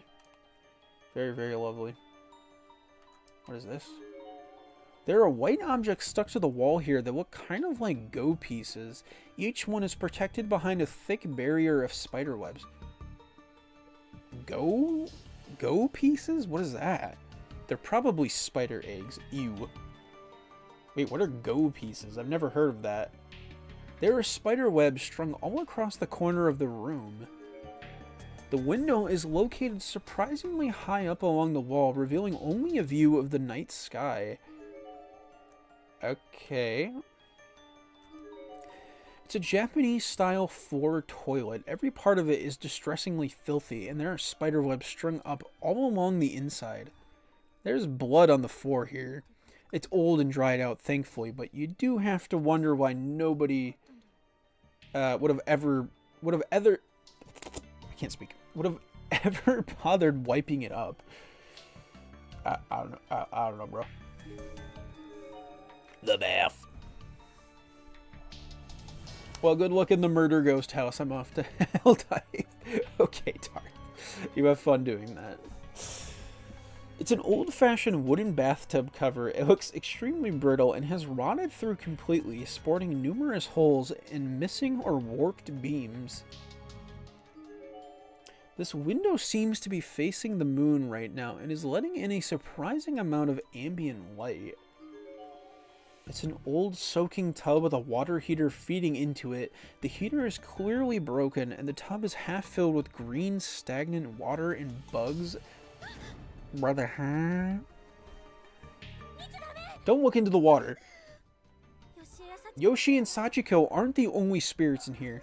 This place was also used as a psychiatric clinic, so we may have to contend with old patients as well. So, what, can I not, like, get the ID from these people? Apparently I'm just not allowed to. This is interesting, though. I like the change of scenery. The staircase is very plain, and the stairs themselves are exceptionally steep. They're also quite old and seem to have absorbed a good deal of moisture, so it would be best to take care when climbing them. Oh shit, this goes higher up. There are a couple framed photographs of Sachiko here, dressed in a formal kimono, sorry. It looks like they were taken during the Shinto Shichi-Go-san festival, where children of ages 7, 5, and 3 gather to pray for luck and longevity. A small plaque is placed below them with embossed letters that read, Sachiko, just before her 7th birthday. Best wishes for a long, happy life. That is a interesting tradition. The glass is thoroughly clouded over, making it impossible to see outside. In addition, the window has no handles or grips of any kind, suggesting it was never meant to be opened. Bro, this place is weird. These stairs sure don't feel safe. Ow. Are you okay? Yeah, I'm fine. The floorboards here are pretty well rotted through, though, so be really careful. Best to hang onto the wall for leverage as you go. Whoa. Zion, are you seeing this shit? Are you still here? It's so weird. This is a house that shouldn't even exist, but we can touch everything. We can pick it all up. It's all real. I seem to recall reading about cases before where the house itself is basically just a spiritual echo, but this seems totally different. Yay, Zion's here. What up, what up? Oh, wait, this is a whole upstairs area. This appears to be a bedroom. The sliding door to the closet is off its tracks, however, and the dresser has been knocked over. The floor is littered with junk, including a desk lamp and numerous bottles with unknown contents, and the closet is packed with old beat-up boxes. This room also seems suspiciously noisy, with creaks and bangs and pops audible throughout. Rapping at my chamber door. What the fuck? Dad, Mom, are you okay? The class rep began calling out for her parents, totally out of the blue. I had no idea what was going on. Oh, she's taking in the spirit. Sorry, did I say something? She was grabbing her head in both hands, and her face was white as a sheet. She must have been the target of spiritual possession again, like in Heavenly Host. Fortunately, she seemed to have been ready for it this time, and was able to collect herself in short order, and once she did, our search resumed. So, like, Zion, I know you, like, couldn't spoil the game for me, so obviously, like, you said this ending wasn't really liked. You can't lie, though. This setting's pretty cool, though. This setting is cool. It's different. For some reason, the wooden dresser wouldn't budge even the slightest bit. It's as if it were made of solid steel. It's a Japanese-style sliding screen, or Fusuma. There's a crude crayon drawing visible on it. Did Sachiko do this? It's very abstract, but it looks like something a happy, well-adjusted little kid would draw. Not at all disturbing like the pictures in Heavenly Host. Are you talking about the Blood Drive game ending? Oh, I thought you were talking about this game. Like the chapter Blood Drive. There's some sort of stain in the back wall of the closet. Kind of looks like it's in the shape of a person, but that's probably just an optical illusion, right? Sure. Okay, so can't go in there. This house is laid out very weird. This particular bedroom looks like it's been converted into a study. Seems out of place considering the family whose study was it. Mine. Dude, if we don't find these last 4 corpses, I'm gonna be so pissed. The bookshelf is full of old books that have been thoroughly wrecked with age.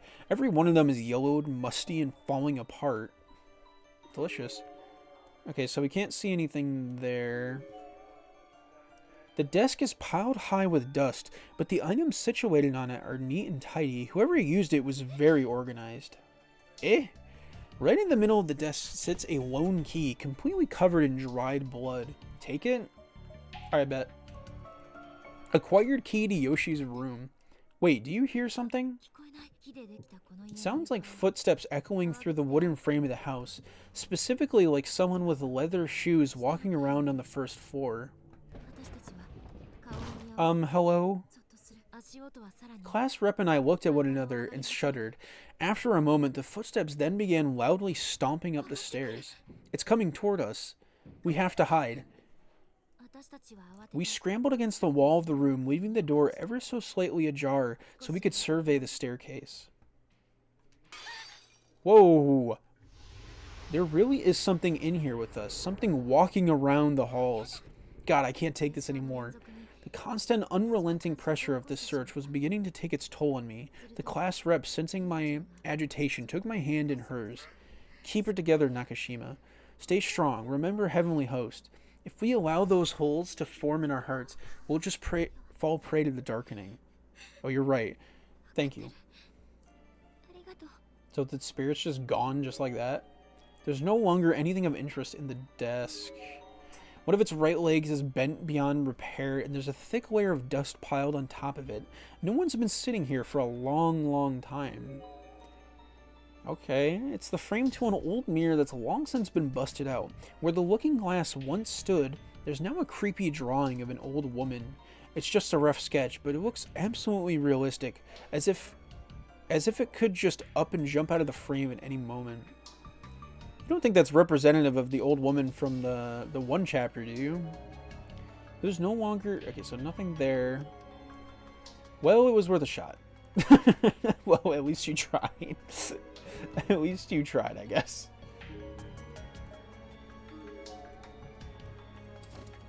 The door is locked.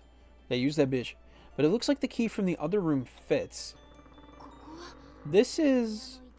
There were photos of Sachiko all over the room. Virtually everywhere there was space for them. Her mother clearly held her very dear. Dude, where are the corpses at? I need them, I need them. Picture after picture, each depicting some happy moment in the Shinozaki family's life. Yoshi's overwhelming love of Sachiko came through in every shot. What is that all about? The photographs depicting the Shinozaki women were all fine, but those that showed Sachiko with both their parents were all a bit different. In each of them, the man who was presumably Yoshi's husband had had his face completely blacked out with a ballpoint pen. That has to be Sachiko's dad, right? But why? Looking around the room, it really was every single photograph that depicted this man. His face was inked out in literally every picture. Okay. So what's this now? It appeared to be an embedded wall safe with a circular padlock and a panel of buttons comprised of the digits 0 through 9. Let me see. This looks almost like some kind of vault, doesn't it? We tried pressing the buttons at random in hopes of opening the lock by pure chance, but that didn't do a thing. Following the spin clockwise indicator etched into the steel safe, we tried spinning the lock itself as well, but had no luck with that either. In fact, as soon as the lock made one full rotation, all the buttons we pressed in suddenly popped back out. So we're dealing with the combination lock safe surrounded by photos of Sachiko from when she was still alive. If Yoshi's the one who set the combination, it's probably safe to assume it has something to do with Sachiko. You know, you're absolutely right. It must be something really simple. Whoever used this safe would have chosen something they wouldn't forget after all. The question is, what would something be?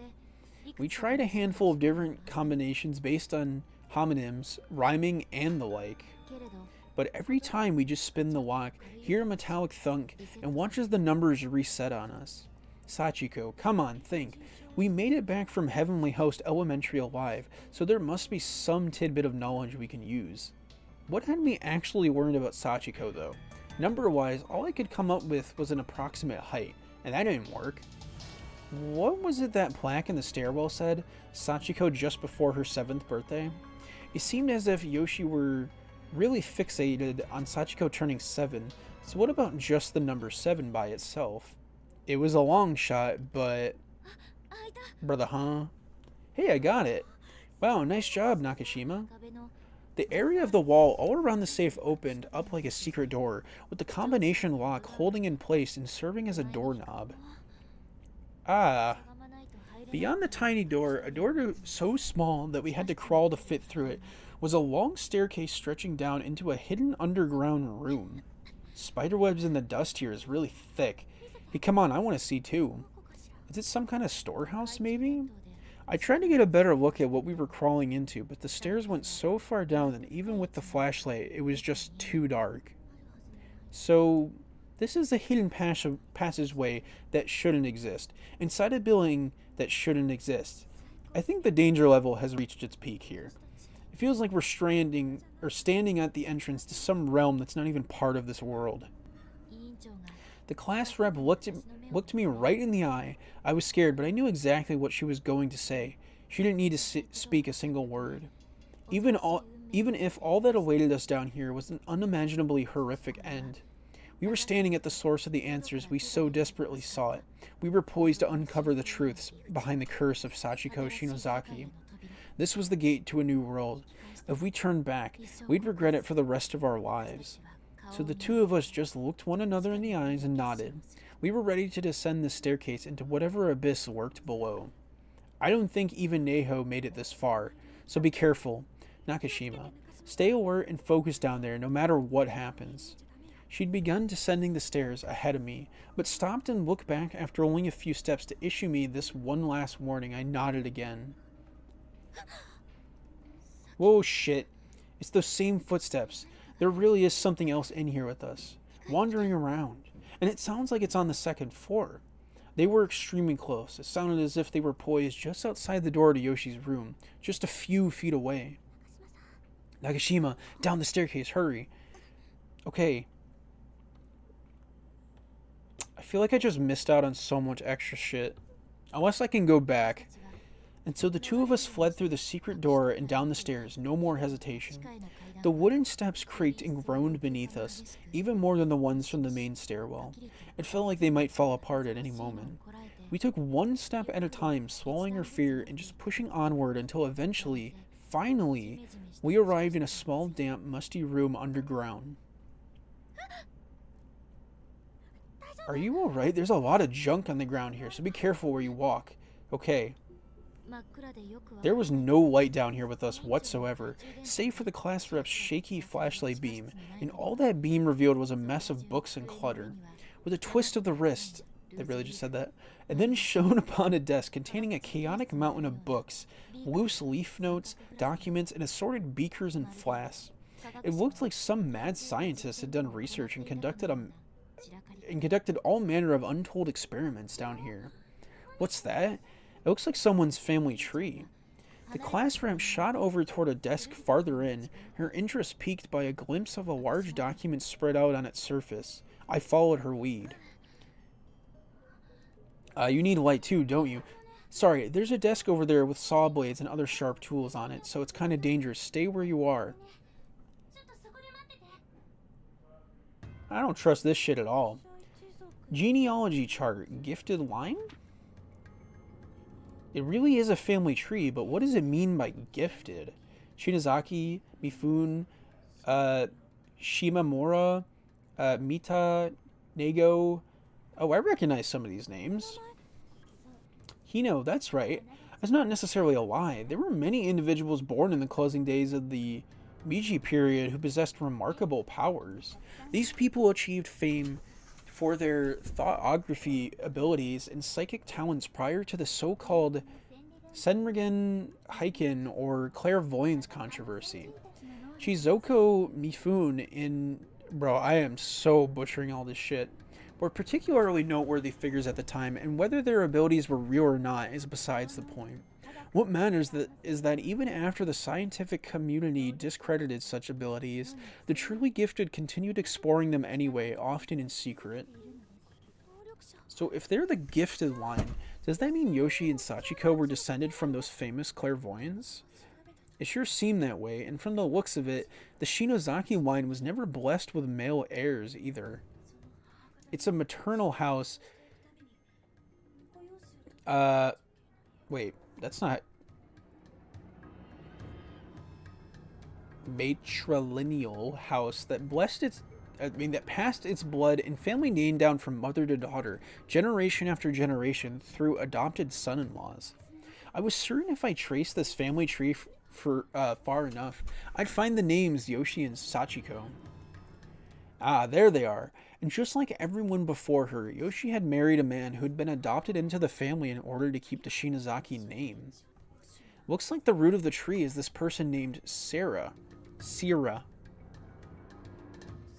And Yoshi's mother's name is Rakai? She was the eldest daughter in her family and had no brothers. So that makes Yoshi a thoroughbred, a direct, unfiltered descendant of Sirai. I guess it stands to reason then that she'd have so much power and influence even as a spirit. The rapping is getting pretty loud in here. All of these adopted fathers who continued the family line died suddenly after their children were born, it seems, without even one single exception. It's like the family line had a mind of its own and went to great lengths to eliminate the blood of other lines once it severed its purpose, or served its purpose. These are men who were willing to give up their own birthrights and take another's name for the sake of love. It must have been hard on the Shinozaki women. Or they could have knowingly done it. Daddy's not breathing. No, darling, no. I suppose this was a fate that just couldn't be averted. Such a strong spiritual influence. Kane, Shinozaki, Hirohito, Ayoto. That's my grandmother, my grandfather, and my dad. I remember hearing that my grandfather was adopted into my grandmother's family and passed away shortly after my dad was born. The head of the family had 3 daughters, and Grandma Kane is descended from the youngest. I thought it was creepy enough just having the same last name, but to think my family is actually from the same lineage as Yoshi and Sachiko. Am I gifted then? What does that even mean? I mean, it would make sense that she has connections to the spirit world, right? Hey, did you find something? It's pitch black and really creepy just standing here, you know. Yeah, sorry about that. I'll be right there. In fact, fire hazard or no, how about I lend you one of my candles? She had candles the whole time? The class rep had an old, oversized sheet of paper in her hand and was shaking wildly. Did she find some crucial piece of information, I wondered?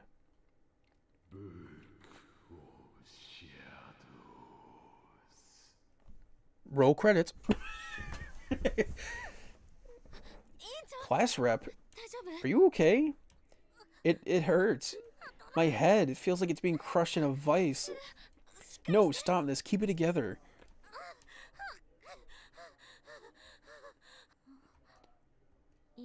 She suddenly turned toward one corner of the room and froze completely, gazing intently at the wall. Her eyes became wide as saucers. She was like a cat who'd stiffened up and just kept staring into thin air on high alert for no discernible reason. And just as cat owners are often left wondering what their pets are seeing, I too wondered if she was looking at something, or had heard a noise maybe. I was worried about her, but really, I was more scared than anything. I grabbed her and tried to shake her out of this disconcerting trance. Class rep, what's wrong? But she brushed me off and held up a hand as if to say, hold it right there. She then began walking slowly toward the corner she'd been watching. There didn't seem to be anything special about it. It looked no different from anything else in the room. It was just an ordinary wall. For a few moments longer, the classroom just stood there gazing at this empty space. Then, with no explanation, she began tearing away loose boards. It wasn't difficult to do.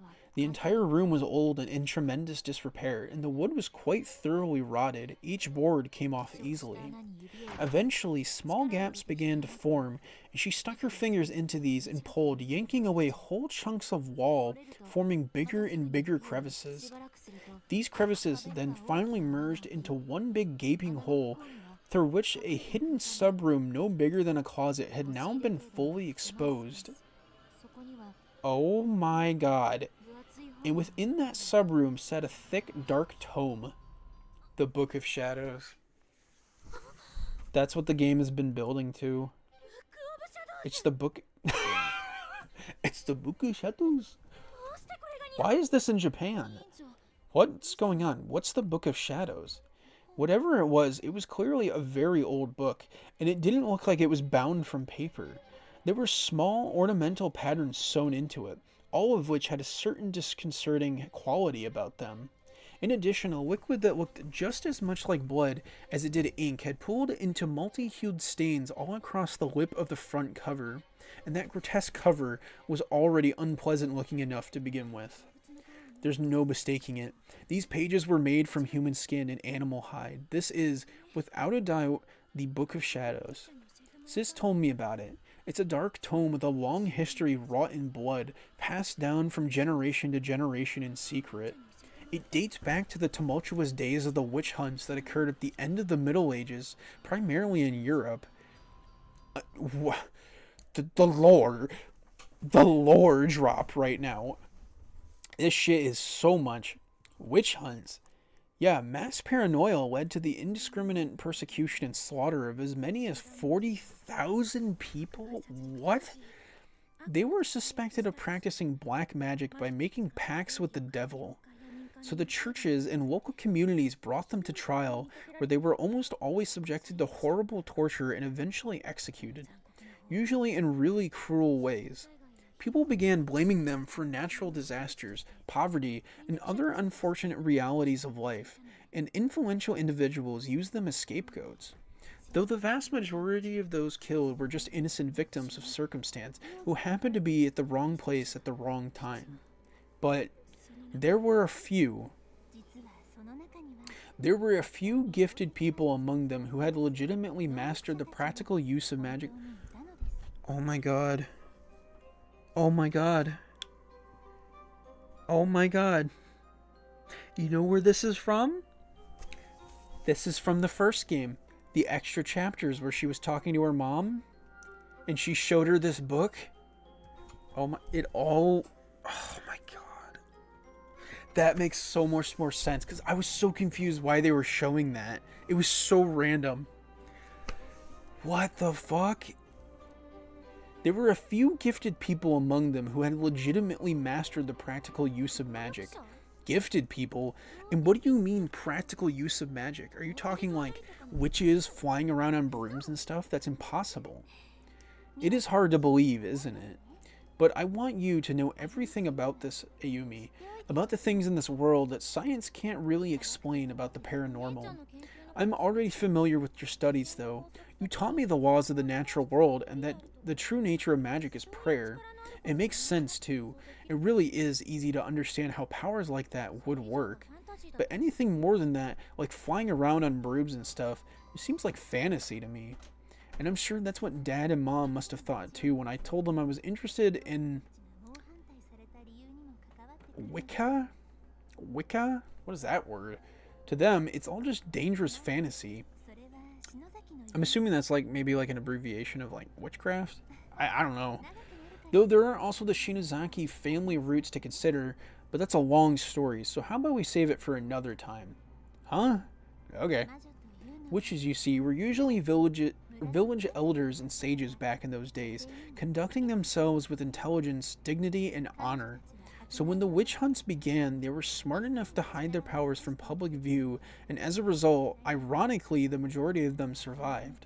But even after the ban on witchcraft was lifted, the memories of what happened remained, and the black arts continued to be socially shunned. Eventually, the powers of magic began to fade with disuse, and the witches feared that these powers passed from generation to generation throughout their long, proud history were in danger of being lost forever. So they began chronicling them on paper in painstaking detail for all posterity. This series is going in a direction I did not see coming. And that chronicle is right here, the Book of Shadows. Passed from one gifted mage to another, revised and appended countless times, a complete guide to witchcraft, detailing spells pertaining to all creation. You may have heard of Al-Azif, that infamous Lovecraftian grimoire that everybody says is just a work of fiction. But whenever this book comes up, even among researchers, people always debate whether or not it's real. They always admit it's a possibility. Supposedly, it contains a complete listing of white and black magic spells, all manner of lost arts, and even some forbidden acts of sorcery. As in, the really dangerous kind of magic. And it would be really dangerous in the wrong hands. That's why it was supposed to have been enshrined and kept under watch by the witch's descendants. So why is something like that here, then, tucked away in a hidden room in rural Japan? I don't know, but it's been a good half a century or so since anyone's been able to prove they laid eyes on it, and that's led many people to start doubting its existence. The class rep suddenly picked up the book and began casually thumbing through it as if she were looking up a word in the dictionary. Hey, is it really okay to be holding that, much less opening it? Yeah, it can't hurt to take a quick look. I mean, also, she is a witch, right? She's a descendant of the Shinozaki family, so, like, why wouldn't it be? The tome with its cover that seemed to have been stitched together from the hides of many different animals looked heavy in the class rep's hands. She became instantly engrossed in its contents as she hungrily flipped through the pages one after another. As for me, all I could do was watch in awe as my very real friend and classmate lost herself in this very occult book in this very impossible place. As expected, the book was written not in Japanese, but in a mixture of French and what I could only assume to be magic runes of some sort. As a high school student, I certainly couldn't read any of it, nor could the class rep, but some pages had Japanese notes scribbled in the margins. Notes that were very possibly penciled in by Yoshi Shinozaki. I have no idea if there will be Japanese footnotes for it or not, but I'm betting, if I look in the sorcery section, the glint in her eyes was one of desperation as she continued flipping through the pages. What was she doing? I was starting to get uncomfortably nervous about this whole thing. Eventually, her legs must have gotten tired as she sat down on the floor, but she continued paging through the Book of Shadows. Then finally, she seemed to find whatever it was she was looking for. The sound of stretched skin flipping upon itself stopped, and she just stared. This is it. What? Land of corpses, a spell. Oops. A spell to open the door of the dead. I think this is what created Heavenly Host. There are notes all over it. There certainly are. But why has the whole page been crossed out like that? I don't know. Maybe the spell failed. Maybe whoever was casting it seized up with fear partway through. I guarantee you it's Sachiko. But that doesn't matter now. Look at this. Look. Nakashima, raising of corpses, a spell to resurrect the dead. That can't actually work, can it? Resurrecting the dead is just impossible. Are you still bound by common sense then? Have you forgotten where we are right now? I had to admit, that was a good point. Reality as I knew it was far different now than what it was when I woke up this morning. But is it okay for us to do something like that? I mean, ethically, won't we be crossing a line humans aren't meant to cross? Are you scared? Huh? No, you're not just scared. You're also forgetting about all the people we lost and about what they've been going through. Think about Miss Yui and Suzumoto and Shinohara and Morishige, all at their wits' end suffering in that horrible place. Think about how painful their deaths were and how their existences were erased from this world. Can you really accept that as reality? I know I sure can't, and I'm betting the same is true for you. That's right, our friends were dead. They died, and we came here so we could do something about it. And if we didn't do this, nothing would change. They'd still be dead. No hope of ever hearing their voices again. Their faces eventually forgotten. Tears began welling up in my eyes. I missed them so much, and I'd do whatever it took to get them back.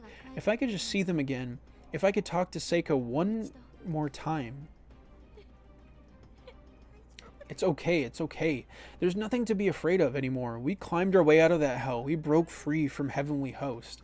So let's follow our hearts now. If there's something we can do to fix this situation, then we have to do it. So come on, let's do it. Okay. It didn't matter how improbable or even impossible this was. Even if there were only a 1 in a million chance, we had to take it.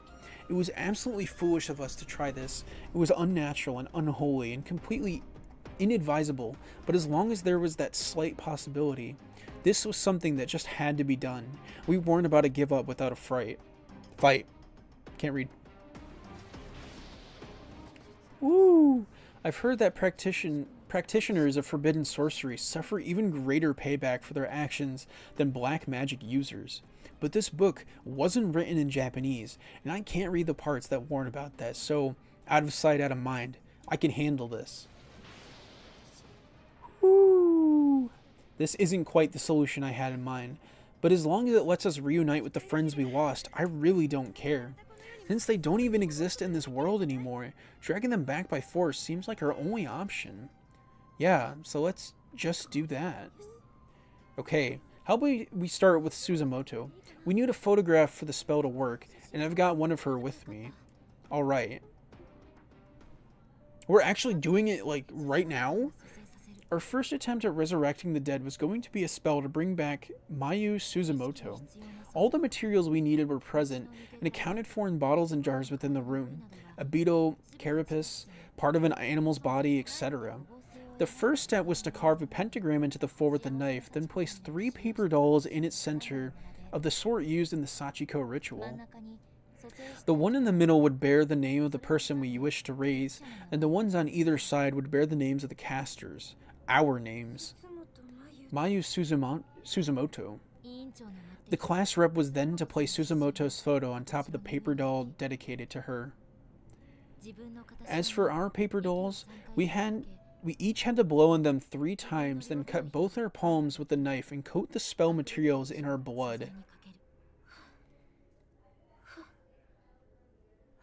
How do we know this is not going to bring him back as some fucked up zombie like the principal, though? Because he must have been under a spell. Sachiko must have done something. Okay, here we go. Be strong. Ew. Gross. My blood mixed with the class reps and the white ceramic dish, forming one singular global. I remembered hearing once that everyone's blood is a slightly different color, and found myself thinking about how this applied, and thinking of this as I applied pressure to my throbbing palms. By the way, Zion, how much is left, man? This last chapter is way longer than I thought. Are we like getting close? With all the setup taken care of, it was now time to chant the spell.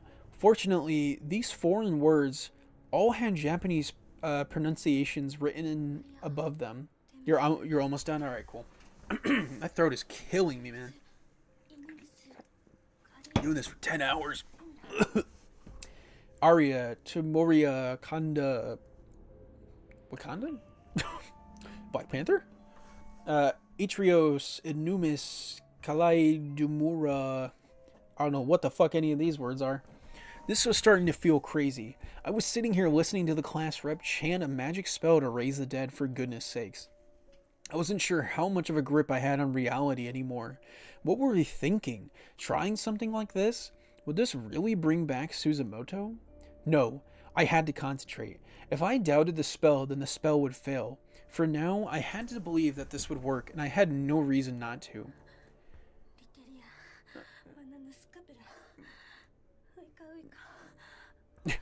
Wika wika. It was cute as she said that.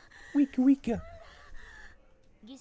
The ritual took several hours to complete, with the class rep carefully chanting away the whole time. Finally, the last word on the last page was spoken. That's only one person, bro. Class rep, are you okay? Come on. Well, do you think it's going to work? But where do they get revived? Like in the real world or back in Heavenly Host where they died? Oh. Blood red stains that looked almost like letters suddenly splashed onto the open Book of Shadows, though it was unclear where they'd come from. What? Whoa. No, if the book catches fire, The class rep quickly snatched the book away from the flame that had sprouted out of thin air. The photo of Suzumoto she'd set down had completely burned to nothing, but the paper doll below it was unscathed. So what does that mean? Does it mean we succeeded? Yeah. Sheeg? No shot. Sheeg, where are you? That voice was unmistakably Suzumoto's. The two of us took one another's hands and we just waited. Sheeg, where are you? Suzumoto... I started to call out to her, but the class rep held up her other hand to stop me. Something's not right. What do you mean? She's walking in circles. After another few footsteps, we heard the unmistakable sound of the heavy safe door we'd left ajar opening up all the way. Then the footsteps resumed, and this time they were coming toward us. I'd instinctively shrunken back and frozen myself in place, afraid of the unknown presence approaching us from up above. She was certainly in no hurry. Slowly, ploddingly, she climbed down the staircase. What the fuck? It was Suzumoto, alright, but her face was completely blotted out. No eyes, no nose, no mouth. What the fuck?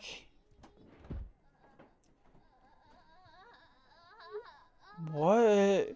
Is it because the photo is blackened out, like it only takes what's in the picture back? I couldn't tell if she was screaming or moaning, but either way, she was clearly in agony. The sound was barely even human. It was a death knell? Holy shit.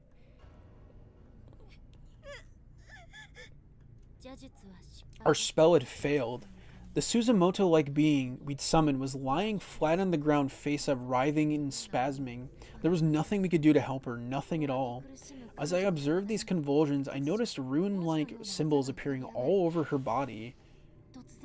And then, without warning, her paper doll burst into flames.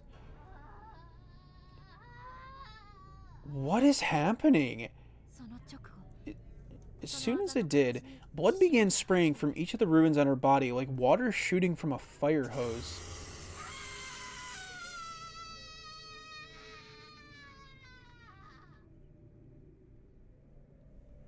This is not what I saw coming. What the fuck? Her arms, neck, and thighs all separated from her torso, right where the ruins had appeared a moment ago, and the Suzumoto-like being moved no more.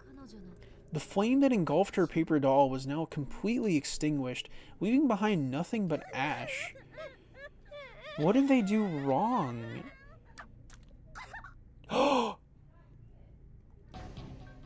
What? Then the class rep fell to her knees as well. She was bleeding from her arms and legs in the exact same spots as the Suzumoto-like being and bore the same runic markings. Class rep.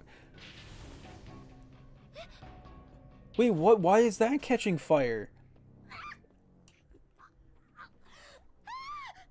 What the fuck is happening?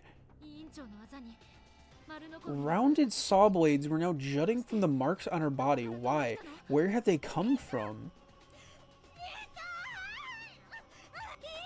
Class rep. It hurts. What is this? It's exactly the same death that this fake Suzumoto was subjected to. I'm going to die in the exact same way. How does that even make sense? I've heard that practitioners of forbidden sorcery suffer even greater payback for their actions than black magic users. But this book wasn't written in Japanese, and I can't read the parts that warn about that, so out of sight, out of mind, I can handle this. Oh my god. Payback. No, the paper doll, put it out. Hang in there, I'll have it out in no time, just another few seconds. I tried putting out the fire by slapping the paper doll with my hand. I was so panicked, I couldn't even feel the heat of the flame on my skin. Go out, damn it, go out.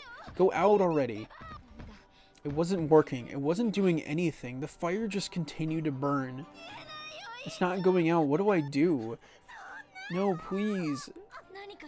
Wasn't there anything else I could try? I looked around and saw a paint can full of water nearby. Come on, work. I was acting on impulse. I didn't even think about what I was doing. I just threw the entire contents of the can right into the flaming paper doll. Well, how did that make it worse?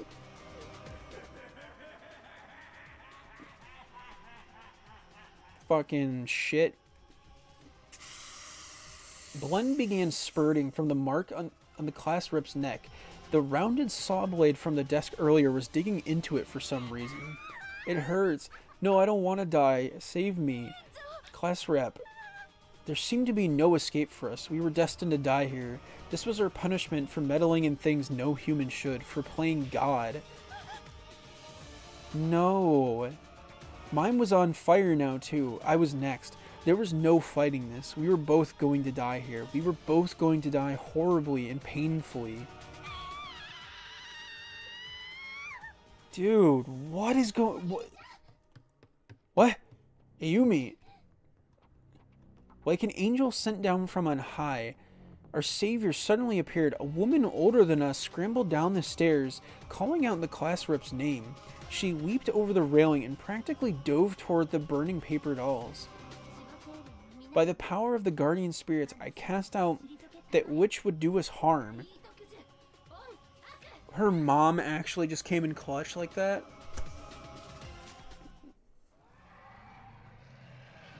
Bro, her mom is the GOAT. But she's severely wounded. Sis? Oh, that's her sister? Oh, I thought it was her mom. My bad. Even then, the fire is out. I had no idea what this woman had just done, but whatever it was, it saved us. The flames were out and we were no longer in danger. And the class rep's neck, though gashed, was still fully intact. Sis. She flung herself at this new arrival and latched on, tears practically exploding from her eyes. I guess this is what the sister of hers I'd heard so much about. There's another frame in the promotional stuff. Sis, you came to save me. Oh, this is a cutscene. But how did you know where I was? Sis? I'm sorry?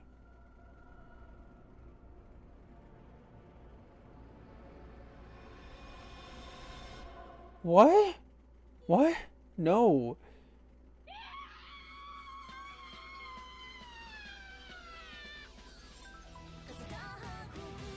What? What do you mean? What? It just what?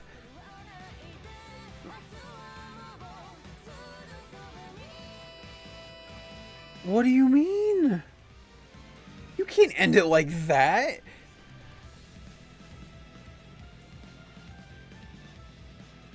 What do you mean? Okay, Zion, I'm really curious if you know why that happened. Was it because she meddled with the Book of Shadows that it ended up getting her killed? Like, why did that happen? Like, what? I'm so... Why did she end up getting killed?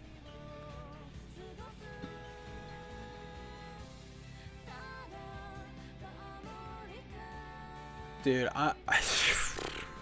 ugh, so much in my brain. That is the end. I mean, there was still a lot of stuff we missed in there, so I'm gonna go back, but like, I don't understand though. Was it just because she was meddling with the Book of Shadows that she ended up getting killed? Like, what the fuck? I don't know, man. I'm so curious. I thought for sure Ayumi was gonna die. But then that means for the next game, right? Blood Drive? That means Ayumi and Naomi are the only ones that are gonna be going on this adventure. But that makes me even more curious, unless they end up escaping that house and then the rest of the squad gets together. I think her sister took the punishment.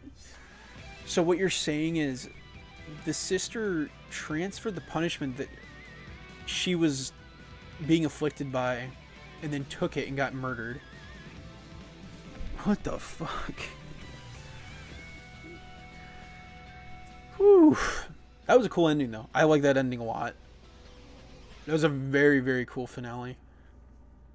Honestly, way better than the last, like, 2 chapters. And chapter 5, because that one was disturbing. Okay.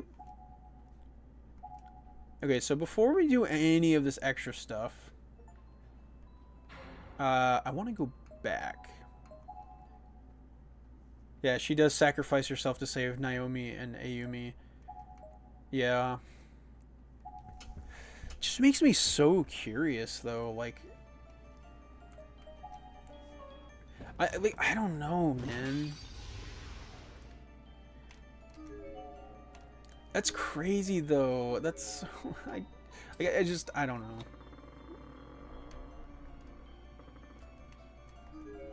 There's a tiny kimono in the box, sized for a young girl. The style looks similar to the ones worn in the Shicho Gosan festival, which would make the Sachikos for sure. Pictures of Sachiko are sprawled out all across the surface of the desk. However, like so many objects in Heavenly Host, they're affixed to its surface as if they were mere decoration. They can't even be picked up or moved. Brother, how does that even work? How does that even work? That's wild as shit, though. Nakashima, look up there. Oh, isn't that...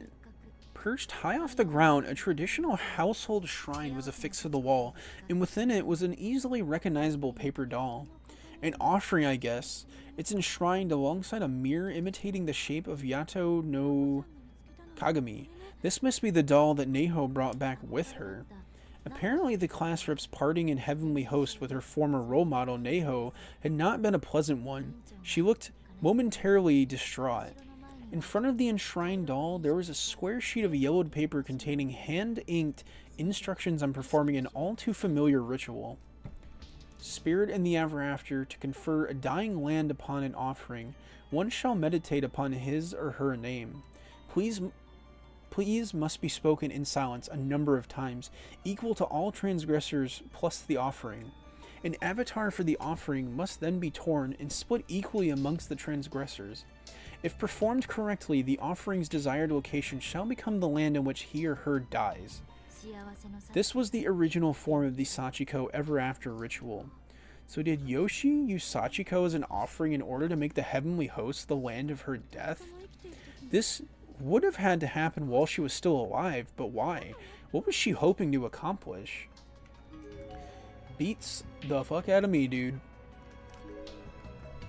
She was a witch. Could have just been an evil, she could have just been an evil bitch. Okay. So we're in the hallway. Yes, we literally didn't get to go to any of these rooms.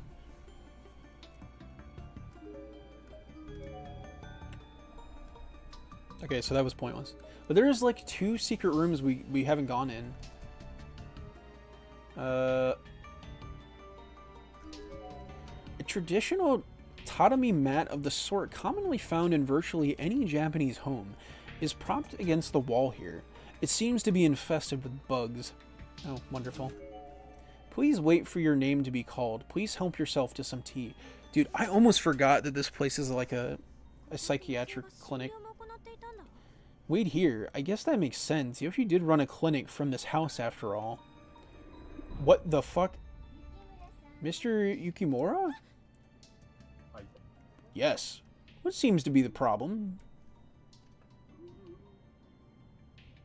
What is he doing? Getting off? What the hell is that? This used to be a floor cushion for people to sit at the coffee table, but all the cotton stuffing has been removed, leaving only the cloth skin behind. Okay. There are various medicine bottles scattered here and there on the shelves. Okay, so that doesn't do anything for us. If you cross your eyes a bit, the holes in the shoji door kind of look like a person's face. Once you see it, however, you can't unsee it, and the whole room becomes exponentially creepier, and it's probably best not to look at all. I guess it kind of looks like a face? I guess. Pieces of cloth have been haphazardly tossed into this box. There also seem to be a few rolled up newspapers, but they are absolutely crawling with assorted bugs. Probably best not to touch them. The drawers open easily and seem overall to be in remarkably good shape considering their age. The only things inside, however, are old playing cards with star, circle, and triangle patterns on their backs. Okay. These old boxes are packed with various odds and ends, including tiny toy rings and a few old yen bills. The rings are practically black with crusted on dust and dirt, however, and the money is covered in mold. Bro, what? Each of these drawers seems stuck to its frame as if it's been glued shut. There's no obvious way to open any of them. Okay, so that seems like everything in this room? Kitchen? Oh, Jesus. Oh, what the fuck? The handles to these cabinet doors and drawers are all missing. Sounds of skittering bugs can be heard from within. Probably best to leave them closed. Yeah, I would argue that. The cabinet below the sink is off its hinges and a few rusted together pots are hanging out from it. The odor given off by them is stomach churning. Okay. It's an old style prefab sink. As with everything else, it seems to have fallen into complete disrepair over these many years. This place really fits that classic haunted house feel, doesn't it? I bet if we took pictures, there'd be orbs everywhere. Do it. You got a cell phone, do it. It's an old-fashioned gas range. Its surface is stained with oil. It's a gas-burning hot water heater. Every part of it is rusted, perfectly illustrating its age. There's absolutely no chance it still works. Says who, though? The cabinet is filled with small dishes and utensils intended for use by young children. Each one is printed with cutesy bunny or cat designs. Yeah, this is definitely the home of Sachiko. It's an old model refrigerator, post-icebox era, but very definitely not modern in any way. It seems to be completely empty inside. What about the freezer? I can't even go in the freezer. So how do I get in here? Yeah, how does one get in there? I just accidentally... Fuck. I went upstairs on accident. So is there... Zion, is there any way to get in these doors?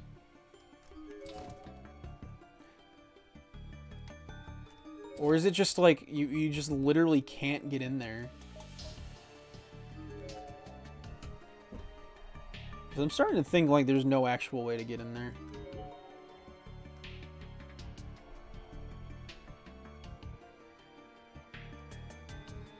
Can I, like, get in through the closet or something? I don't... You don't know? Thank you, Zion.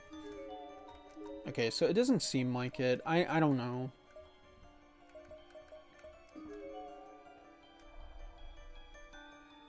I wonder if... Hold on. I have one idea.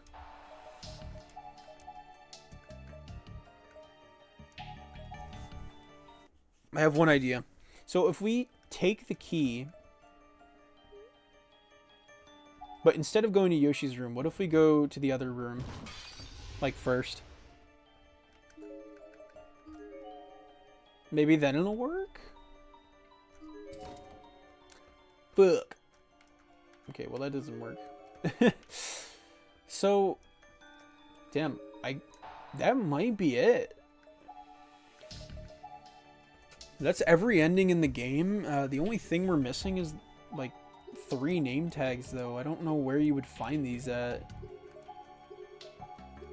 Okay, technically 4 name tags, but I'll be honest, they're not too important to 100%ing the game. Like, I'll probably just do that in my own time. The only thing that I was really concerned about was getting all the endings. You know, the name tags was just like a little bonus thing. I don't give a shit about that. I do want to check out the Ashes menu, but that, like, that ending, that like, final ending hit hard. Okay, so just one last time. The ending. Okay, so we have everything. Let's go to the bonus. What is any of this? I'm so excited. Unlock status. Okay, albums. I'm missing 2%. Music. Cast interviews. How am I missing 2%? Okay, so... Oh god, some of these photos. Okay, so we got like a good... Like, we got everything pretty much, dude. And even if it's not like every little thing, I am fine with that. Also, what is this? What is this one? Is it literally the one photo, or is it 2? It's literally the one photo. That's all I'm missing. That sucks. That's fine, though. Alright, cursed phonograph. Ew. What's the very last track? Oh, wonderful. Yeah, I didn't want that. Okay, soulful testimonies. Hello, and thanks for your support. This is Hiro Shimono, voice of Satoshi Mochida. So, where to begin? What we've got here is the sequel to Corpse Party Blood Covered, Repeated Fear. ED, Japanese name for the first PSP game. That's still wild that that was the PSP. I guess it would be better to say it's the second chapter. Either way, thanks for playing Corpse Party Book of Shadows. Is that all you say? So just now I just finished up with my part of the recording.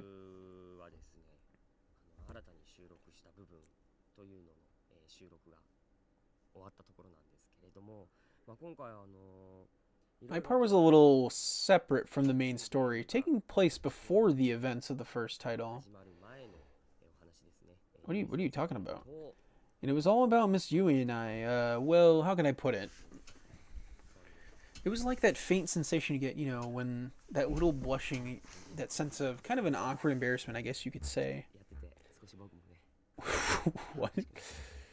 そういう風になった感じのまあそういうねまあ全然そういう風なこともないんですけど、ね、まあ今回、ゆい先生が風邪ひいてそのゆい先生を、看病することになった、さとしくんということでまあ本編は本当にですね、I was gonna say it.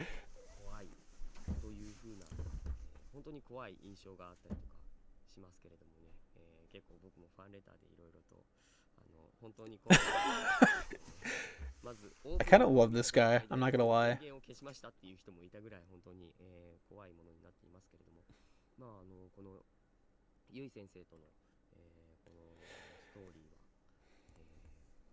は、全く全然そういう風なこともなくまあ新キャラクターが出てきたりとかそういう風な Yeah, I kind of have some とかまあ things to say about Satoshi as a character for this game. やっていただける話になっていたのではないかなって思うんですけれどもねでもおそらくこれゲームクリアしないと出てこないとかそういう風なことですよねきっとねYeah, I would assume so, man. 頑張ったんじゃないかな、ね、怖がりながら頑張った人もいればもうすごく楽しみで頑張った人もいたんじゃないかなと思いますなので、まあ、どちらも含めて本当によく頑張った Thank you, thank you, thank you, Satoshi. なんだこれはということで、まあねまだ I just did. 1回しかプレイしてない It's like I'm talking to the actual like actor. 何度も何度も遊べると思いますので何度も遊んでいただけたらなと思いますそして怖い人はちょっと1周目やってああ怖かったなって思った人はですね友達と一緒にプレイしてみてはいかがでしょうかということで、This dude. この辺でまたお会いできるのかなどう Maybe. Maybe. Wouldn't that be nice? I'd really love to keep going. Hey, you never know, man. We got blood drive. 楽しみにしておりますので皆さんも楽しみにしててくださいということで持田聡役下野紘でした Hiro Shimono. Okay. That was interesting. I don't know if we're gonna check out all of them, to be honest. I do want to see this though. I want to see what the fuck this is. So let's do Satoshi. ゆい先生 Okay, so like, what does that mean?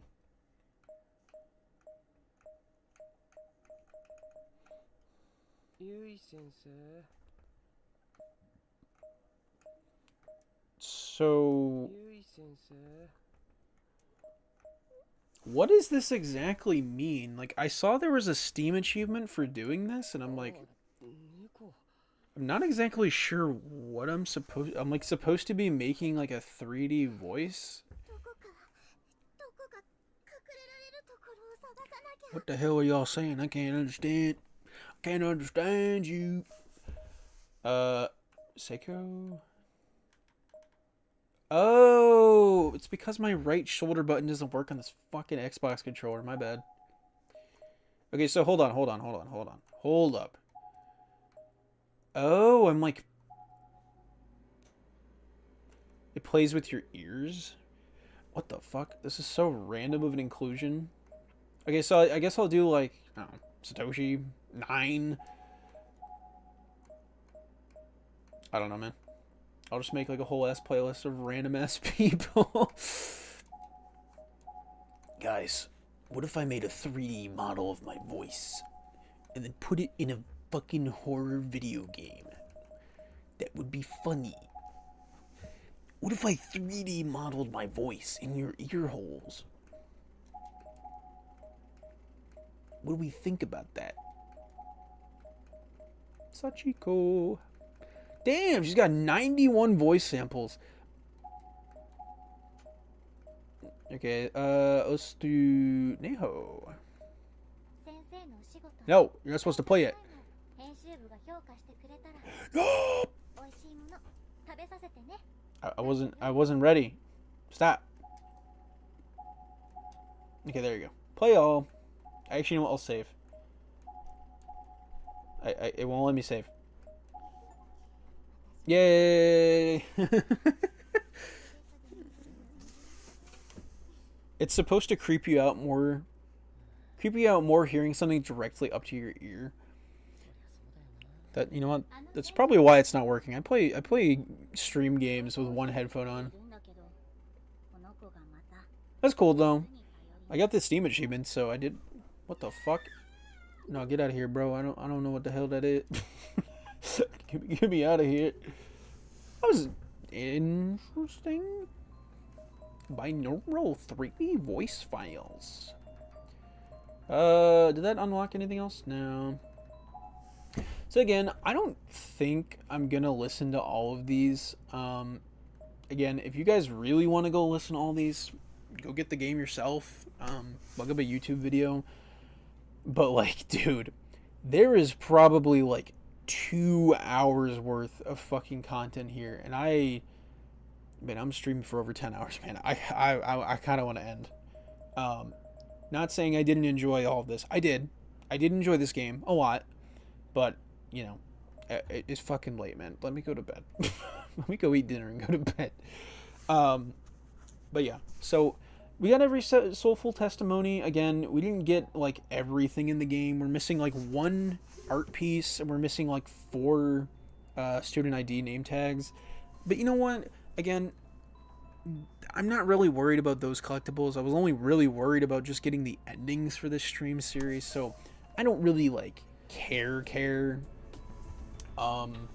So I do want to give my thoughts really quick. Just before, what the fuck? Don't quit. Just before we close out, I want to give my thoughts on this whole thing. This game is very fucked. I'm gonna just say this. It's not even just this game, this series so far.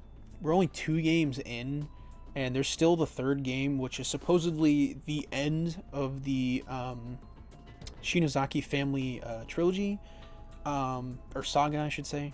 So it's gonna wrap up like all the story that's been building from the 1st and 2nd game. And honestly, the story tidbits that build upon the characters, specifically like, you know, like that last chapter building upon like everything from the 1st game, and also like the chapters that go over like the backstories of like super secondary characters. I thought that was really cool. I love that part, like the whole thing with Miss Yui and talking about her backstory, and like how when she was a student wanting to be an up and coming teacher, and then there's like the whole the backstory with the whole group of other students who went to the different school at the end. And even if it was like the same like story from the extra chapter in the 1st game, like I still really enjoyed it. It was still cool kind of seeing it from a different like visual style perspective, because like before it was all top-down RPG, but like seeing it in like actual drawn artwork was kind of cool, in HD, which is another thing I do want to bring up. I think the visuals are good. I think this game looks very nice, but I won't lie, there are moments where I think the artwork doesn't have enough variety to kind of like match the tone that they're setting sometimes. Like I mentioned this before, there are a lot of moments in the game where they talk about how dark it is in certain rooms, and then the rooms like artwork is just lights everywhere, and stuff like that kind of kills the atmosphere sometimes because it is so limited.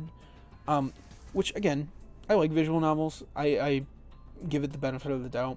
However, I do think with the whole search mode mechanic, I think what they should have done for those darker rooms, they should have made the room artificially darker by like putting like a smog effect over the artwork, and then the pointer kind of acts as like just a little flashlight beam, so like you look around the room and it's like you look around in the dark and you can see the artwork with that light beam, so it's just barely visible. Because not only would that make collectibles harder to see, you could do some good scares with that if they wanted to.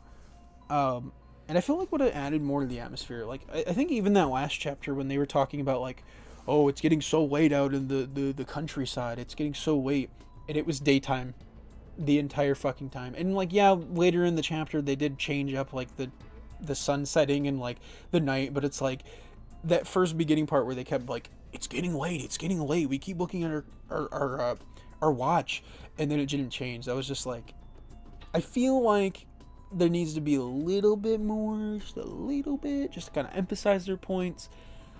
But it's not like too big of a deal. I do think sometimes it was kind of goofy and takes me out of it, but like it wasn't that big of a deal. So I think all the artwork and character pieces were really good. I think everything looked really nice in HD. I think for a game that was originally on the PSP, it looked good. It looked good. And I really enjoyed all the characters. The one character I'm gonna say that I'm still disappointed, because I thought with how they were leading into this game with Satoshi having the memory of what happened besides everyone else at the start of the game, because again, if you don't know, the first game ends in a time loop where Satoshi is the only one that knows about the ritual and what happens when they do it, and nobody else knows. And like, he does say something in the beginning of this game, yet we never see him again outside of the backstory chapter for Miss Yui, and yet that doesn't amount to anything. Like, I was like I don't know. I was really hoping we would get more stuff on Satoshi and maybe see like him butt heads with like Sachiko, because he's the only one that remembers what happened, and maybe he would have more of an emotional connection with trying to save these characters that had already died before.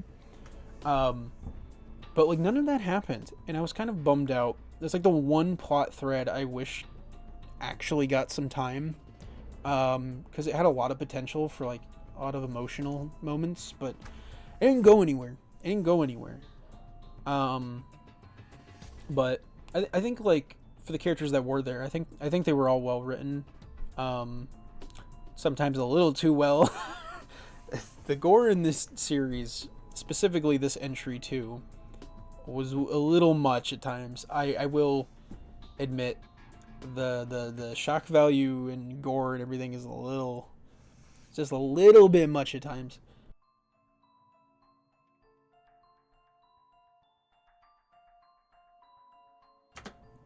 But I think like even with the shock value and like it is somewhat too much, are we really expecting anything different from a series called Corpse Party?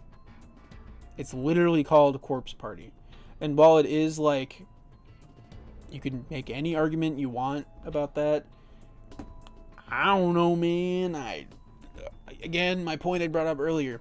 People can enjoy slasher movies. People can enjoy Final Destination and all these other like series where it's just, the characters aren't going to live. You're just having a fun romp watching all these people die. And it's like, I'm not saying like I'm just here for that in this series, but like it's just a side thing on top of being interested in the story, like I don't know. I know people don't like the series for that aspect, and I totally get it. It's not for everyone. Personally, I don't mind it. Sometimes it is a bit much, but like I don't really mind it. But I will say they upped the ante in this game, and whether that was done for the sake of shock value or the writing in this game, I don't know. I could not tell you.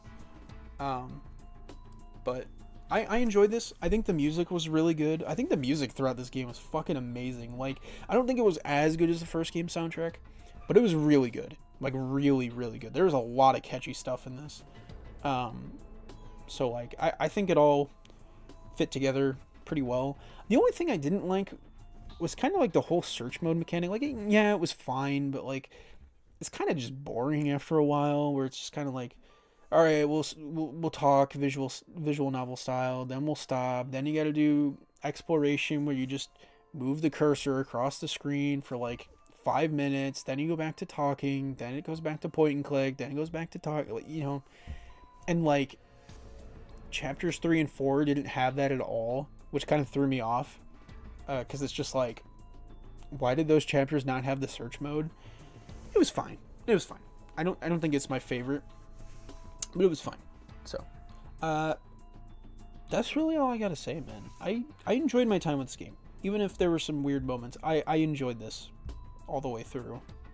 The only thing now is we only have one more game in the Sachiko saga, and then after that, we move on to all the next sequels in the Corpse Party series, and one spinoff. But I just think it's interesting that we're one away from finishing this saga. So I'm very curious how it's gonna wrap up. I have no idea. I literally don't know what's gonna happen. Damn.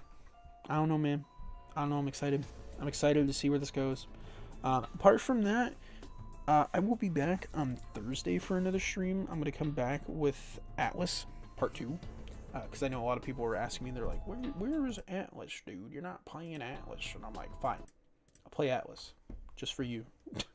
So, when I come back on Thursday, I'm going to do that. And then after that, our next big series is, like I said earlier, the Black Mesa remake of Half-Life 1. That's really all I got to say. That's it. That's it. I'm done with this game. Get me out of here. So I'll do my whole ending spiel, but if you'd like to support me, I have my Patreon link down below, which gives you 2-day early access to new videos, as well as behind the scenes content for my video and stream stuff. As well as that, I also have the donation link down below, which, by the way, not only goes to the number in the top right corner of the screen, but big shout out to Luxie for donating today, because I really do appreciate that. I know I was kind of being goofy about it, but like I do appreciate the donation, man.